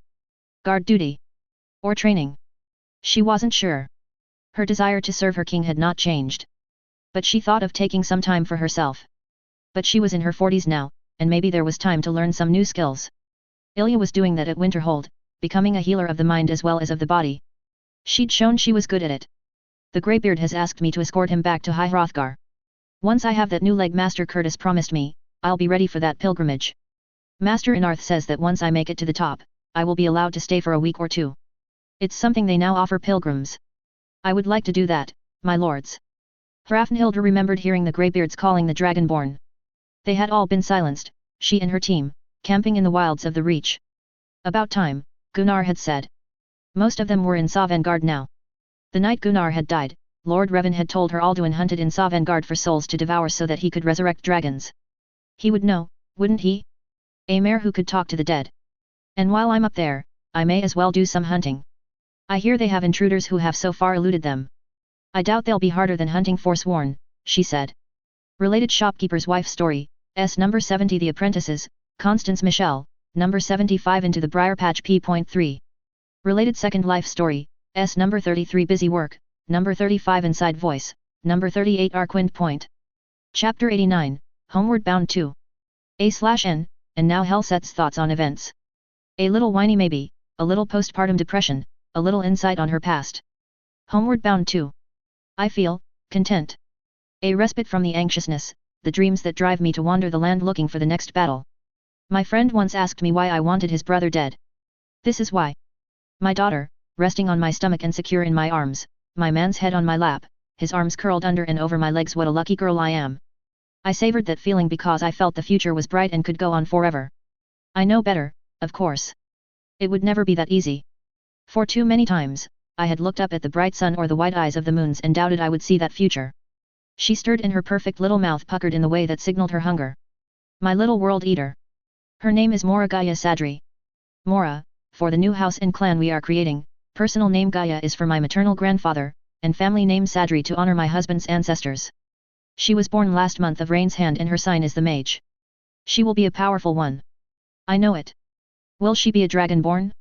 I'm sure her father knows, his ancestors would have told him so, but he keeps silent. He's so tired, my beloved. Since his rescue he spends most of the days asleep. It's times like these I am forced to acknowledge that I chose a man with 2 centuries of life beyond mine. I chose a clever mind and a stout heart. I chose a hand-to-mouth merchant in a shop of shadows and secrets hidden in an obscure niche of an ancient cold harbor city. I chose a man of neglected power and hopeful promises. He was a young boy riding atop a pack-gooer in his father's trade caravan through Ashlands when Uncle Wolf the Nrivaran prowled through Morrowind. His Velathai side of the family was part of the Nrivaran cult, and he was raised to believe in the Nrivaran. A secret Daedra worshipper. But there was no rejoicing when the tribunal fell because Bardua brought confusion and calamity with the return of the great ancestors. Vivek's pride had only delayed the blow and made worse the devastation when it finally came due. But by then, he and many other children had been packed and sent away from the Ashlands. Azura had prophesied a disaster that she was not going to stop. Had no intention of stopping. Couldn't stop if she wanted to because Mad Shiagarath, pound for pound, still had more power than any 3 or half dozen Daedric gods. She never said the latter part. Fickle, two-faced bitch. She, of course, takes credit for his entering my life. It was her prophecy that ripped him and so many others away from their families and threw them into Windhelm's snow quarter. And if he wasn't there, I would never have found him. See? She thinks I owe her for that. I'm her champion, but I don't worship her. I keep faith with Zenithar primarily, Akadosh on the side, and lately, Yahunal. I only became Azura's champion because I thought it would please him. Priestess Enith is nice, and I hear the shrine has revived as a place of worship and has a fancy pilgrim hall. I haven't been back there and have no interest. Azura should be honored. My Revan still talks to her. Uncle Wolf vows he never will again. Not that she cares anymore. As my Revan says, a successful venture results in residuals you can continue to collect even after the project has shut down. Someone knocked, and then Torben came in bearing a tray heavy with food and drink. Taliesin is my brother by blood, Torben is my brother by shared milk and childhood bonding. He is Remarasi's son. His older sister was milk sister to Taliesin. For all the years of my babyhood, I had no relationship with a brother 30 years my senior. We've only become brother and sister and trusted friends these past 4 years. But Torben and I clutched each other as we learned to walk, and he was the playmate willing to follow me into mischief. I hated to leave him behind, but he hadn't the same dreams that drove me away from home before I was an adult. He set the tray down on a table and came over to help Revan reposition so that he could sit up in bed. Torben fluffed and stuffed a couple of pillows behind his back. He placed a cup of hot tea in Revan's hands and then came around to my side of the bed. Ah, shush, shush, little love. Come here. Let me change your nappies while mama gets your food ready. He grinned as he handed me a warm damp towel for my breasts. Sweet Gaia, you're so lucky she's finally able to produce a meal that isn't burnt and oversalted. Will you never let me forget, Torben? I've learned a bit since then. Of course, Sarjo. I'm the properly seasoned pot calling the raw iron kettle black. Seasoned buffoon, I snapped back, to which he grinned. I would have thrown the towel at him, but I needed it to wipe away the dried milk crusting around my nipples and sweat under my breasts. Remarasi came in. She went to Revan, tilting his face up to critically study him and placing her fingers to his temples to judge his mana level. I was not spared her inspection either. Torben returned my darling, bundled and cleaner smelling. She latched on hard, and I involuntarily hissed as she forcefully claimed her meal. He placed a chair beside me and sat on it. He leaned against my shoulder as he watched his niece feed. He was smiling as he tapped a finger against one of her fists, and she obligingly grabbed on. He had lived as many years as I had, yet in Remarasi's eyes, in my husband's eyes, he wasn't an adult. Such an arbitrary number, 25, to say, you've lived this many years, you're no longer a baby now, time to start learning adult responsibilities. In another 2 years, his parents will send him away. Well, he isn't an Ashlander to be sent off into the wastes with a spear and small bags of food and water to survive for a year on his own. It was more likely Remarasi had arranged for him to take over some small operation to manage for a year, show them what he'd learned. I'm confident my milk brother will handle his test efficiently. Though, if it's a job Remarasi lined up, I may gift him with a spear to take with him. I sideways glanced at Revan to see his reaction. He caught me looking and smiled. I puckered my own lips, and he obligingly leaned over to kiss me. He is her father. I know the snide whispers that my babe was sired by Rallis. Not true. Rallis is good looking, but he's always been devoted to his chosen. There have been plenty of nights on the road when ice storms and exhaustion had forced us to sleep close under the same blankets. What of it? And now he and his chosen are happily married, and he's eager to start a family. I know he's glad to not be on the road so much, though he will still take jobs for me because he knows his family's future is still at risk. The room is kept warm by a winter-hold stove, a cast iron barrel with a pipe going out the wall to vent smoke. Besides wood, it burns balls of compressed sawdust or dried blocks of peat moss harvested in the pail. Remarasi put more sawdust balls in. She'd seen me shiver and thought I was cold. Not cold like that. My husband brought home more ghosts from his last misadventure. I've killed more than I can remember, and their ghosts rarely follow me home. Though, to be honest, if they did, I never knew. And he or the house spirits likely banished them. Aside from seeing him again, maybe that was why coming home always felt like shedding unseen burdens. This lot had been deliberately murdered and enslaved because of him. Angry, frightened, bitter, and miserable ghosts. He turned the tables on his captors, their murderers, by finding the weakness in the soul bindings and persuading them to defend him. He promised to help them remove the bindings so that they could go to their ancestors and find peace. Unfortunately, he hasn't recovered enough to even start to make good on his promise, so they've been hanging around in our room. I see my baby vaguely smiling, watching shadows. I've seen her blankets twitch and tuck under her by unseen hands. I've seen our mini Gurpet hissing and jumping at the shadows. Last night, I woke up because the room was too cold. One of the Nordguardian ghosts manifested and made the others leave so we get some peace and privacy and so the stove could rewarm the room. I get cold chills as I remember the Nordguardians promised to accompany when I go to Sovngarde. When? That thought scares me more than the soul cairn. At least if I die in Sovngarde, I think Shor or his stand-in will be kinder than the perfect masters of the soul cairn. I've been reading the reports Urug has written summarizing conversations with Master Curtis. It was nice to finally meet him. The face was Slitters from Raven Rock, but the mind behind that face was now Master Curtis, an enigma from another world. Once, long ago, he had been King Domak Vardenfell Domak Dwarf Orc, Domak Dwarf King. The Chimer clans grouped Aldmer under House Strongshield or House Vardenfell. He broke the machines that Kigranak had built around the Doom Drum to harness its power. His death by Voron's knife made him the unintentional blood sacrifice that became the key to Lorkhan's vengeance. As a reward, Lorkhan relinquished Domak's soul and threw it out of our reality and into another before dragging the entirety of the Dwemer race to wherever dead gods go. Such a strange reality Domak learned to live in. No magic as we know it. By Yahunal's grace, he had returned, a strange mare with a strange way of talking and a stranger way of thinking. In that reality, this reality was an elaborate game of let's pretend.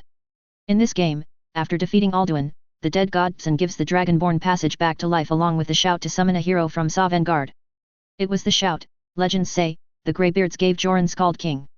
The Dragonborn exits Sovngarde not at the gate in Skuldafn but at the throat of the world with a chorus of dragons shouting a eulogy to Alduin's passing. After that, according to the game, the Dragonborn is free to live life as they choose, much like Azuret told Uncle Wolf the rest of his life was his to live. It's a nice end to a game. Introductory game. The world goes on with new mods and challenges, says Master Curtis, shrugging. Not to mention the fanfic variations. He didn't explain that fanfic word. His grin, as he said that, was Shiagaratha's. Or, as I imagined Shiagaratha's would be. Never met the god. My husband did, though. Obviously. Master Curtis said many a meme ends on the card to Helgen, the gateway cutscene. He explained what memes and cutscenes are. They made sense if the script had been written by Shiagarath. Don't overthink it, Master Curtis advises. Leave that to deep thought. He smiles again as he says that. I presume he refers to some other cryptic reference from his other world. I've quickly learned he doesn't intentionally mean to sound confusing and mad, he just can't help that all his knowledge, expressions, and his way of thinking are deep-rooted in a world no one else in this reality will ever know. Must it be Sovngarde? I ask him. He gets all serious then. I don't know. That's the only option in the game. Has Alduin ever tried facing you after you beat him on the Monhaven? When you caught him raising dragons, has he ever double-teamed you with the other dragon, or did he just fly away after ordering the other guy to kill you? If he was serious about killing you, hell, all he needs to do is get with one or two of his subs to gang up on you. He's, like, doing everything on the evil overlord checklist of things not to do against the hero. Sovngarde is catching the prey feeding. He has no friends there. He's at his weakest, that's why he's feeding. And there's no escape except by the way he came in. Hell, every hero in Sovngarde is willing to risk their eternal souls to fight him, but Shor left orders with Psin to forbid it just so the Dragonborn can take Alduin, or at least wait till you get there. Maybe you can lead the army of heroes to finish the job. I don't know. Of course, there's the side implication that the Dragonborn is actually the incarnation or fragment of Shor or Lorkhan. But that's not important here. Just, honestly, I don't know. My husband believes it must be so. He hates the idea, but he encourages Master Baladas to continue rediscovering the magic that will make the gates work since the changes in the last era. He's set cousin Amelie to gain early Dawn's trust so that they can buy Candlehearth so that the Windhelm Gate can be rebuilt. That's my love. He mourns that he's too old to keep up with my pace of travel and battle. But it takes a mare of his experience and decades of carefully curated contacts to provide for me the way he does. From East March to the Reach, his merchant friends have sheltered me, provided me supplies, advice on local politics, the lands, and important contacts. Mother says he's a late bloomer. He could have built his empire long before. He obviously had the skills and resources, but he just lacked incentive. Is he any happier now that he's married me? Am I incentive enough for all the problems he's taken on, the harm he's been through, the pressures he is now subject to?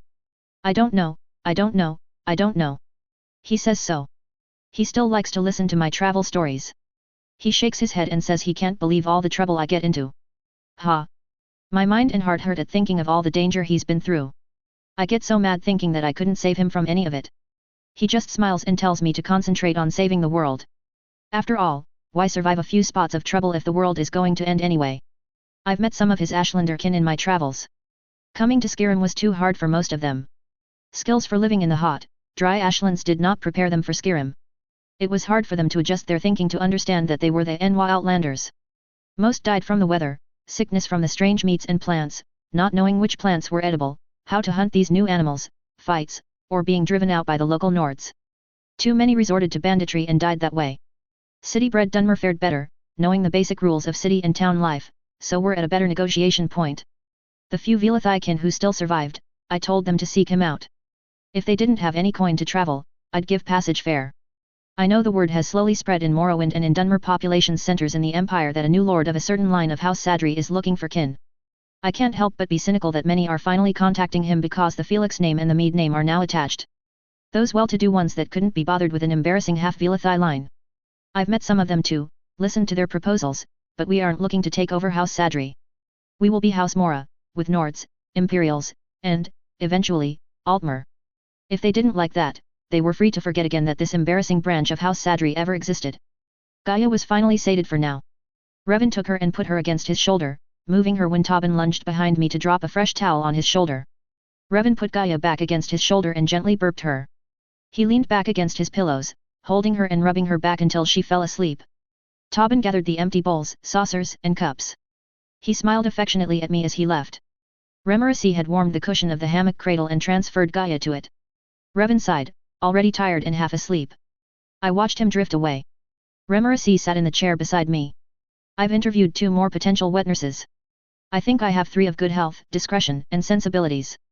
The Guardians appear to tolerate them. One does have a questionable husband, another has shifty siblings, and another is a Nord. What do you think of them? That they are 3 acceptable candidates. Only you can choose which you will trust to care for your babe and to work with your husband. You make that sound so strange. Not at all. I had it easy. Your father and your mother think alike, so there were no conflicting orders or standards. I never had to worry that the master of the house would misbehave with any female servant. Revan is not a womanizer despite the herd of females around him. And all the speculative gossip is just that. Baseless, groundless gossip. He is more likely the one to be endangered by a ruthless female trying to entrap him with scandal. I don't think he would normally fall into such a trap, but he is distracted now and vulnerable. But I shouldn't worry. Eleni thinks as I do, and the maids she's vetted for working here will keep guard on his honor. The girls all seem to adore him as some sort of uncle and are fiercely protective. In any event, none of these candidates are like me. You do not need a house manager since I am here now. Yes. And I suppose I will also be choosing if my Gaia will have a brother or a sister. Yes. Your husband's known generosity has been an excellent draw for candidates. We would be overwhelmed with applicants were it not for the House Guardians. It is well known in the quarter that the Guardians have killed intruders. If it helps, know that the 2 candidates you reject will find work. Other Dunmer families are looking for a wet nurse, and anyone who has made it to this stage is obviously desirable. We set up an interview schedule then Remarasi left. I settled further under the blankets and turned to cuddle against him. Gods, I feel so floppy and clumsy. It's like I have a new body. An out-of-shape one. Then I curse and have to quickly get up. My legs are cramping again. I don't understand why this had become such a problem during pregnancy and even afterward. I sip some water as I stand, holding onto the back of a chair, and gently shift my weight about. Crampings front and back of the legs. I used to run up a mountain and back down in full armor with my legs never giving me such problems. Or my back. Or my nipples get so sore. I hate it. Oh, damn. Now I'm crying again. I should face Alduin now, I could think of some really good shouts for him. Why am I crying? I really want some Komari juice, and it's not in season, so there's none to be had in the market, and it has to be ordered months in advance from Morrowind. They tell me I'll get over it. I hope so. The great dragonborn sloppy crying because Alduin said a few bad words to her. Alduin. I really hate him. He's always been in my dreams even before I knew his name. I dream of a beautiful day, and then he's there, burning it all up. I dream I'm at a fun party, and then he's there, burning everything. If he's not wrecking everything with flames, he's overhead. I hear his wings. I see his shadow. It's the worst game of hide and seek. He dares me to find him. I scream at him to stop it, to go away. Make me, he always says. So. I ran away to make him. I was 16. 4 Imperials, 4 Nords, that was old enough. Was I old enough for being a half-breed? I thought I was. Hang around humans, growing up with them. You fall into the trap of thinking you're more mature than you really are. I looked old enough, and so maybe I overcompensated by going for an older man. Perhaps looking for a daddy who will support me despite my running out with a playmate to go on adventures. I know what's been said about me. I bring him back enough treasures that those same people congratulate him on finding a child too silly to know what things are worth. Those are among the nicer things said. Ugh. The other stuff I try to forget. Easy enough. Because Alduin. Now I see the faceless nanny on the rooftop garden of the new house in Aldmora, two babes, hers and mine, lying on a thick cushion on the floor, enjoying the sun, laughing at the mini-goer's antics. Then Alduin comes and burns them up. I see my husband riding out with people to look at a place where they think to widen a river to accommodate small trade boats. Then Alduin comes and burns them up. I have to stop him. I don't want to leave my baby and my husband. But if I don't, they die. Can't stop. Can't stop. Is this how my parents felt during the Great War? I missed them so much, but they were Legion officers. They couldn't stay for long. Even Taliesin had his missions. Marcia and her mother also lived with us because the enemy was camping at her home, and her father was a junior officer serving my mother. And she was like my older sister. And Count Farewell Indres was a family friend and honorary uncle who allowed us to visit often, play around his mansion, and tell us fun stories of travel and adventure. When Tobin and Marcia got tired and napped on the couches, Sir Uncle could see I was still restless. So he gave me my first toy sword and shield and spear and taught me how to use them. Captain Velith and Lord Morvain on Solstheim had a lot of work to undo some bad habits I'd learned from Sir Uncle, but I managed. Sir Uncle Farewell can shut down an Oblivion Gate, but he can't shut down Alduin. Only I can according to the legends, according to Marake, according to the Greybeards, and according to the Blades. I can't even recall happy memories now without Alduin forcing himself into them to burn everything up. Oh, my leg cramps are finally easing. I'll give myself a month, then, my baby, my husband, I have to go. I have to start using my magic. I have to practice teleportation and telekinetic flying. I have to travel out and set marks that I can recall back to. I'm not foolish enough to think I'll be fighting fit in a month, so I'll have to put battle teams together to await in different holds to do the heavy fighting while I laze about on my out-of-shape ass waiting to be fed. Beloved, is something wrong? My love sleepily asked. No, no. I'm sorry if I woke you. Just feeling stupidly weepy for no reason, love. Is your back and legs hurting again? Come here, let me rub them. You should be resting. So should you. Come. I went quickly back to bed to prevent him from forcing himself to get up to fetch me. He sighed and draped himself over me, warming me. I could feel him smiling against the back of my neck. I know you feel out of sorts, beloved. If my rival troubles you, just let him fly out of your thoughts. Don't engage him, don't react to him. He feeds on your attention. Your rival. I repeated, astonished. Is that how you see? I don't care to hear his name, he said primly. You came out here chasing him, but you married me. He gently bit my neck. It's inevitable, I know, but while you're with me, be with me. That's all I've ever asked. Now, where shall I start? Legs or back? Related story, number 2 Homeward Bound, number 67 The Apprentices, Blackwing, number 75 Briarpatch, number 77 Paradigm Shift, number 78 Nesting Instinct. Chapter 90, Haunted Cradle. A/N, job interviews suck no matter the day and age. Haunted Cradle. I am Angharad. My family rented a small plot of land where we grew vegetables that we sold or traded with others. We had a goat and some chickens. Mother hunted for meat and skins for leather, feathers for pillows and blankets, arrows and pens. Father taught me foraging and fishing and how to craft simple potions. He also taught me how to make ward posts to keep bone walkers from treading across our land and killing our chickens or us. It was too bad such magic posts couldn't keep out foxes and wolves and bears. Our dog and regular fence fixing and stink potions had to do for that. That was life in Falkreath. As long as we paid our rent and our taxes, we were ignored. His name was Eric. He was with the Stormcloak rebels camped near Hag's Rock. They came to our farm to buy food and small healing potions. Refusing to sell to them would be stupid. The coin was good, and it was better than waking and finding things missing. My parents didn't like the Stormcloak ideas. Mother was half Imperial, and father's grandfather is Bosmer. Grandfather Basil visits us every 3 years or so. He's still a scout with the Legion and stationed at Green Lake near Coral, and he has his own problems with Thalmor and prejudices. His Bosmer kin all live in Dominion lands.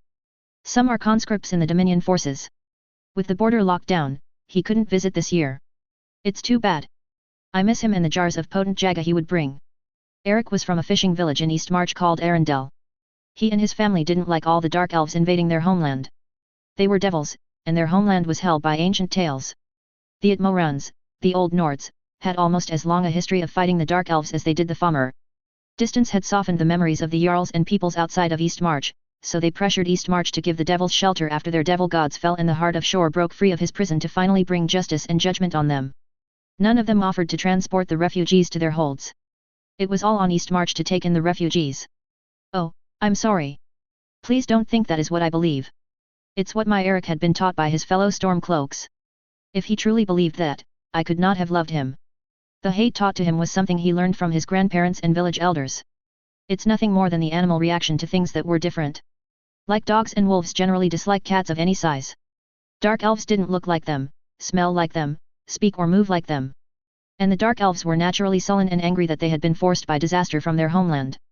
Nothing could grow on Vardenfell, and mainland Morrowind couldn't take the sheer amount of refugees from the island, not when their own was suffering the effects of the disaster. And since Dark Elves are very territorial, the herd or house identity instinct so very strong, they drove the island refugees out, especially since most were Ashlanders. The refugees have such bad things said about them. I can only think that they cover their fears and uncertainties with anger and hostility. If I were suddenly dropped into Morrowind, I wouldn't know either what was safe to eat or drink or hunt and would have to rely on the limited tolerance and generosity of the natives. Forgive me. I'm being an idiot telling you my thoughts on your own history. Idle speculation while I'm rolling out dough or darning socks. But back to my Eric. He started leaving me gifts of fresh venison, or he would suddenly appear to keep watch when I was gathering mushrooms and herbs and checking traps in the forest. I tried to discourage him first by letting him know that my mother was half Imperial, and both sets of my grandparents were former Legionnaires, and we had relatives still in the Legion. He went away for 2 weeks. He came back saying that as long as I was not thinking of joining the Legion, he could still care for me. Then I told him I loved and would hear nothing against my great-grandfather, a full-blood Bosmer, who was still in the Legion. He'd served under General Decianus and was decorated for his service. An elf in the Legion was no different than an elf of the Dominion as far as the Stormcloaks saw it. I'd been foolish. All he had to do was tell all this to his compatriots and they'd come to kill us for being traitors to Skyrim.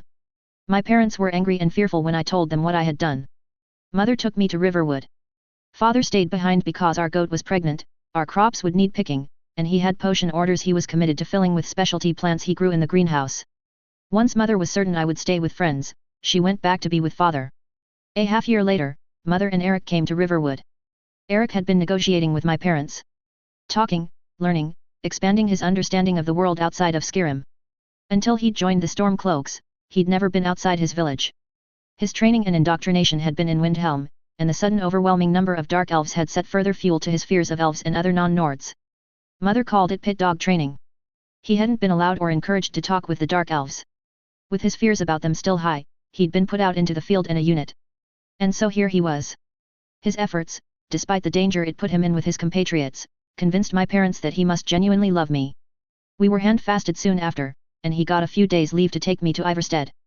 We had our fun, we fished, we explored the lower paths to High Hrothgar. When we came back, my parents were gone. The animals were slaughtered. Vampires had come. They came from that cave that everyone knew was haunted. They hit my parents' farm and 3 neighboring farms. The Jarl sent no help to survivors, nor any patrol to the cave, not even any bounty for an adventurer. I was forced to sell most of what I could salvage to make yearly taxes and the rent for that month. I also had to pay an expensive, fast courier to let the landowner know what happened. I did not want the rent to be charged because he didn't know, and I couldn't depend on the Jarl to promptly notify the landowner. They still tried to demand rent from me because the Jarl was slow to confirm anything. The landowner soon rented the farm to new tenants.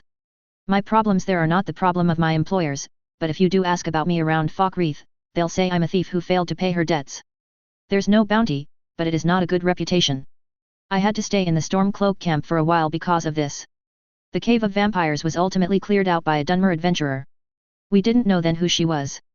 Patrols reported seeing an insect-armored Dunmer and her dog enter the cave. It was the same Dunmer adventurer who, 2 weeks earlier, had slaughtered a nearby Hagraven and her coven. We found out later it was Lady Pharaoh. We didn't know then of her connection to Windhelm, but we did know her as the vampire-killing Thane of Jalmarch, the Reach, and Hofhinger. Eric was one of those who dared venture into the cave when she'd left. It was a hidden shrine to Clavicus Vile. And he recognized my mother's bow on one of the... Give me a moment, please. There wasn't much they could salvage. A week later, a Legion patrol went in and burned out the coffins, the magic-making equipment, and skeletal or mummified bodies of their victims. When the war was over, Eric got a posting back to his village. We bought a snug home, and I became pregnant. Arundel was growing. Small trade ships from Winterhold were now making regular stops in Arendelle. Then the pirates came. They were driven off, but my Eric was one of the casualties of that effort. My pregnancy was not going well. I couldn't keep any food down and fainted if I exerted myself too much. What coin we had saved was soon gone because I couldn't work, and I needed to buy ingredients for potions. Our friends and his guard compatriots donated as much as they could and volunteered hours of care. My potion-making equipment was bare bones, and good ingredients were hard to come by and expensive. Still, I managed to build up a stock of healing potions that I knew I'd desperately need. I nearly died bringing Ferdiad and Sedenta into the world. My potions weren't the best quality, but they worked. They kept me alive and healed me fast enough before I'd bled out past recovery. I will be honest. I still have to use potions. I haven't recovered my appetite and get too tired to eat. I'm barely eating enough to keep up with my sons. I use mild stamina potions for days when I'm too tired to even get up to take a piss.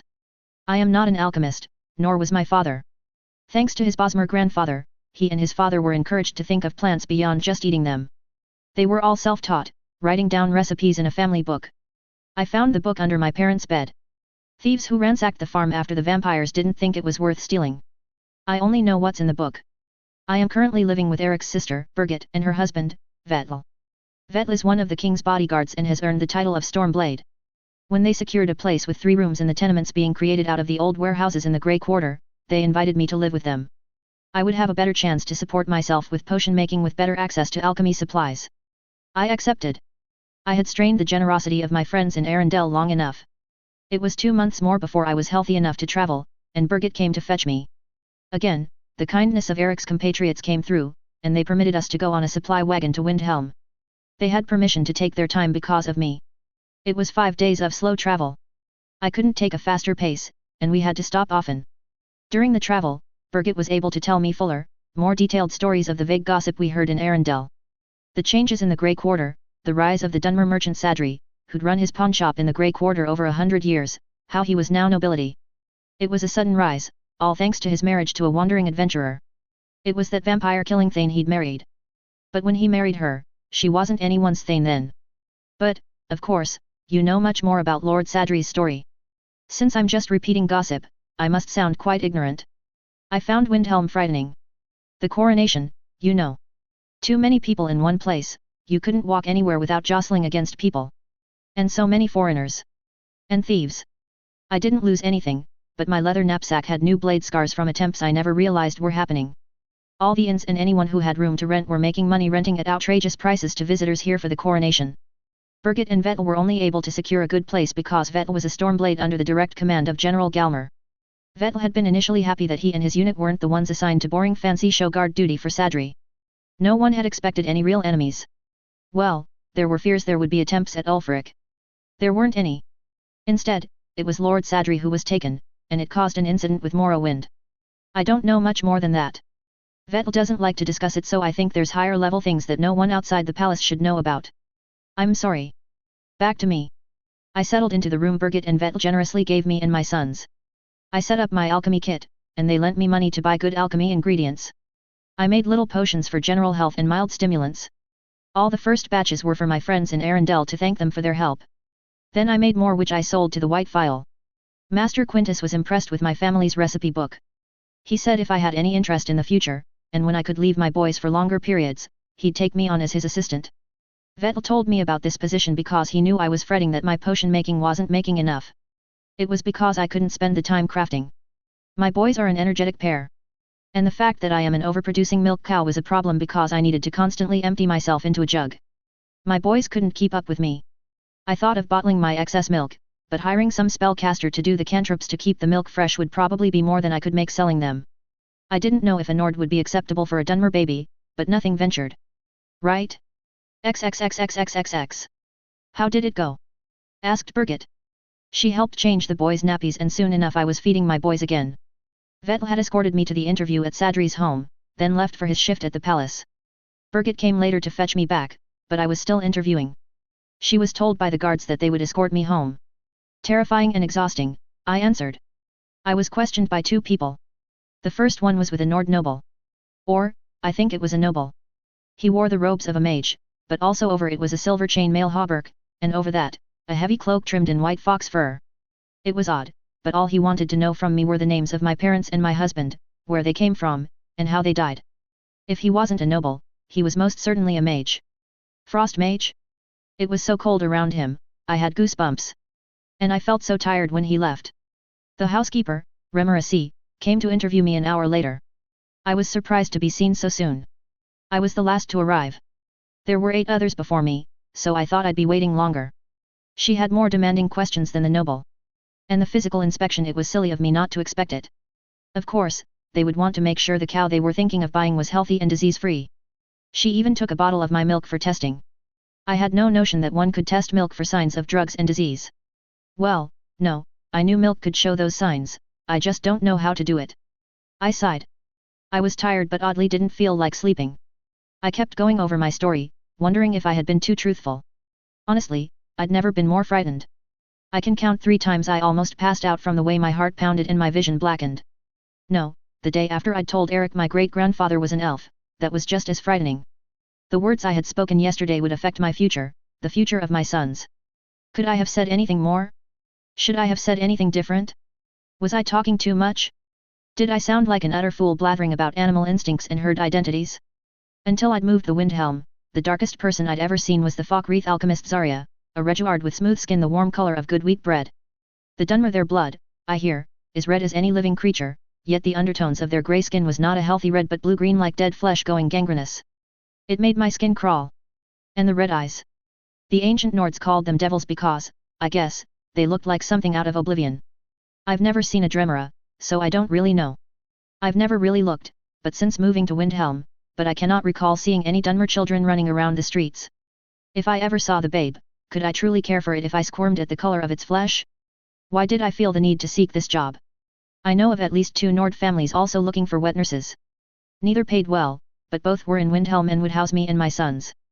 Birgit and Vettel were not hinting that I leave even though they were planning to take in both Vettel's widowed aunt and mother. The boys had fallen asleep while feeding. Birgit took them and settled them in the cradle. She also went and fetched me some tea and small bun of fresh bread sweetened with honey. Did you meet with Lord Sadri or his wife? Birgit asked. No. Remerasi had her son Tobin come and sit with me while she went with the chemist doing the milk testing. I learned Remerasi had been the wet nurse for the lady's mother, General Pharaoh. Tobin was Lady Helset's milksib, just as his older sister was milksib to the lady's older brother. He told me the Felixes treat their house servants well. And if I asked any of Sadri's current servants about him, they'll just bore you to tears singing his praises. Birgit, Vettel sounds like he respects Lord Sadri. Do you think he'll tell me more? Not about the recent troubles, of course, but... Vettel does not like to talk about his job, but I'll see what I can do. XXXXXXX. I sat at the table separating twigs from the leaves and berries father had gathered. Father was outside in the farthest edge of the field, clearing thorn bushes and mending the fence. Mother in the forest checking snares. There was a knock on the door. It was the Nord nobleman, and with him was an imperial in a legion officer's armor. May we enter? Asked the legionnaire. Oh, yes, please. The Nord mage stepped in first, and the world went white. I was in an unfamiliar room. A babe giggled. It came from the basket suspended by leather thongs from a wood frame. A blanket was over the basket. Around the crib were many dark elves, all were well-dressed, merchant types. I pushed past them and reached for the blanket over the basket. I pulled it back. Nothing there but a fire. I moved to smother the fire but stopped as it giggled. I pulled loose the ties over my breasts. Now, sweetheart, how do you expect me to feed you like that? I asked it. I heard the dark elves talking, just out of hearing. They didn't seem to be talking common, so I wouldn't have understood them anyway if they'd been louder. The flames were gone. 2 hot embers in a round, chubby-faced, infant-shaped ash baby mummy wrapped in white linen with only its face exposed. I touched its cheek, and it crumbled to dust. Not even bones were left. Like vampire dust. No. No no no. Come back. Come back. You have to eat, I cried, reaching to scoop up. Gaia had outdrank Sedentat, and then a faceless, shadowy assistant took Sedentat and replaced him with Ferdiad. She, on the other breast, was still going. Good. I wouldn't feel lopsided because both breasts would be emptied. Is Nord milk any good? Asked an elf. Cold. So cold. Probably give the girl cramps, complained another. Nord blood burns hot.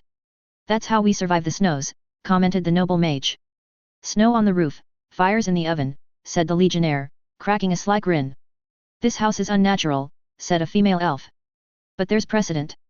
The dragon has fed a long time on Nord blood. She'll likely do better than the other two embarrassing candidates. Neither of them even offered to feed the babe. To think Dunmer blood flows so thin in them. That right, girl? Demanded one particularly black-skinned, sharp-faced elf. Have you got the strength to feed the flames of Morrowind? XXXXXXX. This is the last of Lady Sister's milk, said Tobin, handing me the glass bottle. I broke the magic seal and fitted the leather nipple onto it. Little Gaia was no longer hesitating to feed off me. At first, she didn't like the taste of my milk. She would scrunch up her face and cry when she looked up and saw me. She tongue-pushed my nipple out of her mouth when I could get it open. If her hands hadn't been tucked in her swaddle, I believe she would have tried to hit me. At my suggestion, Lady Helsed agreed to a potion to increase milk production, then milking herself into little bottles that were magically sealed afterward. Swaddling the babe in her mother's unwashed shirts and using mother's milk to take the edge off her hunger and ease into taking my milk. Tobin took a seat near my sons and gently bounced their hammock cradles. They cooed and giggled back at him. Mother's found 2 possible assistants for you. Dunmer girls. House? I asked. I had started learning about Morrowind houses, the philosophies and characteristics each encouraged in their members. Ashlanders. Zainab descent. Now that the master is openly seeking the Ashlanders shipped out around the same time he was, more are coming forward. Zainab, Urbanimsum, Urshilaku, Ahem Musa. Oh, please, I interrupted, I'm still learning about the great houses, and I'm not ready for sub-houses. Although, Ashlanders would they be unaffiliated houses? Torben laughed. Tribes. Tribals before the houses. It was a month now. The nursery room was generously large for me and 2 cradles. My sons shared one, and Gaia had her own. It was fireproof and had anti-fire spells carved on its frame. Remarasi said Gaia was freakishly overpowered. I suppose so. The master, I'd learned, was some sort of witch from his mother's side, while the lady was a powerful spell sword and a tongue like her cousin, the soon-to-be emperor. And the lady's older brother was an Archimage-class wizard. Gaia had strong magic in her blood. Dragon class, was the odd whisper through my mind. An invisible hand ruffled Gaia's hair. A brief wisp of ghostly chill. I'd come to accept and be comfortable with the ghosts that wandered throughout this house. I am told there are more ghosts than usual, something to do with Lord Sadri's recent abduction. Apparently, he'd been at an impromptu meeting with a group of Dunmer merchants and traders, and they'd all been killed when he was taken. Instead of going their ways after death, they'd been tied to him, so they were all here. They wandered into my dreams sometimes. But mostly, I would see them when I was awake. Sad, silent grey shadows. They haunt Gaia's cradle because, to them, she is a bonfire of heat and life on an endless, unrelentingly cold night. Master is slowly moving them along. I am told it's not a task that is either fast or easy because of the original spells that chained them to this plane. Tobin likened it to building a ship in a bottle or brewing a potion with only the kit burner for light doable if you can commit to the planning, concentration and precision the task needs. I mentioned my dreams to Tobin. We had been talking about ghosts. Shortly after that, I was introduced to the elderly Nord woman who was the master's secretary. She told me the noble mage I'd seen was her ancestor, the royal Batlemage of Windhelm, who died 800 years ago. He was chief of the ghosts protecting this house. The Legion officer was the lady's father. He had already been sick and dying when he had dared to come to Windhelm to see his daughter, crossing battle lines because the Stormcloaks were still fighting the Empire back then. He'd died and was cremated at Refugees' Rest, in Morrowind territory. A grand funeral even the Jarl attended. The ghosts approved of me, securing this job for me over the other candidates despite my other problems. As for those, I was getting assistance because I still tire easily. Miss Dana, or Seer Dana as the other servants called her, was clearing up the issues in Falkreath. She also used Legion contacts to notify my great-grandfather at Green Lake of events. I hope he can visit this year and bring a jar of Jaga. A glass of that should make a good spirit offering to the ghosts. Related story, number 21 Twisting the Blade, number 29 Doomsday, number 36 Frostburn, number 86-88 Land of Confusion. Chapter 91, Transitions. Transitions. That was 2 more sent to Azura's Garden of Shadows. He sighed as he removed his ancestor's necklace and carefully coiled it in the velvet-draped bowl on the altar bench in front of him. Jalaven was quickly beside him to assist him up and over to the divan near the hearth. Remarasi poured the tea she had prepared. When he felt able to focus, he picked up the writing board with its spring-clip stack of blank papers, another innovative product of the Winterhold division of Snow Crown LLC, and wrote a quick note to the family of one of the ghosts, letting them know he was now transitioned. The other ghost had no immediate family but had 2 close friends, and Revan wrote likewise to them to let them know their friend's soul had transited on. Remarasi took the clipboard and would see that the notes were sent before the end of the day. Sir Yanig apologizes that she will be late today. The conference with her family has taken longer than she expected, Remerasi informed him. This was going to be a meeting to discuss changes in apprenticeships, starting with Olaf's. The Jarl had relieved Revan of the title and duties of steward of the Grey Quarter. The job would be phased out as the Grey Quarter was losing almost all of its Dunmer population to Aldmora City and would be taking back its former name of the Snow Quarter. But until then, the office was still needed to handle the issues of that transition, and the Jarl had decided that his future trade ambassador to Morrowind, Olaf, would fulfill the role. It would most definitely be closely watched by Morrowind. Olaf had also assumed his mother's family name of Cruel Seas for this new part of his life, a reaffirmation of Clan Cruel Seas' prominence in East March. Olaf's lesson plans had been expanded to include civil governance, criminal law and legal negotiations, among other things, and he would now be taking lessons from Magistrate Sorain. Another political move, as Sorain was an ex-temple priest, a former ordinator of the Watch, law interpretation and enforcement. This was also noted by Morrowind. You seem to be handling your new responsibilities so far, said Revan. Thank you, Master. But I'm afraid I've had to neglect the lesson projects you assigned me. I'm sorry. But our king is not as forgiving if my tasks hinder your ability to serve his interests, so there is that, and I understand. I was also thinking, Master, that maybe my lesson plans could be altered slightly. Finances in government versus for a private business? Like, profit or funds and such feeding into civic projects versus company resource or product development. The general idea may be the same, but how does one plan and monitor or predict the eventual successes or failures of civic investments? Oh, my. I will admit those are beyond my current skills, confessed Revan. I have never been trained, and even I am still learning. A government is a different beast than a business. Anyone trying to run either like the other is a fool and sure to fail, that much I know. Oh? I'm a bit confused, Master. You seem to do well with Windhelm's civic projects. I rely heavily on Steward Horleaf's experience and, of course, Sir Dana's. However, I don't want you to concentrate too much on government. Your future role is still trade ambassador, not civil service. Learn what you must, but keep your ultimate role in mind. Your job is to ensure profitability in trade between countries, not solve their respective politics. And this role as steward is temporary, the office ending when you finally become an ambassador. Olaf ran his fingers through his hair as he mulled over all this. Of course, you're right, Master.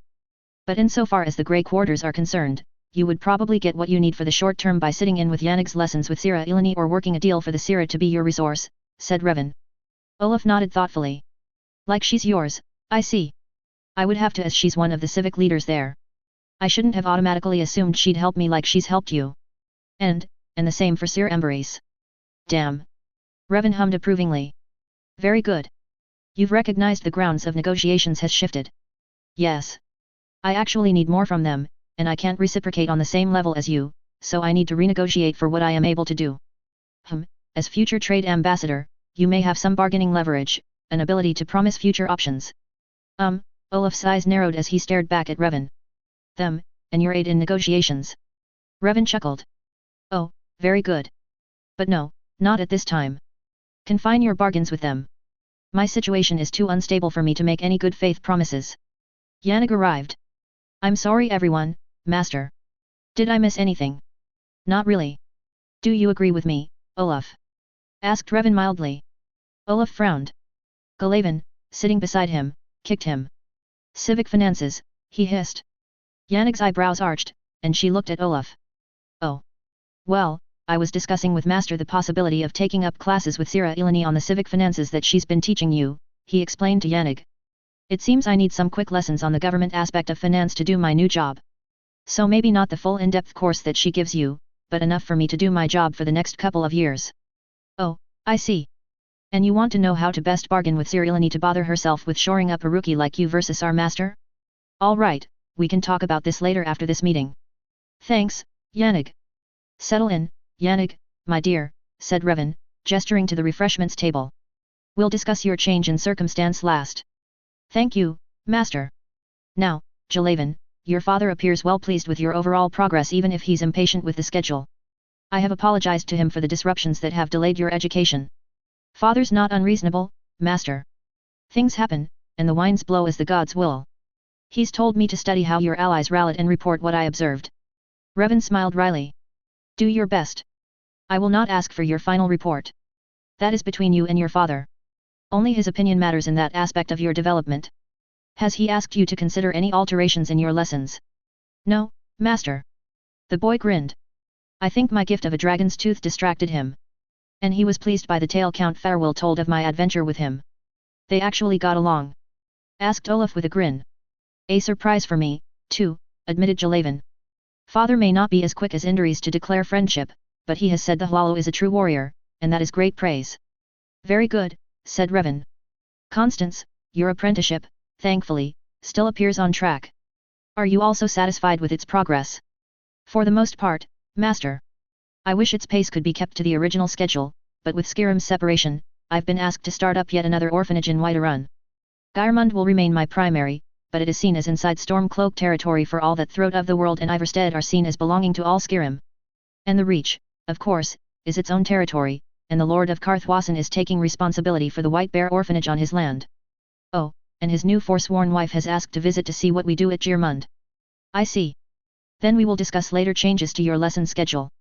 We may likely be able to advance it since I am no longer hindered by my duties as a steward. Revan smiled at Olaf, who rolled his eyes and grimaced. Constance patted Olaf's arm. Now. Yannig. Unfortunately, this is even a bigger change than yours, Olaf. Due to family circumstances, she will be leaving us by next month to resume her true identity and duties. True identity? Constance repeated. Oh, no. You're a noble, aren't you? And not from the Reach. It's a trick, said Jalaven. It wouldn't really matter to us if she were nobility and nobility from any Skyrim family. But if she needs a disguise to be here, then her family is one known to oppose King Stormcloak. But, obviously, she's not Queen Elisif. They all laughed at that. Idrod. Jalaven shouted. That Idrod at Tel Winstad was a fake. I knew that one was too flat. She moved too stiffly because she was wearing some sort of weird armor under her dress. Strangely flat? Armor. Olaf repeated. Yes. She was wearing something tight that made her waist smaller, her hips cavia, and her boobs seem bigger. You mean a bustier and girdle? Said Constance. Jalaven's hands made push-up motions at chest level. Oh, yes, I see. But a bustier is hardly proof of a disguise. In this case, it is a disguise, said Idrod. Jalaven is correct. That was the real Yannig, and my cousin wears a bustier to exaggerate his figure. Her fellow apprentices didn't miss the masculine pronoun. How would His Majesty react to learn he'd been trying to flirt with Idrod the Younger? Said Olaf, grinning. About as favorable as my parents contemplating Ulfric as their son-in-law. Not that that was ever a possibility. Oh, Yannig, I mean, Idrod, I was so looking forward to you helping me with fundraising next year, said Constance. I'm sorry, Constance. I was looking forward to that too. Revan hummed to redirect their attention. After much thought, Jarl Elisif has decided that she is not yet ready to take Skyrim's place on the Elder Council. But she agrees it would be unwise for Skyrim to not have representation there, especially with all the changes taking place. She has asked the Jarl of Hjalmarch to take her place, and the Emperor has agreed. Our Idrod must return to Hjalmarch and assume the duties of Jarl. We don't trust Sidgir to watch our borders against the Dominion, added Idrod. Such a worthless fetcher. And now that the Dominion has lost the Reach as their infiltration point, they are most certainly going to try to dig into Hjalmarch. You'll bury them, said Jalaven confidently. She grinned and ruffled his hair. The swamps of Hjalmarch are dangerous for the casual traveler, she admitted with a tight smile. Unfortunately, we've got almost as many underground tombs as Falkreath to keep intruders from digging into. It's going to be a lot of work. At least you have the Dunmer at Tel Winstad, said Constance. Yes. They're pulling double duty watching Solitude's port and patrolling Hjalmarch's borders. I'll likely have to pull both a steward and housecarl from Telvanni ranks. Find a mate from the Nords, advised Jalaven. You don't want to gamble with marrying one of the Telvanni, he advised. Families are volatile. Volatile. Idrod looked to Revan. It would seem so to non-Telvanni since nobility class is solely determined by a lord's or lady's personal magical prowess, not by family, retainers, the help one can buy. Titles and positions cannot reliably be inherited. Heirs must run their own gauntlet of tests and challengers. Jalaven's warning applies only to a potential Telvanni mate because it opens up the possibility that an ambitious Telvanni mage may challenge your half-breed child for the title of Jarl. Well, it's not too different than if an overly ambitious Nord and his army fight past my family and champion to challenge me in the old ways for the position, she said.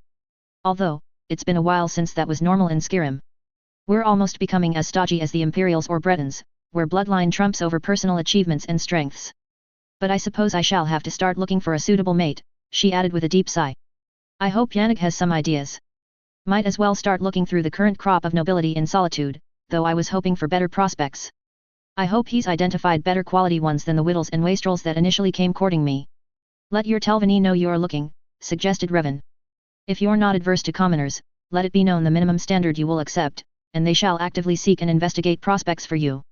It is, after all, in their best interests that their lady find a suitable match to propagate her bloodline with. I thought you just said that bloodline ability didn't matter to them as much as individual power, she said, amused. Ah, but one does get better results from thoughtful breeding. And they are not blind to how non-Telvanni breeds for power. Oh, yes, she said, grinning again. I do remember Manola's saying that Lord Nelith is making claims to your daughter by virtue that he's adopted Lady Helset as his heir. Manola's also suggested I see that Tel Winstad is prepared to receive guests of Lord Nelith's family, if not the Lord himself deigning to visit. Revan's shoulders hunched. Yes, better to receive him and them there than here or at Aldmora. We can regrow mushrooms much faster after firestorms than buildings of wood and stone. Well, Master, contrary to what people think, swamps can and do catch fire. All that moss and peat build up is prime fuel. Fires can smolder for months, even through winter, said Idrod. But, any idea yet when they'll be coming? The earliest might be within the next 3 to 4 months, by Manola's estimation. That's just the family. For courtesy's sake, we've invited Lord Nelith to visit. We don't expect him to take time out of his research, but it's important the formalities be seen to. However, if he does, for some dire reason, accept, he will visit on his own time and without an announced schedule. But enough about my problems. Back to you, my dear. Thank you, Master, but I think the issue of my marriage can wait. I have to become Jarl first, then I need to find people I can rely on, and then I need to inventory my hold. Get my house in order. Once I've done all that, then I can start thinking about what kind of husband will suit me. Of course, dear, of course. And we can finally tell King Ulfric to look somewhere else. Ah, yes. We shall inform His Majesty that the incoming Jarl of Jalmarch found his attentions flattering, but, regrettably, they cannot be returned due to obvious circumstances. Yes. I suppose that's better then, you're older than my mum, I'm not making babies with you, Grandpa. Yes. Yan, Idrod. Olaf hissed. Down at his lap, one hand shielding, he pointed at Revan. Idrod flinched and avoided looking at Revan, who smiled mildly at her. XXXXXXX. 3 more were moved on. Melatter, the reclamations priest, sagged where he was kneeling to lie face down on the floor. Magistrate Sorain sipped from a vial he had tucked in his belt. Magistrate Sorain was a veteran who had well earned his power and rank in the temples of Vivek and Almalexia. He was formerly the highest ranked among ordinators, but he willingly surrendered his power and authority in this matter to a witch of the Ashlander tribes. Since the spirits were spellbound to Revan, there was no choice, Revan had to lead the ceremonies. Melatter was the priest from the newly revived, combined worshippers of the 3 Daedric princes who seduced the Chimer away from the primary Aldmer stock. But though a long-time worshipper, he had no experience negotiating and working with ancestor spirits. He was the head priest at the Reclamations Chapel established at Refugees Rest and a master at Restorations and Illusions. However, at spirit work, he was an absolute novice. He was here to assist and to learn. Although his mana reserves were bountiful, the unfamiliar work drained him quickly. They were working in Revan's basement office. The Wabajak was in its customary place near the door, sitting on hooks bolted to the wall. Ring hooks along its length held cloaks, coats, and scarves and a special banner painted with Daedric designs that kept the influence of the Shivering Isles from entering this world. The 3 altars to Yunal, Zenithar, and Akadosh radiated holy power and abundant blessings, the 3 shrines to Azura, Boethia, and Mephala, unholy power and conditional favors. 6 gods crowded into the room alongside all the ancestor spirits, entrapped ghosts, and house guardians in this small building in an obtuse corner of the slums. The 2 high-level magic users felt all this as mind-numbing oppressive weight. The low-powered witch with his horde of ancestor spirits supporting him merely felt the tiredness that one feels after a few hours of intense concentration. Well, that was a good effort, said Revan. I could use a nap before lunch. Sorain, Your Holiness, would you care to stay for lunch? I can also offer you rooms if you need to rest before then. Melatter accepted the room while Sorain was satisfied with remaining in place to meditate. Revan had servants assist the reclamations priest to an upstairs guest room. Revan relaxed in the strange articulated recliner, a luxury item from Winterhold. He sighed deeply, and the chair pivoted and elevated his feet in alignment with his heart. Gelly Brothers, the Sijic monk who had been observing from a corner in the room, pulled a chair closer to sit beside him. That was magnificently done. It is rare to find practitioners outside of the Isle who can work so smoothly and closely with their ancestors, he said. I am fortunate I have ancestors who still find it worthwhile to exert themselves to care about this cold world, and for that, I give thanks, said Revan. Gelly Brothers brought his hands together and bowed his head briefly, echoing the thanks. It is a great effort for them. But they are equally fortunate that there is one willing to be their beacon, their anchor to this side of life. In truth, determined spirits could find many other anchor spots unconscious, unreliable, and ignorant of circumstances. Those are hauntings and possessions detrimental to the living. Or there are sacred places where interaction is strictly by ritual. Nothing wrong with ritual, Revan murmured, drifting towards sleep. Like comfortable slippers. A well-worn passage shaped by many feet to be easy to travel. Even if it's occasionally confining, at least it connects to somewhere worth going to. Sometimes. Maybe. Tell me, as a former shopkeeper of used goods, did you often come across haunted objects and ghost anchors? Of course. Buying trouble. He smiled faintly. Sorry. Shop humor. Sleepy. XXXXXXX. It was a rare moment. Magistrate Sorain and Priest Malader had finally left. The front room that used to be his shop was empty of anyone else, and the house was quiet. The shelves were gone, so was the counter. The side room that had first been a storage area for unsorted merchandise, then a work section for clerks, was also empty of furniture and shelves. He sat on a bench against the wall at the front of the room. He was feeling sentimental, remembering times not even 7 years past. He had been a shopkeeper then, running a shop of second-hand goods and shadows and secrets, trying to keep warm and taxes paid in a cold city. For the most part, trade was simple and without repercussion. Occasionally, cursed and haunted objects came in. Some were due to recent events, some because they came from graves. His beloved wife wasn't innocent of those events either, as she'd robbed robbers and explored ancient crypts. To be blunt, a little tomb robbing on the side as she looked for the word walls of the dragon cult. Most little curses, little hauntings, he could handle thanks to the things his wise woman grandmother taught him when he was a little scrib traveling with his father's trade caravan. He'd refused to buy someone else's old problems. Until he'd met his wife. He barely clung to the barely fastened belly strap of a runaway gooer. No harness, no reins. It hadn't been an easy transition. Madness every step of the way. He'd be dead if he ever lost his grip. Yet he smiled. My papa didn't understand why grandmother Hlali insisted on teaching me the ceremonies to placate the ancestors and to banish hostile spirits, he whispered to Gaia. His daughter yawned. He lifted her high so that he could nuzzle her plump cheeks. It wasn't knowledge she passed to her other grandsons, and them full blood of the tribe, not a child of degenerate house kin. He lowered her and tapped her nose. She giggled as he loosened and pushed aside her swaddling so that her hands were free. She grabbed his hand to pull it to her mouth and gummed at his pinky finger. She's a fierce guardian on the other side, he told her. Grandmother Hlali and her spear with the bright ribbons of yellow and blue and green. If you see it in your dreams, be happy. It means there is hope to come. He went to the kitchen where the wet nurse Angharad was having tea and cake and told her that he would return Gaia later. He went to his downstairs office. This wouldn't be the first, nor would it be the last, but he carried Gaia through the ritual of bowing to the waiting door and greeting each of the deities at their small shrines. He got on the articulate gravity chair, letting Gaia wriggle around on his stomach. He gently played with her hands and feet while singing Ashlander songs recalled from his own childhood. He stopped when he felt a surge of magic. Helzad smiled as she stepped off the small dais that had once had an armorer's dummy that she'd removed before leaving a month earlier. I still think there are better locations to place a mark on, said Revan after receiving her kiss. You didn't recall all the way from Winterhold, did you? No, I'm not strong enough for that yet. I jumped from the Frostburn estate, saving me 2 days' travel. It's so annoying that I can only set one marker. If I could set more, I could transit from one to the other. But since I've only magic for one, this is the only place worth marking.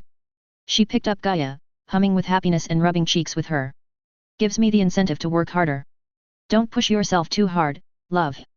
Master Baladas may have the skill and power to set 3 markers, but he's got hundreds of years of experience and power. Right, right. And if we can figure out that blasted stone you're sitting on, we think we could maybe attach an Shivi intervention on it since it was created by the tribunal at the height of their godhood. But it's too bad the guardians won't let him near it. Revan sighed. I've tried talking to them, but they are adamant. Skuldafn and the gate to Sovngarde, no other destination or use is permitted. They both went quiet. Revan got up out of the recliner and unrolled a white cave bear rug on the floor where they all lay upon it. He and his wife lay on their sides, facing each other and quietly making future plans beyond Skuldafn. Their bodies made a safe, warm pen in which their babe cooed and rocked on her back, waving her hands and kicking her feet at shadows. Related story, number 22 Past the Line, number 67 The Apprentices, Blackwing, number 71 Forbidden Legend. Cyan Quartz Revan's shop was conceived to be one of those Twilight Zone shops of haunted objects and lost souls. Curtis was supposed to be a one-shot story of one of those lost souls, an OC sent to Winterhold to play bit parts. Personality is based on an old boyfriend. Charming, confident, brash, but all talk, no follow-through, and long gone. Curtis's intellectual interests reflect mine without my ad. He got away from me, unlike the old BF, he refused to go away, so I gave him his own storyline and the fantasy power of getting things done. Veronica and Jasperk, thank you for the kind words and encouragement. Ted HSU, yeah, it's amazing how petty and vicious some people can be in taking out their frustrations on someone else when things go wrong because of their own failures. Chapter 92, The Art of the Sale, P1. A/N, no, I haven't read the book yet, just thought it sounded better than The Showroom Hustle. The Art of the Sale, P.1. Revan put down the last of special delivery missives and sighed while rubbing his eyes. The messengers, pigeons of grey and white feather with muddy pink accents, cooed at each other as they pecked at the tray of leftovers from lunch, a mix of finely shredded greens, beetle meat, and seeds. He snagged a tiny strip of beetle meat and nibbled on it.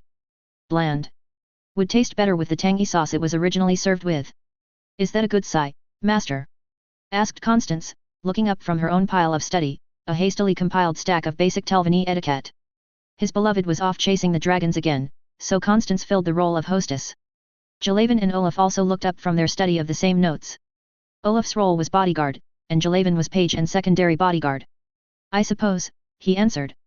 They succeeded in raiding Auradon. They have rescued what remains of the First Hold royal family and their supporters, also the families of those who helped them in the land battles. I wouldn't have believed that possible, said Olaf. But can they get away? I have no reason to believe otherwise unless there is a traitor on board. Master Curtis's cloaking device is a dangerous innovation. Like an invisibility spell, but not even scrying spells or a Thursday shout can find it. I can't imagine how many would kill to have it, said Olaf, shaking his head. Hey, snatching the royals with a Dominion ship. Where will they take the Altmer? Solstheim. For the raid, the Dominion ship we took away from the group imprisoned on Jaffet's Folly was an unexpected gift. That ship was used to get the primary raid team into Auradon waters and the cloaked rebuilt smuggler ship following behind. While the Altmer Navy chased the frigate with a volunteer suicide crew, the smuggler ship took the rescues away. What about the volunteers? As I said, a suicide crew. Each one with unbelievable hate and bitterness for the Thalmor, and nothing left to lose. Oh. Gods have mercy on their souls, Olaf said softly. And, Boethia, guide their battle, Revan added. He put his finger on another paper. Solstheim. Severus, Taliesin, and Captain Velith will meet the ship at a fishing dock on the northwest part of the island. By the time they get there, the Altmer, we hope, have been eating, resting, and rebuilding their strength. They'll camp at the dock long enough to get their land legs back. They will then be escorted to Tel Mithrin. He tapped another paper. Master Nelith will protect them for a time. The least he can do for family, he says. Oh, dear. That sounds ominous, murmured Constance. XXXXXXX. A week ago, their Yannig, Ijrod the Younger really, assumed the title and responsibility of the Jarl of Jalmarch. Her mother had resigned and, with the agreement of all the Jarls still allied with the Empire, would fill Skirim's seat on the Elder Council. This was a seat reserved for the High King or Queen, but Elisif declined, citing her lack of experience. Revan and his remaining apprentices had intended to stay at least a week after the changeover. For all the feasting, of course, and for Revan to check in on business in Tel Winstad. That had been the original plan. But 2 days before leaving on their 2-week journey, a courier from Morvain on Solstheim arrived to relay a message from Nelith that representatives of his Adravani clan had left Morrowind and would be sailing to Solitude. If their journey was uneventful, they would be arriving in a month. Revan decided to stay for a month at Tel Winstad then, and he would take his daughter with him. He only considered this because the 2 enclosed carriages and wagon he had commissioned from the Winterhold division of Snow Crown LLC had been delivered a week before they left Windhelm. The 3 vehicles came with the newly created springs that minimized the merciless bone-jarring bouncing of wooden wheels over rough ground. His child, the wet nurse, and her children, and 2 attendants had one carriage for themselves. He and his apprentices took the other carriage. The wagon carried luggage and supplies. The 2 carriages were gifts. One was for Ijrod the Elder for her journey to the Imperial City. The other was for Jarl Elisif. The wagon would have a carriage body built at Tel Winstad, and the children and attendants and Constance would ride in that for the return journey. Revan and Jalaven had Guer mounts, and Olaf had his horse. Another wagon and horses could be easily bought to carry travel supplies. This is an unexpected luxury, said Ijrod, after Revan had shown her the bunk beds, the tiny, vented privy closet, waste dropped on the road below during travel, or a bucket could be fitted under if one wished more discretion, and the netted compartments to store items in. Ah, you'll like this, said Revan. There was room for a slender table and 2 padded benches. He reached under the table and flipped the latch on a joint that collapsed, dropping the table down against a wall. He stepped up on a bench and reached up to unhook the curious mat held against the ceiling. The thing was of bone mold slats bound together and by thin ropes. He unfolded it and laid it atop the benches. This serves as another bed for 2. 3 if one doesn't mind the intimacy. The sleeping pad is here. He unhooked the netting over a shelf below the counter along the wall opposite the benches and table and pulled out a rolled tufted carpet that he laid over the slats. Of course, this would not be good to use when the carriage is moving. Idrod played with the inside shutters that could be slid down over the open windows and how the slats could be opened or closed. And this came from Winterhold? Amazing. Your Snow Crown crafters never cease their innovations. Rather, that Dwemer scholar. He is proof why the Dwemer were so dangerous. She looked slyly at him. They were alterations masters, you know. The Dwemer. What is practiced today is nothing compared to what they mastered. Such terrible power to shatter the world with small, seemingly simple shifts of our understanding of creation. Yes. Revan refused to fidget under her penetrating gaze. What did you build this out of? Asked a Selfer, knocking against the carriage wall. This is only painted to resemble wood, but it's not. Revan turned gladly away from the CRS. It's bone dust using the new formulation my partners in Cliff Racer Enterprises have developed. Although light and thin, the panels are strong as oak boards twice their thickness. If one were to use oak or pine, this carriage would require 6 horses instead of 2. A Selfer pointed to a thin glass tube high against the ceiling at the front of the carriage. The tube had markings and was filled with blue liquid. A large bubble was currently more or less between the 2 markings defining the center. What is that for? It indicates weight distribution. It helps when loading the carriage to know when one side is too heavy. The front of the coach has a similar bar for the coachman to see so that they know if the carriage is at a dangerous tilt and to go slower if the road is causing it. Revan showed them the small sink, the lever that pumped water up from the small barrel underneath and the drain emptied below the carriage. There was a ceramic water filter that removed impurities from questionable water. We've been developing this for Morrowind and Solstheim. And there was a magical stove with a palm-size heat rune powered by a small soul stone. They went outside so that Revan could show them the exterior features. Primary was the carriage springs. The entire body of the carriage rested on 4 springs made of a strip of Dwemer metal formed into an oval. A special formulation of Dwemer metal that makes it flexible in addition to its regular qualities of being impervious to rust and acids. Steel and iron versions are still in development. A Selfer, crawling under the carriage for a closer look, came out smiling. You have Snow Crown LLC, Winterhold stamped on each of them. Advertising, et. Revan laughed. Of course. It has to be done in some manner. I can't nail a sign on the back advertising it, and I am sure the curious will be crawling under as you did to inspect the devices. You left the outside unpainted, said a Selfer. He looked to his wife. Have you a preference for color, my lady? Nothing in particular, husband. Decorate it as you will. Revan and Idrod retired to the tower while a Selfer consulting with the crafters of Tel Winstad about appropriate decorations for the carriage's exterior and stocking the interior. A padded carpet was spread on the balcony where the wet nurse and the 3 babies were enjoying the sun. An assistant nurse played with the 2 babies on the carpet while Angharad, seated on a footstool, fed one of her sons. Revan smiled happily and scooped his daughter off the carpet, gave her a quick hug and kiss, then handed her to Idrod. The nurse assistant quickly fetched another chair for her to sit on. Olaf and Jalaven quickly carried out a table and another chair. Constance brought out drinks and cheese bread rolls. I will miss this view, said Idrod. I am not looking forward to moving to the Imperial City, going from a cold swamp to a hot one. The years since the Great War has not softened my impression of the place. I hear Titus Mead offered you a seat on his new council even before the Stormcloak hold ceded from the Empire, but you had no interest. Indeed not, Revan said firmly. Even had Ulfric been willing to release me from service, I have to refuse. My interests, my views are too narrow, and I am too busy as it is. Do you think one like me should be an elder counselor? Indeed not, echoed Idrod. But only because you have a greater duty to your wife than a mere emperor. She smiled down at the 2 Nord babes playing on the blanket. Revan made introductions. Once your visitors see her, they will surely want her, Idrod said. I know. I should have left her at home, but I was weak. I couldn't stand being away from her for 2 months. Sadri poured himself another glass of sujamma. Still, if not for the new carriages, I would have resisted because I couldn't put her through the hardship of regular wagon travel. The new springs upset my resolve. I noticed your escort were wolf-teeth mercenaries. Yes. My wife's kin are also unhappy with Clan Adravani's assumption that my daughter belongs to them. But you do intend to give them a child. Revan sighed. He shouldn't be surprised she somehow knew that without him saying a word. If my love survives Alduin, if either of us is still capable, yes. He drained his second cup and poured a third. Idrod took the jug off the table and set it on the floor. I am confident in the advice you received before coming here and in your own ability to persuade them. She smiled as she sipped from her cup. Revan knew that nothing was escaping her. He squirmed internally like a child caught with a naughty secret every time her eyes went elsewhere and crossed as her sight turned inward to see the true world outside her body. Then they would snap back into focus, and she would smile sweetly at him, silently laughing.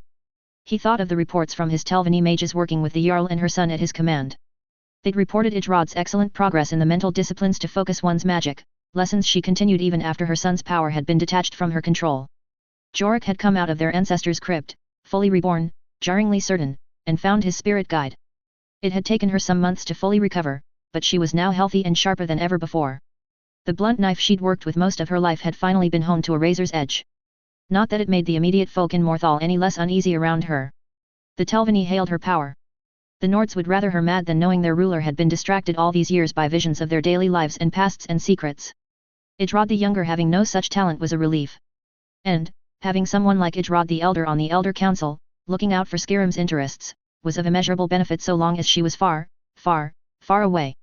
XXXXXXX. Idrod the Elder and her husband left in their carriage.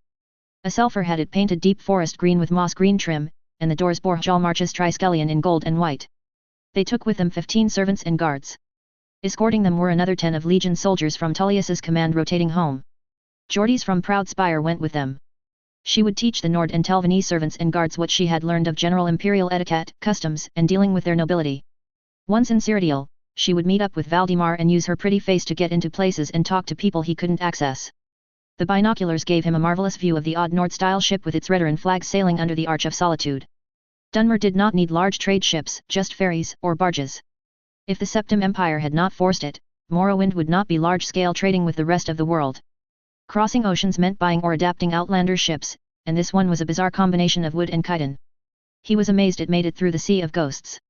Well, little Scrib, time to see if your father can talk his way out of this one. He was standing and slowly swaying as he held his daughter. He carried her securely in a baby sling, still, his left arm cradled her protectively because he was at the balcony rail. Dulcia was managing Proud Spire in Jordi's absence, and her mother, Irera Uvulas, Mage Lord Nelith's former mouth in the Telvanni Council, was assisting her because she would know the names and lineage of the Adravanni.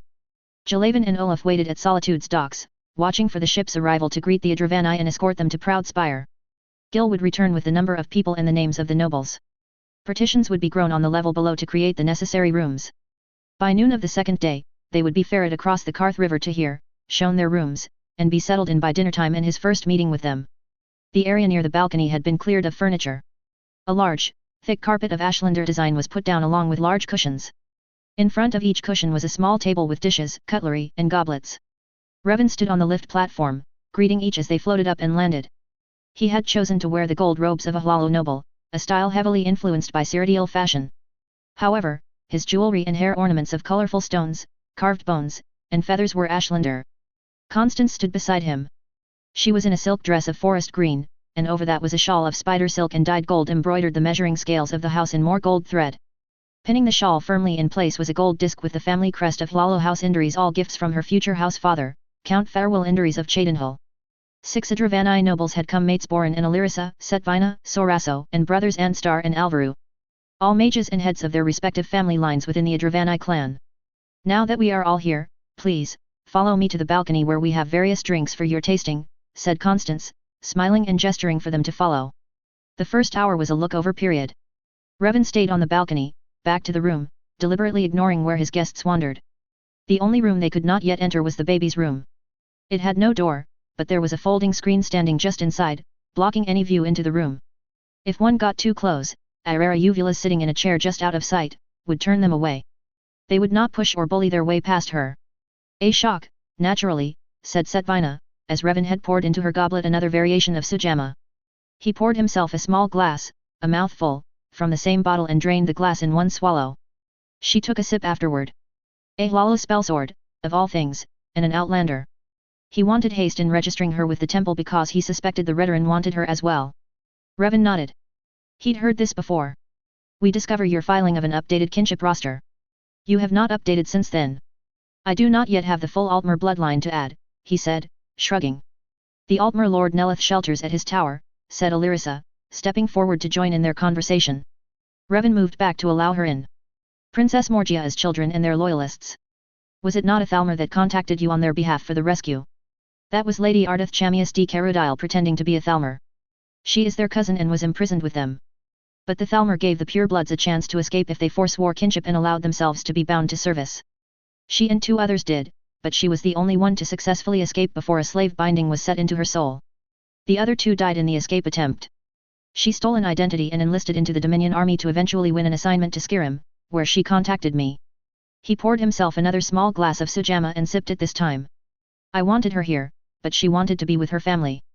Will any of you be going to Solstheim after this? He asked suddenly. No, he has not responded to our requests, answered Alirisa, not bothering to say the house father's name. Temporary staff began floating up with trays of food and more drinks. They loaded a side table and left, leaving 2 behind to do the actual serving. Do you like the selection of sujamma I have here? The Adravani looked blankly at him for this sudden change in topic. It's very good, though I find it strange such excellent sujamma is being distributed by your Felix kin, said Alirisa. But it's all brewed by cousin Geldis Sadri in Raven Rock. He's always experimenting with new flavors. I've been wanting to visit him and see what he's come up with this year, but I've too much to do. I'm amazed he has time to run in with all the brewing he's doing. Yes, you do have a manor there that you currently rent to the College of Winterhold, said Setvina. Yes, though it is empty this year because of all the project going on at Winterhold. Ah, looks like dinner is ready.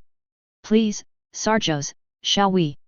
Familiar dishes were prepared with unfamiliar ingredients but were delicious all the same. Shriss patties? 'Tis like large, gamey scribs.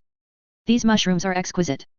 Shriss are giant, acid-spitting insects found roaming the swamps and in underground Dmer ruins that have been overrun by the mutant Famur. Those mushrooms only grow on trees found in this swamp. Finding them requires pigs or dogs trained to the scent, said Revan. We have thought about exporting them, but successfully growing them in quantities is difficult even for our best mycologists. These little puffballs don't respond well to magic. So for now, they are only offered as local delicacies. He smiled at them. I get a small quantity as is right for tribute as the master of this tower. Do you think Master Nelith would like these? I should send him a token of thanks for sheltering the Altmerkin. He is being greatly inconvenienced after all. Revan answered some of their questions about his wife, her powers, her ambitions. If he declined to answer half those questions, no offenses were taken. They understood some things were secrets they had no right to know. With dinner done and food, utensils and small tables cleared away, now was dessert. A Nordwoman came out from the guarded room carrying the prize of their journey. She transferred the babe to Revan's arms then withdrew a short distance. Mora Gaia Sadri, my heart and my heir, he stated quietly. He allowed Alirisa to hold Gaia. Did your wife know to restrict her magic while carrying? Asked Alirisa. The babe has too much magic. Does she? Perhaps. She has her little flare UPS, but that should settle down in time. As for my wife's magic, yes, she had been warned not to use any magic in the last months of carrying as it affects the mind growth of the child. We were all quite strict with her on that. He smiled as if recalling fond memories. Her name is Old Ned, and it means the world. We gave her that name to honor Gaius Felix, who married King Helsith's cousin and mistress. She was carrying Helsith's child, but he claimed the child as his own, and that is Inanna Felix. Morrowind may call her Helsith's bastard, but to the Empire, she is a knight protector and commands the 2nd Legion. As an afterthought, Revan added, Gaius was an invaluable ally when I needed him most. How is that possible, if I may ask? One of them demanded. Oh, Apocrypha. If you ask around in Raven Rock or Winterhold, or even Master Nelith, my wife had been searching for Hermias Mora's black books for him. She even ventured into Mora's realm via those books. One too many times, if you ask me. She caught his attention, but she eluded him. It did not please him. I was doing business on Solstheim when I had an accident, a careless moment of not looking where I was stepping, and I took a tumble that knocked me out. When I came to, I was in his realm. Sympathetic magic, you understand. He could not capture her, but he did manage to tag her so he could sense her movements on this side of oblivion. And when I had my little tumble too close to one of the earth stones the ancient at Moran set up and that Mora's minion perverted for his use, I was pulled into Apocrypha because of our marriage connection. I was to be bait for a trap. My wife normally entered and exited through the black books, but I didn't see any those where I was. Naturally, I was at a loss, and so I prayed. I couldn't reach them, my ancestors, so I gambled. took a blind shot that Mora's shields against Aetherius were thinner than shields against the other realms of oblivion, since the divines kept to their own realms, unlike the other princes. So I prayed again, Gaius answered, and thus our first child is named in his honor. Perhaps you, then, can answer the question that is coming from the Reclamations Temple, who are so desperate for answers that they come to the Telvanni for answers, said Anstar. Did something happen in Apocrypha? My wife and a new god. Revan took back his child and started toward a wall with two large curtains, one had the Oblivion Gate, the other, the ancient star of Aetherius. Follow me, please, to the divine's room. The Nord hostess walked ahead of him and held open the curtain from the room's entrance. Inside, the Adravanni saw the anvil of Zenithar, the dragon, and sword for Akatosh, and an owl. These are the gods the Felix family worships. The first is Zenithar, which should come as no surprise as they are primarily a family of commerce and trade, and Akatosh, as the chief god of the empire. This last one is new. He is the spurned god of the Nords.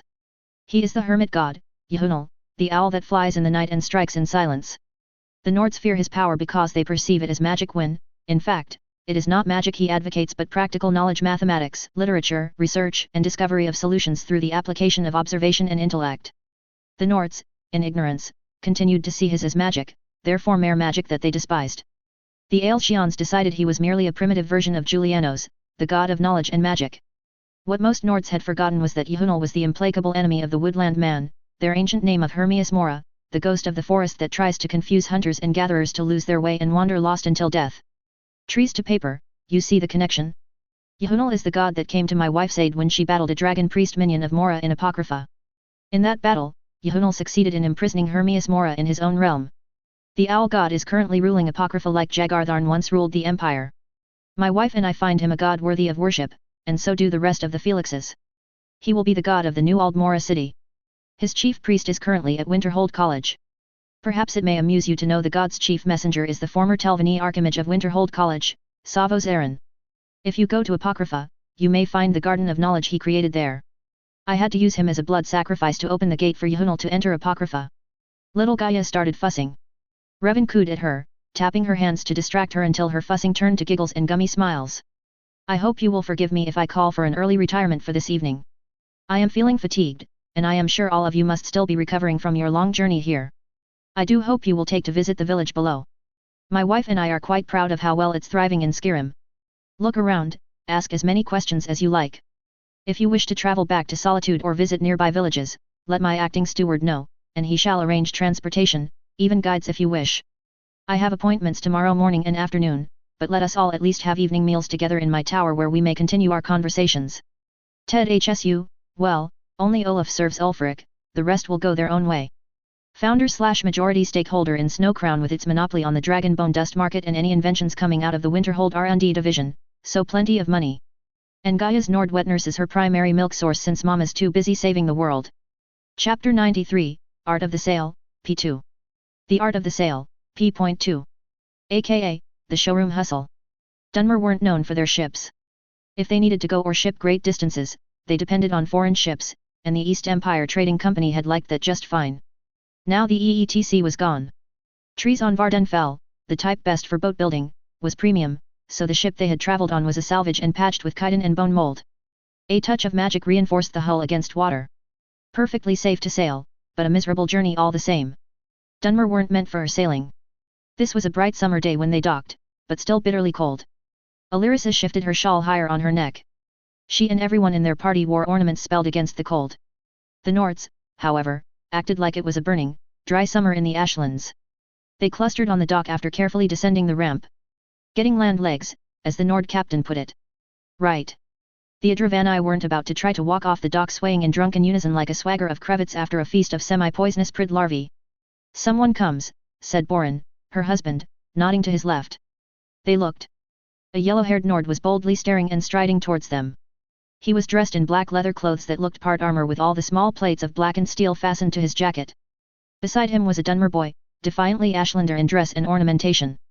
I would wager, said Alvaru, those are 2 of the 4 apprentices of that Hlalu. The Nord is the future ambassador, and the little savage is clearly Sadras. House Adravanni, welcome. I am Olaf Cruel Seas, and this is Jalavan Dariano. Please allow him to escort you to our master's townhouse, Proud Spire Manor. I will see to your servants and luggage. Courteous and direct, Alyrisa murmured to her husband, Borin. How refreshing! I had hoped we could avoid long-winded Hlala courtesies. Solitude's gates were on the high bluff above the docks. A natural stone arch connected the bluff to the bedrock pillar where sat Castle Dur and the Blue Palace. Between those 2 points was Solitude Prime. It was impressive to look at.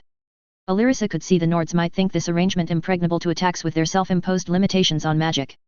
Foolishness. A bombardment of fireballs alternating with waves of ice storms would collapse the arch, killing most of the population, and isolating the palaces. The road along the docks was thick with wagons and carts that went up and down the road hauling passengers and cargo. The Sadra's boy led them to a wagon with pillows on the benches. A pair of guards fended off people who thought this a free public transport cart. As the wagon climbed the road up to the city gates, the boy pointed them in the direction of Tel Winstad. They could see the very top of the mushroom tower over the trees. You'll stay at Proud Spire tonight until tomorrow afternoon. You can't see the town from there, but I can show you the walkways that will give you a good view. Tourists crowded in the evenings. There's a regular ferry for tourists. However, we'll have a private ferry take you across when it's time.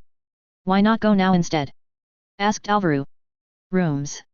We'll need half a day to grow the partitions to make your rooms. You didn't bother telling us how many of you were coming. This is the busy tourist season, all our inns, even the high-priced rooms in the original Winstad Manor, are booked a year in advance.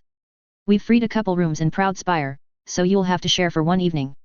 Dulcia and her mother, Irera Uvulas, will be hosting this evening. Irera Uvulas? Lord Nelith's mouth? She's here. Said Setvina, astonished. The Sadras had a sly look in his eyes. So you think you're less offended now? Proud Spire was in the center of the nobility district and next to the Bard's College.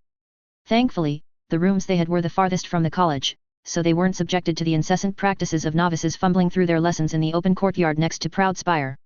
Irera Uvulas was not of the Adravani family. She was half Telvanni, half Lalu. Nelith had hired an outsider solely based on her merits of diplomacy and ability to push forward his interests. The family respected her. They owed her for keeping Nelith reminded that he had family and family duties. When Nelith had left Vardenfell for Solstheim, he warned the family through her to gather their assets together because once Hort Aeternriveran did his job, it was the end of all Morrowind as they knew it. Irera had disappeared after that, looking to her own family's safety. And now she was in Skyrim. It seemed fated her daughter and husband found their way to Lady Helset's service. Irera moved to Skyrim to be with her daughter and kept herself occupied by overseeing the offices of births, deaths, and marriages. Her son-in-law managed Glowlight Enterprises, and her daughter managed the business records and licenses of the town. Although now, with the stewards of Tel Winstad and Proud Spire out on missions, they were burdened with steward duties. You do know you're not getting the firstborn, correct? Sarjo Irera said once the servants had withdrawn after serving dessert. She sipped her tea. That's understood, Setvina said with a touch of exasperation. Lord Nelith has accepted that the second child will be his once it's weaned. That is, if this Lady Helset survives her adventuring long enough to breed again and if her old husband is capable. He's not a mage, is he? Because 300 years is taking a risk that his seed is virile enough to produce healthy children. We don't need to be stuck with a dim-witted second. She sniffed. We need to see the first. We may have more success in arranging a marriage with one of our current children. And if the age gap doesn't matter to them as it seems not to, I can think of several young men who would be suitable. Mostly yours, thought Alirissa. Setvina had 3 great-grandsons who were infants, and she had 4 grandsons in their early 20s. Her family line had more sons than daughters. The females in that line usually had the stronger powers. Sons wanting to advance had to find wives with powers. And those wives came with male relatives of their own who could be considered viable candidates. Setvina asked Irera, what is your opinion of this Sadri? I can't deny his age or the fact that the offspring of such an aged parent has a higher chance of defects. But I think you are focused on the wrong parent. The danger is more likely that Lady Helset may not live long enough to bear a second child. She actively runs towards danger. I understand it was difficult just to keep her in one place long enough for her to give birth to her first child. She paused to sip her tea again. Lady Helset could not be here to meet you because she is on another mission. Then what do you think of the chances of securing a marriage contract with the first child? Asked Alvaru. None, Irera stated. He has offers from nobles and prominent merchant families in Cyrodiil, Skyrim, and Morrowind. House Telvanni really doesn't mean anything to him except that Master Nelith has been useful to his wife. He's done some business with Master Nelith. Merchant services, nothing special. You may think so, said Soraso arrogantly, but this Hlalo is willing to give us a child. He surely acknowledges our house father's authority and power. Sarjo Araru shrugged. More like, it is Nelith who has gone out of his way to be useful to Sadri. He will be housing, feeding, and protecting all those Altmer nobles, is he not? And he, the most stubborn and selfish of any Telvanni mage lord of his generation. She would know, Alirisa reflected. She and Boran had no children. But, if they were waiting on Sadri's second child, they had time. If it was true Nelith was the one currying Sarjo Revan's favor, then she should make an effort tomorrow to wander around the merchant shops and see what information she could pick up on him. She would have to tell Boran to do the same. XXXXXXX. I hear, at least, the glowing is not inside, remarked Boran. She and her husband were sitting at a tiny table of a food stall set up on the section of the city wall facing southeast. Beyond the lights on the dock would have been unrelieved darkness except for Tel Winstad. Something in the soil of Jalmarch infected the giant mushrooms of Sadrith Mora and caused the outer layer to glow. And rather than trying to expunge the mutation, Sadri has his people capitalize on it. It drew tourists to the town, and it played well in advertising the business of Glowlight Enterprises, which was the unique plants and animals found in Jalmarch. Well, we shall find out tomorrow if that is true, Alirisa said. I visited shops as you said to do. At a fashion store run by Altmer sisters, I encountered Thane Bryling. The sisters were willing to tell me the Atmoran jewelry I was looking at for my mother was bought from Lady Helset. Thane Bryling told me how much she admired Lady Helset's warrior spirit. We got on well enough that she introduced me to Horleaf, the steward of Queen Elisif's court. I got the tale from him how Lady Helset put down the vengeful ghost of a Septim queen and how Revan Sadri banished the ghosts haunting the Pelagius wing of the palace, which had been shut since the death of Emperor Pelagius. Did you find anything interesting during your shopping? I suppose. As expected, most major merchants here have connections with him, but no insights until I visited the Bard's College. Lady Helset is a graduate of that school and has written popular songs about the Dragonborn and other political songs couched as historical prophecies. Here she produced a booklet from her satchel. I bought the most current compilation of songs and essays she's written. As Boran schemed the pages, she continued, all of them are short pieces. The tunes are simple and singable. Her poems and essays are the same. If she's an adventurer, these were likely written on the road then. A good excuse for keeping writings short and simple since there would be nothing at hand for in-depth research, Boran remarked. He lingered over one page. Is this graduate work? It seems basic. It's popular among the Nords, so I'm told, she said, shrugging. Boran put the booklet down and looked behind her, saying, Ah, Anstar. Alvaru. Enjoying the sights also. Anstar and Alvaru, brothers. The brothers were solid spell wrights. They were not likely to advance because their interests were in commercial ventures rather than magic studies. Those two had the least protestations against this long journey because they wanted to see how Sadri ran his business here. Anstar had a son and Alvaru, a daughter, but a young brother-in-law and young nephew from wife's family. He's dredging gold in that marshland, said Anstar. Drugs, the abundance of the fish and mollusks and insects. Yes, we knew that, snapped Boran. It was a given that he called us all the way over here to impress us with his social prominence and his wealth. A more lavish display than that frozen rat Warren in Windhelm. Typical Hlalu. I wouldn't fixate on him being Hlalu, Boran, said Alvaru. I don't think he's brought us here to impress us just with a display of wealth. He wants to convince us to give up any claim on his little girl. We really don't have any rights to her, and he knew he could just ignore us, but we can make trouble for him in Morrowind if we're really intent on it. He just wants us to quit altogether so that he and the Riveran can push through their new House Mora. He knew House Telvanni can't be bought with gold, so we have to watch for whatever trick he's come up with that he thinks will win support. While her husband and cousins discussed what they'd gathered today about Tel Winstad and Sadri and Lady Helset, Alirisa wandered over to the far wall and stared down at the mushroom town. They'd come all this way. What awaited them in that bizarre little town? All this trouble to make a match with an unknown heir. This unknown heir would not automatically assume leadership unless she had the necessary power. Telvanni law only magic and a ruthless will ruled the house. Nelith had never married, had no children from past mistresses and concubines. What made him adopt an outlander? Especially one that did not appear to appreciate the honor bestowed upon her. And the further insult to the family was that she was only a spellsword. That was what she had thought before this morning. The Altmer headmaster of the Bard's College was a cunning old bastard. From the way he smiled upon hearing her name, she knew he knew why they were there. He'd sold her Lady Helset's current collected works. When she tried to get more information about Lady Helset, he turned the topic instead to Sadri. The mare had an uncanny knack of collecting odd trinkets, something you need, he often said. A set of silk strings from Morrowind to help win a competition, a parchment of half-legible poetry that inspired other songs or information and advice for an Altmer bard, trained in Somerset, intent on winning over a Nord audience. He missed the peddler that once wandered along the north coast between here and Winterhold. The Altmer confessed that he hadn't known the Kaidan armored warrior, who showed up with a precious Edda, 2 stolen instruments, and a legendary third instrument, was Revan's wife. She was too young, after all.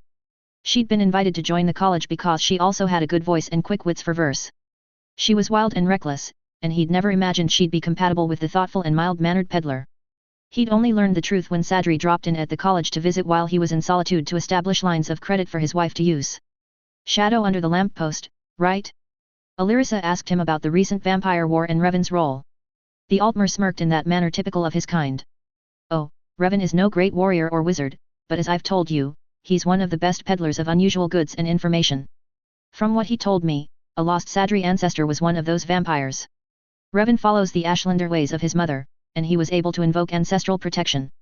And because they were both of the same bloodline, they traded. Well, that was something to think about. XXXXXXX.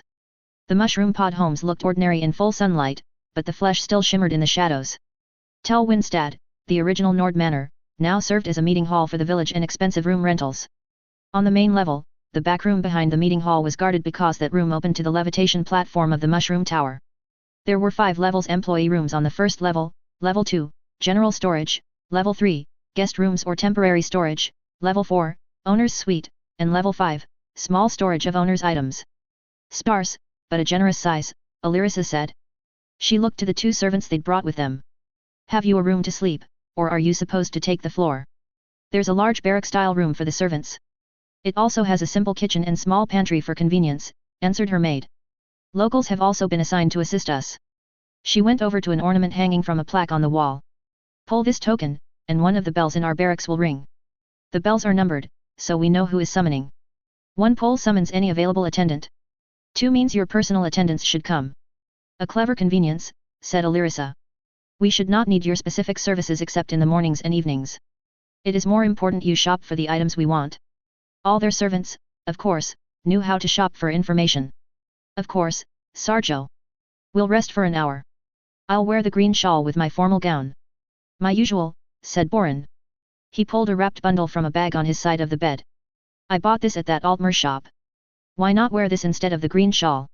She opened the bundle to reveal a thin gold circlet with a triangular wrap of blue silk lace long enough to hang to her knees. If she wrapped just so. I love it. Yes, I'll wear it, she said happily. Excellent, he said proudly. Here are some matching rings and a necklace. The flowers on the lace are called ice blossoms, and those opals are only found in Somerset. She sat on the bed when the maidservant had left. Borin was pacing around the room with a frown. Something not to your liking. With the room? No, he answered. He put his arms up and spread his fingers as if trying to catch something. Can you feel anything? It's like spider webs. Spirits? She suggested, also starting to frown. Her husband was sensitive in that area. He has Ashlander witch blood, and those stories we collected in solitude. Do you think he practices ghost fencing? I looked for any signs of that. Didn't see them. In his suite? No, he corrected himself, shaking his head, no one puts up such a fence inside their home. Binding criminals and dishonorable kin so close to a child? No. Perhaps it is the waiting door practice. Yes, but in his home in Windhelm. No reasons he couldn't set up a door here. All one needs is just one ancestral artifact to link to the door in his Windhelm home. He made a slow circle, hands still in the air. But it still feels like a fence. There's just too many, too many. Evening came, and they gathered near the lift in their formal dress. Brown was the Telvanni color. Alirisa's dress was the brown of dark amber. She had her new veil coming down just behind her right ear, subtly pinned to her right shoulder, looping across her front to her left shoulder, pinned with a new brooch, and the tail across the back had one edge pinned at the back of her right shoulder with a small star-shaped brooch, and the rest fluttering down her back. She thought the shawl was like a clear, clean river touched with frost. The gems were blue-green opals with flecks of pink and yellow. Borin's court dress was a darker brown with edgings matching her ember, and the other embroidery had the emerald and purple motif of curling tendrils of power and mushroom tendrils. They went according to rank. Setvina and Soraso were wizards, while the rest of them were spellwrights. They let the brother go up ahead of them only because they were older and had been spellwrights longer. Borin held up his hand for hers.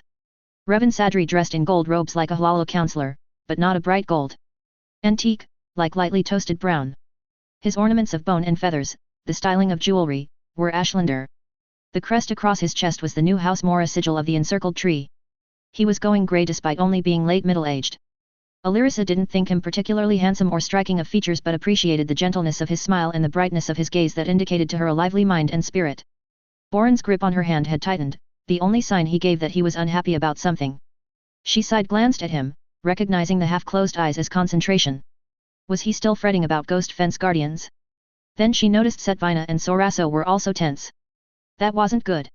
She vaguely listened as Sadri introduced himself and the Nord woman acting as hostess, one of his apprentices, the one who ran the biggest orphanage in Skirim and who wore the family crest of the Cheydinhill Lord. All her attention was on casting a spell to detect ghosts. The place was full of them.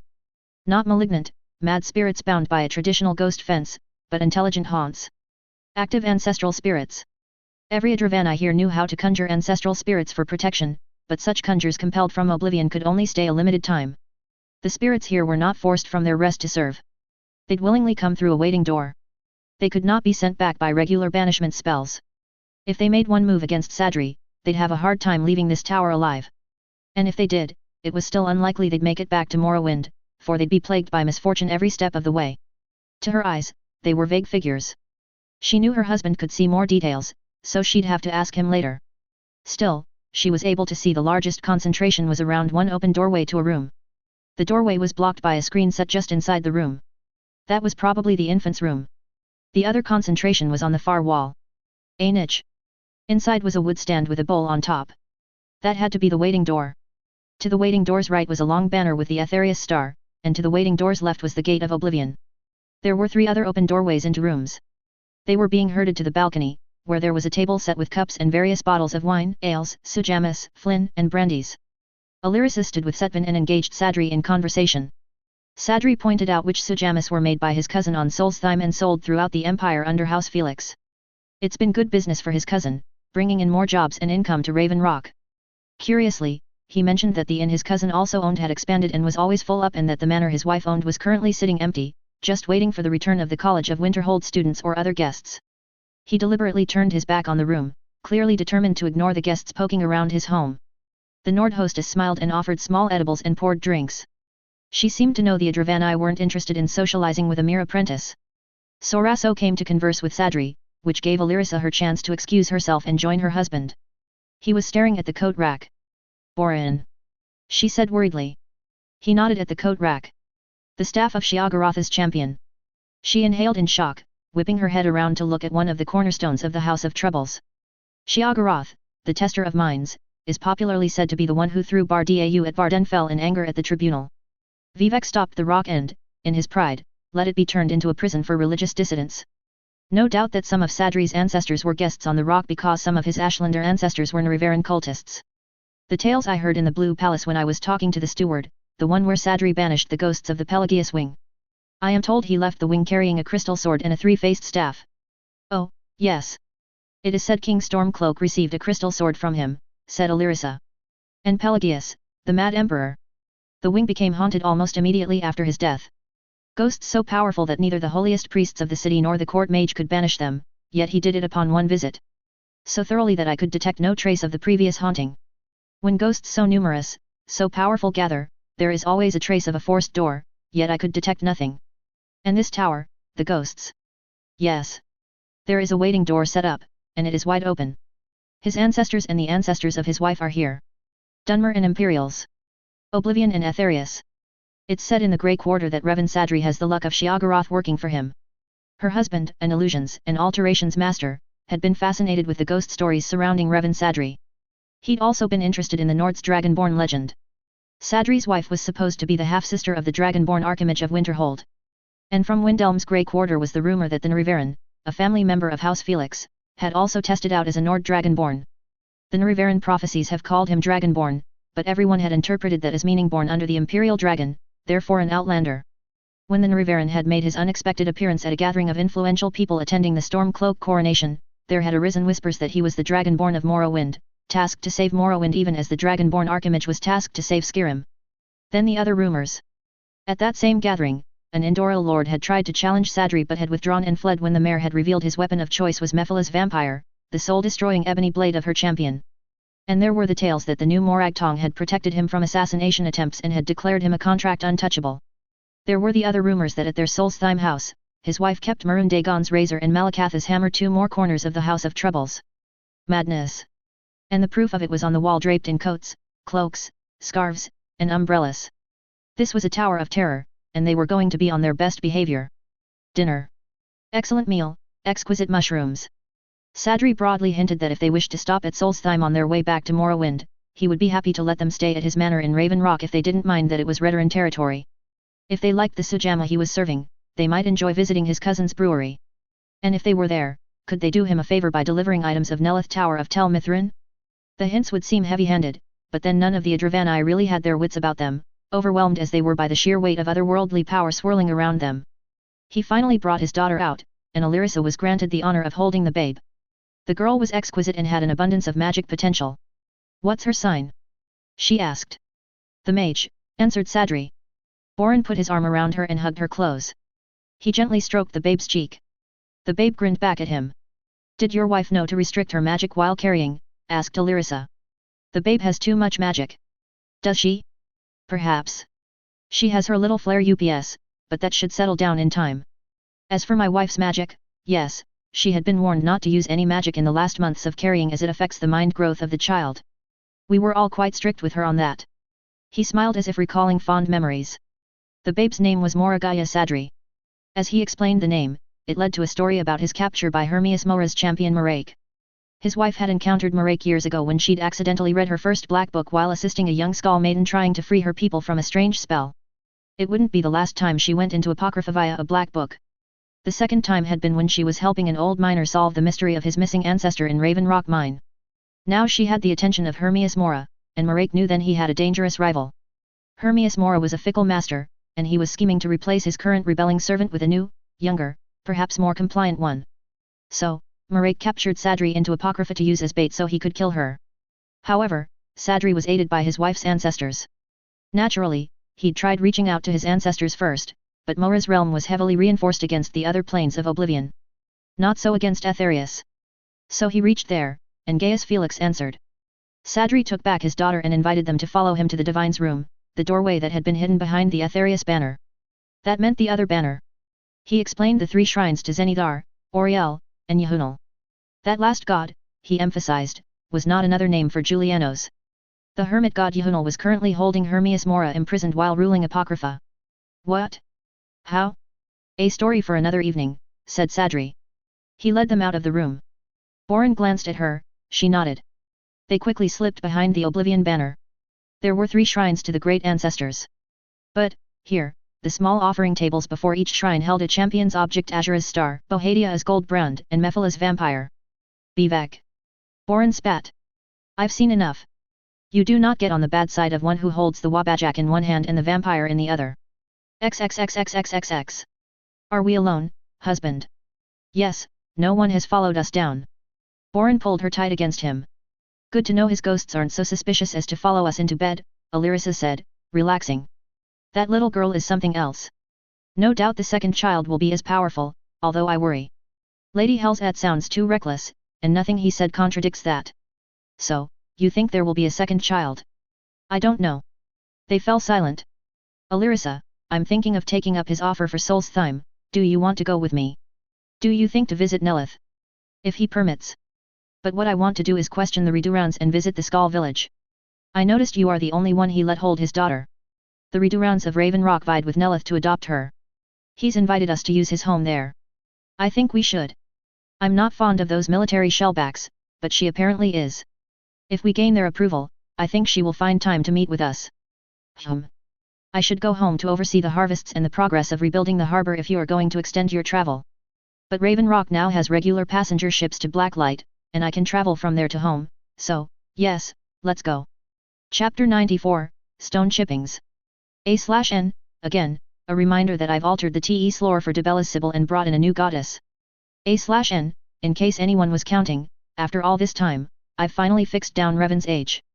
He was shipped to Skyrim at 18, a year before the Red Year. You'd think I'd have fixed down dates before writing, but I'm sloppy like that. Also, I'm holding to 300 being the upper max age limit. While there is precedent for Dunmer to be over 400, I think those are mages using life extension spells or rich folk who can afford to pay for that. Stone Chippings. A Morag Tong assassin delivered a small chest to his Windhelm home. Inside were 3 labeled black soul gems: Maven, Sibai, Hemming.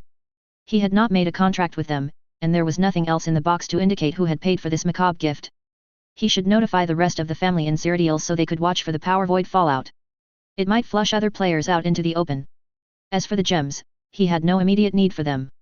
The souls of the three were already wandering the bleak ruins of the soul cairn, and these crystal remnants were just one-time used tools. His wife could probably do something with them. Or Woon Firth. He owed the old mage for his help in the past year. Ha! Or even Felion. Use Blackbriar souls to redeem vampires. It was time to return home, but other matters had come up in the reach that asked for his aid. Another blasted month then away from home. His babe would be well attended and guarded at Tel Winstad. XXXXXXX. Oh, yes, he's promised to come for me by the end of summer, said Fyotra. She smiled brightly at him, but her eyes were uncertain and desperately asking something. Revan nodded, smiling sympathetically at the 12-year-old girl. He was irritated at the other senior priestesses. They couldn't wait a few more years but had to push the child into the bed and motherhood at such a young age. Not that Fyotra, or the new Sibyl of Dibella, would raise the child. Once the babe was born, it would be given to Inathacha's care. The child would be the first disciple of Archula, the patron of the orphans and the abandoned. Because the Sibyl's first lover would shape Dibella's blessings for the next generation, he had arranged that her first lover would be Nicholas Faustus Felix Mead, or, simply, Felix Mead. I wish you had more time to get to know him, my dear, he said. Nicky is honorable, funny, kind, and intelligent. We had only 2 hours one evening. He did seem very kind. I was too shy to talk to him, and the sisters said I needed more rest. Mother Hamal said it was constant work to get him to come because his schedule as the imperial heir was so difficult to work with. This was the earliest they could push for. He looked out over Mark Arth. Dibella's temple sat on the highest bedrock pillar in the city. Its view of the surrounding mountains was unmatched. In the orange-gold light of the setting sun, the city of stone seemed softer and more dreamlike, less the capital of the Reach and more the crumbling ruins of the ancient Dwemer city it originally was. It could almost be considered romantic if one were in that kind of whimsical mood. They were sitting on the front steps. Revan didn't want to go into the temple because the divine power within strained the binding he had with the 6 remaining ghosts attached to his soul. Fyotra was happy to come out to talk to him. Her attendants kept their distance, giving them privacy. Have you visited your parents lately? Visited Karthwassen and the orphanage? He asked. My parents come here once a month. That is a shame. Do you want to visit? Give me permission, and I shall try to persuade Mother Hamal for you. The strength with which she clutched his hand was telling. You have my permission. Please persuade her, she asked with a pitiful quavering tone. XXXXXXX. The lady in her attendance had accosted him as he descended the steps from Dibella's temple. She had been ascending to pray and believed it was fate they meet here. Lady Caitlin Sinclair, yes, I do recall meeting you at Ulfric's coronation. She was one of the dozen nobles who'd come in the Reach delegation.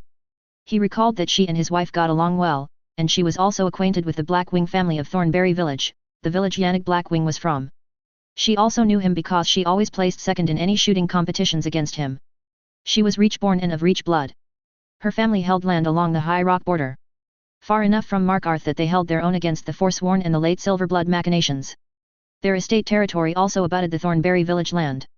She was tall, broad-shouldered, and muscled limbs from all the combat training since her childhood, and had custom leather armor over a short, heavy silk dress.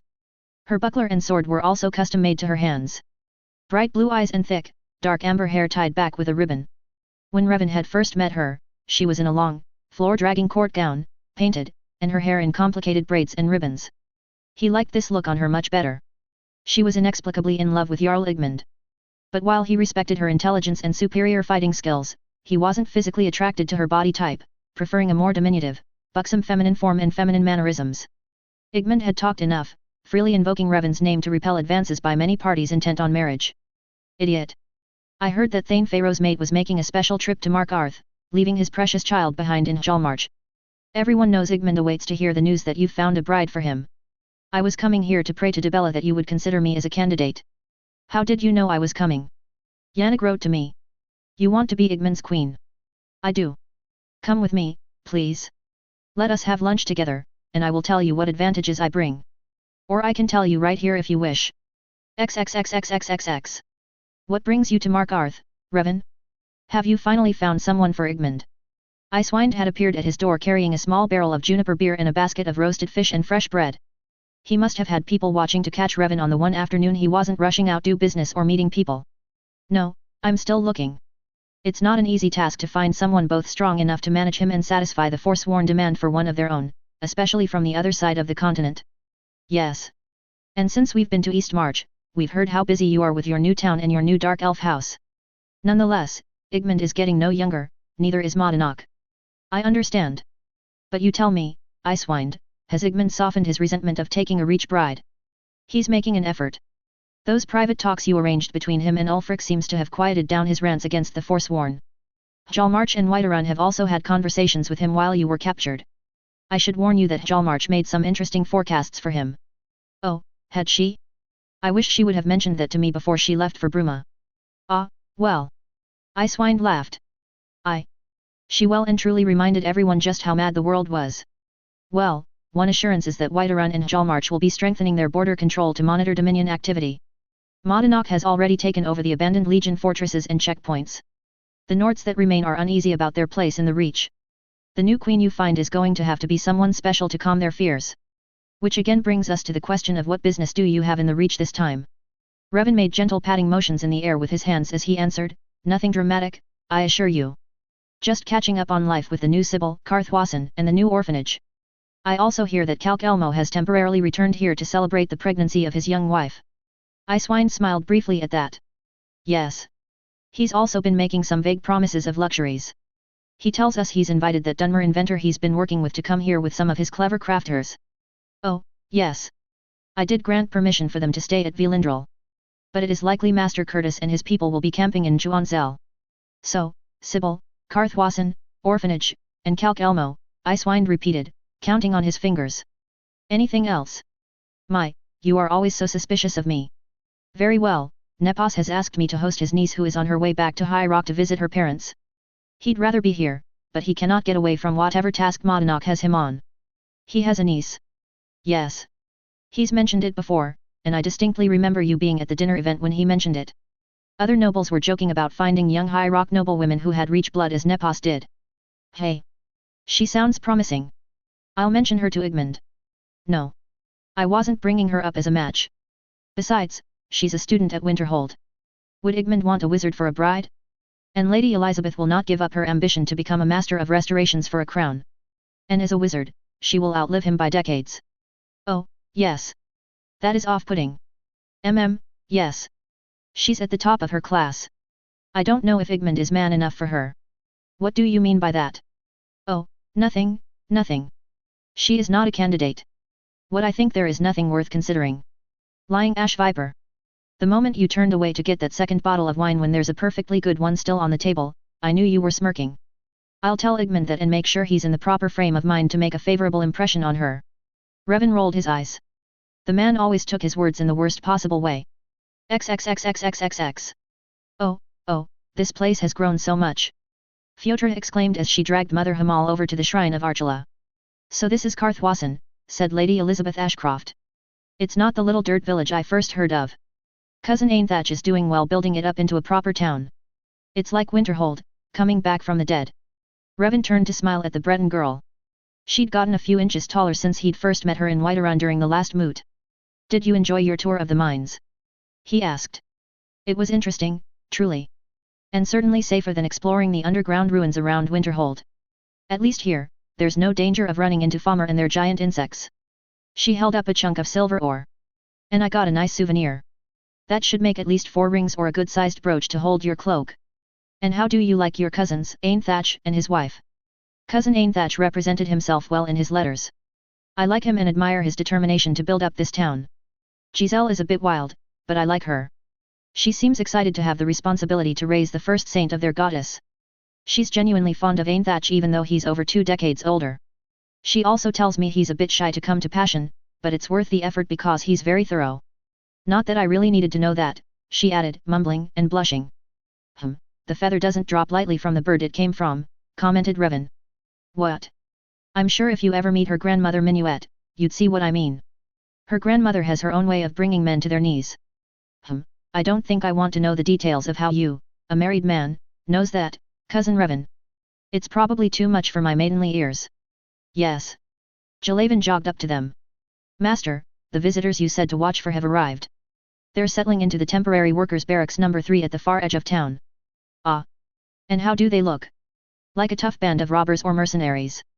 But they are flying Madanach's flag, and there are 2 Briar Hearts with them. Also, 3 of them are fully armored with face-covering helmets. Excellent. Now, go to Director Ria and tell her to distract Mother Hamal. Tell Fyodor that Giselle and I want her to come in for a little rest and snacks. Revan went to the barracks. Yes, the bunch looked like a group of ruffians. A well-fed, remarkably healthy group of Imperials, Nords, a Bosmer and an Altmer with fitted armor that was well-worn but hardly ragged and ill-used. Except for the Briar Hearts, all of them were penitus oculatus. Unlike the Blades, who purported to serve the Dragonborn Emperors, but who had their own deep-rooted Akaviri snake agenda to control the Dragonborn line, the penitus oculatus was created by and strictly loyal to the Medes. He gave his name to the group lounging outside the door and waited patiently under their assessing stares while one of them went inside. The door opened and the same guard silently jerked his thumb over his shoulder for Revan to go in. Revan crossed the threshold and, though he was braced for it, Nikki's welcoming hug drove the breath out of his body. He returned the hug and patted the boy's shoulders until he was released. Stepping back, he smiled as he assessed the boy. He was, what, 22 or 23 by now? His birthday? 23. A reckless adventurer, to harbinger of the companions, to heir of the Ruby Throne. He didn't care for the tiredness in those eyes. The mischief and determined spirit was still there, dimmed by ill-suited work, but the boy was still able to laugh. Damn good to see you, Revan. Last I heard you were kidnapped at Stormcloak's coronation. Obviously, you got rescued. I want the whole story before you leave the Reach. And you shall get it. But first, little Fyodor is presently in Inathacha's house and her chaperone, Mother Hamal, is being distracted by the orphanage director. We should go there now to discuss some strategies to make some courtship time. Really? I thought you would have had it all arranged by now. Ha, ha. I only just got here 2 days ago and I've been running around to meetings. This like all the others. Mephala's little whispering spider helper. All right. Nikki was wearing an Legion chest piece that had the Imperial Dragon scrubbed off it. Arm and leg pieces were mostly Blade's armor with one glove ancient Atmoran. His shield was a battered elven moonstone. He wrapped his silk scarf around his head leaving only the eyes exposed and then put on a Dominion helmet. You do look like a proper scavenger, Nikki. Most self-respecting bandit leaders do try for a more cohesive look, the better to scare and impress their victims with their obvious success in affording fitted armor. They want to advertise their presence. This is just trying too hard. I'm disappointed your handlers let you go out like this. Nikki gave him a death glare. I'm not the bandit leader, he is, he growled, jerking a thumb over to a steel knight in polished Breton-styled armor who was lounging against a wall watching them. I'm a sloppy second. Bite me, cousin.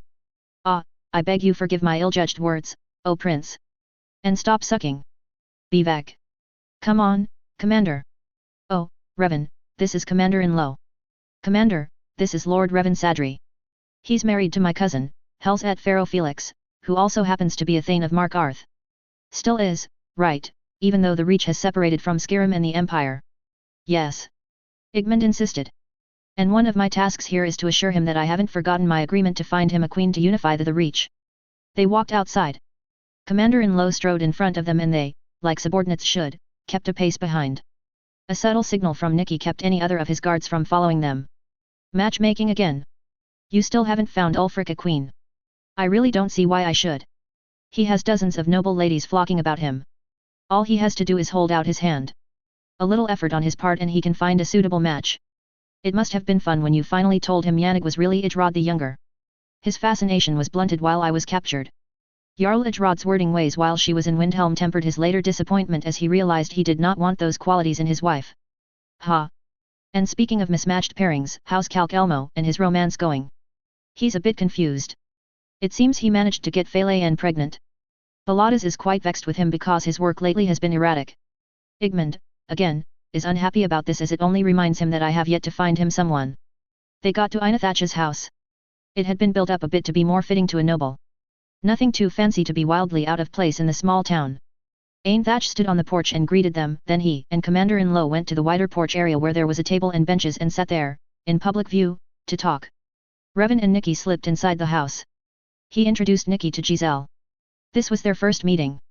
Predictably, Giselle was more interested in the character of the man as the future influence over the Reach than as the future emperor. Nikki and cousin Elizabeth were happy to renew their kinship. And then the young Nord, Fyodor, and Mina, the Reach native who'd originally adopted and mothered her.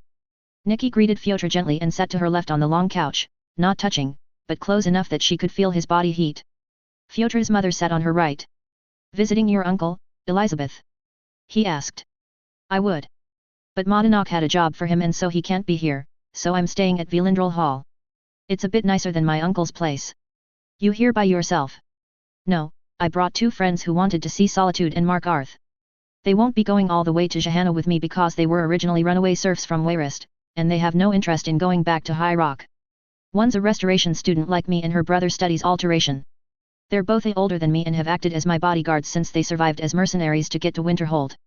They'll stay with me to the border where I'll meet with my relatives for the rest of the journey to Johanna. When the visit's over, my relatives will get me by boat back to Solitude and I'll be back in the care of my friends. They sound interesting, said Nikki. I hope I get a chance to meet them. But I won't be going into the city. I'm just making time to get to know Fyodra here before our formal meeting later this year. He smiled warmly at Fyodra and she smiled shyly back. It's a rather large escort you brought with you, noted Revan. Yet. Most of them will be staying for a while for a little hunting at Madanaka's invitation. Unfortunately, it may cause a little trouble in Jalmarch and Whiterun since it will be driving Thalmor patrols out from the Reach. I see. We've already increased our own patrols in Jalmarch anticipating that Madanak will step up his slaughter of any Dominion patrols he finds, said Revan.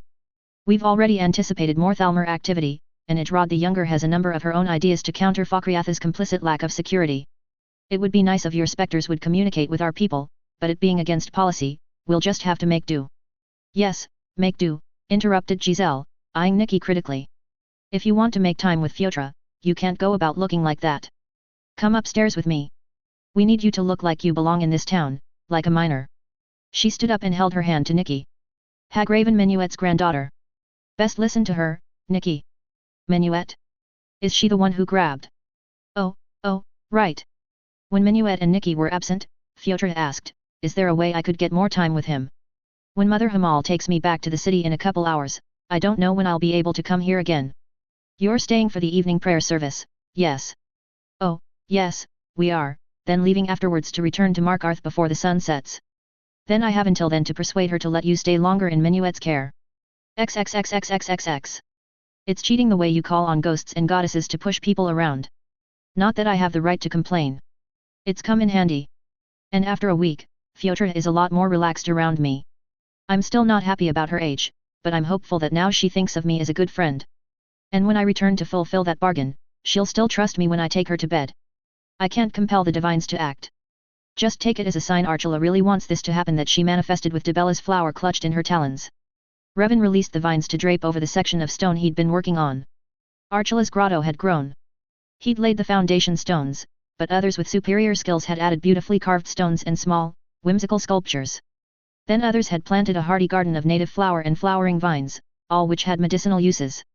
Little charms of bears, snakes, and eagles, carved of stone or wood, often appeared on the altar, stayed overnight for blessing, and then disappeared into the hands of children or adults who felt they needed luck. Revan stood up and briskly brushed dirt and stone dust off his clothes. I'm sorry I won't be here to see you leave, but Elizabeth and I have been summoned to Igmund's court. He's under the illusion that I've brought Elizabeth here for him. That's 15 years there. And she's a mage. Yes, well, thanks to Ambassador Icewind, there's going to be a party and plenty of other noble ladies attending, so his attention should be diverted from her. And the smart ladies will be targeting you. If they're properly connected and alert, they should know that Igmund's relying on you for his queen. Getting your approval is a sure stepping stone to the throne. Ugh. Go away, boy, you're bothering me. Nikki laughed. Revan couldn't help but smile at the sound. The boy was sounding much like his old self. The days he'd spent talking with Fyodra, wandering the countryside with her, teaching her fishing, those had all been good for his soul. Well, at least you aren't playing tag with Justiciar Ondolamar. Hey, I wonder whatever happened to that idiot. He came to a bad end at the Narivaran's hand. Really? Guess it couldn't have happened to a nicer guy. XXXXXXX. I don't know if we should. I don't see why not. We're both mages and we've worked together at Winterhold. Come, I can tar. You're a bit too tall for me, but we should manage. I don't know how to dance, Elizabeth. Oh, come. Look at the dances here. These is less complex than the children's dances in Somerset. And I saw you dance during the spring festival at the Frozen Hearth. That wasn't dancing, that was jumping around to avoid getting my feet stomped on. But you did it so gracefully and in beat with the music. Come on. She grabbed his hand again and dragged him into a forming set. Elizabeth was lovely in a blue silk gown with white silk embroidery at the cuffs, hem, and around the bodice. A cut and design suited her stature and curves and her taste for simplicity. The embroidery was also a simple, repeating motif of a flowing vine with a scattering of flowers. Ikantar had also changed from his heavy, everyday black robes to a tailored gown and half cape of deep green silk with a richly embroidered trim and ribbon of flowers. When he worked with his uncle, he wasn't concerned with his looks, but Elizabeth had bullied him into cleaning up properly.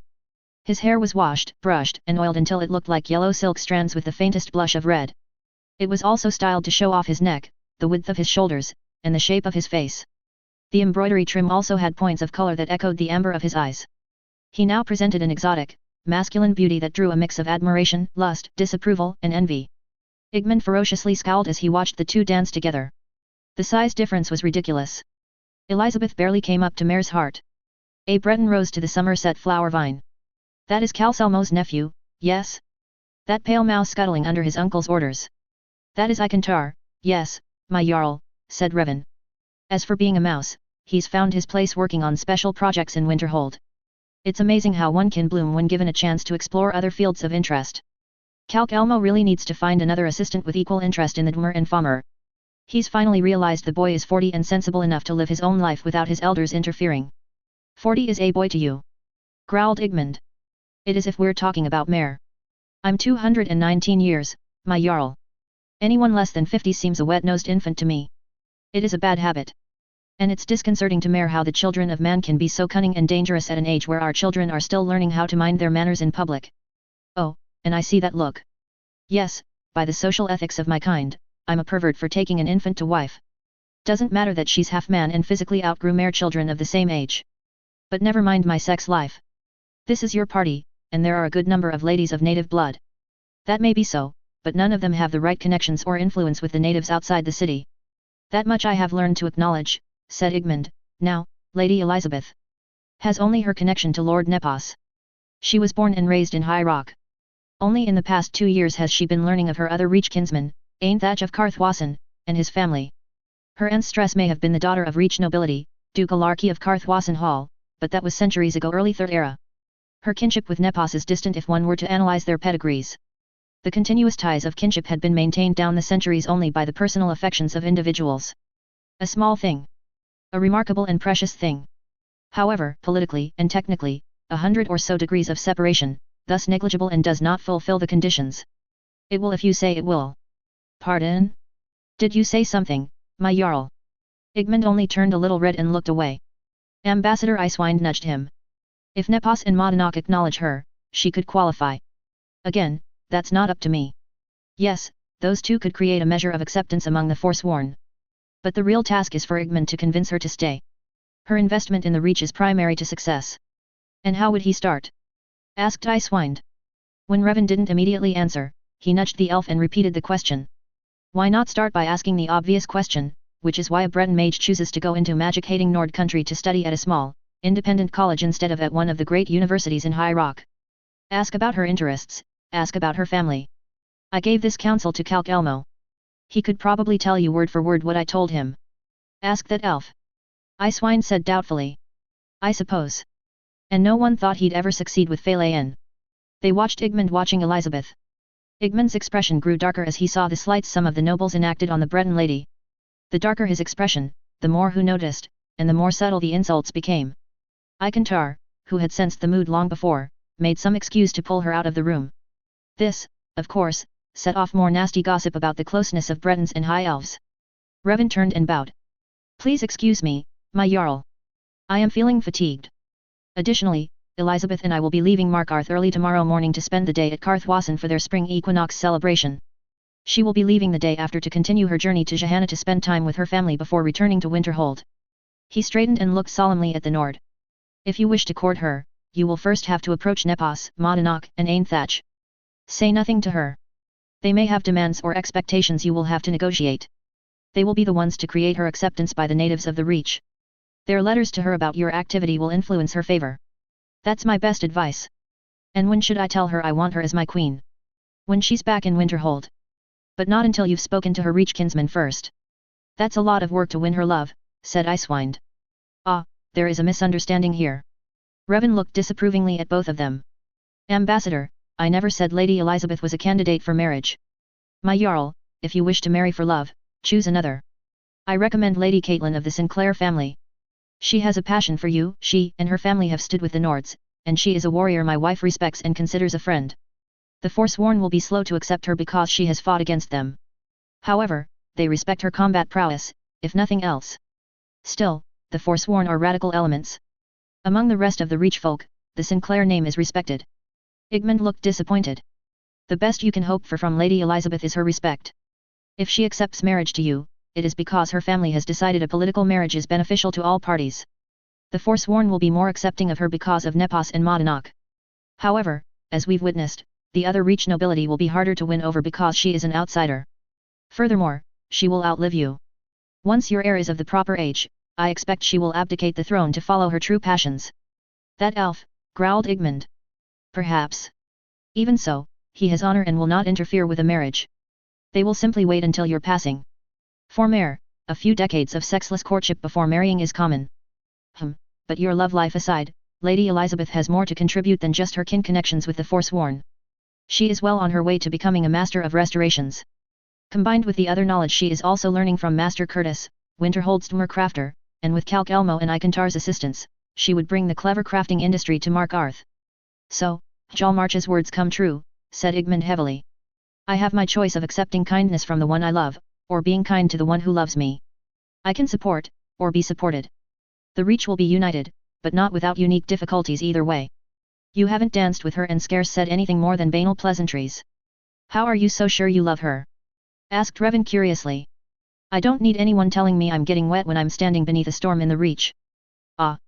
I suppose that's meant to be romantic, said Revan doubtfully. And did Hjalmarch have anything to say about your children? That, either way, I would be proud of them and have the richness of their love. I see. Then allow me to withdraw, my Jarl. You have a choice to make. Do not look back once you have chosen. Chapter 95, Sales Agreement. A/N, the votes are in and the doormat has won. Sales Agreement.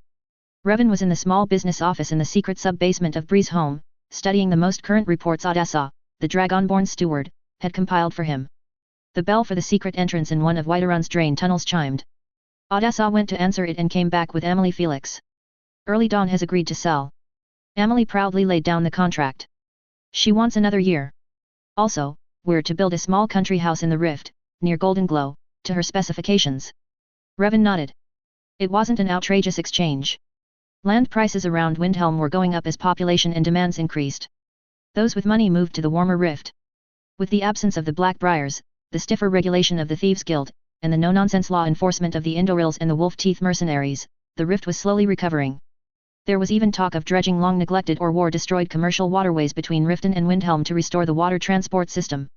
At best guess, that would be about a generation of work and millions of gold to fund. It would also be the start of great public works projects, something to employ the thousands of refugees flooding into Stormcloak lands. Much like the project in Winterhold. Excellent. And Master Baladas has been obsessively studying the knowledge Master Curtis retrieved from Apocrypha. It's helped him solve the power problems he was having with his project at Mistwatch.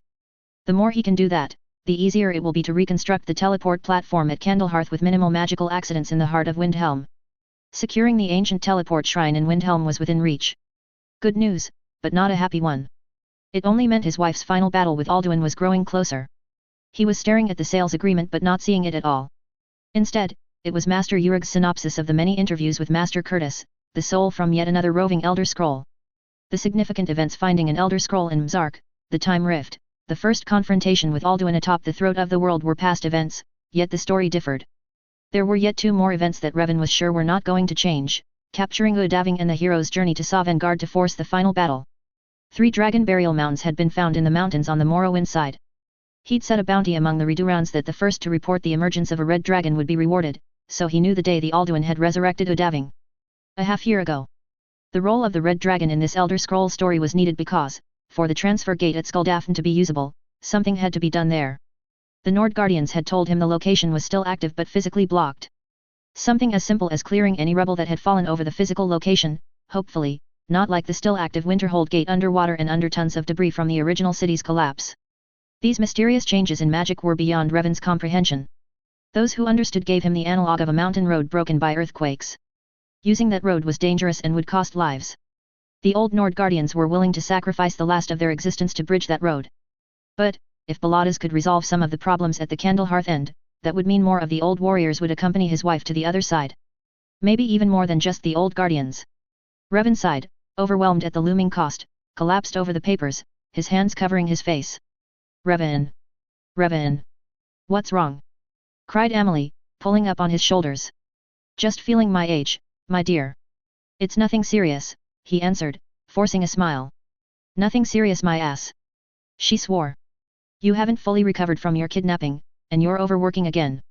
You should be home, resting, with your staff taking care of all the work while you spoil your daughter. I agree, my dear. And my wife should also be home, recovering, and helping me spoil our daughter. But she's on the road again, and so must I be. Yes, she said, her shoulders slumping. She can't stop. No. He took her hand on his shoulder and squeezed it between his. Candlehearth is vital. Thank you for it. Early Dawn would never sell it to a Dunmer. Well, it was hard to get her to overlook that I'm the cousin of a Dunmer, but my being engaged to the Harbinger was an excellent counter. Yes, it was. When do you think you will marry him, dear? If things go well, as soon as he returns from his mission in Falkreath. Revan looked at her, startled. Her face was bright with happiness. How is this? I thought you didn't want puppies. Master Curtis told him how to break the curse. It's rather gruesome. He told Farkas that he had to hunt down the descendants of the witch coven that originally tricked the companions and take their heads. Then he had to have the Wuluthrad reforged because it's the key to Isgrammar's tomb. After that, he had to take the heads and burn them in front of Isgrammar's sarcophagus because that would force the wolf spirit out of his body so that he could slay it. Oh, my. Is that for all the afflicted companions? No. One head for each. Farkas just needs 3 heads, one for Codluck, one for himself, and one for Vilkas. Hiding in Isgrammar's tomb to escape Herson. I see how that can happen. They may have earned glory for the companions, but it was tainted glory earned on the backs of their beast spirits. Sovngarde would reject them. However, Isgrammar may have a soft spot for stray companion dogs and allow them shelter in his yard. I wonder how large a pack he keeps there now. I can't imagine fighting one of Herson's wolves would be easy. Farkas's beast must be a monster-sized one, and he will be weak because he has come to depend on the beast's brute strength and not his own. Vilkas will help him, Amelie said. Revan squeezed her hand again, this time in comfort. Yes, of course. They may have overly relied on the beast's strength, but the hearts of valor were all their own. He released her hand and pushed himself up. Forgive me, dear ladies, but I need to nap. Odessa, please wake me 2 hours before dinner. I slept through the water clock's chimes last time, so I don't trust it will wake me this time. XXXXXXX. I didn't remember her from the coronation, said Balgruelf. He and Revan sat together at one end of the dining table, watching Lady Caitlin Sinclair chatting animatedly with Frothar and Nelker. Dagny was also with them, but her expression was bored, indicating the topics centered too heavily around battle and slash or hunting. She stayed in the background, said Revan. I only remembered her because the dress she wore then was horrible on her, and I wanted to send her to my store to get something better. The color was right, but the design was too frilly. I know current fashion in high rock courts calls for more ribbons and lace, but that only works for round-faced, schoolroom debutantes. As you can see, the lady's family has retained the Altmer part of their bloodline in physical build, at least in height and body type. Ned blood is the stronger influence in their coloring and facial features. She's lovely. But then, I prefer athletic women, said Balgruelf. She credits you for Igmund's proposal. She says he initially favored a beautiful Breton mage, kin to one of the forsworn leaders and your kinswoman, is that right? Lady Elizabeth Ashcroft. She's a cousin of Nepos, Madanaka's chief Nightblade. We say cousin, but that's more an emotional affectation. Their actual bloodline diverged hundreds of years ago in the late Second Era. But she might be able to claim kinship with House Felix by her youngest uncle's marriage to Ishtar Gunsari, a 7th-degree Felix cousin. However, unless cousin Ishtar has a child, any further claim of kinship is negligible. But, yes, Igmund wanted Lady Elizabeth for her looks. I merely pointed out some facts and let events convince him that she may not be suitable. The biggest obstacle is that he would have to resign himself to her leading the relationship and the reach, he would have to take the supportive role. The most irrefutable and hard to swallow trait is that she would never love him. Oh, she would be kind, maybe even affectionate eventually, but nothing more. I see. He's not you, then, Balgruelf said gravely. Revan returned that with a smile. No, he is not. I didn't expect him to, it's not his mentality. But that is not a submissive woman. Balgruelf's gaze caught Lady Caitlin's attention, and she smiled and saluted him with her tankard. He returned the gesture with a grin. No. Only where it counts in certain ceremonial stages. She knows that he doesn't love her right now, but she's hopeful that will change after she bears him children. She hopes that if he loves his children, he will learn to love, even just a little bit, their pushy, unfeminine mother. Balgruef's expression soured. If that's how Igmund sees her, he's an idiot. Pushy and unfeminine is not how I would describe her or your wife, Revan. Thank you, my Jarl. But what does she see in him? Revan shrugged. Her life, her choice. My only concern is that he doesn't fight her too hard. It would give the Dominion too many ideas. They'll be watching her on this tour, you know. I understand bringing her to Whiterun instead of Solitude to broaden her visibility and contacts. While it's true Solitude is more cosmopolitan and is the place to find the young and restless nobility, it does nothing to establish trust with the current generation in power. Yes. And speaking of which, you have my respect for raising such fine children despite Mephila's interference. They are eager to take on responsibilities in Whiterun's future. So, I wonder if I may ask an impertinent favor, my Jarl, regarding your children. I was just thinking the same, my lord. I would like you to arrange for Lady Caitlyn's schedule to include my children at various points in her travel. They should also become acquainted with the realities in other holds. I will, of course, compensate you for this inconvenience. I see we think alike. I confess astonishment. Not at all. Frothar's interest and eagerness in building Whiterun's future jumped after seeing Windhelm and the results of Winterhold's revival. We've been butting heads. It's like trying to keep control of a young stallion that suddenly wants to jump every fence. He's got Nelker joining in. Dagny, thankfully, doesn't fight me as hard to my face, but she's got ideas from Miss Felix at Honningbrew. Sending them away on tour gives me a breather and a way to temper their ideas by considering the world outside our borders. Don't mistake me, I love their passion to rebuild our city. But my purse can't afford it. Caitlyn has a better grasp of financial realities. Just listen to them. Yes, the children were discussing how expensive it would be to hire stonemasons and labourers just to clean up the antechamber of Markarth's palace.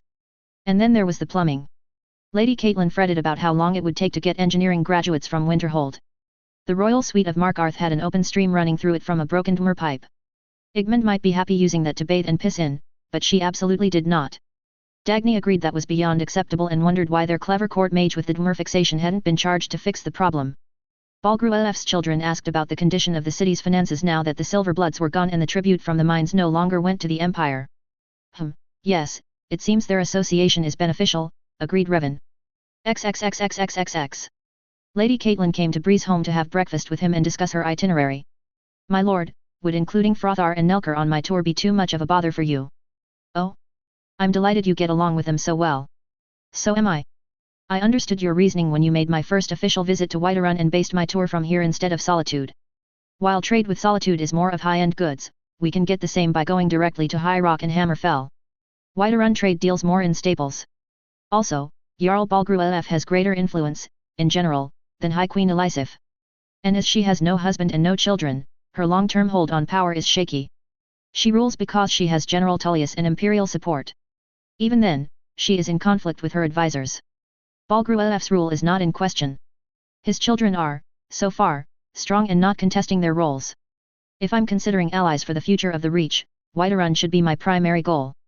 Of course, Idrod is already my dear friend even though I only met her just 2 weeks ago at Tel Winstad. I've known Yannick most of my life. I never could beat that man at archery contests. And seeing him in a dress and pretending to be Idrod the Younger was hilarious. I'm sure with your help Jalmarch will become a rich hold, but it's not there yet, though it is vital to our mutual security. My family knew that Idrod the Elder was a woman with the sight. One of my uncle's late uncle, he died 2 years ago, served in the Legion in the covert unit that answered to an officer known only as the Raven.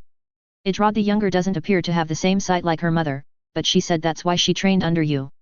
She made it a point, you know, to tell me that playing your pawn is the best education I could get. My pawn? Not very flattering to me. The mare who taught chess to the Forsworn? If this were a game, I'm already a knight. If I'm to be queen, I have no problem taking one step at a time as your pawn. Idrod told me this wasn't just a simple meet and greet tour to put my name out among Skyrim's nobility. If that was all I needed to do, you could have turned down this request from your wife and handed me off to somebody else. They agreed on changes to her itinerary to include 1, 2, or all of Balgruef's children at certain points of her tour. At the end of it, Caitlyn gave him a gift of a dreamcatcher she'd commissioned from an artisan in Whiterun. However, either she didn't describe it well, or the artisan misunderstood the instructions because the webbing did not have a hollow center to let good dreams through. It was a complete spider's web. A few decades back, a prince chasing Dominion troops through the Bruma Mountains came across an abandoned castle full of treasure and weapons. He kept a few choice weapons for his trouble. One was an ebony sword.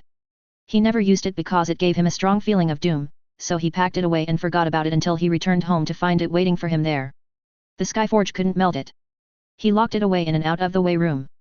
It stayed there for a few decades, then it started causing trouble with his children until Athene, literally, stole it away. He was glad she did it. Revan stared at the piece for a long while as his mind bounced along the threads. Things to be done, needing to happen, people, properties and favors to be bought, sold, bargained, leveraged. Eventually, he put the dreamcatcher aside and wrote a note to offer prayers to Mephala later after this pointed reminder that he owed her for recent favors.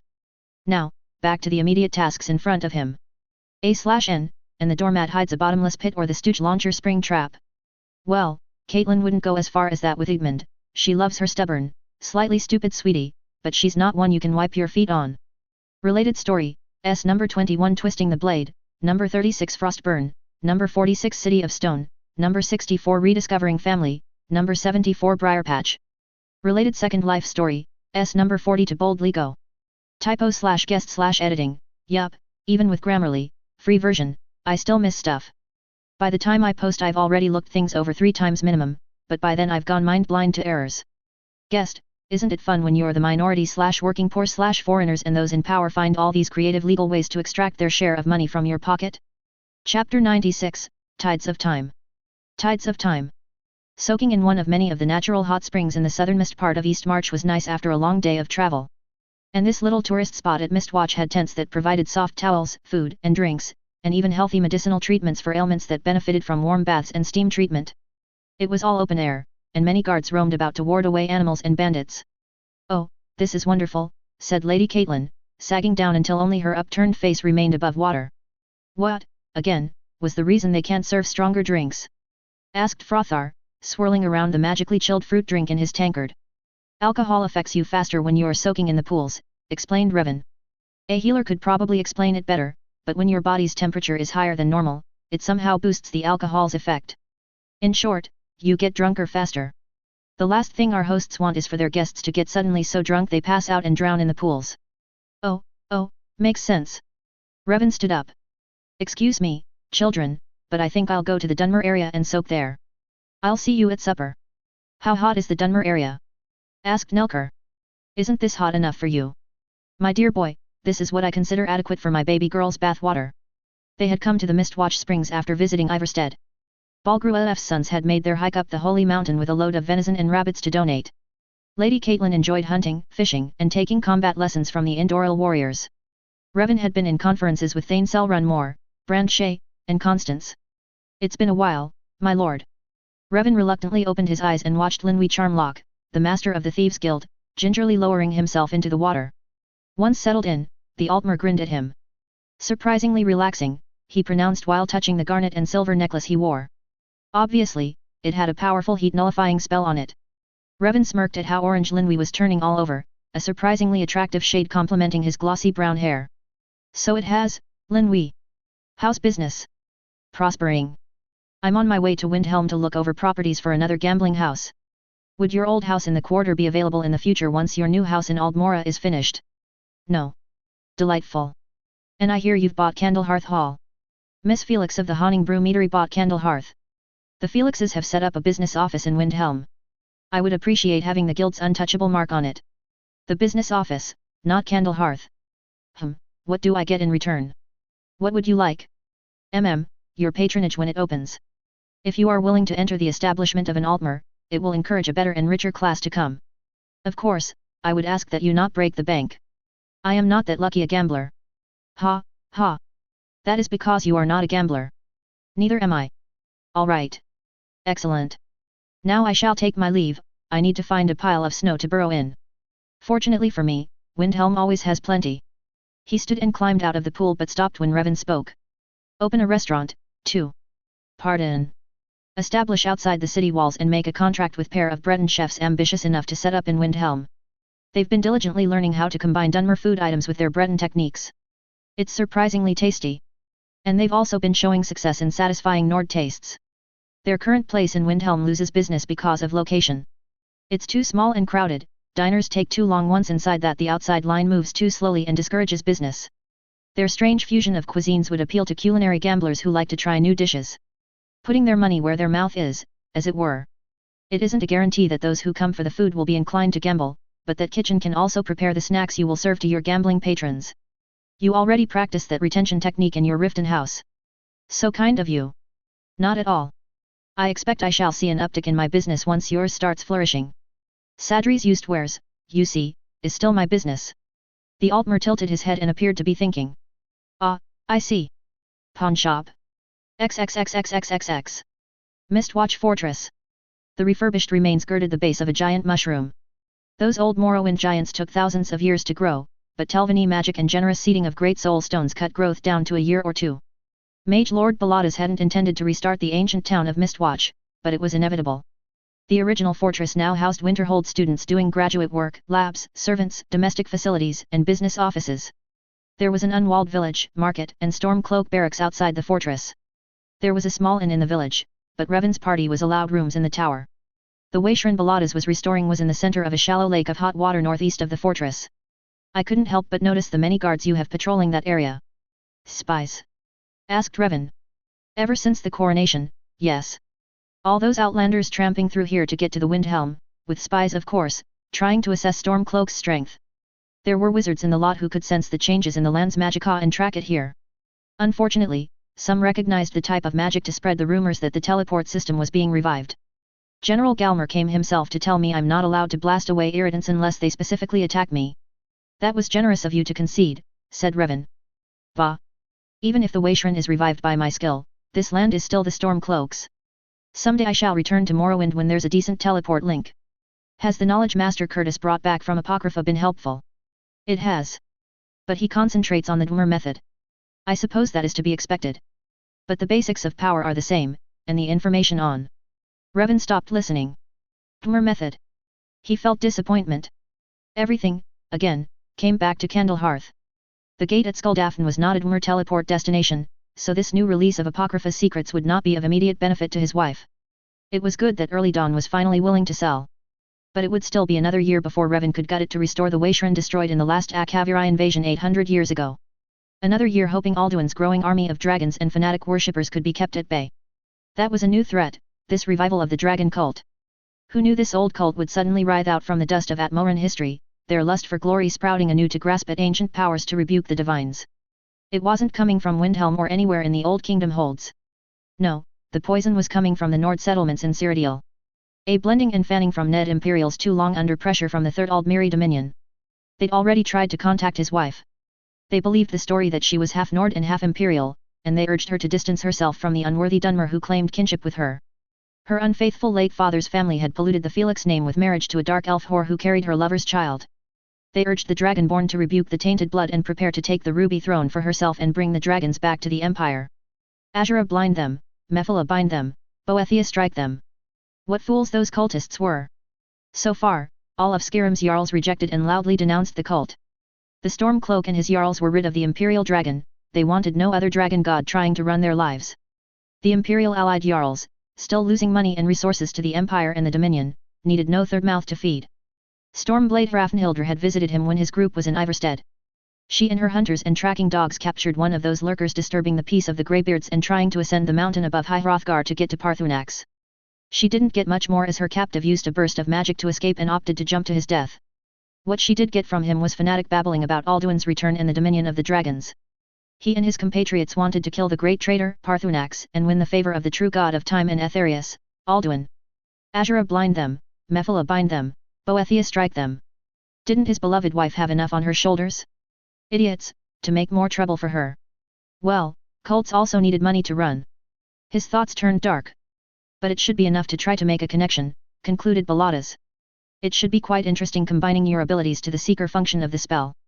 Your affinity to Candlehearth should allow for a clear connection to Candlehearth's mystic fire. What? Apparently, he had agreed to assist Baladas in making a connection to the little candle, the mystic fire, of Candlehearth Hall. He tried to backtrack on his agreement claiming his ignorance of magic would only hinder the project. Baladas glared at him, then took out a folded piece of paper that he handed to Revan. The note, dated 2 years ago, stated, "When you are finally ready to connect to Candlehearth, Do not let Revan back out as the connection leader. His affinity ensures salvation. I don't understand this. It's nonsense, he protested. It appears quite clear to me in light of what we were just discussing, said Pilatus. As we agreed, then, dawn tomorrow.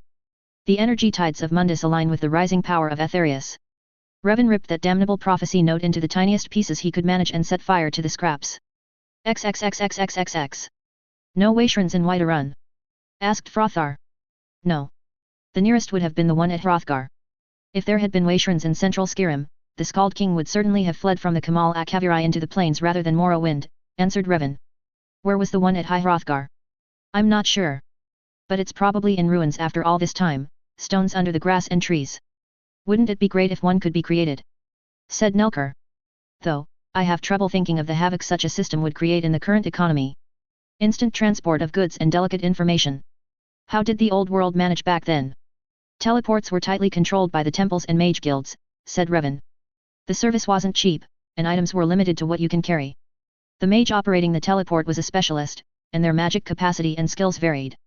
The number of qualified teleporters was significantly lower than the number of Waishrans that could be built. Understood, said Frothar. But, my lord, you've stated you are not a mage. Why are you assisting Master Pilatus? Ah, well, he seems to believe my small talents are somehow useful. We shall see once the procedure starts. The sky was brightening. The high clouds reflected the approaching sun. Revan put his ancestor's necklace on and held it as he started praying. The idea was that he would make a connection to the ghosts at his home in Windhelm. That connection would be like the leader of a lightning bolt. Their proximity to the shrine should be sufficient to attract the rest of the power Pilatus was going to send through Revan's connection to the ghosts. That was the idea anyway. To Revan, it sounded like idiocy, but what did he know of this type of magic?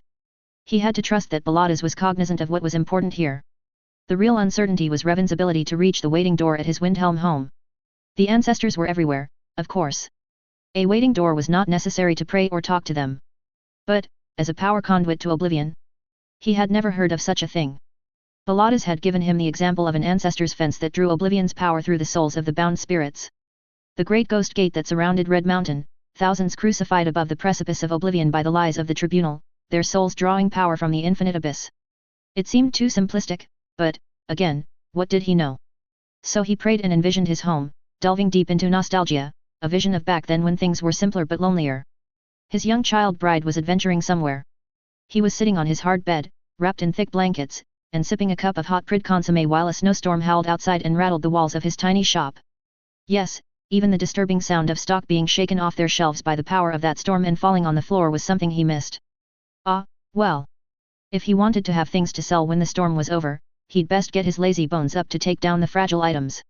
He unrolled, tossed another log onto the fire, and went to the front room. Something was banging on his front door. A desperate soul needing shelter for the night? Uninvited, late-night visitors were rarely good company. And his shop, tiny, meagerly stocked with used goods, so far below the shops in the Nord parts of the city, was still the richest one could find in the Grey Quarter.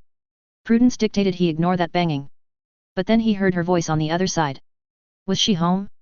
He changed direction, ignoring caution's voice, pulled the deadbolt out of the floor, and let the door fly open. Whiteout. XXXXXXX. Scout's Many Marshes memory was hazy after that point. 11 of the team had retreated into the new pod to stow the artifacts and treasures and prepare lunch. He and 2 other Argonians were inspecting the safety framework over the excavation site. His last clear memory was grabbing one of the ropes to swim/carry a bucket of tools to another location. He was just putting his tail into it when someone gargled in alarm. He looked down and saw the sea floor glowing. Some kind of magic seal. Glowing. Blinding. He looked desperately at the pod, wondering if there was time to swim up to it. But the pod, oddly, was glowing. An egg about to hatch, he thought. And then a maelstrom pulled him down into the seal. Silt blinding him, clogging his gills, making it almost impossible to breathe. Stones battering him, tearing away his clothes, scouring and cracking his scales. He heard the distant sound of an explosion. The sound of a great tone of a volcano in the ocean. A distant roar. A cracking of the world. He went from the icy depths of the Sea of Ghosts to air above a geyser. From the blackness of a continental shelf drop off to the clear skies above the massive, ancient caldera of the southern end of East March. Depressurization. He felt he was being torn apart from the inside. He blacked out then. The teleport connection between the Winterhold Waishran and the Mistwatch Waishran was destroyed by the explosion of the research pod during transition. XXXXXXX. Someone was trying to destroy Winterhold, Balada stated. They were in a roped-off area on the shores of the new shallow saltwater lake where the Waishran had once been. Piled there were many fragments of the pod salvaged from the water. Scouts many marshes said they had been excited to get that pod created in Black Marsh. It had been a goodwill gift of the consortium of wizards there to the College of Winterhold. A gift laced with malignant power set to go off if near any major magica source in Winterhold, enough explosive power to destabilize the delicate balance and regulation the college, designed by Schlitter, maintained in the area. Baladas conjectured that the pod had been altered during its journey from Black Marsh. Revan's affinity to Winterhold, the college, the Archimage, and his friendship among the Argonians when they had been in Windhelm, had taken him away from the Candlehearth destination. He had gone to Winterhold and took the power of the Mistwatch Shrine with him, resetting the connection to the submerged Winterhold Waishran. Winterhold would have been devastated again. But here in the caldera, where unseen power swirled between deeply hidden Dwemer generators and the unstable font somewhere on the throat of the world, the explosion was easily lost in the chaos. It still left a surface mess. Scout's many marshes would need weeks of treatment to recover. He had survived the abrupt decompression thanks to adventure rings of extra health reserve and fast healing, both payments from Revan's wife for past services. The rings kept him on the edge of life until Baladas could see to him. Sadly, Fish Breath and Nitrenaza didn't make it. Gentle Shavy and Old Stands in Shallows were also lost in the pod, along with 9 other Nords and Dunmer. Revan had physically survived the explosion because Baladas had sensed the incoming disaster and had grabbed Revan, wrapping them both in a magic shield. He lost a third of his apprentices. The onlookers on the grounds above the shallow pools had bravely if recklessly, dived into the deluge to rescue bodies they saw floating. But though physically untouched, Revan had yet to regain consciousness. When he started mumbling, Jalavan set up a schedule with Frothar and Nelker to make notes.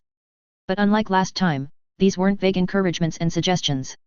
No, these were angry commands and threats of the triune great ancestors of Morrowind. Over half weren't in the common tongue. Jalavan shook as he transcribed the Dunmeri portion. At least no one we know in Whiterun is getting their throats cut, said Nelker grimly as he turned in his 2 hours of transcription. I never knew the Riften Thieves Guild had a Morag Tong agent. Are they going to believe all these writs of execution I just wrote out? We also just have to tell our father to be ready to defend our home from being burnt down by Alduin's angry followers once the Dragonborn goes toe-to-toe with him. What? Frothar shouted, grabbing the notes. Wait. Worshippers is the word, not followers. It may mean cultists instead of dragons. We can handle a bunch of cultists. This part about letting the dogs out to prove their worth again sounds like an insult to the companions. But, shit. We'll need extra security. More guards and spies. Where are we supposed to get the money for that? Once he stops talking, I'm going back to father to figure that out. Nelker, you stay here and help Jalavan. I'll get back soon as I can, though we'll probably be meeting in Windhelm. Calm down, brother. Calm down? I'm thinking of that old saying from Windhelm, that one about the ships sail when tide and time decree. We've all just been drenched in the tide, brother. And by these notes he shook the papers above his head, there are things to be done before the time comes for the ships to sail.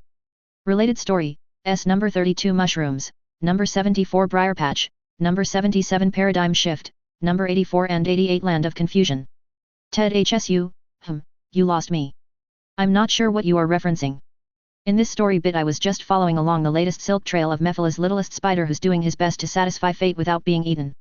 Chapter 97, Tides of Time, P2. Tides of Time, P.2. Explain. Embrace dropped a folded note in front of Revan. In Jalavan's handwriting was the instruction to bring someone to Windhelm to face judgment. There was an accident at Mistwatch. I was unconscious for 3 days.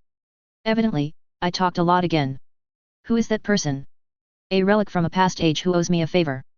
I suppose it's too much to ask if you know why he's being summoned here. I'm sorry, Embrace, I have no clue. TCH. Embrace tucked the note back into the pocket he took it from. All right. I'll leave for Morrowind on the next boat then. Truly? Why must you go? Embrace wouldn't say anything more about his upcoming journey or the mysterious person he was being sent to find. But he did say it would probably take him a quarter to half a year of searching. This worried Revan. Even after 2 centuries, most of Vardenfell was a hellhole of poisonous winds and ash storms. Life was only possible now on the fringes of the island. Revan finished his drink and went back home. It was 2 weeks since Mistwatch. Half the Winterhold College researchers were still at Mistwatch piecing together the pod and studying the spells. The bodies of the Dunmer would go to refugees' rest for cremation and burial if not claimed by their families. The Nords would be brought back to Winterhold for their families to claim. The Argonians, without family connections in Black Marsh, would be cremated. Revan claimed their ashes. Revan didn't ask for details about the many notes his apprentice and the two Whiterun princes transcribed. He hated being the mouth of prophecy. Jalavan had confessed to him that over half of the latest dictations were writs of execution from Mephala. He dared not look. He didn't want to know who was being killed or the pattern of the strikes. Trying to comprehend the web spinners weaving was the surest way to get hung up on madness. Frothar had finally rejoined them in Windhelm after consulting with his father. Nelker and Jalavan were running around Windhelm delivering notes and doing whatever children like to do at that age. Lady Caitlin was doing the social rounds with the upper-class Nords. King Ulfric was amused by Lady Caitlin and took over the task of introducing her to Alliance society until she was ready to return to solitude.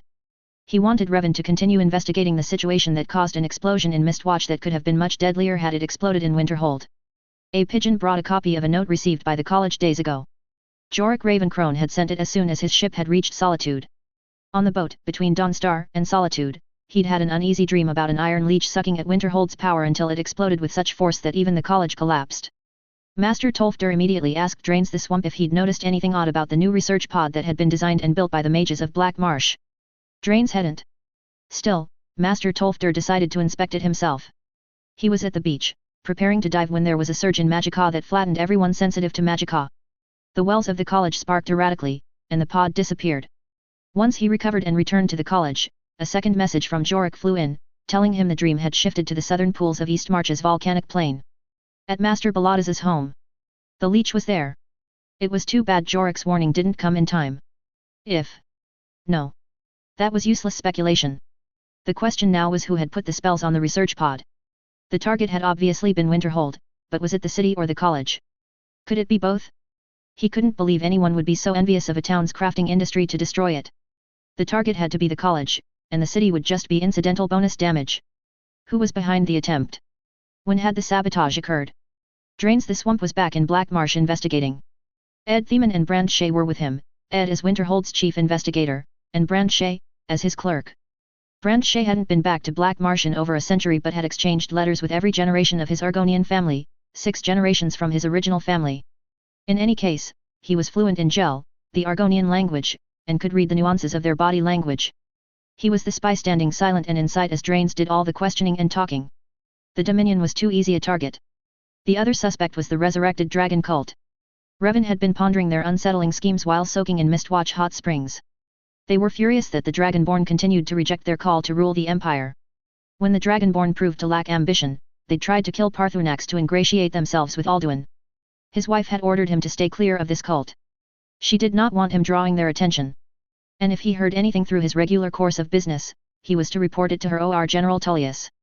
The Penitus Oculatus was officially investigating the cult within the Empire. She did not want Revan drawing attention from the Empire's all-seeing eye than he already had just by being a member of the future Emperor's family. Lady Caitlin swept in. How was the fishing trip with Ulfric? Catch anything good? He asked. It was exciting. I caught something big. Can't recall its name, but I've never seen a fish so big. She spread her arms wide. From head to tail, it was as long as 2 men holding their arms like this, and that's not counting the spear it had on its nose. It took me, His Majesty, and 3 other men to hold onto the rope line and haul it in. His Majesty said he'd have his best skinners remove the skin and bones to make a trophy I can take home, and he'd have the meat smoked and returned to me. How thoughtful of him. It should make a fine trophy and tale to tell for many years, said Revan, smiling. Sit, please, and tell me what else have you been doing? Are you making any useful connections with Windhelm nobility? The bartender approached. Pardon the interruption, Sarjos, but would the lady care to order? Oh, something light, a fruity to drink. She looked to the blackboard to see what today's special was. Ah, the lunch special looks good. I'll have that. Revan ordered the same. The bartender took their money and put the food order in. I've met some of the relatives of some of the Nord nobles who stayed in the Reach.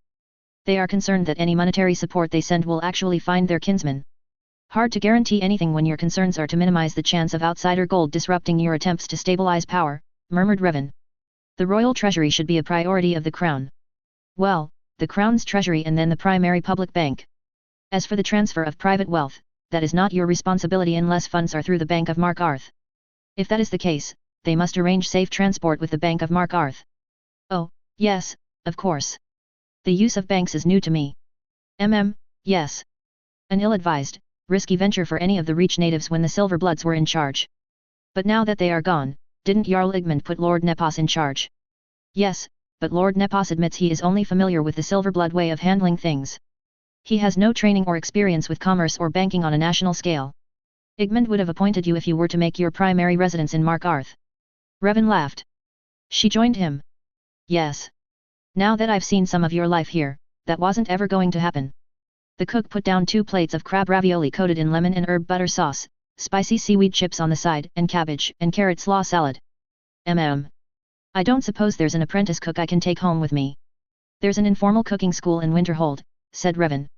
It's not really concentrating on training chefs, but they learn cooking to better test out new kitchen tools. She was enjoying her food. Revan smiled indulgently, listening to her happy humming as she savored each bite. Ooh, this is so good. I really have to find a chef to take back with me. A clever crafter, a chef, and a financial advisor. Thane Pharaoh, your wife, has told me before I need a treasury minister. Not just someone who can handle my finances, but someone who can also teach me how finances work and train up support staff. Are you looking for the court or for your personal and family service? Mine and my family's. I'm afraid all the ones I could recommend are Dunmer. And from those, only a handful might be willing to temporarily relocate for possibly a decade or 2 if working conditions are acceptable. If you think a Dunmer would be acceptable to your family, let me know. The sooner, the better, so candidates have enough time to travel here. 20 years is temporary. To a mayor, yes. What have you worked as in the past, if I may ask? Let's see. I was a trade caravan brat since I could walk until I was 14. Then I worked with my aunt in the family store in Vivek City, running errands, cleaning inventory, and watching and learning how she handled customers until I was 18. And then prophecies happened, and the Ashlander tribes shipped out many children before Red Year. 2 hellish years doing any odd job I could get while learning the language and basic Nord customs. I was recruited by a group of Ashlanders following a priestess's vision to go further north into Winterhold, where I worked 20 years as a miner and stonemason to build the Shrine of Azura. Over 60 years as a peddler along the north coast of Skyrim, from Windhelm, through Winterhold, the Pale, to Solitude, and then back.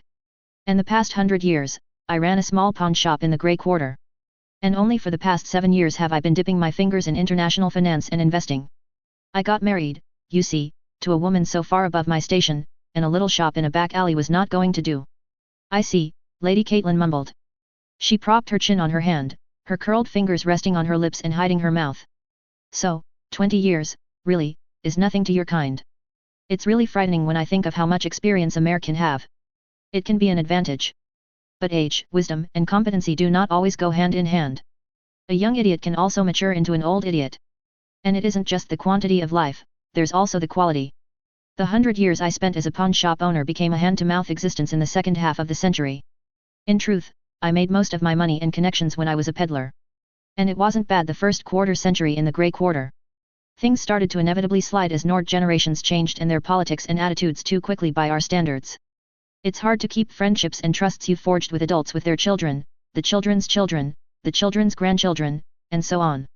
I understand the frustration of the Nords in Windhelm as they were saddled with hundreds of confused, angry, and frightened mare children who just couldn't grow up fast enough. Ashlanders, most of us. Not enough tribal elders we knew to guide us. We didn't trust non-tribal elders, even less the house authorities who held us in contempt for being Ashlanders. Revan stopped and took a deep breath while shaking his head to rid himself of the upwelling of old anger and resentment. I must apologize now to you, my lady. I realize I can sound patronizing when I refer to you or the princes as children. By your own lifespans and culture, you're adults, able to marry and have children if you desire. And I've lived among men long enough to know that. My poor excuse is that my fondness brings you into the sphere of my family, and being that you're all under 25 makes you children to be guided and sheltered. In light of our differing maturation rates, I apologize again if I've offended. Well, if you explain it that way, I think I can accept it. But only from you, and only because I've grown fond of you also. So, when I turn 60, will you finally see me as an adult? Yes, Revan replied, not smiling. And I will try not to insult you by treating you delicately for fear you may die suddenly of old age. I see. Yes. The oldest in my family have all passed in their 70s and 80s. That's a young adult to you, mare. It's like when I had to bury 2 generations of my dearest cats and the pony I had in childhood. And the first horse I got when I was a young girl, she's being put to pasture because of her age. I love the young stallion I got off her, but he's not as smart even if he's more fun to ride because of his endurance and speed. And that special love that comes from being the first. You can love the children, but they're not the original generation you work to make friends with. And my cats, no matter how old they were will always be kittens to me, is that it? It's a simplification, but yes. For me, at least. I cannot speak for other mare. But you are an adult I have met and befriended, so there is no excuse for treating you as the baby of a friend. Oh, well, my lord, it's undeniable that you are older than me, and I've never felt you were patronizing. On the contrary, she grinned, if I may call you uncle, our relation may proceed as naturally from there. I have a very strange family, you may want to rethink that relation. One who speaks to gods is a person to be wary of, I agree. But being in your company and care these past weeks, I can see that I must make connections and build relationships as the future queen of the Reach. I've seen the examples of the Jarls of Jalmarch, Whiterun, and Windhelm, who have gone the extra step of building a personal relationship with you, not just with your wife. Revan chuckled. I would not count Stormcloak as family. It's more of a working relationship with some mutual respect for our respective abilities. Our personalities are not so compatible. If it weren't for the sake of our jobs, neither of us would continue the association. Oh, I see. Then it's more important that I build a relationship with you since you and my future husband are not likely to. He and Ambassador Icewind are great buddies, they have the same type of humor and outlook. Unfortunately, my future husband's disdain and disrespect of the Forsworn and much of my fellow Reach natives is as strong as Icewind's is toward your kind. Icewind and I have managed an accord of sorts. And, in the end, Igmund chose you over Lady Ashcroft. As long as we can work together despite our differences, that's all that really matters. Another refill, Sarjo? Asked the bartender. No, I'm done after this. Tell me, are you interested in a side job? He asked the bartender. Private party bartender? I could always use more coin. Good. I've already scheduled a small gathering here in 2 weeks. Malthur or Amberys usually assist me with such events, but Malthur's a bit too busy now that Amberys has left town for gods know how long. Supplies are already paid for. I like your drinks. Do you want the job? Happy to serve, Sarjo. Excellent. Here, partial payment in advance. My special guest is the next queen of the Reach. I'll also have some popular liquors of the region brought here so you can create new blends. The customers are mostly merchants with a few mercs and politicians. Generous of you, Sarjo. I'll do my best. Yes, thank you. I'm sure you will. You wouldn't be here if you didn't have talent. Jalaven, Frothar, and Nelker came into the corner club and made themselves a part of the conversations. Who will be coming to this party, my lord? Asked Lady Caitlin. Merchants, primarily, most are from Morrowind. Also the leaders of a few mercenary companies of good reputation, also from Morrowind. So, Morrowind has decided they can't isolate themselves anymore? Asked Nelker. Yes. With Vardenfell so destroyed, no longer the resource of Morrowind or the Empire to use, it becomes vital to build our trade with Outlanders. Complacent dependence upon the East Empire Company to bring us everything we needed was a harsh lesson to us. The North Empire Company is making good strides, but as long as it is controlled by Outlanders, it can only go so far. Frothar and Nelker, it is known that Whiterun is the gateway to all of Skyrim outside the Alliance and the northern half of the Cyrodiil Empire. The trust of Whiterun carries more weight and advantage than Solitude's. Lady Caitlin, the Reach will see more Dunmer traders. The clannish mindset of the Reach natives is one Dunmer understands. The religions, the native god-level spirits, are also ones we understand. Other caravans will be seeking to go through to Hammerfell. Lady Caitlin nodded. Yes, she added cheerfully. The Dunmer trade caravan led by Isolde of Whiterun is popular in the Reach. And the Dunmer company working at the White Bear Orphanage are well respected. Most of the tribes appreciate that the Dunmer know they are Outlanders, unlike the Nords, and don't assume they know everything there is to know about the Reach. They also don't scorn Reach warriors for using magic like Nords do. That time you were kidnapped, you were speaking to Dunmer traders interested in operating in Skyrim, is this get-together a continuation of that? Asked Frothar. It is, indeed, my prince. Excellent tracking. But I think this time it will be less exciting and deadly. Nelker giggled. I think the Whispering Lady made sure of that. Frothar punched Nelker's shoulder hard enough to stagger him sideways into Caitlin. Father's really not happy about her showing up, he said sternly. I swear I could see the roots of his hair turn silver as he read the notes. He did pay for the couriers to make the deliveries, Frothar said to Revan belatedly. It cost quite a bit because most of them had no proper address, so the couriers have to work harder to find the recipients. That can double or even triple prices. Let him know he can forward the outstanding bills to the Dragonborn steward. The Felix family covered the delivery costs the last time. I'm sure they'll do so again this time. Father will be glad to hear that. He was not happy about the need to hire more guards and agents for the future insurrection that will happen as soon as the Dragonborn finally goes to battle Alduin. Ah, sighed Revan. I don't think the Felixes can help with that. I suggest working something out with the Penitensiculatus. No, thanks, said Frothar flatly. All that will do is make the Dominion more interested in us. Father wants to know if you can arrange for help in hunting recorder spies. Oh, yes, those. Most are tortured and or unwitting pawns bespelled to remember everything they hear, see, taste, and touch. They are strategically planted, retrieved at a later time, and the information ripped out, leaving most dead or near dead and insane. A number of them had been discovered during the last moot. The Circle companions had been instrumental in detecting them because the body odor of the pawns changed as incipient insanity, or the recording function was active. An altered state of mind corresponding to a change in body pheromones is what the restoration mages of Winterhold concluded. The werewolves could smell the changes. Lust, fear, anger, battle lust, sickness, all emotional and physical changes that emit different odors.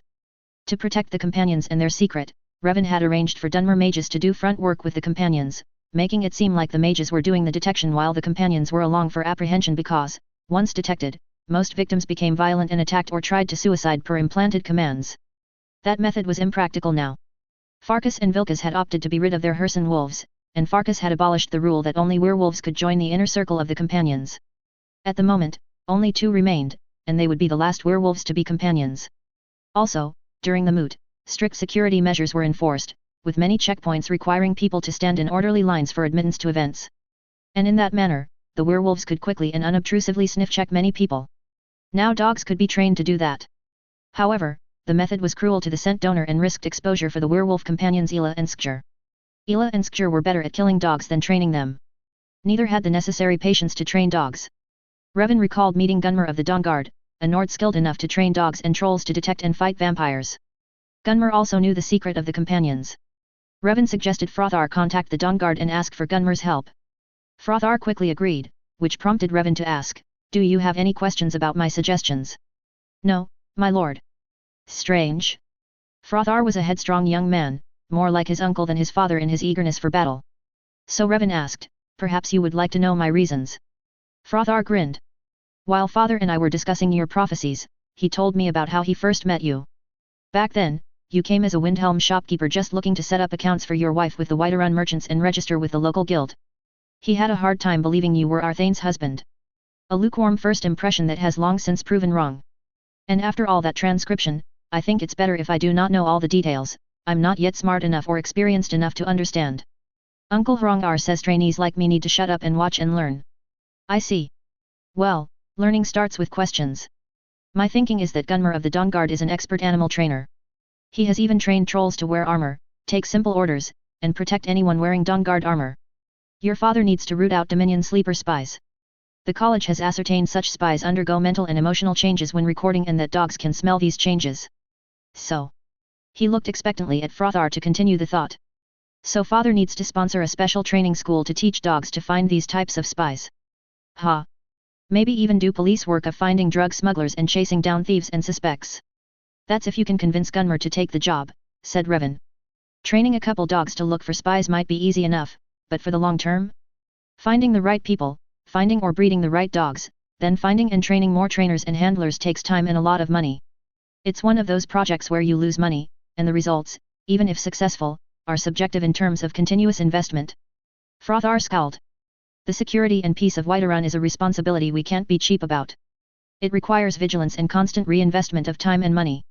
It's not a profit or loss commercial venture." "Well spoken, O Prince," praised Revan. "You grasp one of the key differences between government and commercial businesses. If I lose money, I pull out and open business elsewhere.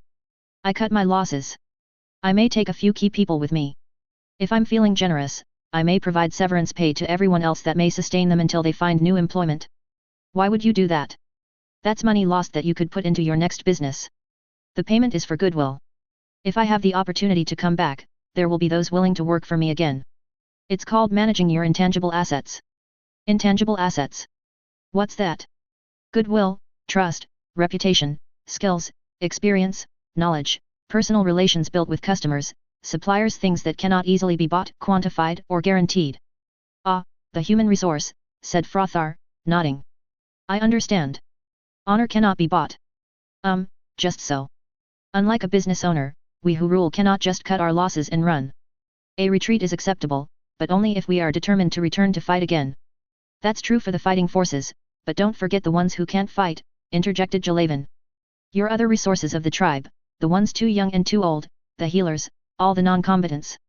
If by cutting and running you leave them behind for the enemy to take, you may as well just cut your throats in exile and be done with it. Revan just smiled and let the children debate the ideas without his help. They were loud enough that veterans, Nord and Dunmer, of the Great War and other wars, chimed in their opinions. When tempers flared too high, a whisper from the Dragonborn, who'd sneaked in and took a seat on a bench near the door, calmed everyone down. Related story, number 60 Thieves and Watchdogs, number 74 and 75 Briarpatch, number 94 Stone Chippings. Chapter 98, Tides of Time, p3. Tides of Time, p.3. After the evening feast and speeches, Revan was escorted home from the Palace of Kings by 4 Stormblades.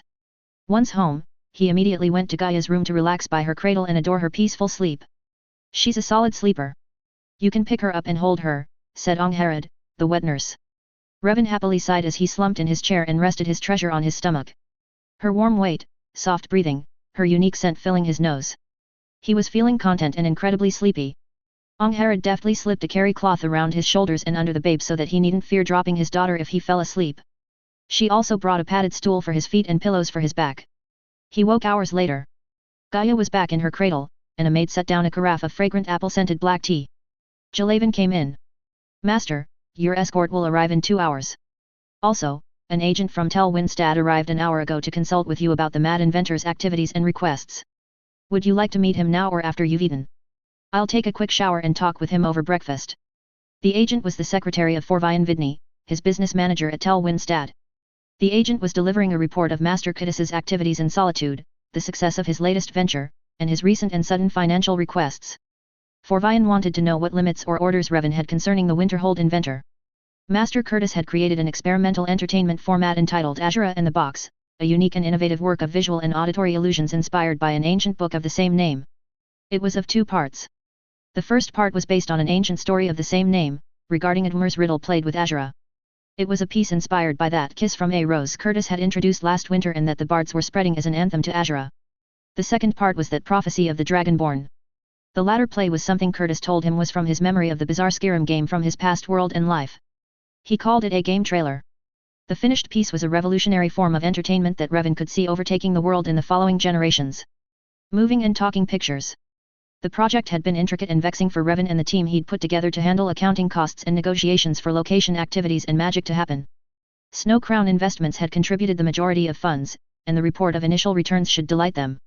Maybe the profits would be enough to soothe his beloved's embarrassment at being the subject of the second half of the production.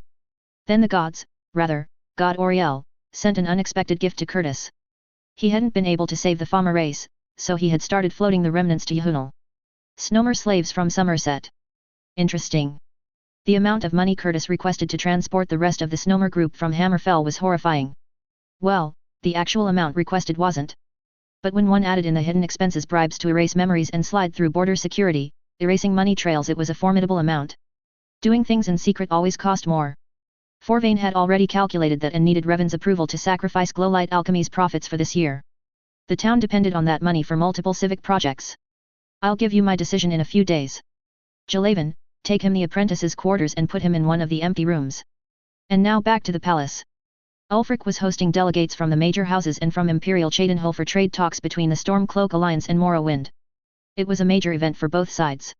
Ever since Red Mountain and the Oblivion Crisis, Morrowind had more or less gone its own way. The East Empire Trade Company could no longer exploit a devastated land, and the Dominion's purge of blade spies had slashed the EETC workforce. Morrowind had long stopped paying taxes, honoring the EETC charter, or submitting any other tribute to the Empire. It hadn't formally declared independence from the Empire, but neither had the Empire tried to demand anything further from them. The Stormcloak Alliance had surprised Morrowind by inviting trade talks. Moderating the conference was Lady Vittoria Vici, first cousin of the current Emperor and director of the North Empire Trade Company, the offshoot company independent of its parent company, the East Empire Trading Company. The North Empire was dedicated to making the most of Skyrim's resources for the Nords, unlike the East Empire, which had depended on plundering the resources of Morrowind. Revan had helped one of her agents get a foothold on Solstheim, but the success of that venture was solely due to their own efforts. And while her husband was the heir of a prominent Stormcloak family, she was seen as fairly unbiased. Actually, I'm grateful that you were appointed moderator, Revan told Vittoria. Your experience as a former officer of the EETC gives you an authority in trade on an international scale. But you have just as much experience, she countered. I have been an itinerant peddler and used goods shopkeeper. I was never raised to administrate a multinational monolithic trade company like you were. I couldn't hope to match your training in imperial trade laws or the high-level, interpersonal connections of the Meade family.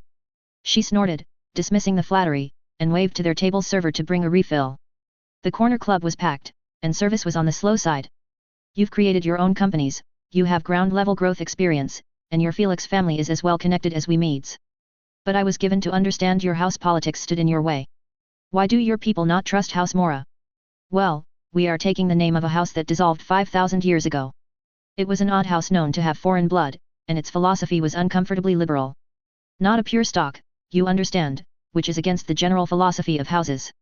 And this present-day house is also impure with the inclusion of imperial lines of the Felix and Timberwolf. Timberwolf? That sound Nord to me. Well, he married a pregnant imperial woman, and his sire was an imperial. He had no children of his own by his wife before she died, so the bloodline he fosters is mostly imperial with some Nord. So they do not trust your inclusion of imperial and Nord bloodlines. Well, it's a bit more complicated than that, not just bloodlines. There are some, religious complications. I see. What are the loyalties of the Nriveran after all this time? What does it mean for his return? Who is this strange Dunmer that dares wield hope's fire and seems to hold the secret of the Dmer and whom he calls his brother? What strange creature is your wife who has taken high rank in both houses of Redoran and Telvanni? And how significant is your sister-in-law, the Archimage Dragonborn? Did I get the major points? She asked, sipping her cup empty. Yes. And our house's official patron gods. I heard rumors about your summoning a reach goddess, destroying a chapel of Maruns Dagon, the favor of Mephila and the Morag Tong, and then there is Shiagaroth. Anyone holding his favor is not one to be trusted. And then I've heard from the Skull of Solstheim that the ancient god, Yahunal, returned and helped your wife conquer a servant of Hermias Mora. Now, if an ignorant imperial like me has heard all this, I wonder what those in Morrowind have heard. Ah. Well, the official house patrons are the Didrik III, of course, and the divines Sinidar, Akadosh, and Yahunal. But back to this trade conference. I've sworn loyalty to Ulfric. The condition, you understand, when I was appointed steward of the Grey Quarter. My efforts are generally assumed to be biased to the Nords. Vittoria snorted again and shrugged her shoulders. If that were all it was, the same could be said for me since my husband is of a family loyal to the Stormcloak. But you're the favored, I hear, of Mephila. The Prince of Morrowind should hold more sway than a mere Nord king. Revan blinked at her. I thought you were enjoying being the moderator of this conference. You're good at it. I have too many entanglements, and to be honest, the responsibility scares me. She arched both eyebrows and her eyes narrowed ever so slightly. And I don't want the responsibility, I told His Majesty that. And he agreed with me that having Olaf working under you for this conference was an excellent review of his apprenticeship. Olaf knows how I work, and he should be able to work just as closely with others. Which I owe you, by the way. Thank you for agreeing to mentor him during this event. He's a pleasure to work with. My future children will have a high standard to meet. He'll make a fine future trade ambassador. I scarcely have to do anything but sit at meetings, he handles all the rest. I do hope that he is doing more than clerical work. He's supposed to be learning, Revan said tartly. If you mean he's supposed to be asking me questions and my opinions, then he's diligently doing that. If he wasn't doing such an exemplary job as my assistant, I would have dismissed him for further tiring my brain outside the trade meetings. Askir brought a tray piled high with finger foods to the table. Dinner was buffet style, and as his wife wanted to talk to Revan, he volunteered to do the food fetching. As he had promised Lady Caitlin, he'd collected Dunmer entrepreneurs who might be interested in trading in the Reach now that the Forsworn seemed to have settled down. Once 2 rounds of drinks had been enjoyed by their guests and most done with dinner, it was time to start the presentation. Lady Caitlin stood on the small stage platform usually reserved for entertainers and greeted everyone. Welcome, all you merchants interested in trading with the Reach. He'd gotten Isolde and Felina Yvain to speak about the Reach. Isod had also been willing to come, but he'd been detained in solitude over some petty dissatisfaction of a Thalmor client. Isolde spoke of her impressions of the Reach with a little bit of history from the Nord point of view. Felina compared the Forsworn, their faith, and their tribalism to trading with Ashlander tribes in Morrowind before the Nriveran. She also spoke of what items or production services her caravan provided that were popular for trade. Then Lady Caitlin spoke of Markartha's ambitions, adding that those in the city and the larger settlements desired more luxury goods, tools, and trade than the current caravans could manage. Make no mistake, there was still turmoil and violence in the land, but opportunities were there for the determined trader. Revan then had his turn to speak and to answer questions. He could be considered a citizen of Markarth because his wife was a Thane there, and he'd had his own hand in the region's politics and religions. Everything went splendidly last night, said Lady Caitlin the morning after the Corner Club trade meeting. But, oh, I have so many letters to write to prepare the way. May I use your private courier service? I'll pay the premium rate, of course. I know Windhelm's Couriers Guild is overloaded. Certainly, my dear. The standard rate is fine. My couriers are also very busy, but I can slip your deliveries into their schedules. XXXXXXX. For the past year, most of the profits from Snow Crown investments, along with personal investments by shareholders, had been tied up in a revolutionary entertainment project conceived by Master Curtis of Winterhold College. An illusions show of light and sound based on the ancient Altmer interpretation of a Dwemer story called Azura and the Box. It was a book that challenged the definition of what is real and what is not. The project required the cooperation of a dragon, mercenaries to secure dangerous locations, and a small army of diplomats to handle public relations. Revan had selfishly set the release to coincide with Tel Winstad's 4th anniversary. Each show was at capacity. That first week of release had repaid all initial cash investments. Master Curtis knew his sudden request for emergency funds was unreasonable. He was a mayor who knew from experience what hidden costs were. He proposed extending the show's run in solitude for the rest of the summer tourist season and then letting it continue its pre-planned route to Whiterun and then Windhelm. The show should come here for our harvest festival, grumbled Galmer. Let Whiterun have it for theirs. It will be here in time for the first year anniversary of my coronation, said Ulfric. And for that, an additional piece has been promised for us, is that not so, Revan? Yes, sire. The Song of Sovngarde is the promised new piece. A celebration of the tongues of the Nords. Is there a music sheet for it? I don't know. I can ask Master Curtis for one if the Bard's College doesn't have it. You are interested in learning it. I'm sure it's a worthy piece to learn. The lute of my esteemed ancestor, the Skald King, has been repaired and restored. For an 800-year-old instrument, its voice is still strong. Warrior, king, and now Skald, said Galmer. It is a poetic balance. Fuss ro da, murmured Revan. The Nords glanced at him then began laughing. Skillfully observed, said Ulfric. Has there been any progress on that attack on Winterhold? A few hours later, Revan was finally given permission to retire. He didn't want to stay at the palace, but he was too tired to walk home, so a chair was called for him. Most Nords currently turned their noses up at such decadence, considering it fit only for cripples, elderly, and soft foreign nobles. It was a luxury service only recently adopted in Windhelm. However, as his people were still paranoid about his safety, his bodyguards requested one of the spare chairs reserved for security purposes. These chairs were used for important guests, and the bearers were members of the palace guards. And because it was Revan, 2 Stormblades were added to escort him home. He dozed off within moments of getting into the enclosed